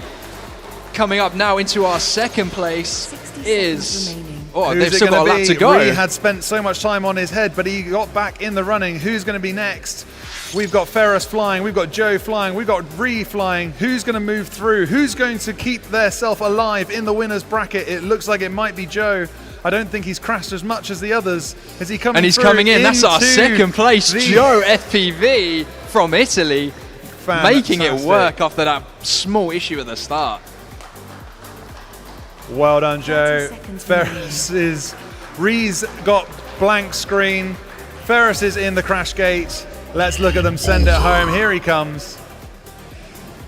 We have got Boom. first place for Small Yuki, second place for Joe FPV. You two will be continuing on into the winners bracket, while Joe, Ree and Ferris will be dropping a life. Unfortunately, we have to deduct a life, send them to the redemption bracket. You still have one more where chance, we'll be pilots. catching up with them later. It's not over for them yet. We don't just give them one chance. We give them two in double elimination. So you can see race 1 is done. Race 2 is done. The winners have moved up into race 5. We will be coming to them shortly because now we're looking at race 3. Race 3 consists of Split, Biwu, Rich, and Dirty McStinky. And this is a hard one to call. I would honestly, just because I know him very well, Biwu, FPV. Yeah. However, I don't know if he's flying as well as he should be because he has not been putting a lot of practice in for this event. So I think this can go anyway for any one of these pilots. Split is an incredibly fast pilot. So is Rich. So is Dirty McStinky. So I'm not going to call shots on this one. I just want all these pilots to have a nice, clean race. I haven't seen any mid-airs yet, which is nice. Surprisingly, at this speed, the mid-airs have been avoided. Like, I'm impressed, and I want to have a nice, clean race like that. Mid-airs, yes. Whilst it's fun to watch them crash, I really do want it to be a Clean test race, of skill. yeah. I want to see these pilots flying at their absolute best, sending these poor little drones around so fast, ripping their motors apart. But look at them all line up there. Okay, I'm on the seeing starting 3 block. quads on the line. We're just waiting for Split to put his quad down, and then we can get going. No trouble. It looks like he solved whatever gremlin was in the machine. And a load of pilots there using the HQ prop ultralights, one of our supporting sponsors. Okay, these Got some pilots beautiful look like video feeds. they're looking like they're going to be ready to go shortly.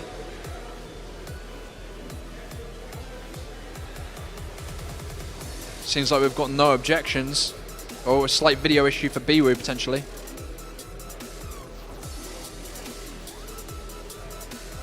We are on hold while we sort this issue.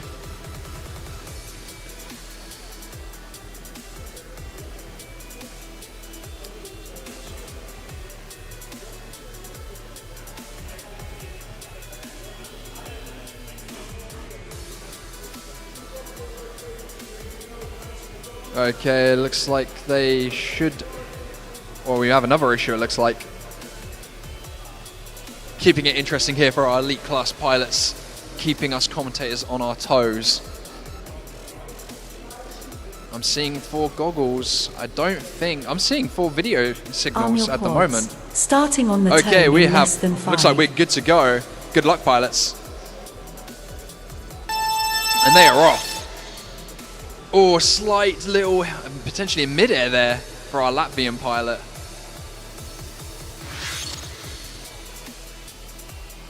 Okay, at the moment we have Biwu and Split out in front. Dirty McStinky following up the rear at the moment. We have Biwu finished his first lap, followed shortly by Dirty McStinky and Split. Slight issue there for Rich, couldn't quite make it through the Gem Fan Cube. Oh, and a slight hit there for Biwu FPV that might allow Split to overtake him.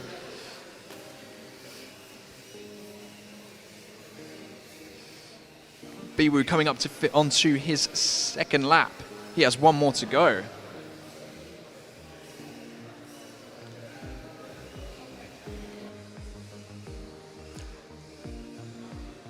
Split keeping it clean, keeping it nice, coming up into the crash gate. Nicely done. First place for Split. We have got Biwu and Dirty McStinky though still in the air, and a second place for Biwu by the looks of it. Also, we will wait for the race control to confirm those results. But at the moment, it looks like Rich is going to be coming in third and Dirty McStinky in fourth. That is a third place for Rich. And we're waiting for Dirty McStinky to finish it. There we go, fourth place for Dirty McStinky. Game over.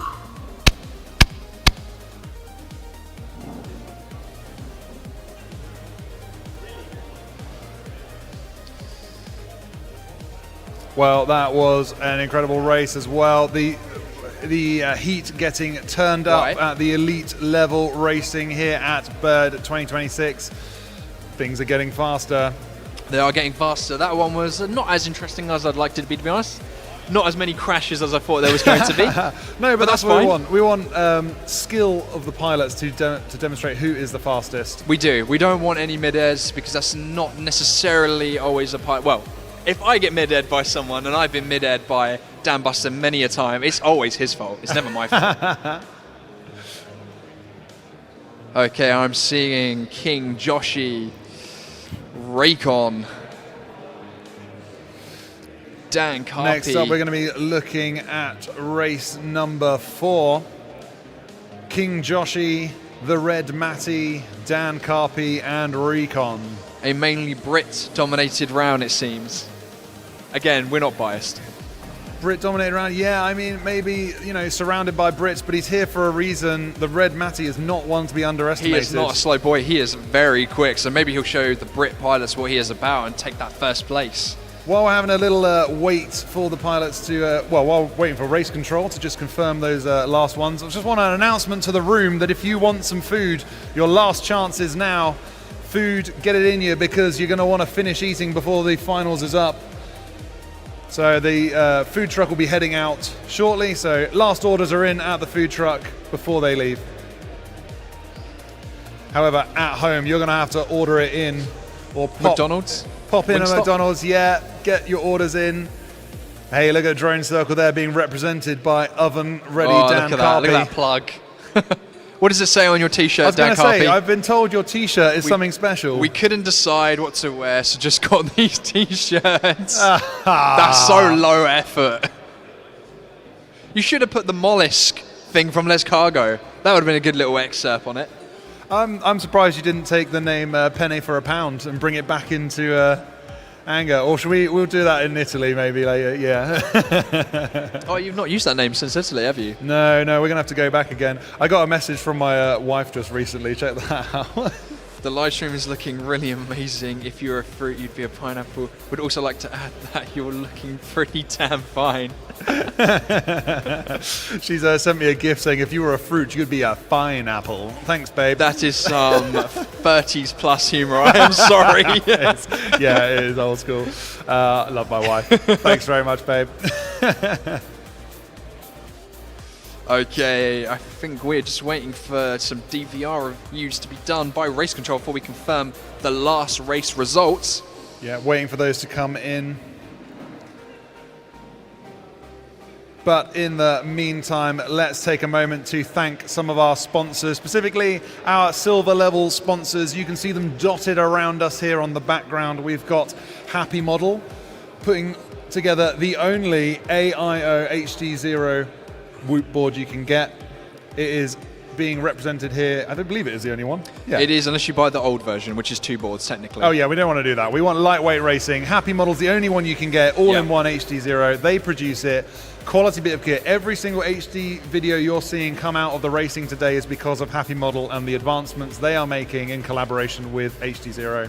So thank you, Happy Model, for pushing the boundaries of drone racing kit. I want to say thanks to HQ Prop. You saw in the last race there, 3 out of 4 drones all rocking the HQ Prop ultralights. If you're at this level, you want a lightweight build, that is what you go for. I am a GemFan pilot. Oh no! As you can see on my jersey. Okay, GemFan. I would wear it, but it is so cold in here. It is a little chilly. We're going to have to let you off for that because it's a little chilly. I had to get a heated seat in here to keep me toasty. GemFan do make some amazing whip props. They do. So do HQ. As a GemFan pilot, I am impartial and I prefer GemFan. No, GemFan also sponsoring. They are in a supporter level sponsor this year, supporting us for a long time. Okay, it looks like we have some racing going on now. The last race was confirmed. Split in first, Biwu in second, Rich in third, and Dave McStinky in fourth. But next up, we have on the starting line. Look at that head of hair on King Joshi. King Joshi and his lovely mop top. The Red Matty from Phobos Poland. Dan Carpy, not currently oven ready. And Recon here for his first whoop race. Because this is the first time he's taken it seriously, brought it to the max. At Bird. Well, it's not his first whoop race, but it's the first time he's done so well. First time at Bird we've seen him. He's an accomplished 5-inch pilot. Oh, yeah. The first time I've seen him competing at Bird. Brilliant to have him along. Okay. There you go, some GemFan props being... see, I told you, 3 out of 4 HQ prop. GemFan is up there, also very good props. They've come out with some most new recent ones are recently. just as good as HQ. Starting on the tone in less than 5. Okay, and they will be off momentarily. Good luck, pilots, and they are off. 1, 2, 3, 4. Oh, wow, didn't neck all and neck. A little touch going into the drive gate gives the Red Matty a little bit of trouble, but he's up and flying. But who is out in front? It looks like the Red Matty, followed by Dan Carpy. They're all in a 1-2-3 battle at the moment for first and second. Yeah. It looks like King Joshi, though, has taken the lead on that one, followed up by the Red Matty and then Dan Carpy. And Raycon, with that slight issue at the start of the race, looks like he's down at the back of the pack at the moment. He is. King Joshi dominating at the moment. King Joshi might actually lap Raycon at this rate. He is putting down no stops whatsoever, absolutely sending it around this track. Slalom is hard for acro pilots, but Joshi is sending it around, but a little touch sends him down. There. Is that going to give anyone Red time to catch up? We're going to find out, because they are because the Red Matty and Recon are neck and neck into the back of the room over the Menace banner into the slalom as they both cross the line. Who's it going to be? It looks like Recon has just edged that is out a first place finish for King Joshi. Putting Recon down the lay of the edged land. out ahead of the Red Matty. Dan Carpy spinning on the ground, unhappy Dan Carpy, but Recon keeping it smooth and flying because the Red Matty goes down. It is Recon. Whoop, just a bit of a fumble there as he comes across the line. Oh, he didn't Doesn't quite make it. into the He's going to have to recover real quick because the Red Matty is on his butt, but can he make it into the crash gate? Who knows? Bounced out. Recon he did go takes in. it into the crash gate. Did he bounce out? I think we need a DVR on that because it didn't. I'm not too sure Raycon went through I was the watching the cube. Red Matty. I was going to hope to see the netting come through there, but oh my gosh, VAR is definitely needed for that one. They're going to have a field end. day with that one. Oh, he did go in, but it looks like he bounced out by the looks of it. Okay, well, I'm not that's too sure. our opinion from the commentator's box. That is going to have to definitely be VAR, 100%. Yeah. We are not too sure King on the results on Joshi that walked away with it. I think only one bobble in the middle there. Oh, one little issue, track. but he generated such a lead over the other pilots that one little issue allowed him to just a nice little recovery and then nice and smooth for the rest of it into that third lap, finishing off nicely. He might not be able to afford that mistake going in further into the brackets as we get to faster and faster pilots. He's got to feel confident now that he's stretched out such a lead ahead of these pilots. You know, Dan Carpy, Whoop champion of the UK, has lost a life. That's it not looks good. like. We'll wait for confirmation, but it looks like he's lost a life. We will have to get that confirmed. Maybe we'll see King Joshi at some Tiny Whip UK events, and maybe I he'll would be able love to get to his see him hands there, on that nice trophy. Yeah, definitely. The Tiny Whip UK League races is a new event that the BDRA has sanctioned alongside the BMFA. We have started up a UK league, and the first champion was Dan Carpy. He's Yep. got his first name on the trophy there. That's was awarded. important. That's important. First name on the It trophy. is, yeah. Some of the BMFA trophies have been around for over 100 years. That's insane. It is nuts, the prestige, you know.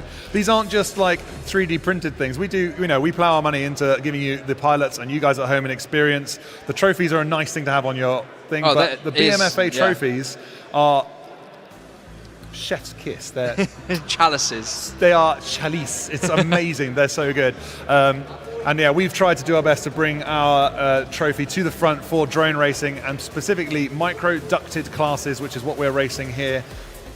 We want a trophy that's worth the pilots having and putting on their mantelpiece for the year and going, yeah, I won that. Exactly. And while these 3D printed trophies are lovely, it's not quite as good as the nice glass one that we have. Yeah. It's got to last 100 years. It has to last 100 years. That's why it has gone to the extra effort of producing a nice glass one. It should definitely last 100 years. I would hope so. I don't know, plastic lasts a long time though. But I'm going to just have a quick check and see if we've got results, and not quite yet. They are definitely VARing that one. We definitely because need to VAR that the one. Red Matty had a fumble right at the end there. I'm not convinced he held it together. He had a bounce on the timing gate. Whether he went through it or not. Are we getting the Red Matty and Raycon confused? I'm pretty sure that was Raycon that hit. Was that Raycon? Oh, that was okay. Raycon that hit. I don't think he quite went through that Gemfan cube, and then he bounced out, which is fine. You can bounce out of the crash gate as long as you went into the crash gate. But I'm not too sure he went through that Gemfan cube. That's definitely going to need VAR. Yeah. So we're going to be checking a couple of errors there and just making sure the scores are correct. We have Race some pilots 4. on the flight line though. Small Yuki Toby, -1 FPV, not Toby FPV, Light Sail and Joe FPV. Can we get your name changed to Toby FPV? Toby, no, because he sounds like a Thomas the Tank character if you call him Oh Toby. yeah, Toby the tank engine. Yeah. Toby the drone pilot. It's all fun and games here. -1. I don't really know. Is there a story behind the name -1? No, okay. there's no good stories behind anyone's the way name. I think about it is that, you know, you want to get to the top of the leaderboard. Top of the leaderboard is 1. So my- you're going like -1. So you're like 10th, 9th, 8th, 7th, all the way to 1, and he's faster than 1x1. He is -1. That's a good That's a good story. backstory. Okay, we'll give you but that. we just gave you some premium lore right there, Toby. You're gonna have to pass that's a tenner. You got to give him a tenner now. If you win, you have to give us the chocolate bar. All right, you can't have the law. Oh, you can't have the law then. We're retracting the law. You can't have that law now about your name. That's it. Anyway, enough about -1. Enough about -1 I think and we've his just had the dubious results backstory. for that last race. Hang on a minute. Oh no, we're just getting the names populated. Yeah, it they're coming up seems. now. There we go. Winners in the number 4 race. It's been VAR'd. We have King Joshi going through, Recon going through, the Red Matty losing a life, and Dan Carpy spent a long time on his head, losing a life and heading over to the redemption Fortunately, bracket. Raycon did manage to go through that Gemfan cube. He did. He was not looking like he was going to be in that second place for a lot of that race. He looked like he was No. in the 3rd to 4th place. Yeah, so him hopefully and, he can him bring and a the bit Red Matty were back and forward a little bit there. Yeah. It was hard to keep track, but we are now heading up to race number 5. We've been discussing -1. Light Sail, you saw him fiddling with his drone there. He's maybe a little bit nervous. Thumbs, I don't know. How's he feeling? Give us a feeling good. Thumbs up from Light He's Sail. confident, Light Sail. He Light has been Sail's flying pretty confident today. He was so confident he turned up late. What? Late Sail turned up late? Late Sail turned up. Late Sail turned up late to the tech check, which made us. Oh, we're still on no. time, but Yeah, we yeah. could have been overtime thanks to Light Sail, but we're not, so it's fine.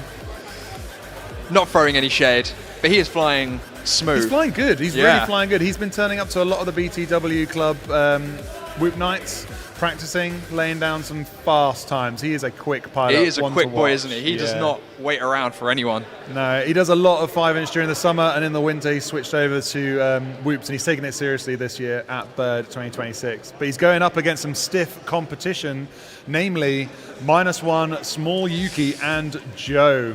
This is not going to be an easy heat to win. We have got... Joe is real quick, one of the fastest Italian pilots up here in the elite level races. Predictions? Man, predictions, I don't know.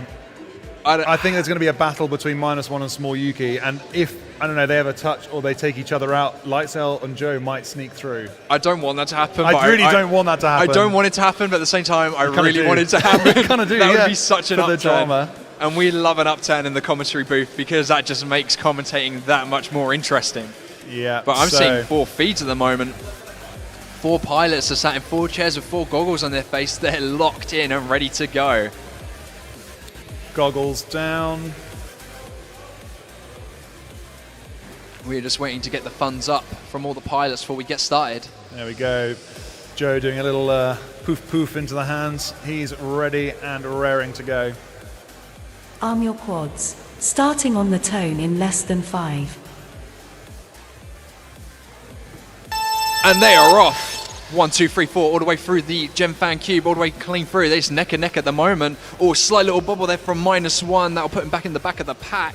Then we have got Small Yuki taking the lead at the moment, going through the Menace RC Corkscrew, coming out to finish his first lap in an absolutely blistering time. But we have a fight at the moment for second and third. Joe FPV, -1. Oh, taking a little crash there. That might put him at the back of the pack even more, not being able to catch up. Joe and Lightsail battling it out, going up. Oh, I feel like Lightsail is out ahead at the moment in front of Joe FPV, coming up to finish his second lap, going on to his final lap.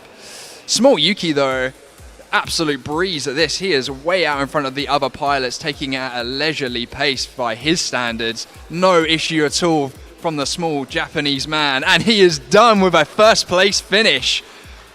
Joe FPV looks like he is in head of Lightsail, it seems, at the moment. Joe FPV coming up into the Gem Fan Cube, going into the crash gate. That is a second place finish. I am seeing Toby is in the crash gate, but I thought he was way behind the pack. We need to be double check that race, I think. That is a confirmed first place for Small Yuki, though. Yeah, he ran away with that race. Small Yuki showing what he's made of. He is showing what he's made of. I struggled to keep up with that race, other than Small Yuki being way out in front. Just going to let him get on with it and do his little thing out there. 100%. Lightsail, though, and Joe, they had lots of battles in between the track. They are fairly evenly matched. They were very evenly matched. I think we need to see what race control says about those results. Surprisingly, -1 having a few bubbles. And maybe the nerves are getting to him being in such a fast heat. Don't know why you're looking at us, bud. We will announce when we know. We're going to let race control confirm or deny any of the racing decisions from race number 5. Take what we say with a grain of salt, because I struggle to keep up sometimes with these pilots. Yeah, they are super, super quick. Our commentary is an opinion until it is verified by it's always race an opinion. control. We are the most opinionated people here at Bird 2026. There's no doubt about that. If there was a competition for opinions, we would be top of the board. Okay, I am seeing Biwoo split Raycon on the flight line. Joshua will be joining them soon. I'm sure he's just popping a fresh battery. He keeps his whoops in his pocket to keep them warm, believe it or not. Keeps his whoops in his pocket. I keep my batteries in my pocket because I know like cold batteries really suck. Better for the chemistry. Yeah. I think he does it because the plastic is quite cold in here. So if you keep the plastic a bit warmer, they fly a bit better, is the theory. I mean, I totally get that for maybe the first corner. But then you're throwing a lot of air through these. They're going to cool down pretty quick. I don't think the science stands or the theory stands whatsoever, to be honest. Certainly off the line, it's going to help. If you have an accidental hit early on, it might do something. I certainly know that having a warm battery, not like you don't want to put it in the microwave, but, you know, having a warm battery, a pocket warm battery is definitely better than a cold battery. We have some race results for you now, guys. We have Small Yuki winning that first place, and -1, you came second in that last place, so you are still in the winners bracket. They go through into race number 7. We will find out who meets them soon, because like you say, unfortunately we have to... Joe and Lightsail, you guys got 3rd for Joe and 4th place for Lightsail. So you'll be dropping down into the redemption bracket. You've lost 1 life, it's not all over yet. We saw this happen with Lightsail before. He lost a life, went back to the redemption bracket, battled through. We'll see what happens. And remember, guys, even if you get knocked out of the winners bracket, that dictates where you get placed in the redemption bracket. If you get knocked out very early in your winners bracket, that means you have to battle very early on in the redemption you're gonna bracket, have to and vice work versa. even harder to get up to those final positions. So we've had race 5, Small Yuki and -1 go through. Joe and Lightsail go into the redemption. But next up, we have these lovely pilots. We've got Split, we've got Biwu, we've got King Joshi, and we've got Recon. Yeah, I think we're missing a photo there of Biwu being a standby pilot and jumping in. He's just looking, well, he's hiding in shadow, it seems. Okay, I am seeing 4 video feeds. This is going to be a very fast heat, I think. This is going to be hot, this one. I'm going to try and keep up as best I can for the commentators at home. But I'm seeing 4 quads on the line, I'm seeing 4 goggles. Starting on the Good luck, tone in pilots. less than 5.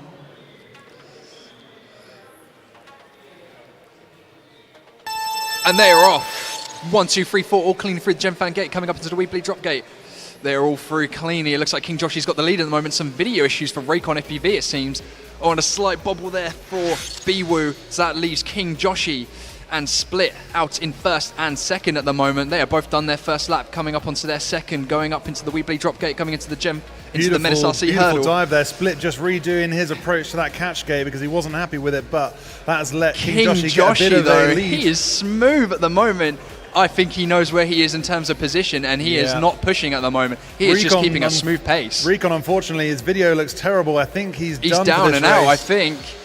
That only leaves first, second, and third up for grabs at the moment. Fourth place goes King to Joshi Raycon. is done. Look at him Oh, slam look it at home. that. Oh, and even puts it back into the crash gate. Nicely done. Here comes Split, taking second, and not unlucky Biwu, Biwu. trying his hardest to keep up after a couple of tumbles.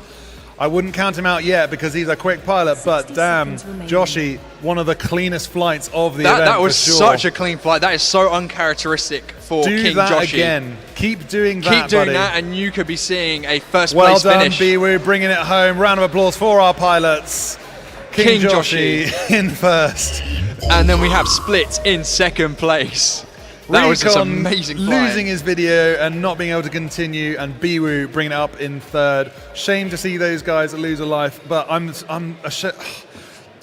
we're at the sharp end. It's getting tense. I want to point out also in King Joshi's race history, he just says sponsored by apparently every company under the sun. Yeah, and just at the bottom of that, the last thing he said in there is, "I don't like losing," and that is the truth. This boy is showing quick. us that he does not like losing.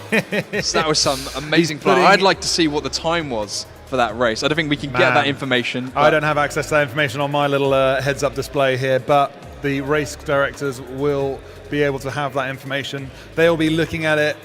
But that was honestly the cleanest flight I've ever seen King Joshi do. It was clean, no issues, no crashes. If he can do that, going into the next one, keep doing that. Yeah, that could be a clean I'm sweep. interested to know, like I said, the timing on that. I'm hopefully going to be able to download all the information from the race director's chair. Maybe we'll publish that out later if we can.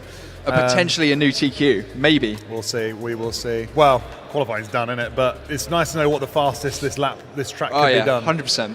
Yeah. So King Joshi going through, Split going through. I'm just waiting for confirmation from the race director before we confirm that. If that's King Joshi and Split, though, that is going to be a spicy winners bracket. It will be Small Yuki, -1, Split, and King Joshi. I don't know who I want to bet my money on. That is a spicy heat. That might be foreshadowing the finals. Oh, I think it will be. Well, I don't want to say just yet. I don't know. It's honestly, it's so hard to call. And the thing is, all of these pilots are so fast that you blink and you miss them. I struggle to keep up with the pilots and commentate about all 4 of them at the same time, because 1 minute Josh is up in the net, he might be on the floor, he's in first, he's doing this, he's doing that. Yeah. The way they are tackling it, honestly, the dive gates that's going on here, they're so clean. These pilots are so good at it. In the flick over, in the top, drop down, out the catch gate. And before we know it, they've done 3 laps. That's it, they're done. Yeah.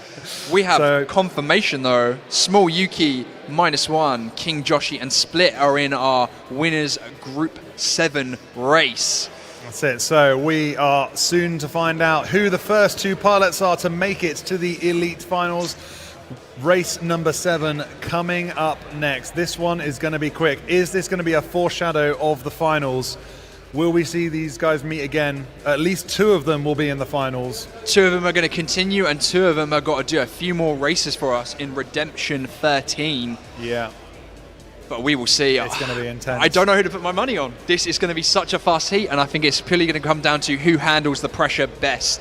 And at the moment, from that last one, it's King Joshi. He has absolutely got it dialed. Really, that was amazing. I'm surprised to see a couple of mistakes by -1 in his race. He's usually a super, like I've been saying all the way through, he flies on rails. Yeah. You know, super dialed pilot. But the pilot's getting... He's just double checking that he's in the seat. You are in the seat, bud. You best have a lipo ready to go. He's Cool. ready to go. Okay, we are just waiting for all the pilots to gather.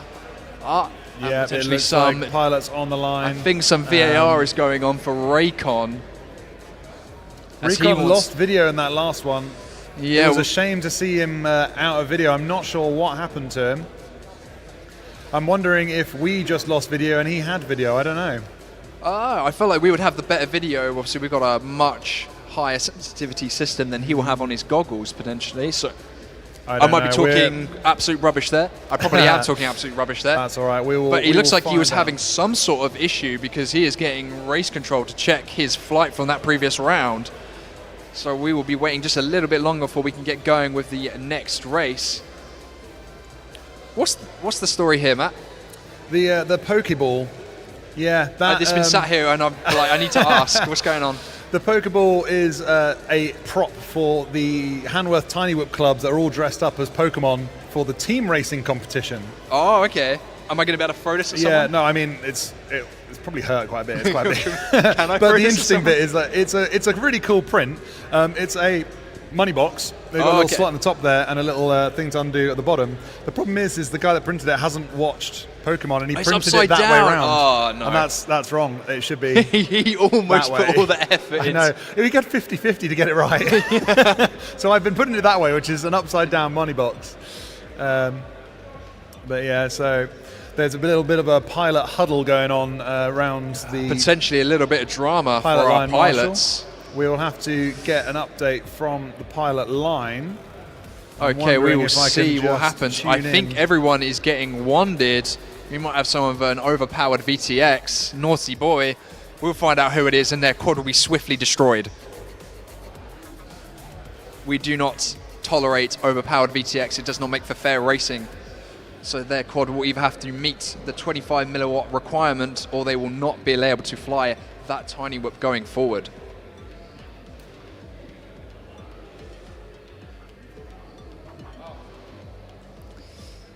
So, what are they saying in chatland, Matt? Let's have a look. They've been neglected for the past couple of rounds. They have, and it's because the racing here is so exciting. Let's bring it up into the world of chat because I'm interested to see how many people are on the live stream. Give us a wave if you're tuning in. Hi, guys. They're waving back, I'm sure. Fastest pilots. We have a lot of pilots tuning in. 83 people. 83 joining people. It. Guys, I would really appreciate 83 likes. If you wouldn't mind giving me a thumbs up on the BTW channel, I think be the so cool. qualifying day yesterday has got nearly 2,000 likes on it. It's got a lot of, not likes, views on it already. But we're getting some information here from the race director's desk.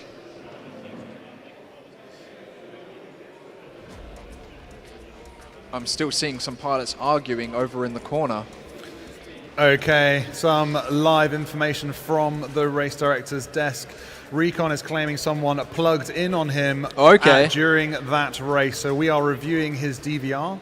We're going to check back and see what has happened. So we could be getting a rerun. If that is the case, potentially we have a rerun. We do not want any pilots to be shortchanged here at Bird. Absolutely not. So we're going to be checking things over and making sure the correct call is going forward. So just a bit of an update there from the race director's desk. Thank you, keeping us informed. Live chat, what do you reckon? What are your predictions going forward? We've got some incredible races coming up. Race 7 is like being dangled in front of us.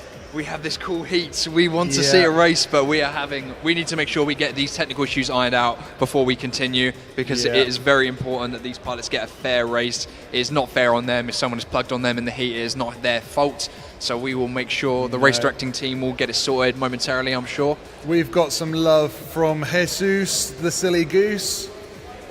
He's asking, when is Rich up? Rich is up in these races. We've seen him race recently. Redemption 9, Rich will be up. In Redemption 9. He lost his first race, which was a real shame. But he will be back. He has another life. So we'll be checking in with Rich later. Rich has got a lot on his plate right now. I'm not going to lie to you. He is not only a top-level elite tier racer, but he's also been doing the networking and data handling for the event so far. So the pressure is on for him. I was standing over in the race directing booth waiting to come on to commentate, and I said, are you flying? And he's like, yeah, I'm flying. I was like, how do you have the time to do that, He's Rich? so chill about it. He's in honestly. the elite group and he's flying and doing all this in the background. That takes a lot of skill and dedication. Yeah, exactly. We've got Parrots Can't Fly still here. Dude, you've been online for a long time. Big respect for tuning in. Thank you so much. We've got Camilla Zelek saying something in another language, which I hope makes sense to the other pilots. And hopefully it's not tuning in. offensive. No, but also underneath that saying, go Ferris. Parrots Can't Fly also saying, go Ferris. And Bartleom something back says Ferris. So a lot of love for Ferris in the YouTube chat. B Meadows saying Yuki Beast hand clap. Okay, I think we might have reached So an I'm going to call ultimatum. for an update from the race director. As soon as we can get it to you, we will bring it out live. I want to make sure we've got the correct information. Some love for Split from... Yeah, lots of love for Split. Dokke Kalk giving a thumbs up and Split. Some great pronunciation there, Matt. Oh, mate. We're getting some information from the race director's table. We will let you know momentarily once Matt has heard what they Okay, have to say. fantastic. We have just heard from race director that the results stand. In winners race 6, we had King Joshi in first, Split in second, Biwu in third, and Recon in fourth. Okay, so we have a confirmed. heat ahead of us. Small, Yuki, King, Joshi, Split, and -1 are up next, and this is going to be no slow heat. These pilots both want first and second. Those first and second pilots will be continuing on to our top 4, part of our Chase the Ace format. The 2 third and fourth pilots will be going into Redemption Race 13, and only 2 of them in that race will then make our top 4. I am seeing quads being put down on the line, being plugged in. We are going to get going momentarily. Okay. Should I take the first couple of ones then, or? Okay. Okay. Do you want to do this one then, or should I do this one? Okay. Okay, I am seeing 4 pilots sat down, 4 goggles and 4 faces, 4 quads on the line. This is going to be a fast one. Hold on to your hats. Good luck, pilots. And they are off. 1, 2, 3, 4, cleaning through the gem fan up into the Weebly drop gate. Ooh, and Split there, not quite making it through that drop gate. King Joshi looks like he's out in front at the moment, keeping it smooth and consistent. -1 taking a slight hit there on the Menace corkscrew. King Joshi also taking a hit on the slalom. That's going to let Small Yuki catch him up. Small Yuki, King Joshi out in front at the moment. They're going back and forth. Crash from King Joshi. Small Yuki taking the lead at the moment. We have got -1 and Split bring up the rear at the moment. It's -1 ahead of Split. At the moment, he is going up into the slalom for -1. King Joshi having some issues there. He is still on the drop gate going into the hexagon ladder. Small Yuki way out in front, coming up to finish the slalom. Going up into Gemfan gate, into the crash, getting our first place for this heat. King Joshi, I think King Joshi might be stuck in the net. That is a second place finish for -1, it seems. Wow, King Joshi not having the best flight there, stuck in the safety net. That is some rotten luck for King Joshi. That is a first place, it seems, for Small Yuki, second place for -1, third place for Split, and they did not finish for King Joshi, putting him in 4th place. That is super unlucky for King Joshi. That is really unlucky, King Joshi, because you held it together for the most of that race. Unlucky. But don't fret, you only need to win 1 more race to make it into the top 4 now, because you made it so far into the winners bracket. That's right. Small Yuki having a great fight, but he is definitely feeling the pressure. A few errors there, forcing A bit of a battle with King Joshi. It was looking so good. It was going back and forth. These two are on fire, but -1 snuck up and got that other all-important spot to be pushed through into the championship race. 2 pilots now have made it up to the top, is our opinion, until it's confirmed. Until it's confirmed. It's always we're fairly confident that was a good, clean race. Bit of bouncing around, but good racing that was. It is unfortunate because that was back and forth between King Joshi and Small Yuki for the majority of that race until King Joshi got stuck. That allowed -1 to overtake Splits when he had that small issue on the drop gate, it seemed. But I think -1 will be very happy with that result. He will be very happy. He has now got a 1, 2, 3, 4 finishing position already. Guaranteed on the podium at elite level here. That is an amazing result. So Small Yuki -1 are going to be sitting pretty for a while we go through our redemption brackets and find out who will be joining them there. We're just waiting for confirmation, guys, and we will deliver that information to you as soon as we can, because we know you are keen to have it verified. I am watching a man dressed as the Pope walk in front of me, and I'm still finding it so funny. Oh, I love it. While we've got a moment and they're going through that, let's just have a look at our team points, because throughout this competition, yesterday and today, pilots in their teams have been collecting points for their qualifying, their finals now, and their dress up, their team colours that they've been. So team points are up for grabs because there are some serious prizes on the line for the team. There's a big slab of chocolate bar, I heard. Big slab of chocolate bar to be shared around. I'm sure they're not going to share any of it, to be honest. I wouldn't. You wouldn't? No. All mine. But not only that, Mini Figs Me have put in a £90 gift voucher for the winning team, for each of the teams on the podium at the end of this. £90, so you can make a collection of your pilots. That's a lot of minifigs for £90.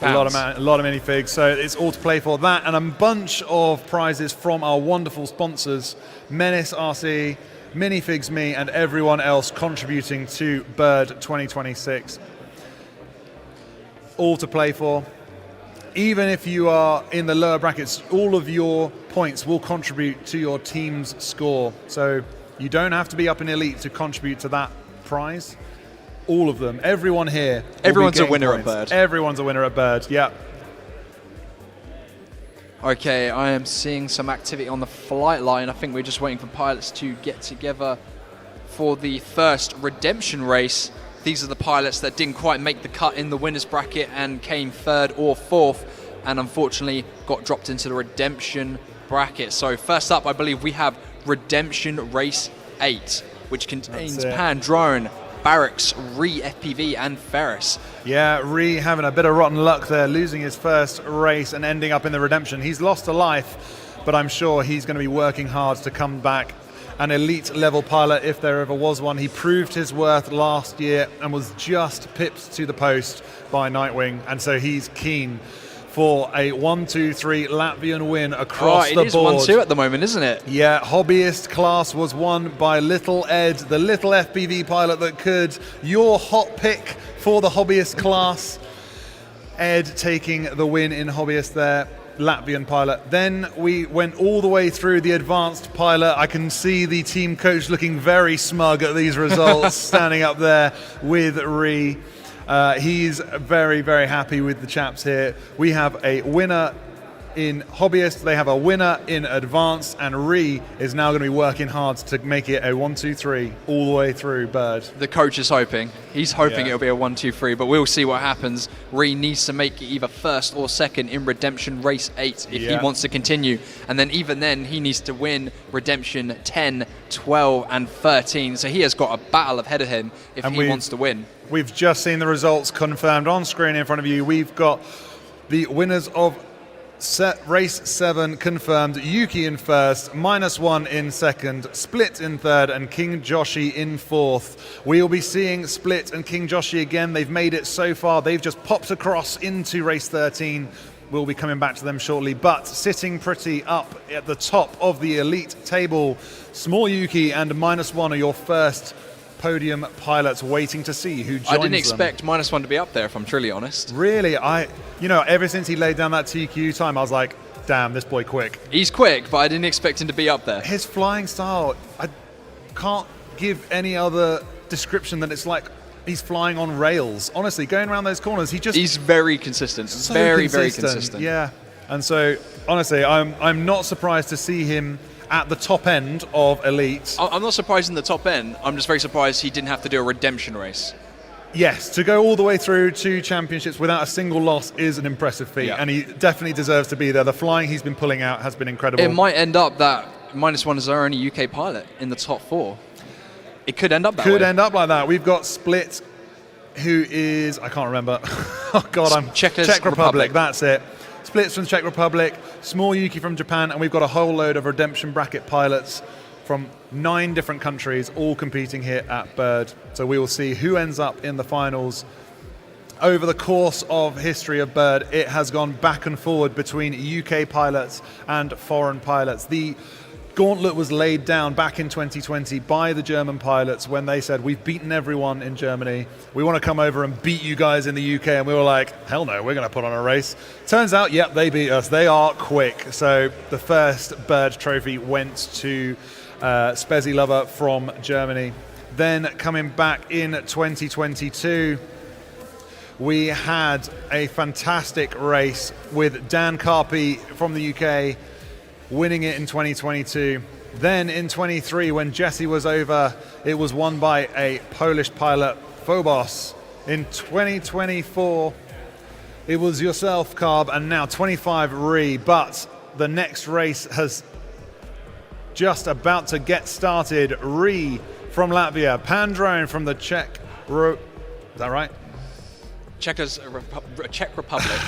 You're confusing where's me my now. current race information? There we are. Poland. Sorry, Pandrone. I'm thinking of Split. ReeFPV from Latvia, Pandrone from Poland, Ferris from Poland, and Baru from Italy. They are on the line. We've got the thumbs up from the line marshal there. Starting on thumbs the tone are ready, in less than and let's 5. send them around for this race. They are off a quick start. These pilots are at the spicy end of Elite. And who's the first to the drop gate? It looks like ReeFPV with his signature flying style, but a bit slow on coming out of it, which means he's going to get traffic in the air from Baru and Pandrone.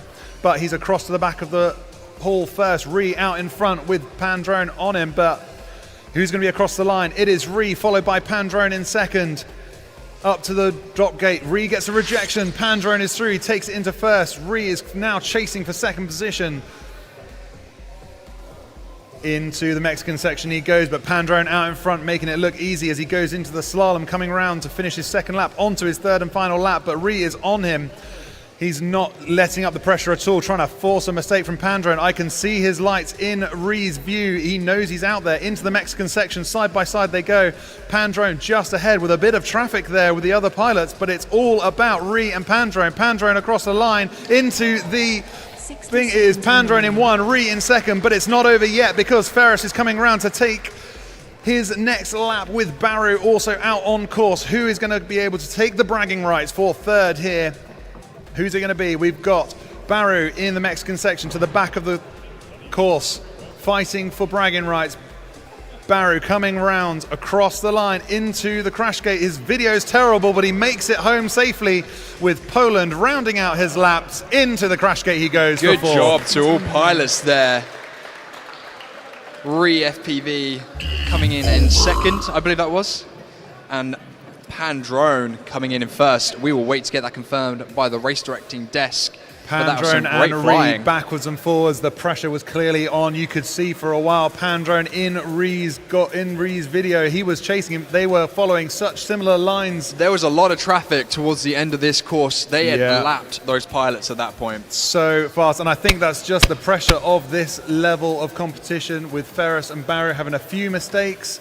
Just let Ree and Pandrone come round and lap. And on the Menace RC banner at the back there, seeing the traffic of those pilots, man, they were all over the place. It's so much worse on a HD0 whoop. You can see the other whoop. It's not just a little speck on the analog whoops. So if you see them, it's off-putting for the pilots. You find it off-putting? Oh, if I'm on a HD0 whoop and I can see a pilot in front of me and I can actually see them, it's very off-putting. On an analog whoop, I feel like we go so fast with them that I don't see them. I know I've hit them because I've just hit them instead. Yeah, so Pandrone and Ree backwards and forwards through that race. It is incredible. We know that they're both fast pilots, fairly evenly matched it turns out. Coming up though, we have a very fun race. We should have... Yep, 3 British pilots and Polish Red Matty. Rich, Dirty Miss Stinky, the Red Matty, and Dan Carpy. My money's on Dan Carpy, personally.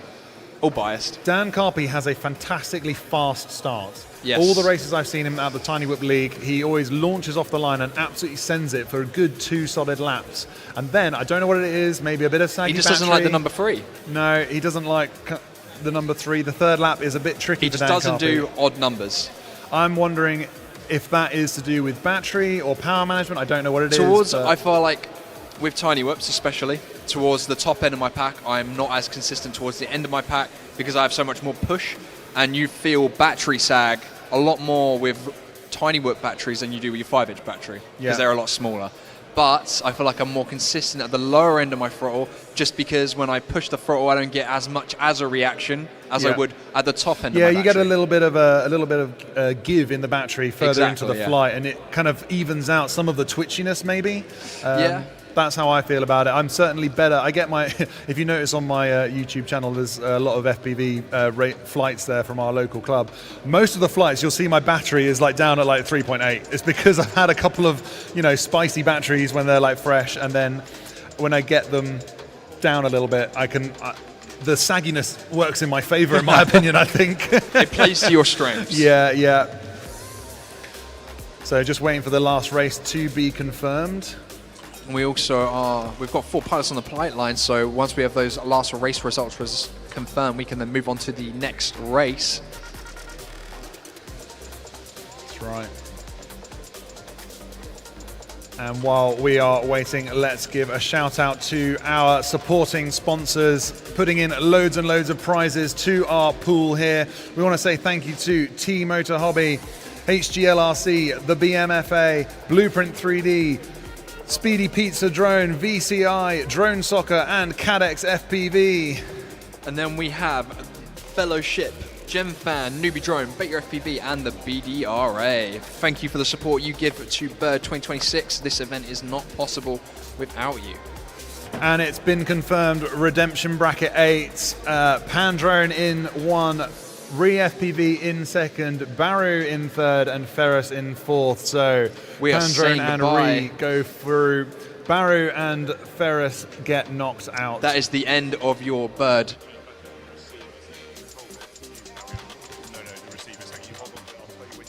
Okay.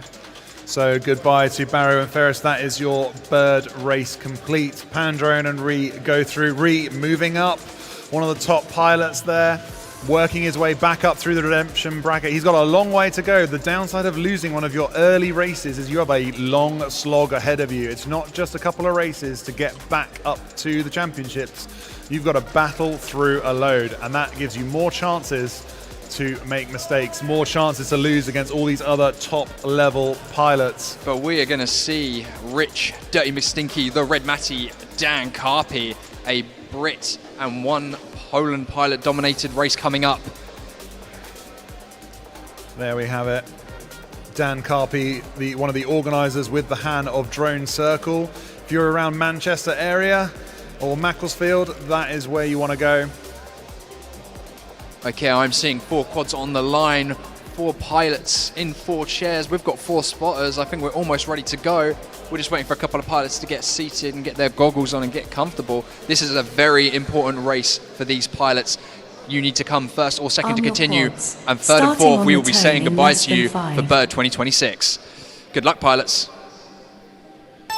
And they are off. 1, 2, 3, 4, cleanly through the GemFan queue, going up into newbie drop gates. At the moment, it seems like it is the Red Matty out in front of Dan Carpy and the other 3 pilots getting away cleanly from them, getting a nice lead ahead of them, followed up by Dan Carpy. Rich followed up behind him. Dirty Miss Stinky following up the rear. Looked like he got stuck behind the back of the track. Dan Carpy looks like he's having some issues there towards the back end of the track going into the Menace hurdle. The Red Matty, though, he got through the drop gate easily, going on to his second lap, getting an even bigger lead ahead of the other pilots. He might come into some traffic from lapping them in a minute. We've got Dan Carpy going into the newbie drone drop gates. Going into the left-hand ladder, we have also then got Dirty Miss Stinky struggling a little bit there, doing the toilet bowl technique on the newbie drone gates. We've got the Red Matty, though, still way out in front of the other pilots, going on to his final section of the lap, going up brown into the Menace corkscrew, coming up onto the slalom.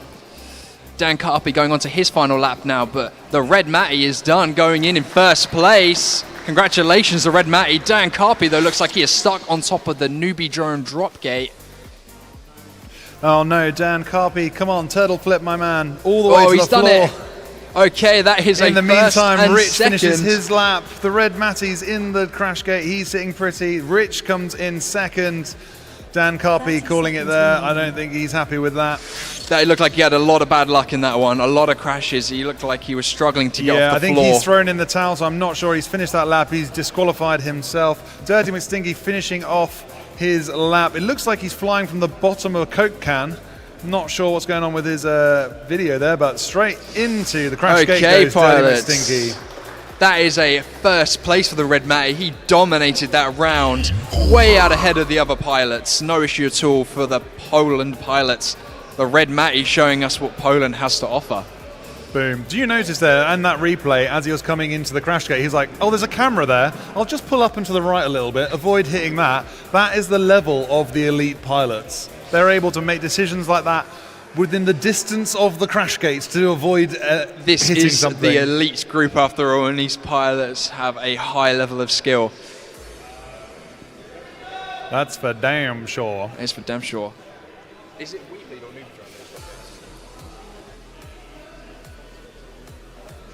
Drone? I'll call it the Drag and Drop this one.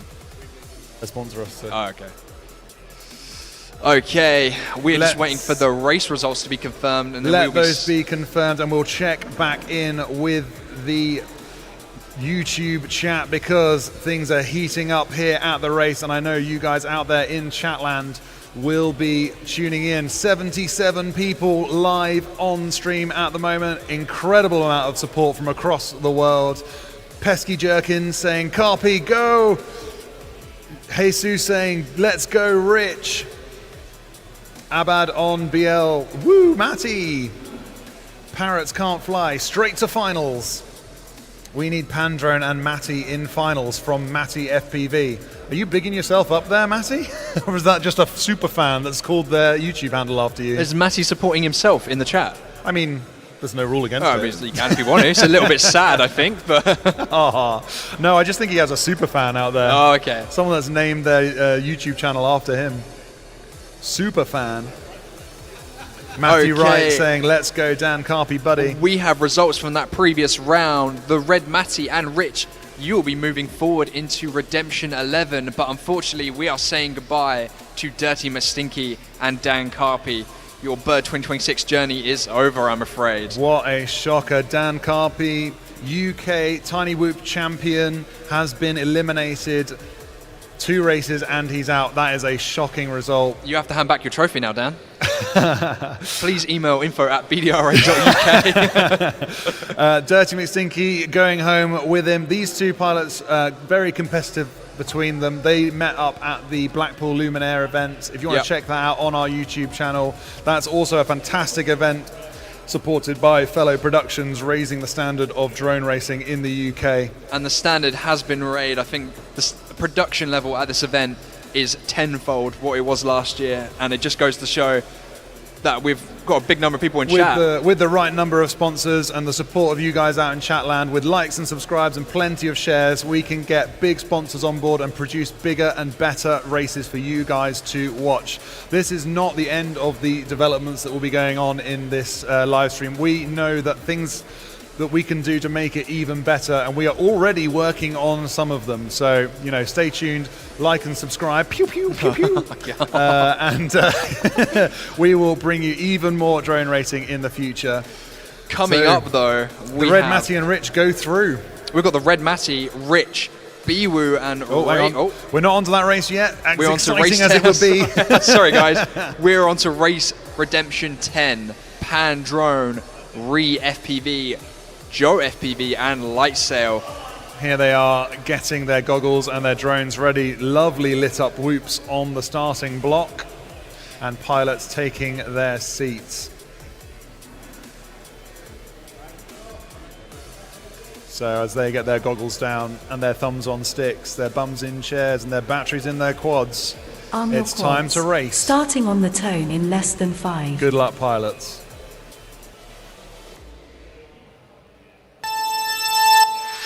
They are off up to the back of the track. It looks like Ree is out in front with a beautiful dive. His signature smooth style coming in with a beautiful corkscrew. Takes a little tumble on the Mexican section, but he's maintained his lead just about with a bit more traffic now. He had a good time making sure he gets that gate. He goes back to correct it, which is good because Pan Drone has now taken the lead into the slalom, but Ree is already back and taking it. Ree out in front, Pan Drone on him as he's taking down that dragon. A little bit of bobbles. They are neck and neck as they go into with the high gate there. Both of them have a bobble. Ree resets for the corkscrew and he's into the Mexican section ahead Looks like of someone's Pan under Drone. someone's pit area. What's going on there? Yeah, we can't forget Joe and Lightsail battling it out for third position, but it is all about ReeFPV and Pan Drone. Ree up in first, still pushing. A little bit of a slice there through the catch, but he makes it stick. Nice 12 from Pan Drone, taking a little longer but keeping it clean, and that is important because Ree is out in front. He's got a few gates ahead of him, but not many. He's going to have to keep it honest, keep it smooth as he comes round to finish off his third lap. Pan Drone is on him for bragging rights. It is Ree 1, Pan Drone 2, neck and neck, but the race is not done yet for bragging rights. We have Joe FPV absolutely and sending Lightsail it into that crash gate. Full throttle into the crash gate. Joe bringing up fourth. Round of applause for all of our pilots. Congratulations, pilots. What a race. Absolutely sending it into that crash gate there. He does not care that there's a very expensive camera on the other side. Look at the speed he was throttle, going. 2 pilots, 1, 2. They were neck and neck though. He had to full throttle that. Ree was backing off. He wanted to keep it smooth. He knew he had a bit of a lead and he was willing to sacrifice it as long as he got that first, second position. Being he did tactical. not want to crash. It was a tactical slowdown and it definitely worked in his favor. And that's what you have to do being in the redemption bracket. He can't afford to make mistakes and dropping into third and fourth because then he is out of the whole event. So he knows it doesn't matter if I come first, I just need to come second. That's so some it. great Pan tactics Drone there. pushing all the way to the end. He didn't know where Lightsail was. Lightsail was on him. He was catching up. He was making progress. He was so close to catching up. Did not quite squeak past Pan Drone to take it second. It's a shame to see Lightsail dropping out, one of our top UK pilots, but damn, he was going for it. He was going for it. He was giving it his all. It is a shame, but unfortunately we will have to say goodbye to Lightsail for this event. We're just waiting for the results to be confirmed. Lightsail, a very highly sponsored pilot, doing exceptionally well getting this far. I was really hoping he was going to be able to catch Pan Drone there, but unfortunately Bias, not. once again, we're all biased on this stream. Ah, no. And of course, Joe FPV bringing up fourth. That is a fantastic achievement in itself because this is the spicy end of the competition. Everything is much quicker. We are taking it in turns to commentate because it is so fast. If you lose track of where you're up to, then damn.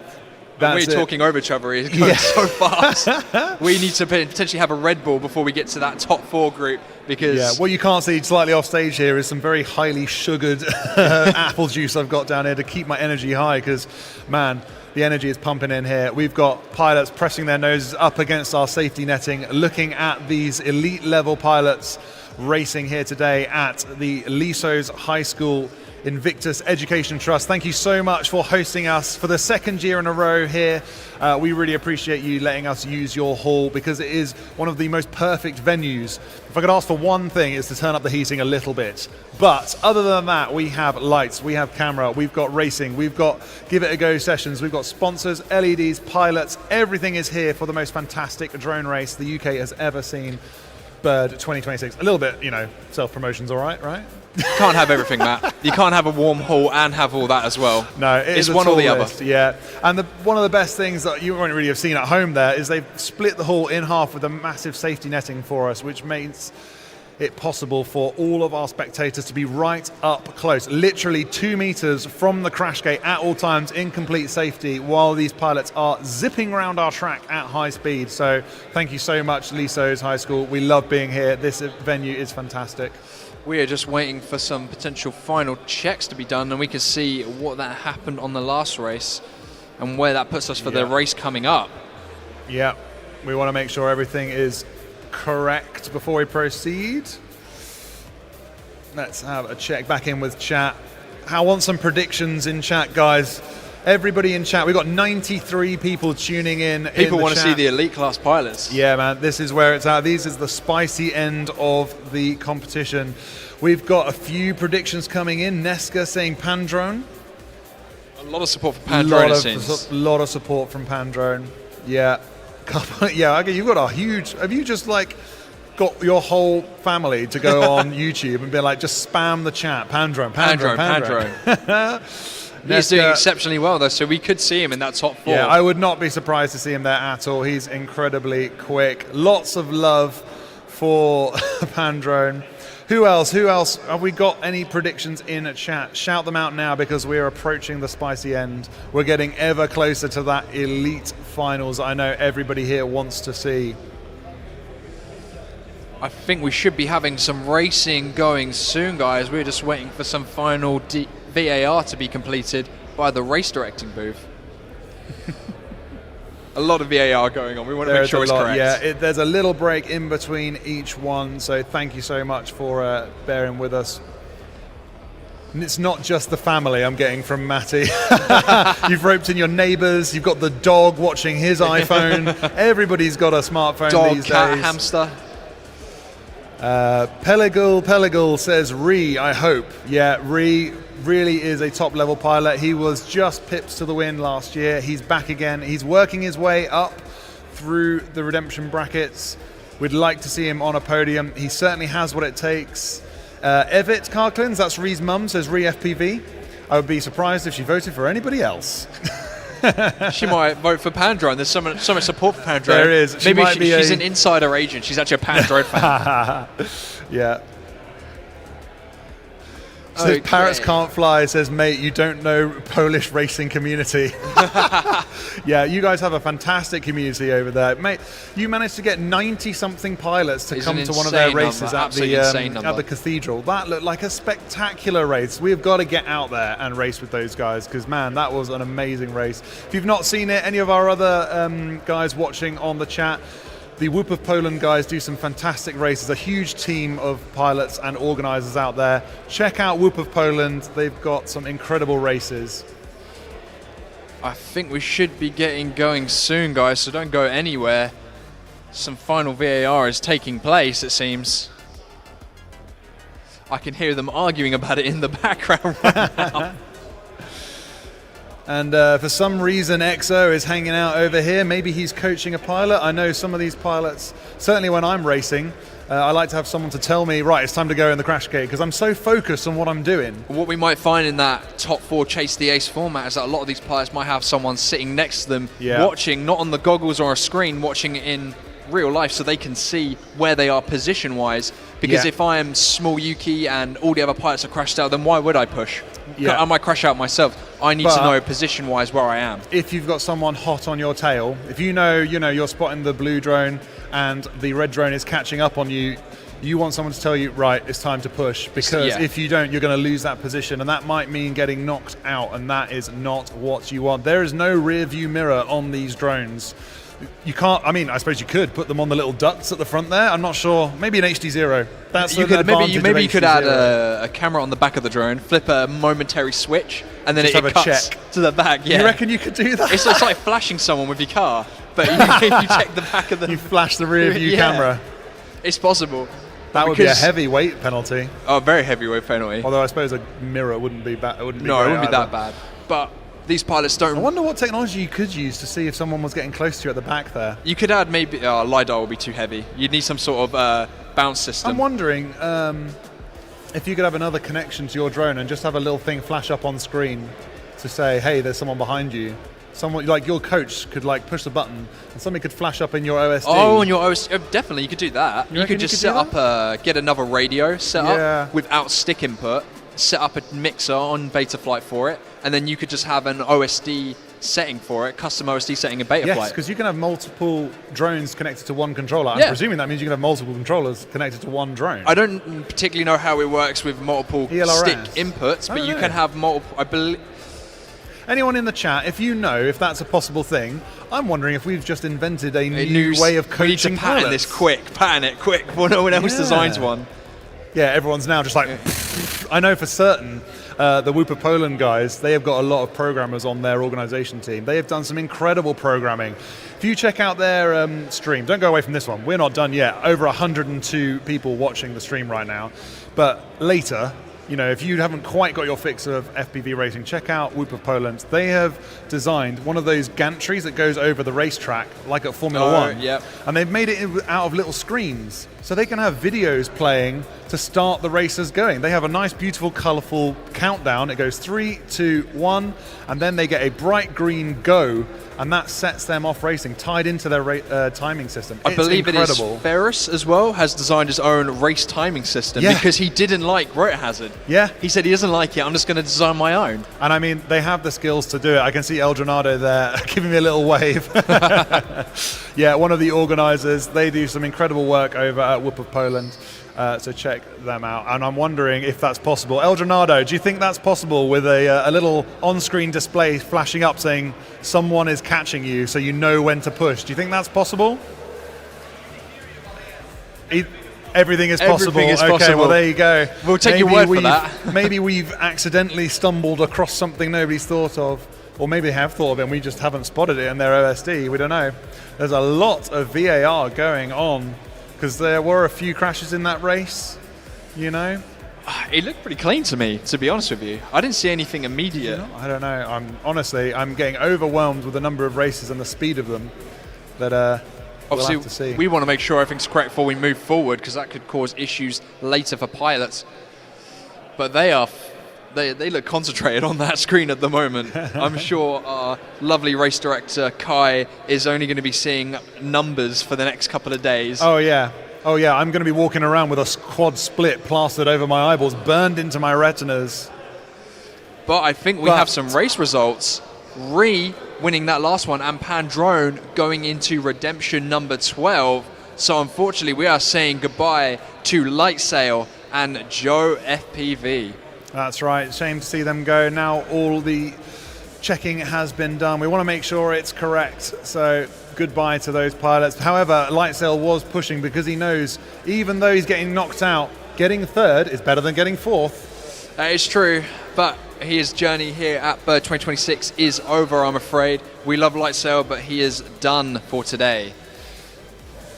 That's right. So goodbye to those pilots. The next pilots will be coming up next. We are looking for Redemption Race 11 with the Red Matty, Rich, Biwu, and Recon. Look at those beautiful mugshots. Oh, we've finally got a mugshot for Biwu FPV. Nice. That's not a very pretty mugshot, though. Very unflattering for our Biwu, only Estonian pilot we have here at Bird 2026. I've just got a big okay from Adam, our race line director. They're getting batteries plugged in, ready to go.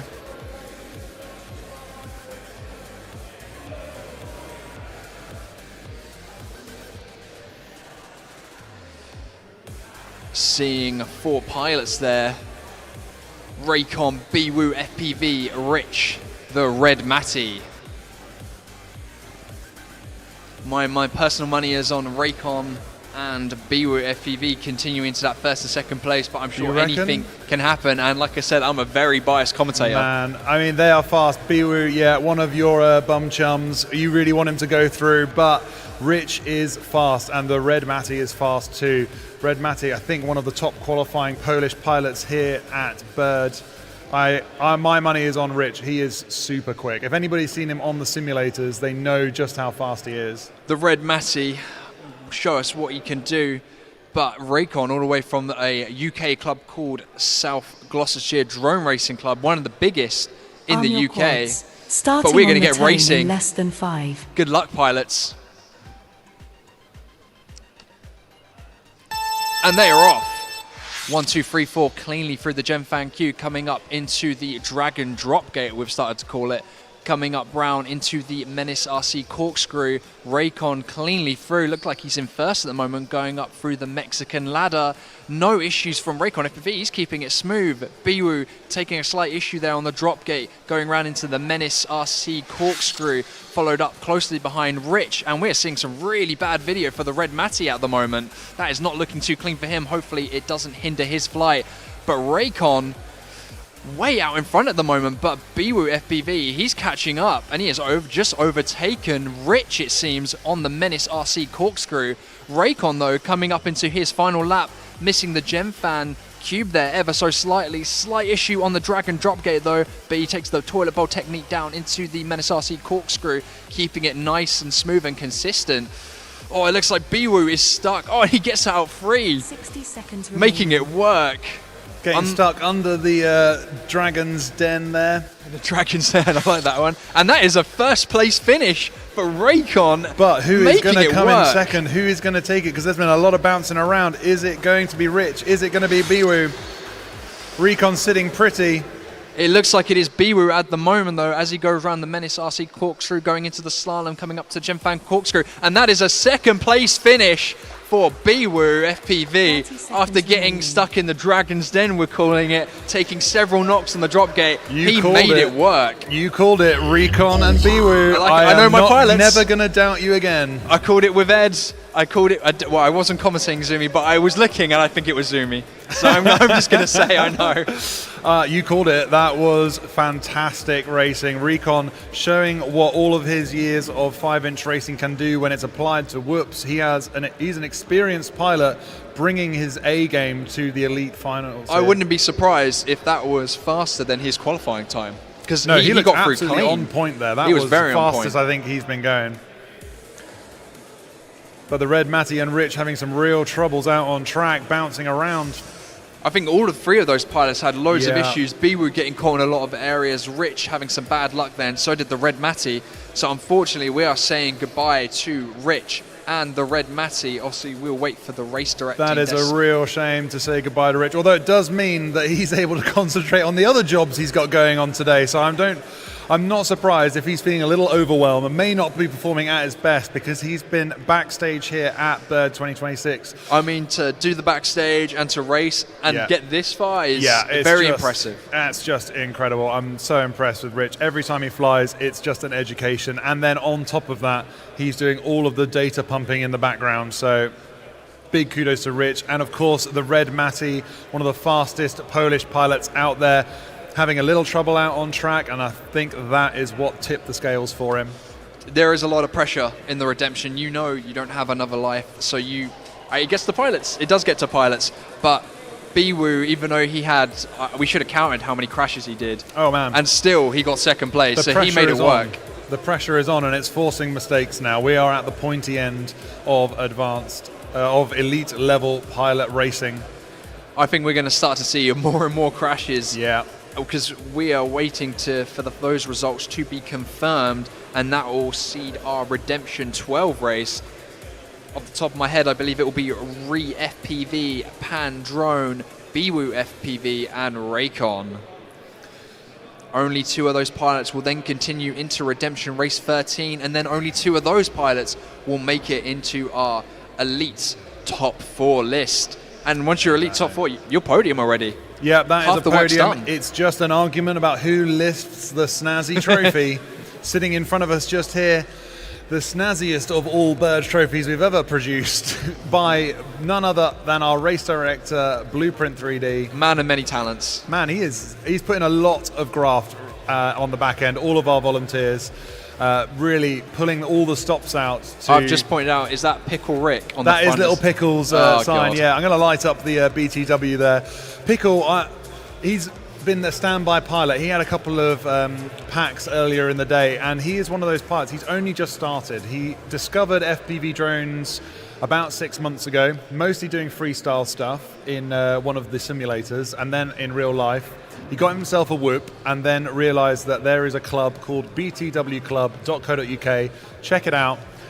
in Birmingham, and he came along, and he's only been flying, with us for maybe 6 months, a bit less. He is going to be the next -1. -1 a few years ago, unknown pilot, didn't know who he was, but now up at the pointy end of Elite, sitting in the finals, waiting to see who will be up there with him. And I think in future you should remember Pickle FPV. I reckon he's going to be up there. While we were waiting for the Elite class to get started, I'm pretty sure I had the pleasure of sitting with Pickle FPV. Yeah. And if he's only been flying 6 months, damn, Yeah, holy. yeah. I mean, I can tell he does a lot of freestyle with how high he's very flicky in terms of the way he flies, but he is, for 6 months flying, holy, he is going to be insane in a couple of years. That's it. So Redemption Race 11 is confirmed. Recon, Biwu, Rich and the Red Matty. Rich and the Red Matty going home, unfortunately. Recon and Biwu moving through, called by one of our previous Elite pilots, Carbis here, sitting up in commentary. Honestly, called it, and then they sent it. I'm going to call it again. I'm going to make my prediction again, actually. I'll get him over the way now. We've got, in Redemption Race 12, ReeFPV, Pan Drone, Raycon, and Biwu FPV. Now, this is getting hard to call, I want to harder say and harder. Pan Drone and Biwu FPV are going to be my 1-2 finish, personally. Okay. If Biwu keeps it a little bit more consistent, I think he got lucky in that last race, that was a bit personally. lucky to get through that one. He was bouncing around a bit much. I'm going to say Ree, and if Recon can do that again, then it would be him, but I'm not sure. That was an incredibly good flight. I'm not sure he can do that again. I would love to see him do that again. He is an incredibly responsive pilot to his quad. He can really handle it. But I think Ree is going to make it through. Probably Pandrone as well. Ree and Pandrone is my prediction. What about you guys in chat? Give us your predictions for this one. Race Redemption 12.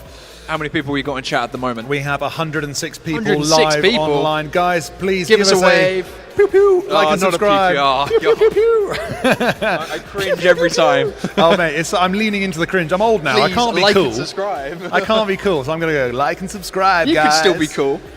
I don't know. You don't have to be, This is helping, stopping the bald leaking out all over the place. We can get a Sharpie if you like.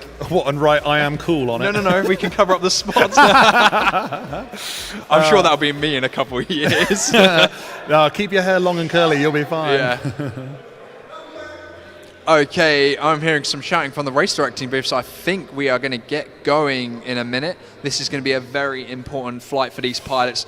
They are all desperate to get into that final redemption race, and then they need to fight out again against Split and King Joshi to make it into the top 4. And I'm sure Split and King Joshi are also desperate to make it into that top 4 after their unfortunate issues in winners race 7. I see 4 quads on the line. 4 pilots are sitting down. They are looking absolutely locked in.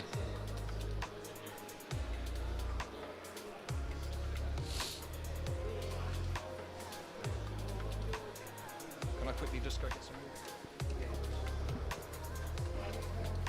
Yeah, take a race. Take a race.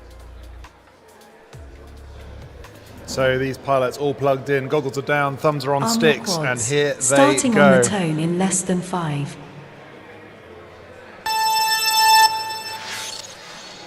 They are off, and Pandrone is up and running first to the dive, but followed by everyone quick. These are all the pointy pilots. They are going for it, but it looks like Pandrone is out in front. Ree ends up in the pits. That's going to set him back, but his smooth flying style might make all the difference. It is Biwu and Pandrone. Recon in the mix too. Recon across the line first. He's absolutely sending it. He is going up to the Dragon's Drop, but a rejection sends him back round to try again. Who is now in first? It looks like Biwu out in first, followed by Pandrone into the Mexican section in the center of the track and across to the Menace RC hurdle. It is lights in front of lights. We've got Biwu and Pandrone out in front, but ReeFPV is trying to claw himself back. I'm not sure he's going to be able to do it, but he's a quick pilot. Who is going to take it? Recon stretching it out. He's had another rejection on that, but it looks like Biwu is out in front, just ahead of Pandrone. Across the line and into the track goes Biwu, followed by Pandrone. We've got them in the crash gate. We've got Recon sitting on his side somehow. I've never seen a whoop at that angle before, and Ree has called it. He is out, and it looks like Recon is stuck. So You did call it. Biwu did get through. Pandrone, my guy, he has gone through First, as well. second, First Biwu and second. and 1, 2. Pandrone. Look how close this is. 1, 2 into the crash gate. Biwu and Pandrone with some incredible flying. I thought Recon had it for a while there. He was leading the pack for a good half a lap, but a mistake cost him that race. It looks like he's just coming into the crash gate. Yeah. Good going, Raycon, but unfortunately didn't quite make the cut for that race, and that means our final redemption race. That's spicy now. Yeah, man, we are getting down to the very end of elite level racing here at Bird 2026. Guys, if you ever want to share a drone race, this is the one. This is the time. Get it out on those socials. Send it to your mum. Send it to your dog. Get everybody watching, because the top level pilots have come a long way to be here. They've traveled thousands of miles to be at this race here in Birmingham at Lesos High School. You are about to witness some history being made, because these are the elite pilots. This next race coming up is going to be very spicy indeed. Yeah. We have King Joshi and Split just missing out on that winner's bracket. They would have made it to the top 4, but they got 3rd and 4th, so they need to prove their worth in this redemption bracket coming up. Yeah. We have got Biwu, FPV and Pandrone. Yeah, that's our opinion, waiting for it to be confirmed. I'm sure it will be momentarily, because that was a clean race. We enjoyed watching that. Man, it was so fast. I'm having these lulls in between races where I'm just like trying to like calm down a bit and then get prepared for the next onslaught. Do you want a Red Bull? I'm going to need one, honestly. Because, man, what are you guys thinking in the chat? How's it going for you guys? Love for Pandrone in there. There's some more love for Pandrone. He is making history. He is working his way all the way from the Redemption Race 8. He lost his first race and has worked his way through Redemption Race 8, Redemption Race 10, Redemption Race 12 is just about to be confirmed, and he's about to go into Race 13, where he'll face off against Split and King Joshi. And Biwu, your pal. I did predict it. You did, Pandrone man. And he Biwu, is so fast. If we get the race results confirmed, I'll predict it again. You watch. Really? Okay, I'll predict it fair again. enough. Well, I mean, Biwu is only here because another pilot dropped out. He came just as a support crew for Small Yuki, and he's now looking down the barrel of ending up at the top end of elite class racing. We knew he was fast, but damn. We didn't know he was this fast. Didn't know he was this fast, because he is facing off against some of the fastest pilots in the world. Okay, I'm seeing 4 pilots on the flight line. I believe we're just waiting for VAR to be completed on that last round. Make sure it's correct before we send the next group of pilots up. We got Pesky Jerkin saying Shatwell is the best commentator. That'd be great if you just swapped a couple of the middle of the letters around. It's Shortell, darling. Shortell. Shortell? Yes. Me and my wife, we combined our surnames. Apparently, we can do those sort of things. Fair enough. Yeah, thanks very much, guys. Appreciate the love. And I'm joined here by my very capable and glamorous assistant. Glamorous? Glamorous, yeah. You got more hair than me, mate. You're definitely glamorous. Don't say that. Yeah, I might hit when I hit my 30s. I think it's all downhill, as people keep telling me. Yeah, no, I've been honoured to be joined by a previous elite winner in 2024. Carb here, showing what is possible at the top end, and he has taken a year off to join me in commentary, and I'm so glad he is, because the insights we've been getting from him, and Dan Buster, another top level pilot. I've had a lot of comments though from friends saying I'm lame for not competing this year. Well, I think you're going to have to compete next year. I think I will have to. Yeah. Well, if a Brit wins this year. I mean, if King Joshi wins, you ain't King Joshi wins. I can't let that stand. If King Joshi wins this race, instantly in his Instagram bio, 2026 Bird International European Champion. It will be. You could measure it in seconds how quickly it gets up there. He's looking at me right now. He's shaking his head. I'm surprised he's not selfieing. Oh, we look like we've just had results confirmed. So we have got in our Redemption Race 13. These pilots' last chance to make it into the top 4. Split, King Joshi, ReeFPV and Pandrone. And unfortunately, we are saying goodbye to ReeFPV and Raycon, who just missed out on making it into that top 4 in Redemption Yeah, it's 12. a shame to see Ree go home, but he's come back a long way. It was only a matter of time.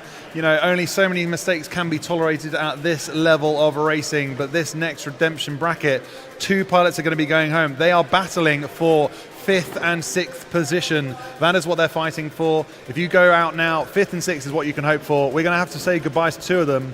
It's going to be sad to say goodbye to any of them, man. We've been watching them for 2 days straight now. Split, King Joshi, Biwu, or Pandrone. Come on, what's your money on? My magic ball. Yeah, look into my the magic future. ball says that. Look 2.5 minutes into the future. I'm just going to be so biased and just say it's King Joshi and Biwu just because I know him personally. Fair enough. I think Split, Pandrone, very quick pilots though. Split super quick. He just won in the Poland race, and he demonstrated just what he can do under pressure there. King Joshi, top qualifying pilot. You can't argue with that. Fastest around the track. TQ. TQ is a race all by itself. Yeah. You've just won a race. Pandrone has had an incredible race.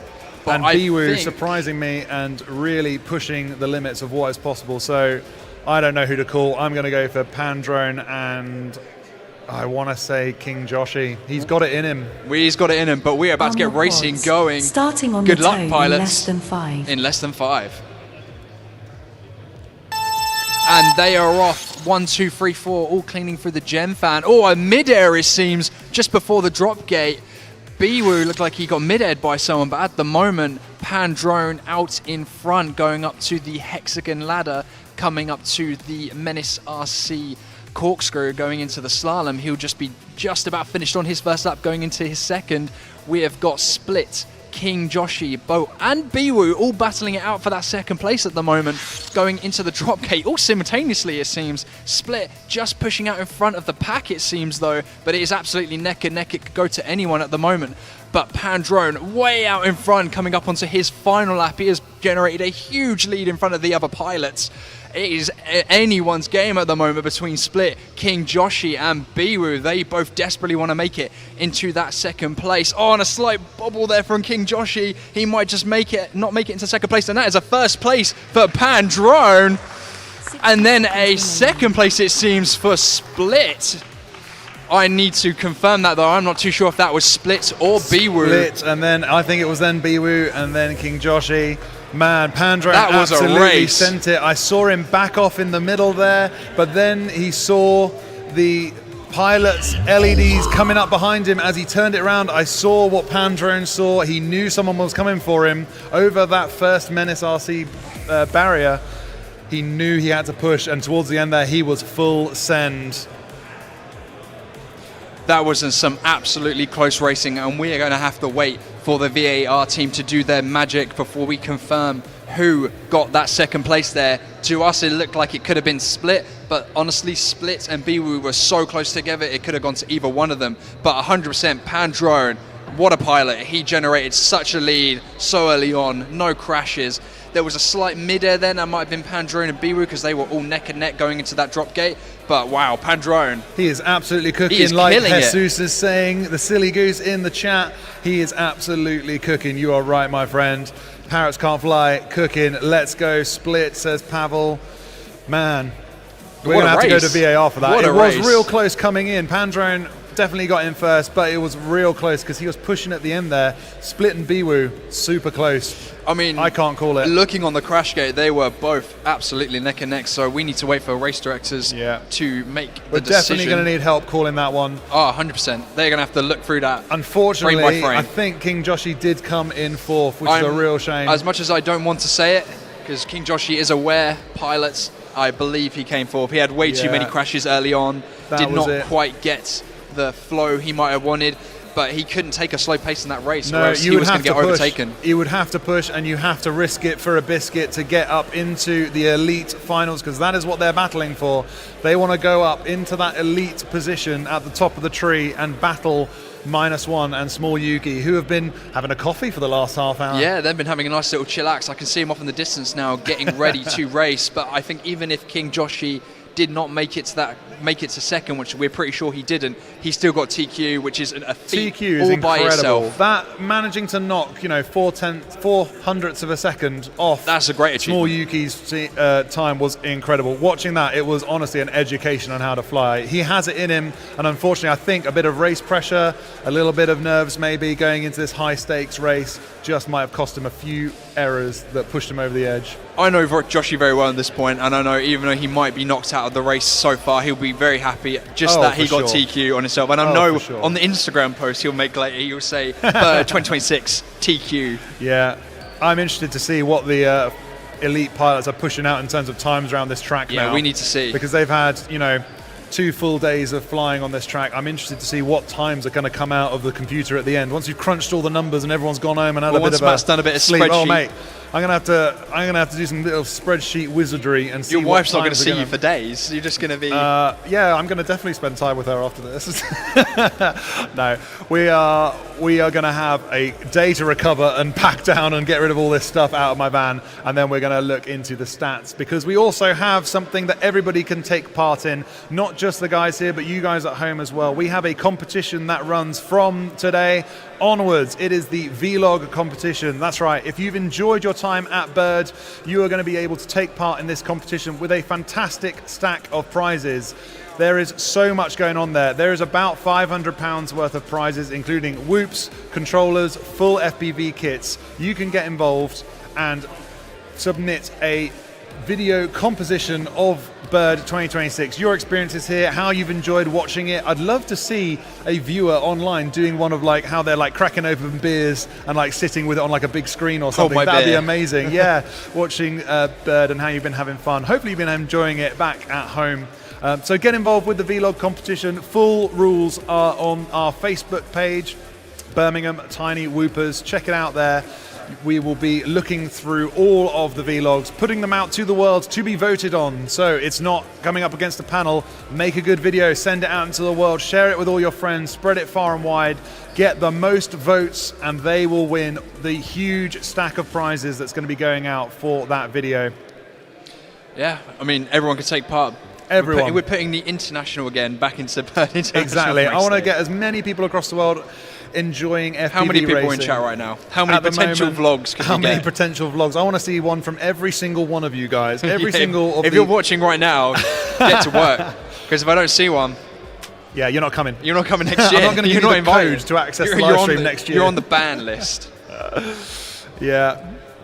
So 105 people watching. Guys, 105. Thank you so much for tuning in. It is an honor to have you with us. I hope we are doing justice to the racing here. We are ecstatic to watch this racing. It has been electric in this hall all day. And we don't have a lot of races left, guys. Once we've done the VAR for that last race to confirm who got that second place, we will be moving in to the top 4. That's it. Let's take a look at our top pilots.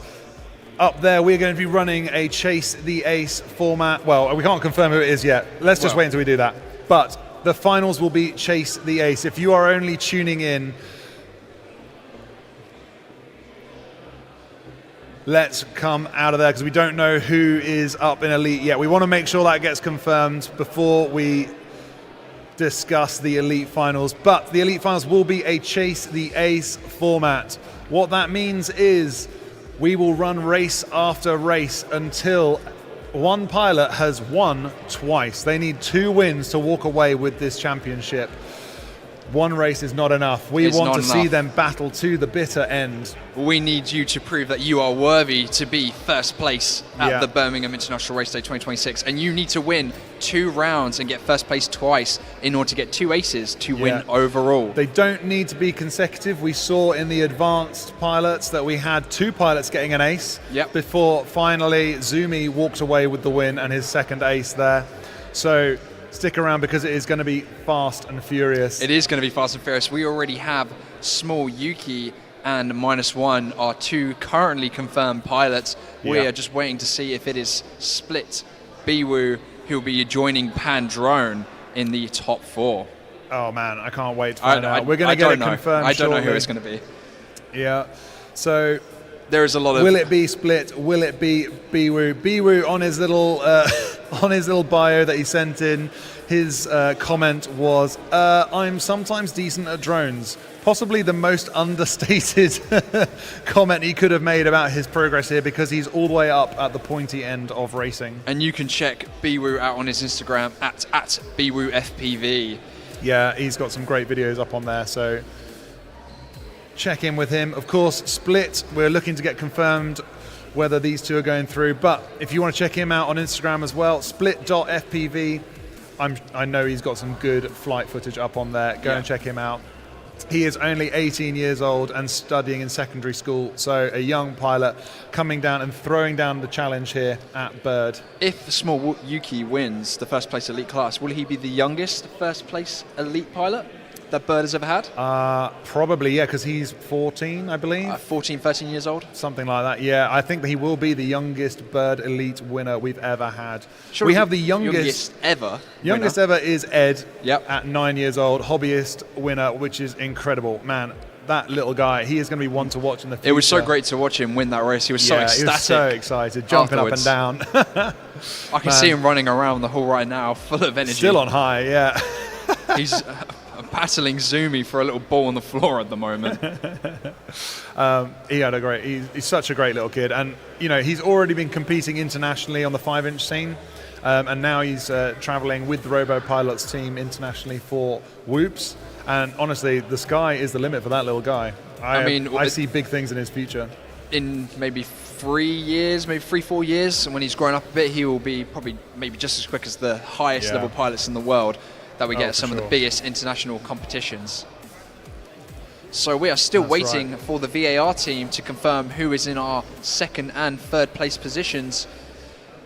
That is still yet to be confirmed. Yeah, it was a very tight crash gate finish for Split and Biwu. I wonder who it's going to be. I have a sneaky suspicion Split was a little bit quicker, but it looked like to me it was Split, Biwu, then King Joshi. But I thought in a lot of races that it was someone else, and it wasn't. For example, Raycon made it a lot further than I thought he was going to do because of someone else's mistake. So we will wait to see once VAR has been completed. Let us take a moment while we have a break to thank our gold level sponsors. Guys, please go and patronize these stores because they are the ones that keep the lights on. They are letting us bring you this live over YouTube, raising the production value and paying for all of the kits that we have to lug around to do this race. It is Menace RC in the gold level sponsorship slot and Minifigs Me. You must have used Menace RC stuff over the years. I have, but I have since been sponsored by other companies in the future, so not to say God, that... it's so what's it? Conflicting.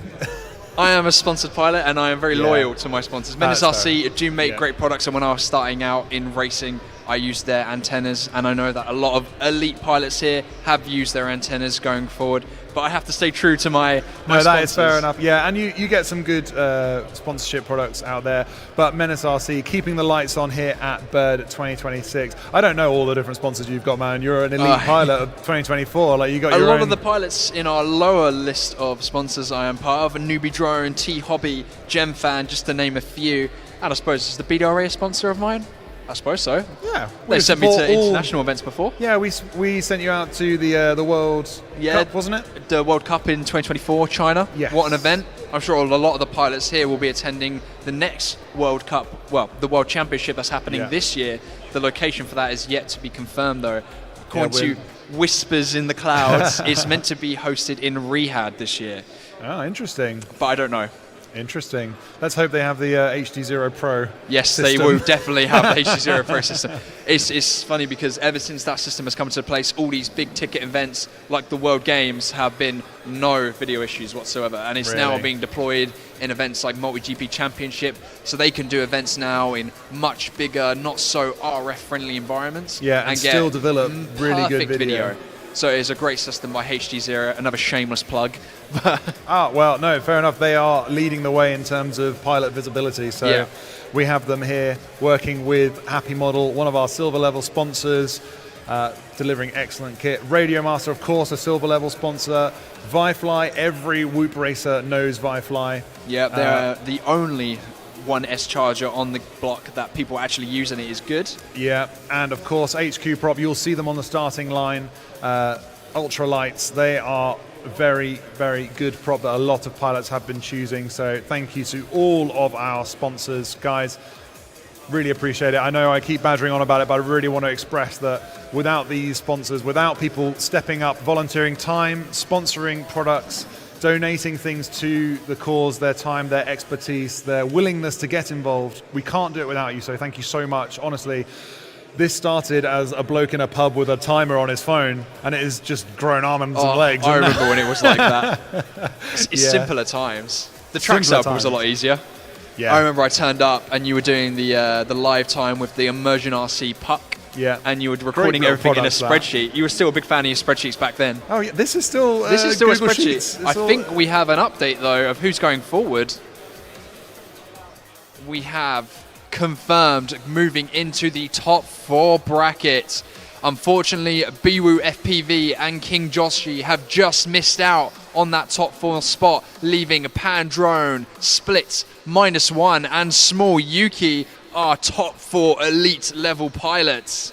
We will be moving on shortly then to the Chase the Ace format, and one of these pilots will be winning the first place position at Bird 2026. That's it. Our elite pilots are up there on the board. Look out for the aces appearing next to their name, because they will be the winners. We need 2 aces to finish this race off. Not to put any pressure on you, -1, but you are the last hope of United Kingdom right now. I was in your shoes in 2024, and it is not a nice feeling. Bring the win home for the UK. Not that we're biased at all. -1, Small Yuki, Pandrone, and Split. It's going to be an incredible race. We have lots. Oh, let me just refresh that.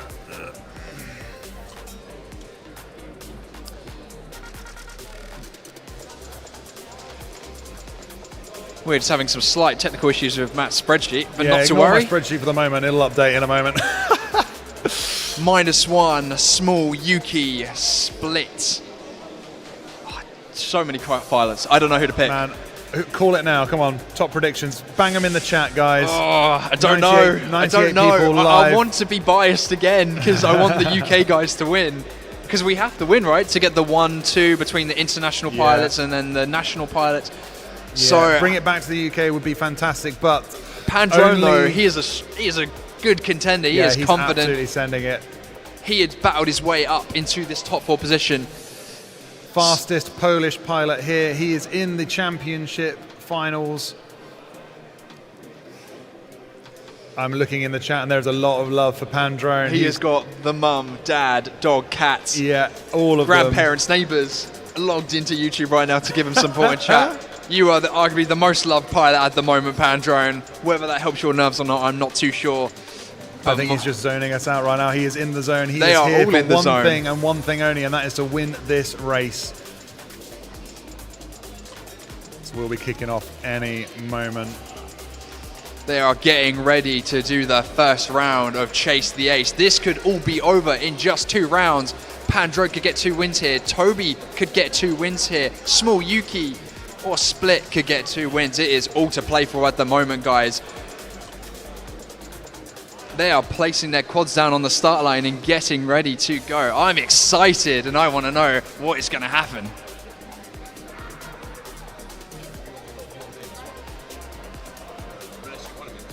I need...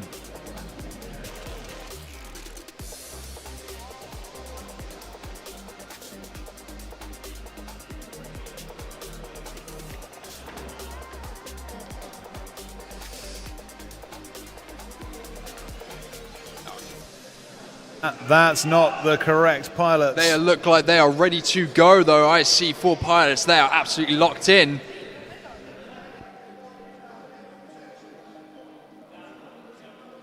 We've got no objection, so we're going to get these pilots on their way. Starting on the tone in less -1, than 5. Pandrone and Small Yuki. And they are off up to the top of the Dragons. Who's going to be first through the drop gate? It looks like Small Yuki is out in front into the Mexican section. He goes and across to the back of the room. Out in front, nice. hurdle over there and through the slalom back up to the Dragon's Den he goes.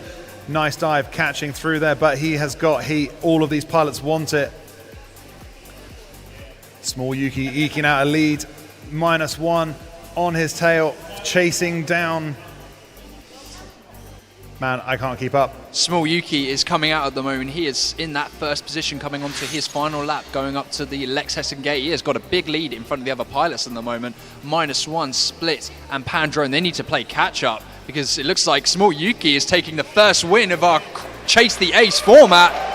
Congratulations to Small Yuki. But that's just one ace. We've got a battle going on. All three pilots have been making mistakes left, right, and center. Who's it going to be? It looks like Pandrone is going to be coming around to take second place. Pandrone in the crush gate, followed neck and by neck and neck. It looks like Split is out there, still racing, bringing up fourth. But don't count him out yet because we have another race coming very, very soon. Small Yuki taking the win. Round of applause for Pandrone across the line. That was some close racing in our second, third and fourth position. Small Yuki though, taking the other pilots by storm. Absolutely no stop from that pilot.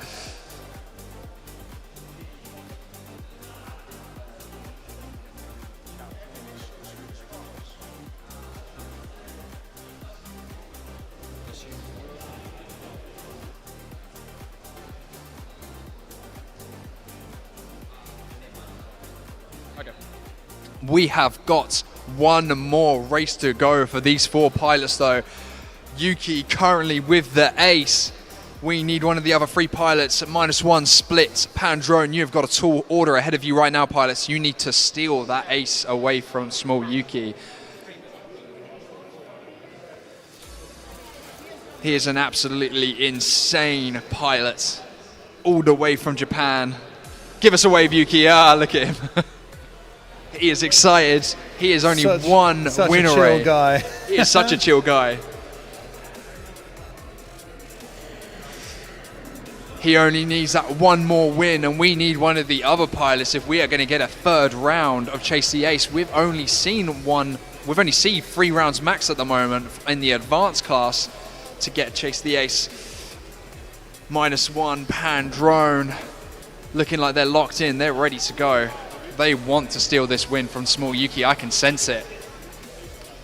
We might be getting our Bird 2026 winner momentarily though.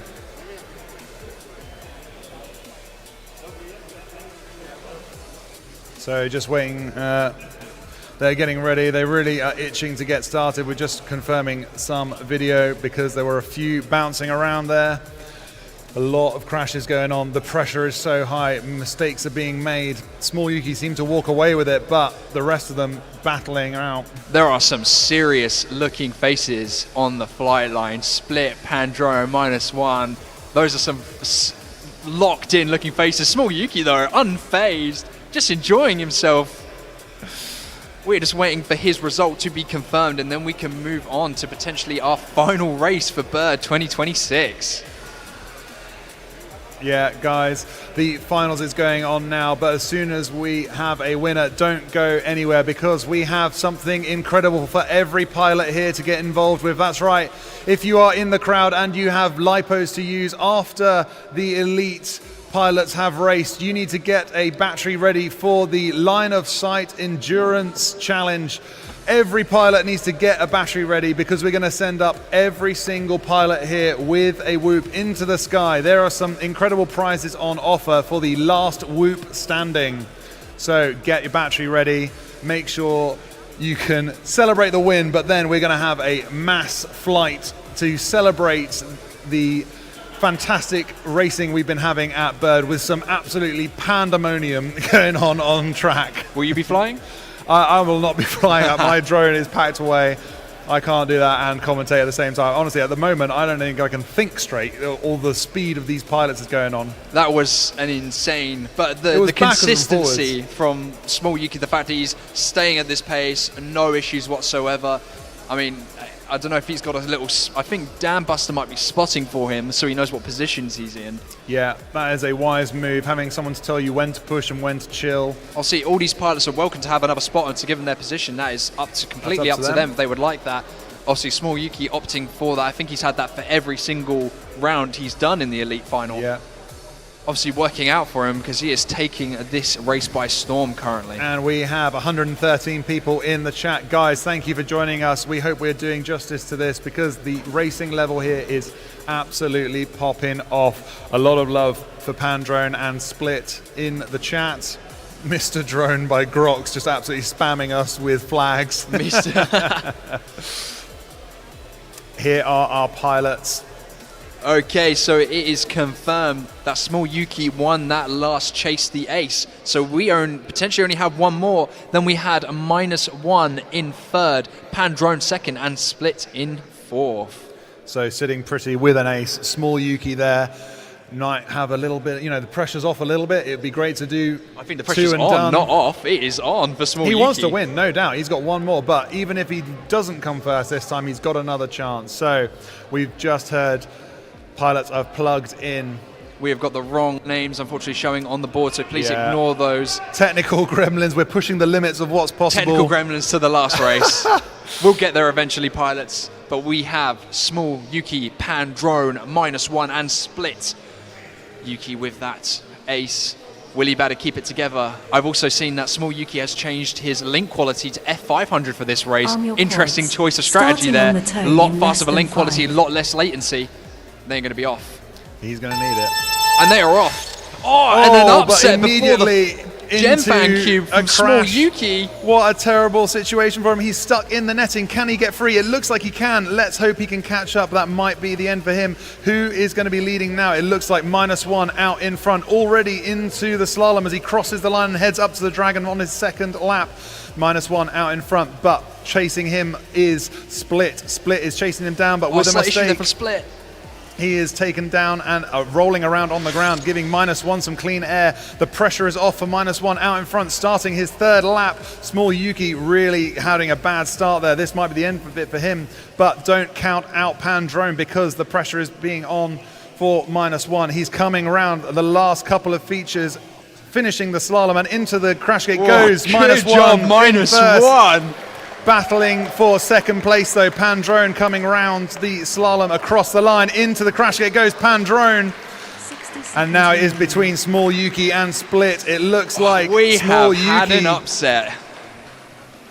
What has happened Yuki's there? ace being snatched away from him by -1. What a shame for Small Yuki, ending up in the spectators' net. That is unfortunate starts, but to -1's advantage, gave him some clean air. He made it work. And an error from Pandrone gave him a nice buffer. A good few gates separated them, and he was able to get into the groove and just keep it flowing all the way to the end. I think we had a mid-air there just slightly before that Gem Fan Cube, knocking out Small Yuki and Pandrone, it seemed.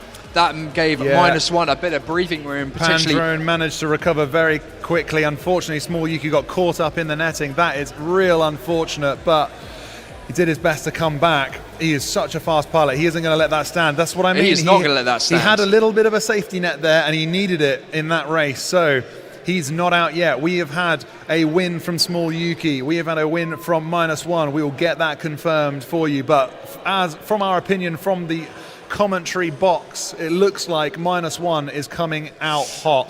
He is coming out on top. He has shaked off those nerves. Little smile there from -1 to the camera. Look at the little smile. Oh, a little wink. Cheeky wink for all the girls out there in Chatland. You know who you want to win. He is shaking off -1. those nerves. He has an ace in the bag. Small Yuki, ace in the bag. Will Pandrone or Split get an ace in the bag? They need it if they want this to continue. You cannot rule out Pandrone. He's been such a strong contender the whole way through.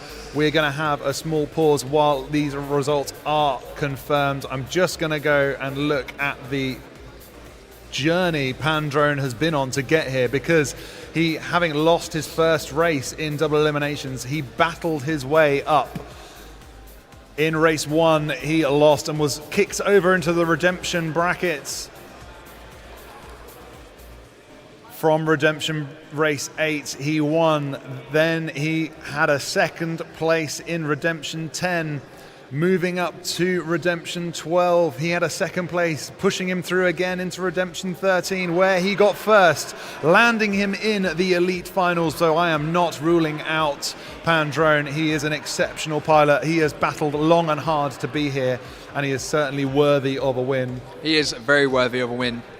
And if we want to see another round here at Bird, then really either do. Split or Pandrone need to bag an ace, because otherwise our first place position is going to Small Yuki Split, or -1. Also not to be counted out because he didn't lose a single race until very late. Split starting off in race number 3. He won that. He came first, strong pilot. Then he went up against King Joshi in race 6 and he came in second, enough to get through up to race number 7 where he faced off against Small Yuki and -1 and he couldn't quite make it stick, so he lost that one. Sitting in Redemption 13, he went up against Pandrone, got the second, so that is why I think Pandrone might have a chance here. But Split, a strong contender, working his way all the way up to the finals, very worthy of a win. He is very worthy worthy of a these win. 4 pilots could do it. This is intense racing. I Chase want the ace. Split or Pan to get a win, because then we get another Yeah. round and we get more racing. More racing, please. We don't mind how long we stay here. We want to see more racing, more aces on the board, please. Let's just check in with our results. I'm going to try and bring you them as soon as possible because we want to know when the scores are on the doors.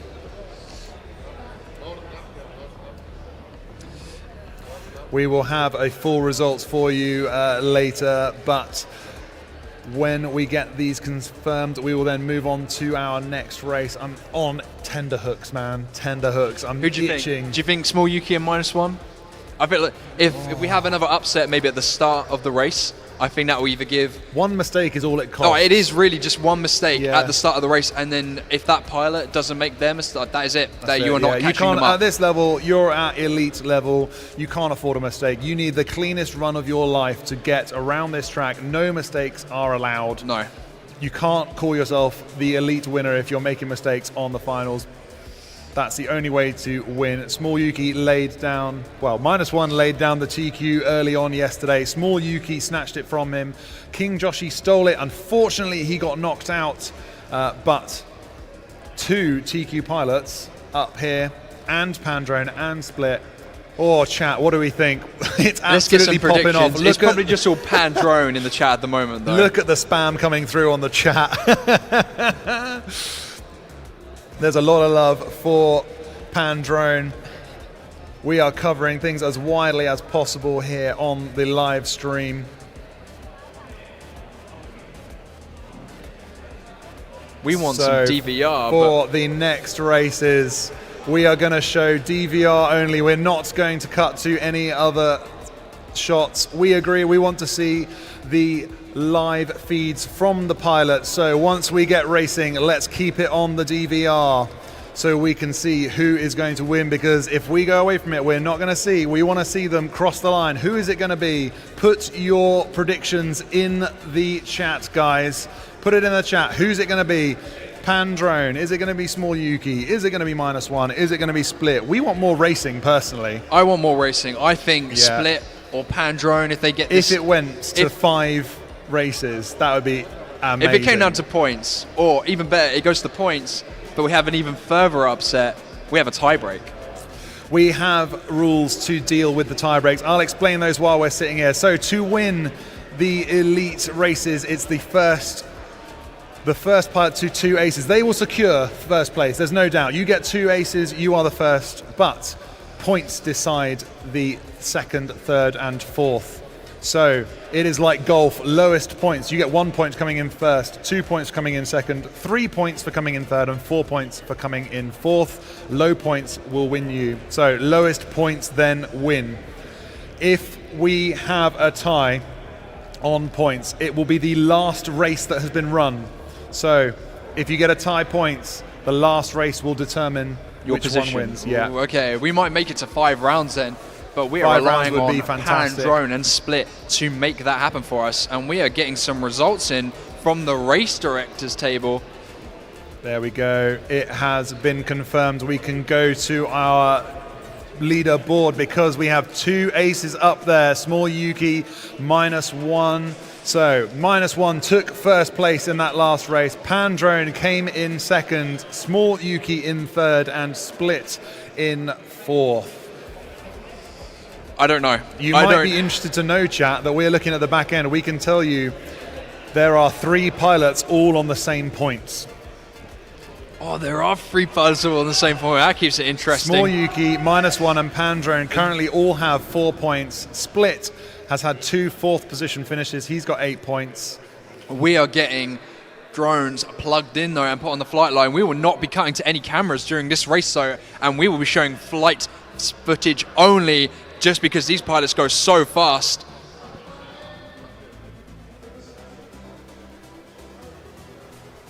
We've got no exceptions from the flight line. Starting on Good the luck, tone in pilots. less than 5. And they are off. Oh, and another upset before the start-finish gate. All coming round into the drag and drop, going up round into the Menace Corkscrew. It is anyone's game at the moment, but it looks like Small Yuki is pulling ahead of the pack, followed up by Pandrone. Oh, and Split there making a mistake on the Menace RC Corkscrew.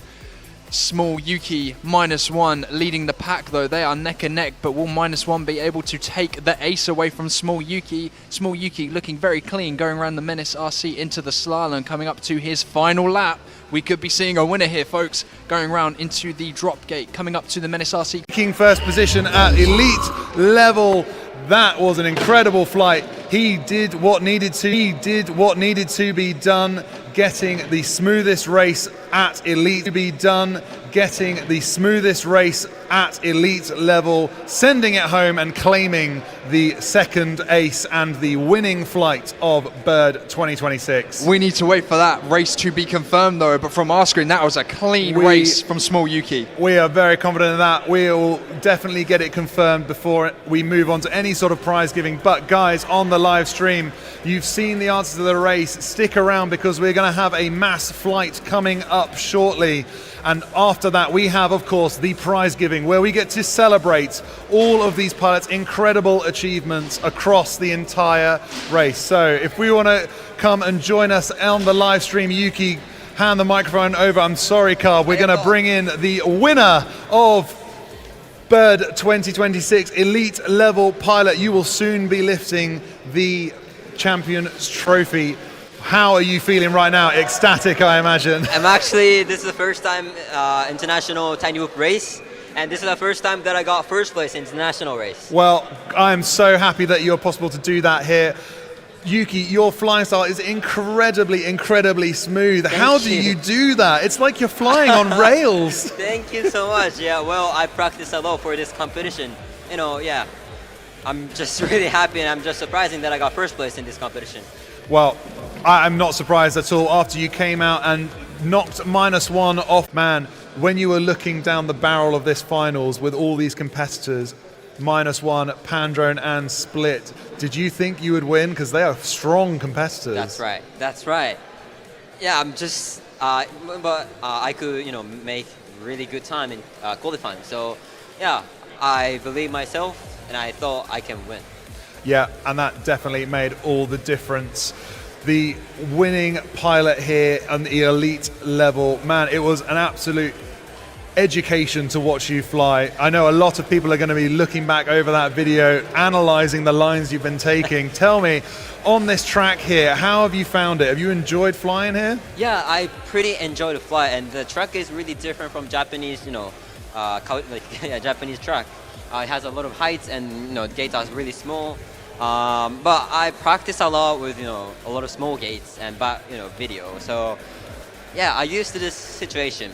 Yeah, the pressure of the race situation. Yeah, the Wednesday Tokyo Whoopers have a great league over there. And where do you usually fly out in Japan? So I sometimes fly in my home, and there's a practice field. It takes like 1 hour to go there from my home, and I always practice there. And it has a lot of small gates and a lot of so I can practice track like this. So thanks to that. No worries. So we played to your strength with these smaller gates. You liked them. Yeah. Excellent, that's good news. Because some pilots like slightly larger gates, some like the small gates. Personally, I'm a fan of some smaller gates. It requires a bit more technical flying. That's right. And that obviously suited you down to a T here at Bird 2026. Guys, please, in chat, show your love for Small Yuki. Here is the chat. Check it out. You got so much love for winning. Thank you so much.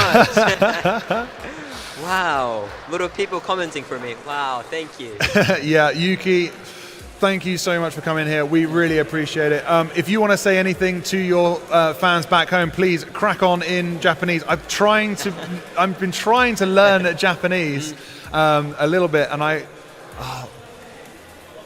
you are kakui. Oh, kakui. I've been going through the what's it called, the little app to learn. Oh, I see. That's amazing. Yeah. So yeah, first of all, thank you for inviting me.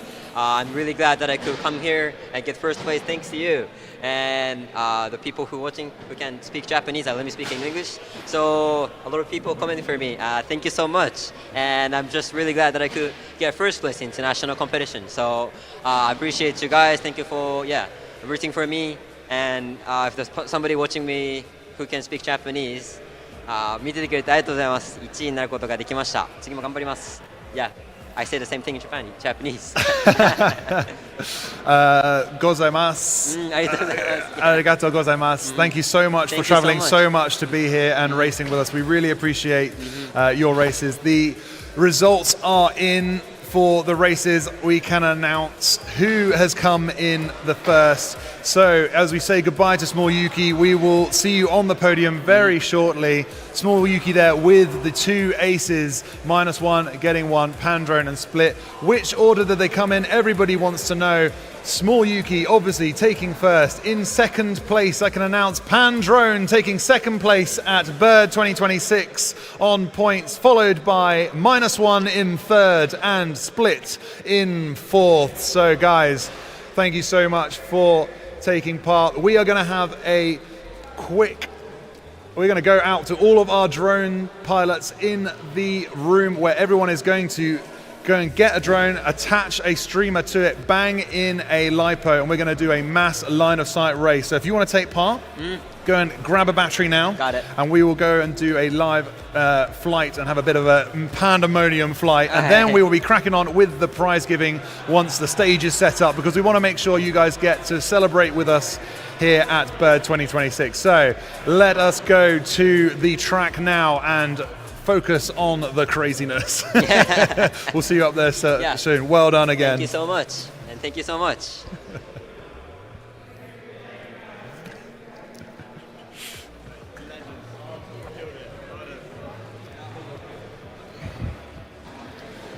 So, ladies and gentlemen, boys and girls, pilots of all ages and abilities that are here racing with us, if you want to be part of the line of sight race, please get involved. We want to see as many whoops in the air as possible. There are some significant prizes on offer for this challenge.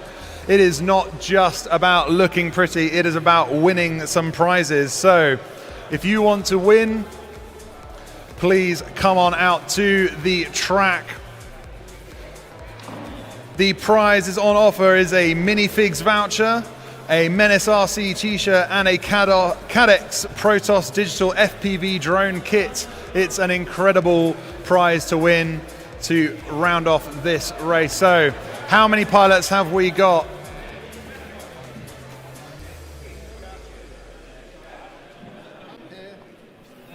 Do you want to put a...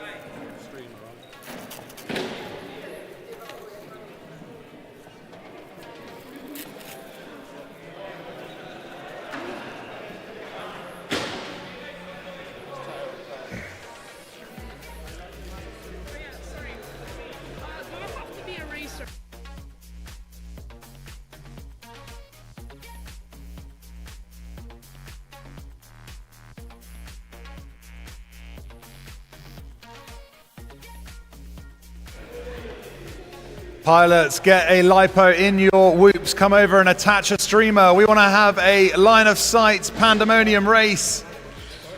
It is an endurance flight. We want to see who is last flying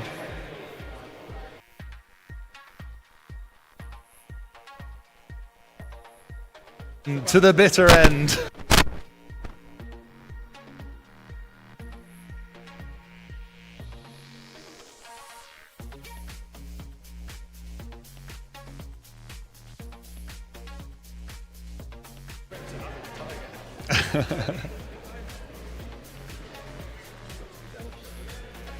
So as our prize giving ceremony is being set up,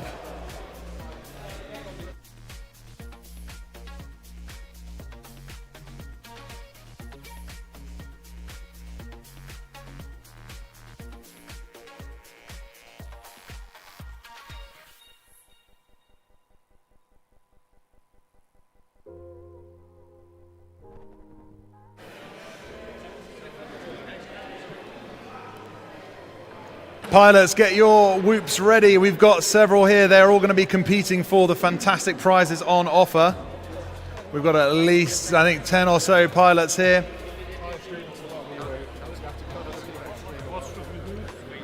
So tie a party streamer to the bottom of your whoop.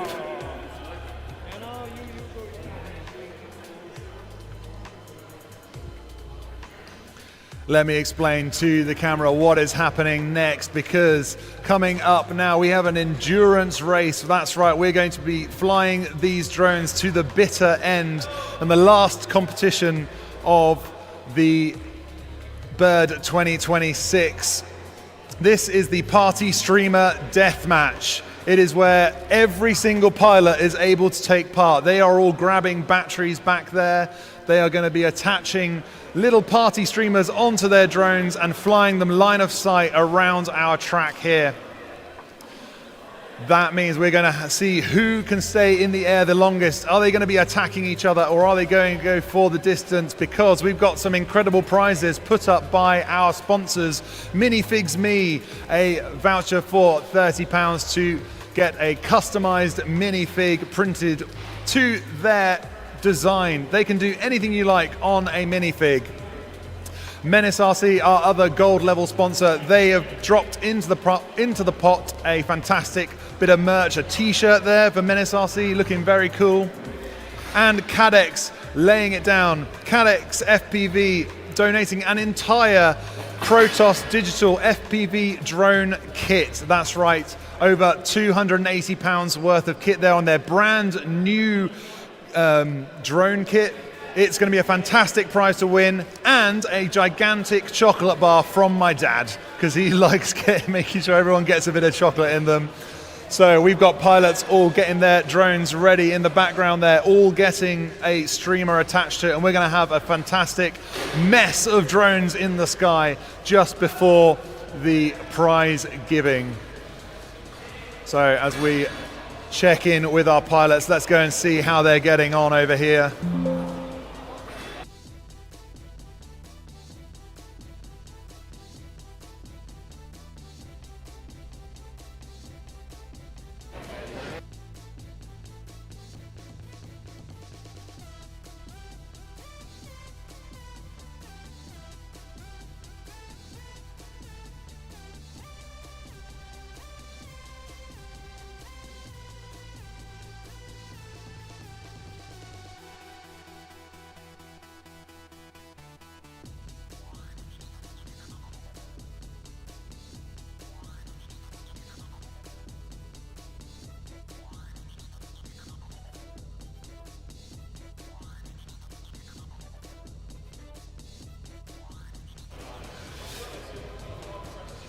Pilots, let's get those batteries ready to go. There are over £280 worth of prizes in this competition ready to go. That looks perfect.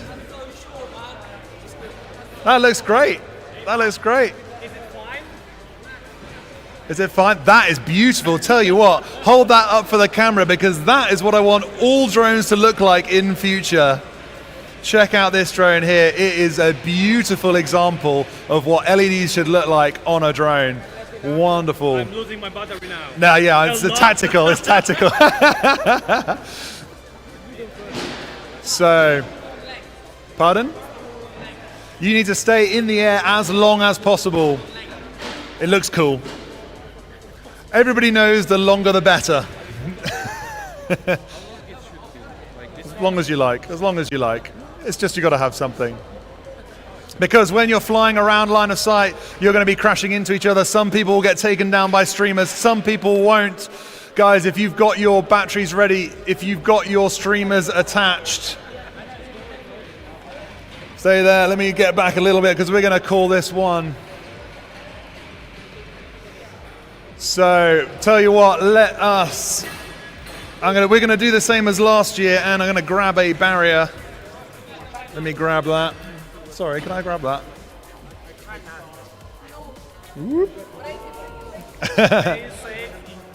Come and put your drones on the edge of this barrier. Oops, that's the wrong way around.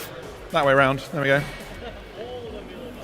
Put the drones on the edge. You can dangle your streamers behind it. Get ready to take off on this Deathmatch party streamer endurance race.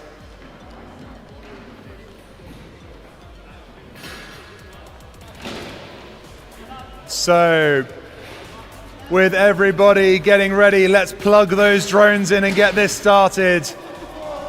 I'm going to give you a countdown.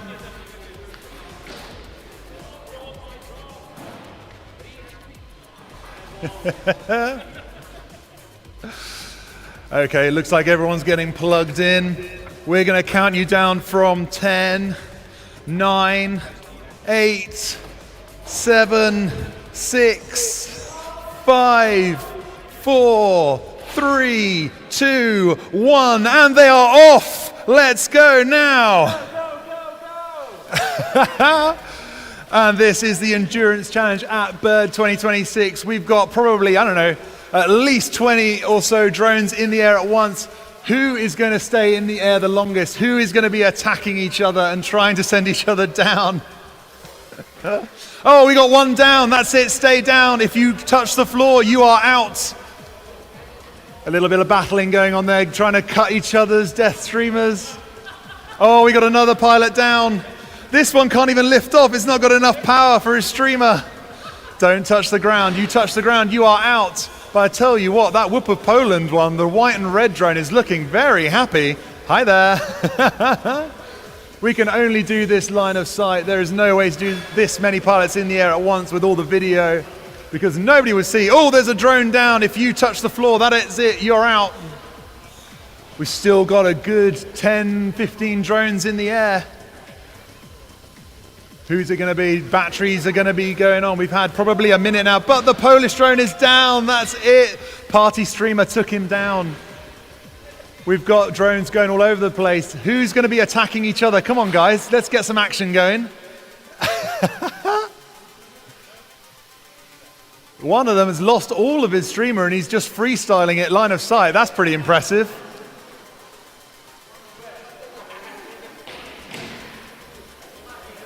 Oh no, one of them's caught. He's being lifted by the other one. Oh, 3, it's pandemonium. 2 down, that's it. 2 are on the floor. Come and unplug your drones before they cook. We've still got probably, I don't know, 10 in the air. That was a huge crash.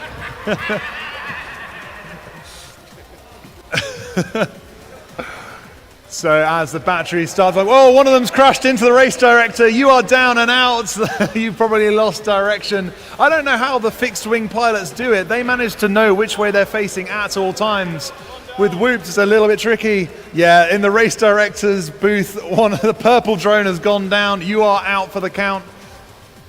Someone unplug this guy before he cooks. Yeah, he's still flying. He's okay. Let's see who is going to be. Don't get yourself stuck in the roof, guys. But it looks, we've been probably up in the air for about a minute now. 2 minutes maybe.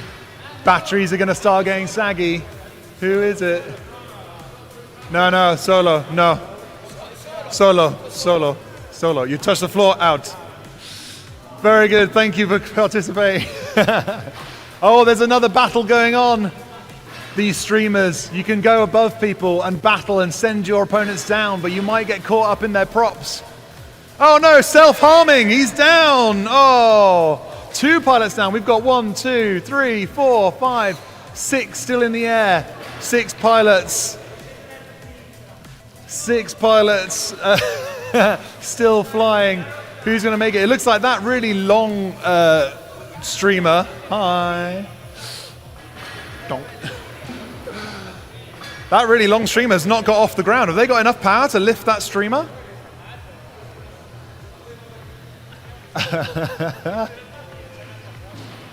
We've got one guy hanging out over here, just staying away from trouble. 5 drones in the air.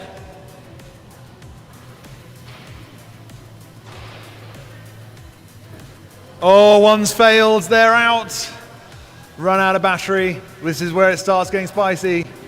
4 drones in the air. Who's it gonna be? Who's gonna take away the prizes? Minifigs me with the voucher. We're having a battle. We keep trying to crash into each other. Minifigs me voucher for a custom Lego minifig. Menace RC t-shirts. One pilot is going to walk away with all these prizes and a Cadex FPV ascent system. Oh, he just cut his streamer. Oh. 4 pilots. Who's going to go? Oh, it's dropped from the sky. He is out. 3 remain. Who's it going to be? And another one goes. We're at the end of the batteries. 2 remain. Is it going to be the red drone or is it going to be the red streamer? Who's it going to be? Who's going to make it? It looks like he's coming down. Oh, are they battling? Are they battling? Who's it going to be? Oh. Come on. Hey! Bring your drone home. Who is our winner? Into the net. Let's go and grab that drone. Who is the winner of this drone? Because you are our winning pilot. Who is going to walk away? Congratulations, a Whoop of Poland pilot. Red Matty, congratulations. Come and collect your prize from up on the stage. Red Matty, come with me. Come and join us up on stage because we have an amazing prize for you and you will be the first to win the prize. There it is, the party streamer deathmatch. Flying his drone into shot, we have the Red Matty.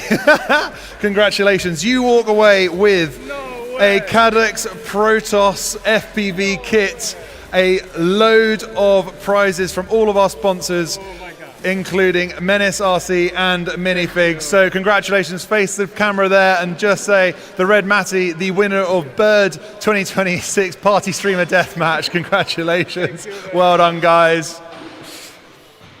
Fantastic news. Right now, there is a competition that has been going on in the background, one that not many people know about. A lot of people have participated in, and that is the team competition. We have been collecting points across this race for qualifications, the finals, and their dressing up ability. So, ladies and gentlemen, if I can ask all of the pilots, every single person in the room, this is going to be the prize giving. Can you come and join us up on stage over here, just behind the barriers? We want to get as many people over here enjoying our prize giving as possible. Everyone in the building, please come and join us at the prize giving because we want to celebrate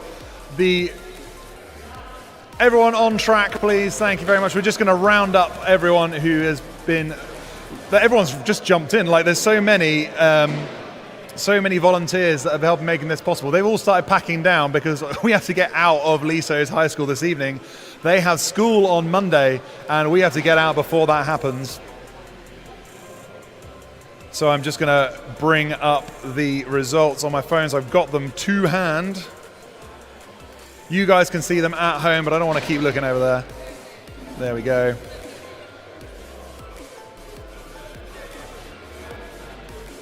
So, crowd around here, that'd be great. We'll leave this area free for our pilots to come up.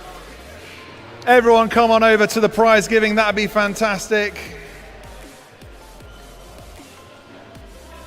So,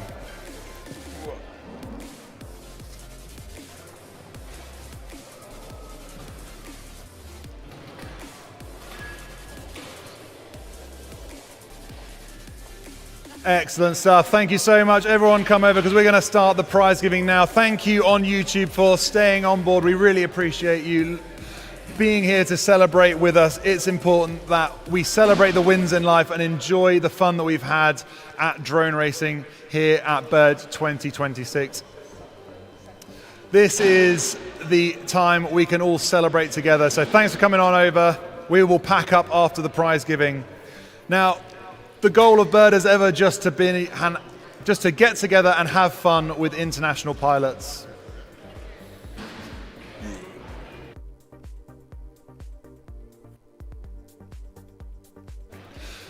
The goal of Bird is to have fun. It was laid down by a challenge back in 2020, and since then, every year, apart from COVID, we had a drone race, and we brought together as many people as we could to have fun flying these tiny little drones. So everyone that's come together, thank you so much for making the effort. We really appreciate it. I hope that everybody has enjoyed the Challenger competition that's been going on with all the activities over there. We have a prize draw to do with the Challenger competition. It's super easy to do. I'm going to grab the list of people, put them on my phone. Whoop. That's not the right one. He says it's super easy to do. Presenter notes. Right, I'm going to go and grab the right names of the challengers. Challengers have been coming in and taking part throughout the day. We have a number of people that have taken part and completed. Oh, we've got someone in there twice. And there we go. Cool. Copy that. Go to there. You guys aren't going to see this because this is a bit of fun for me.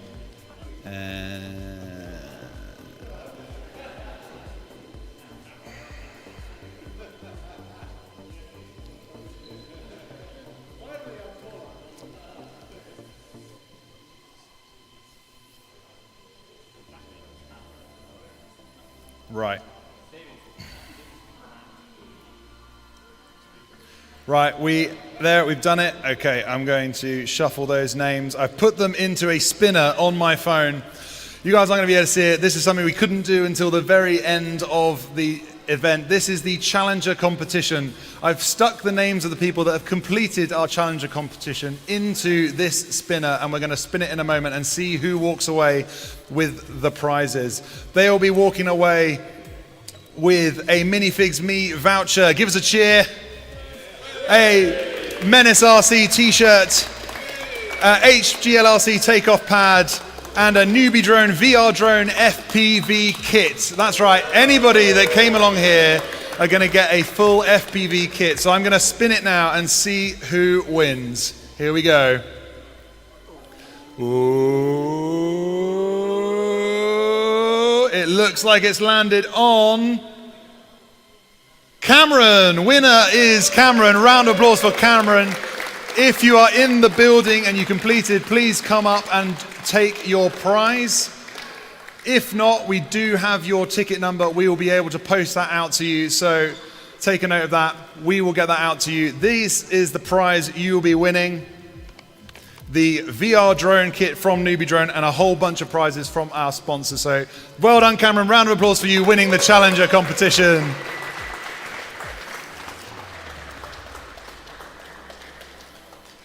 But we are going to move swiftly on because team points. Why do we run a team competition? Because I feel that flying is much more fun when you do it with your friends. And when we went out to Italy a few years ago, saw how they did it, we wanted to incorporate that in some way to Bird 2026. Everyone always focuses on the fastest individual, but Bird is serious about flying fast, but we like to have fun doing it, and the team element includes dressing up and taking it a little bit, injecting a bit of fun into the serious racing that goes on here. So we really appreciate everyone from taking part. All the dressing up that's been going on has been fantastic. Whoop, get out of that. So we have some prizes to give out. And the prizes go to the highest ranking teams. In 16th position, with a round of applause, please give it up for Mollusk Racing. 15th is DRC, 14th is Apex Air Raiders, 13th Gorilla Whoopers, 12th BDW Bandits, 11th Team Runaway, 10th Ilanzi Kineki, 9th HTWC B. In 8th we have the Deja Whoops. In 7th we have Quantum Quads. In 6th we have Hanworth Tiny Group A. In 5th we have the Northern Monkeys. And now we have a battle because Whoop of Poland put in 2 teams. They have the South and the North, and unfortunately just pipping them with 2,430 points. It was Whoop of Poland South in 4th position, just out of the prizes. But that means that in 3rd position, Whoop of Poland North with 2,470 points. Give it up for Whoop of Poland North. Please come up here and collect your prizes. Congratulations, guys. Well done. We're missing a pilot. Where is he? You're staying there. Okay, well, you'll have to take his prizes. Let's present you with 3rd place team prizes. Lovely. One for you there and there. Lovely. Thank you. Fantastic. That's right, guys. Big round of applause for 3rd place, Whoop of Poland North. And now with 2,530 points in 2nd place, give it up for Team KLM. Where's Team KLM? They've gone. Have they gone home? Well, they don't get the prizes then. That's kind of tough. Oh no, they are here. Here they come. Team KLM, we have -1. Congratulations, King Joshi. And where's Lightsail? He defected from BTW. I thought he was going to end up on the BTW Bandits thing, but he defected to KLM. You guys walk away with some fantastic prizes from all of our sponsors. You'll have to take it for, well, should I take it for Lightsail and give it to him at BTW? All right, take that. I'll take that one. Cool, we'll stick that down there. Congratulations in 2nd place, Team KLM. Well done, guys. Thank you very much. But in 1st place, for the team competition, doing excellently in multiple races throughout the competition. We had Ed taking Hobbyist, we had Zumi taking Advanced, and Ree doing exceptionally well. It is none other than Robo Pilots with 2,810 points. Please welcome to the stage your winning team. Congratulations, well done, buddy. We have some fantastic prizes for you guys from our sponsors. 1, 2, and 3. And none other than 3 Cadex goggle VTX systems. These are the goggles. In the bags you'll find the VTXs. Congratulations to our winning team pilots, Team Robo Pilots. Fantastic. Thank you so much, guys. Excellently done.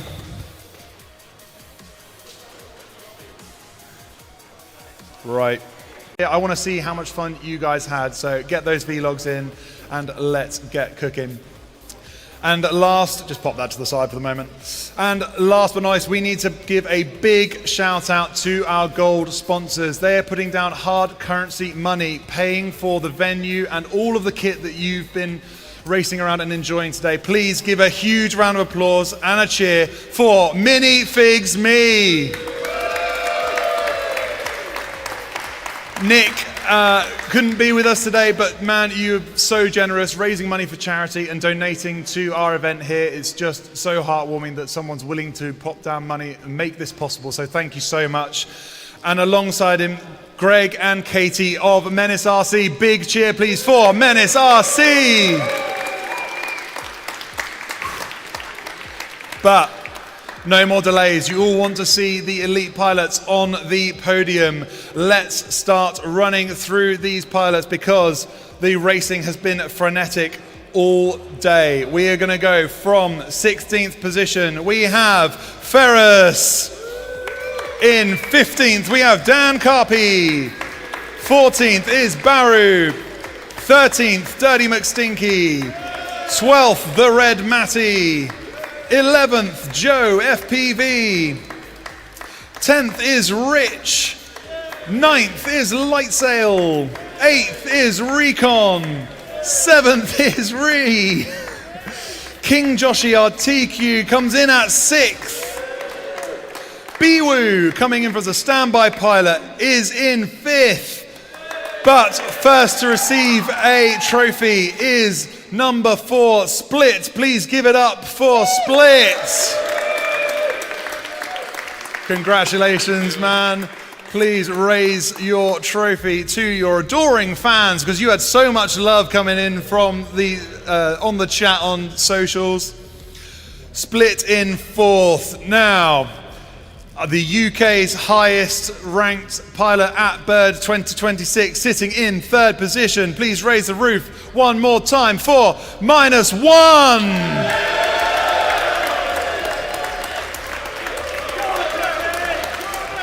So much love, Toby, fantastic. Well done, my friend. 3rd position.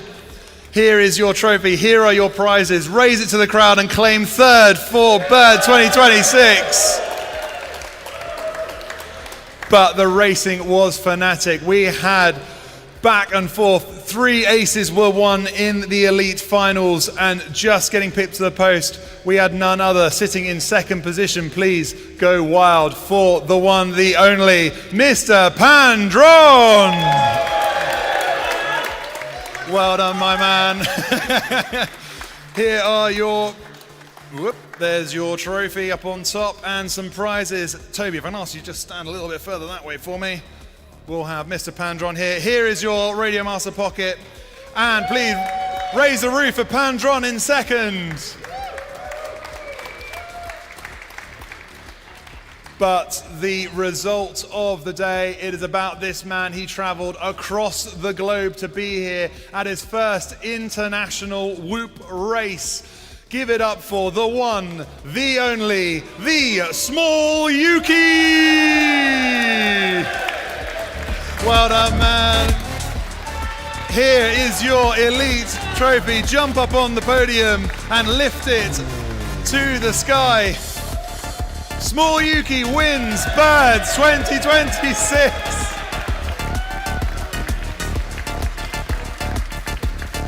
Congratulations, pilots. Thank you all so much for being here.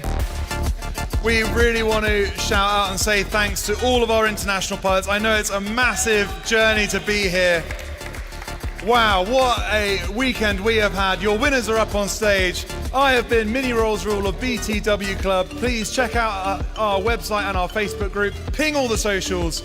This has been Birds 2026, and we will definitely see you again. Woo!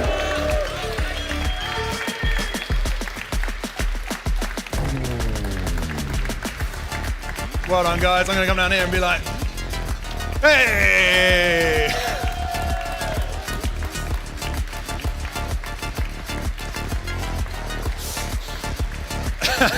Couldn't help it. Well done, guys. Thank you so much. That is the end of Bird 2026. We're going to sign off now. We've got a lot of packing down to do, so any help would be greatly appreciated. It would be great if we could all just crowd around under the dragon.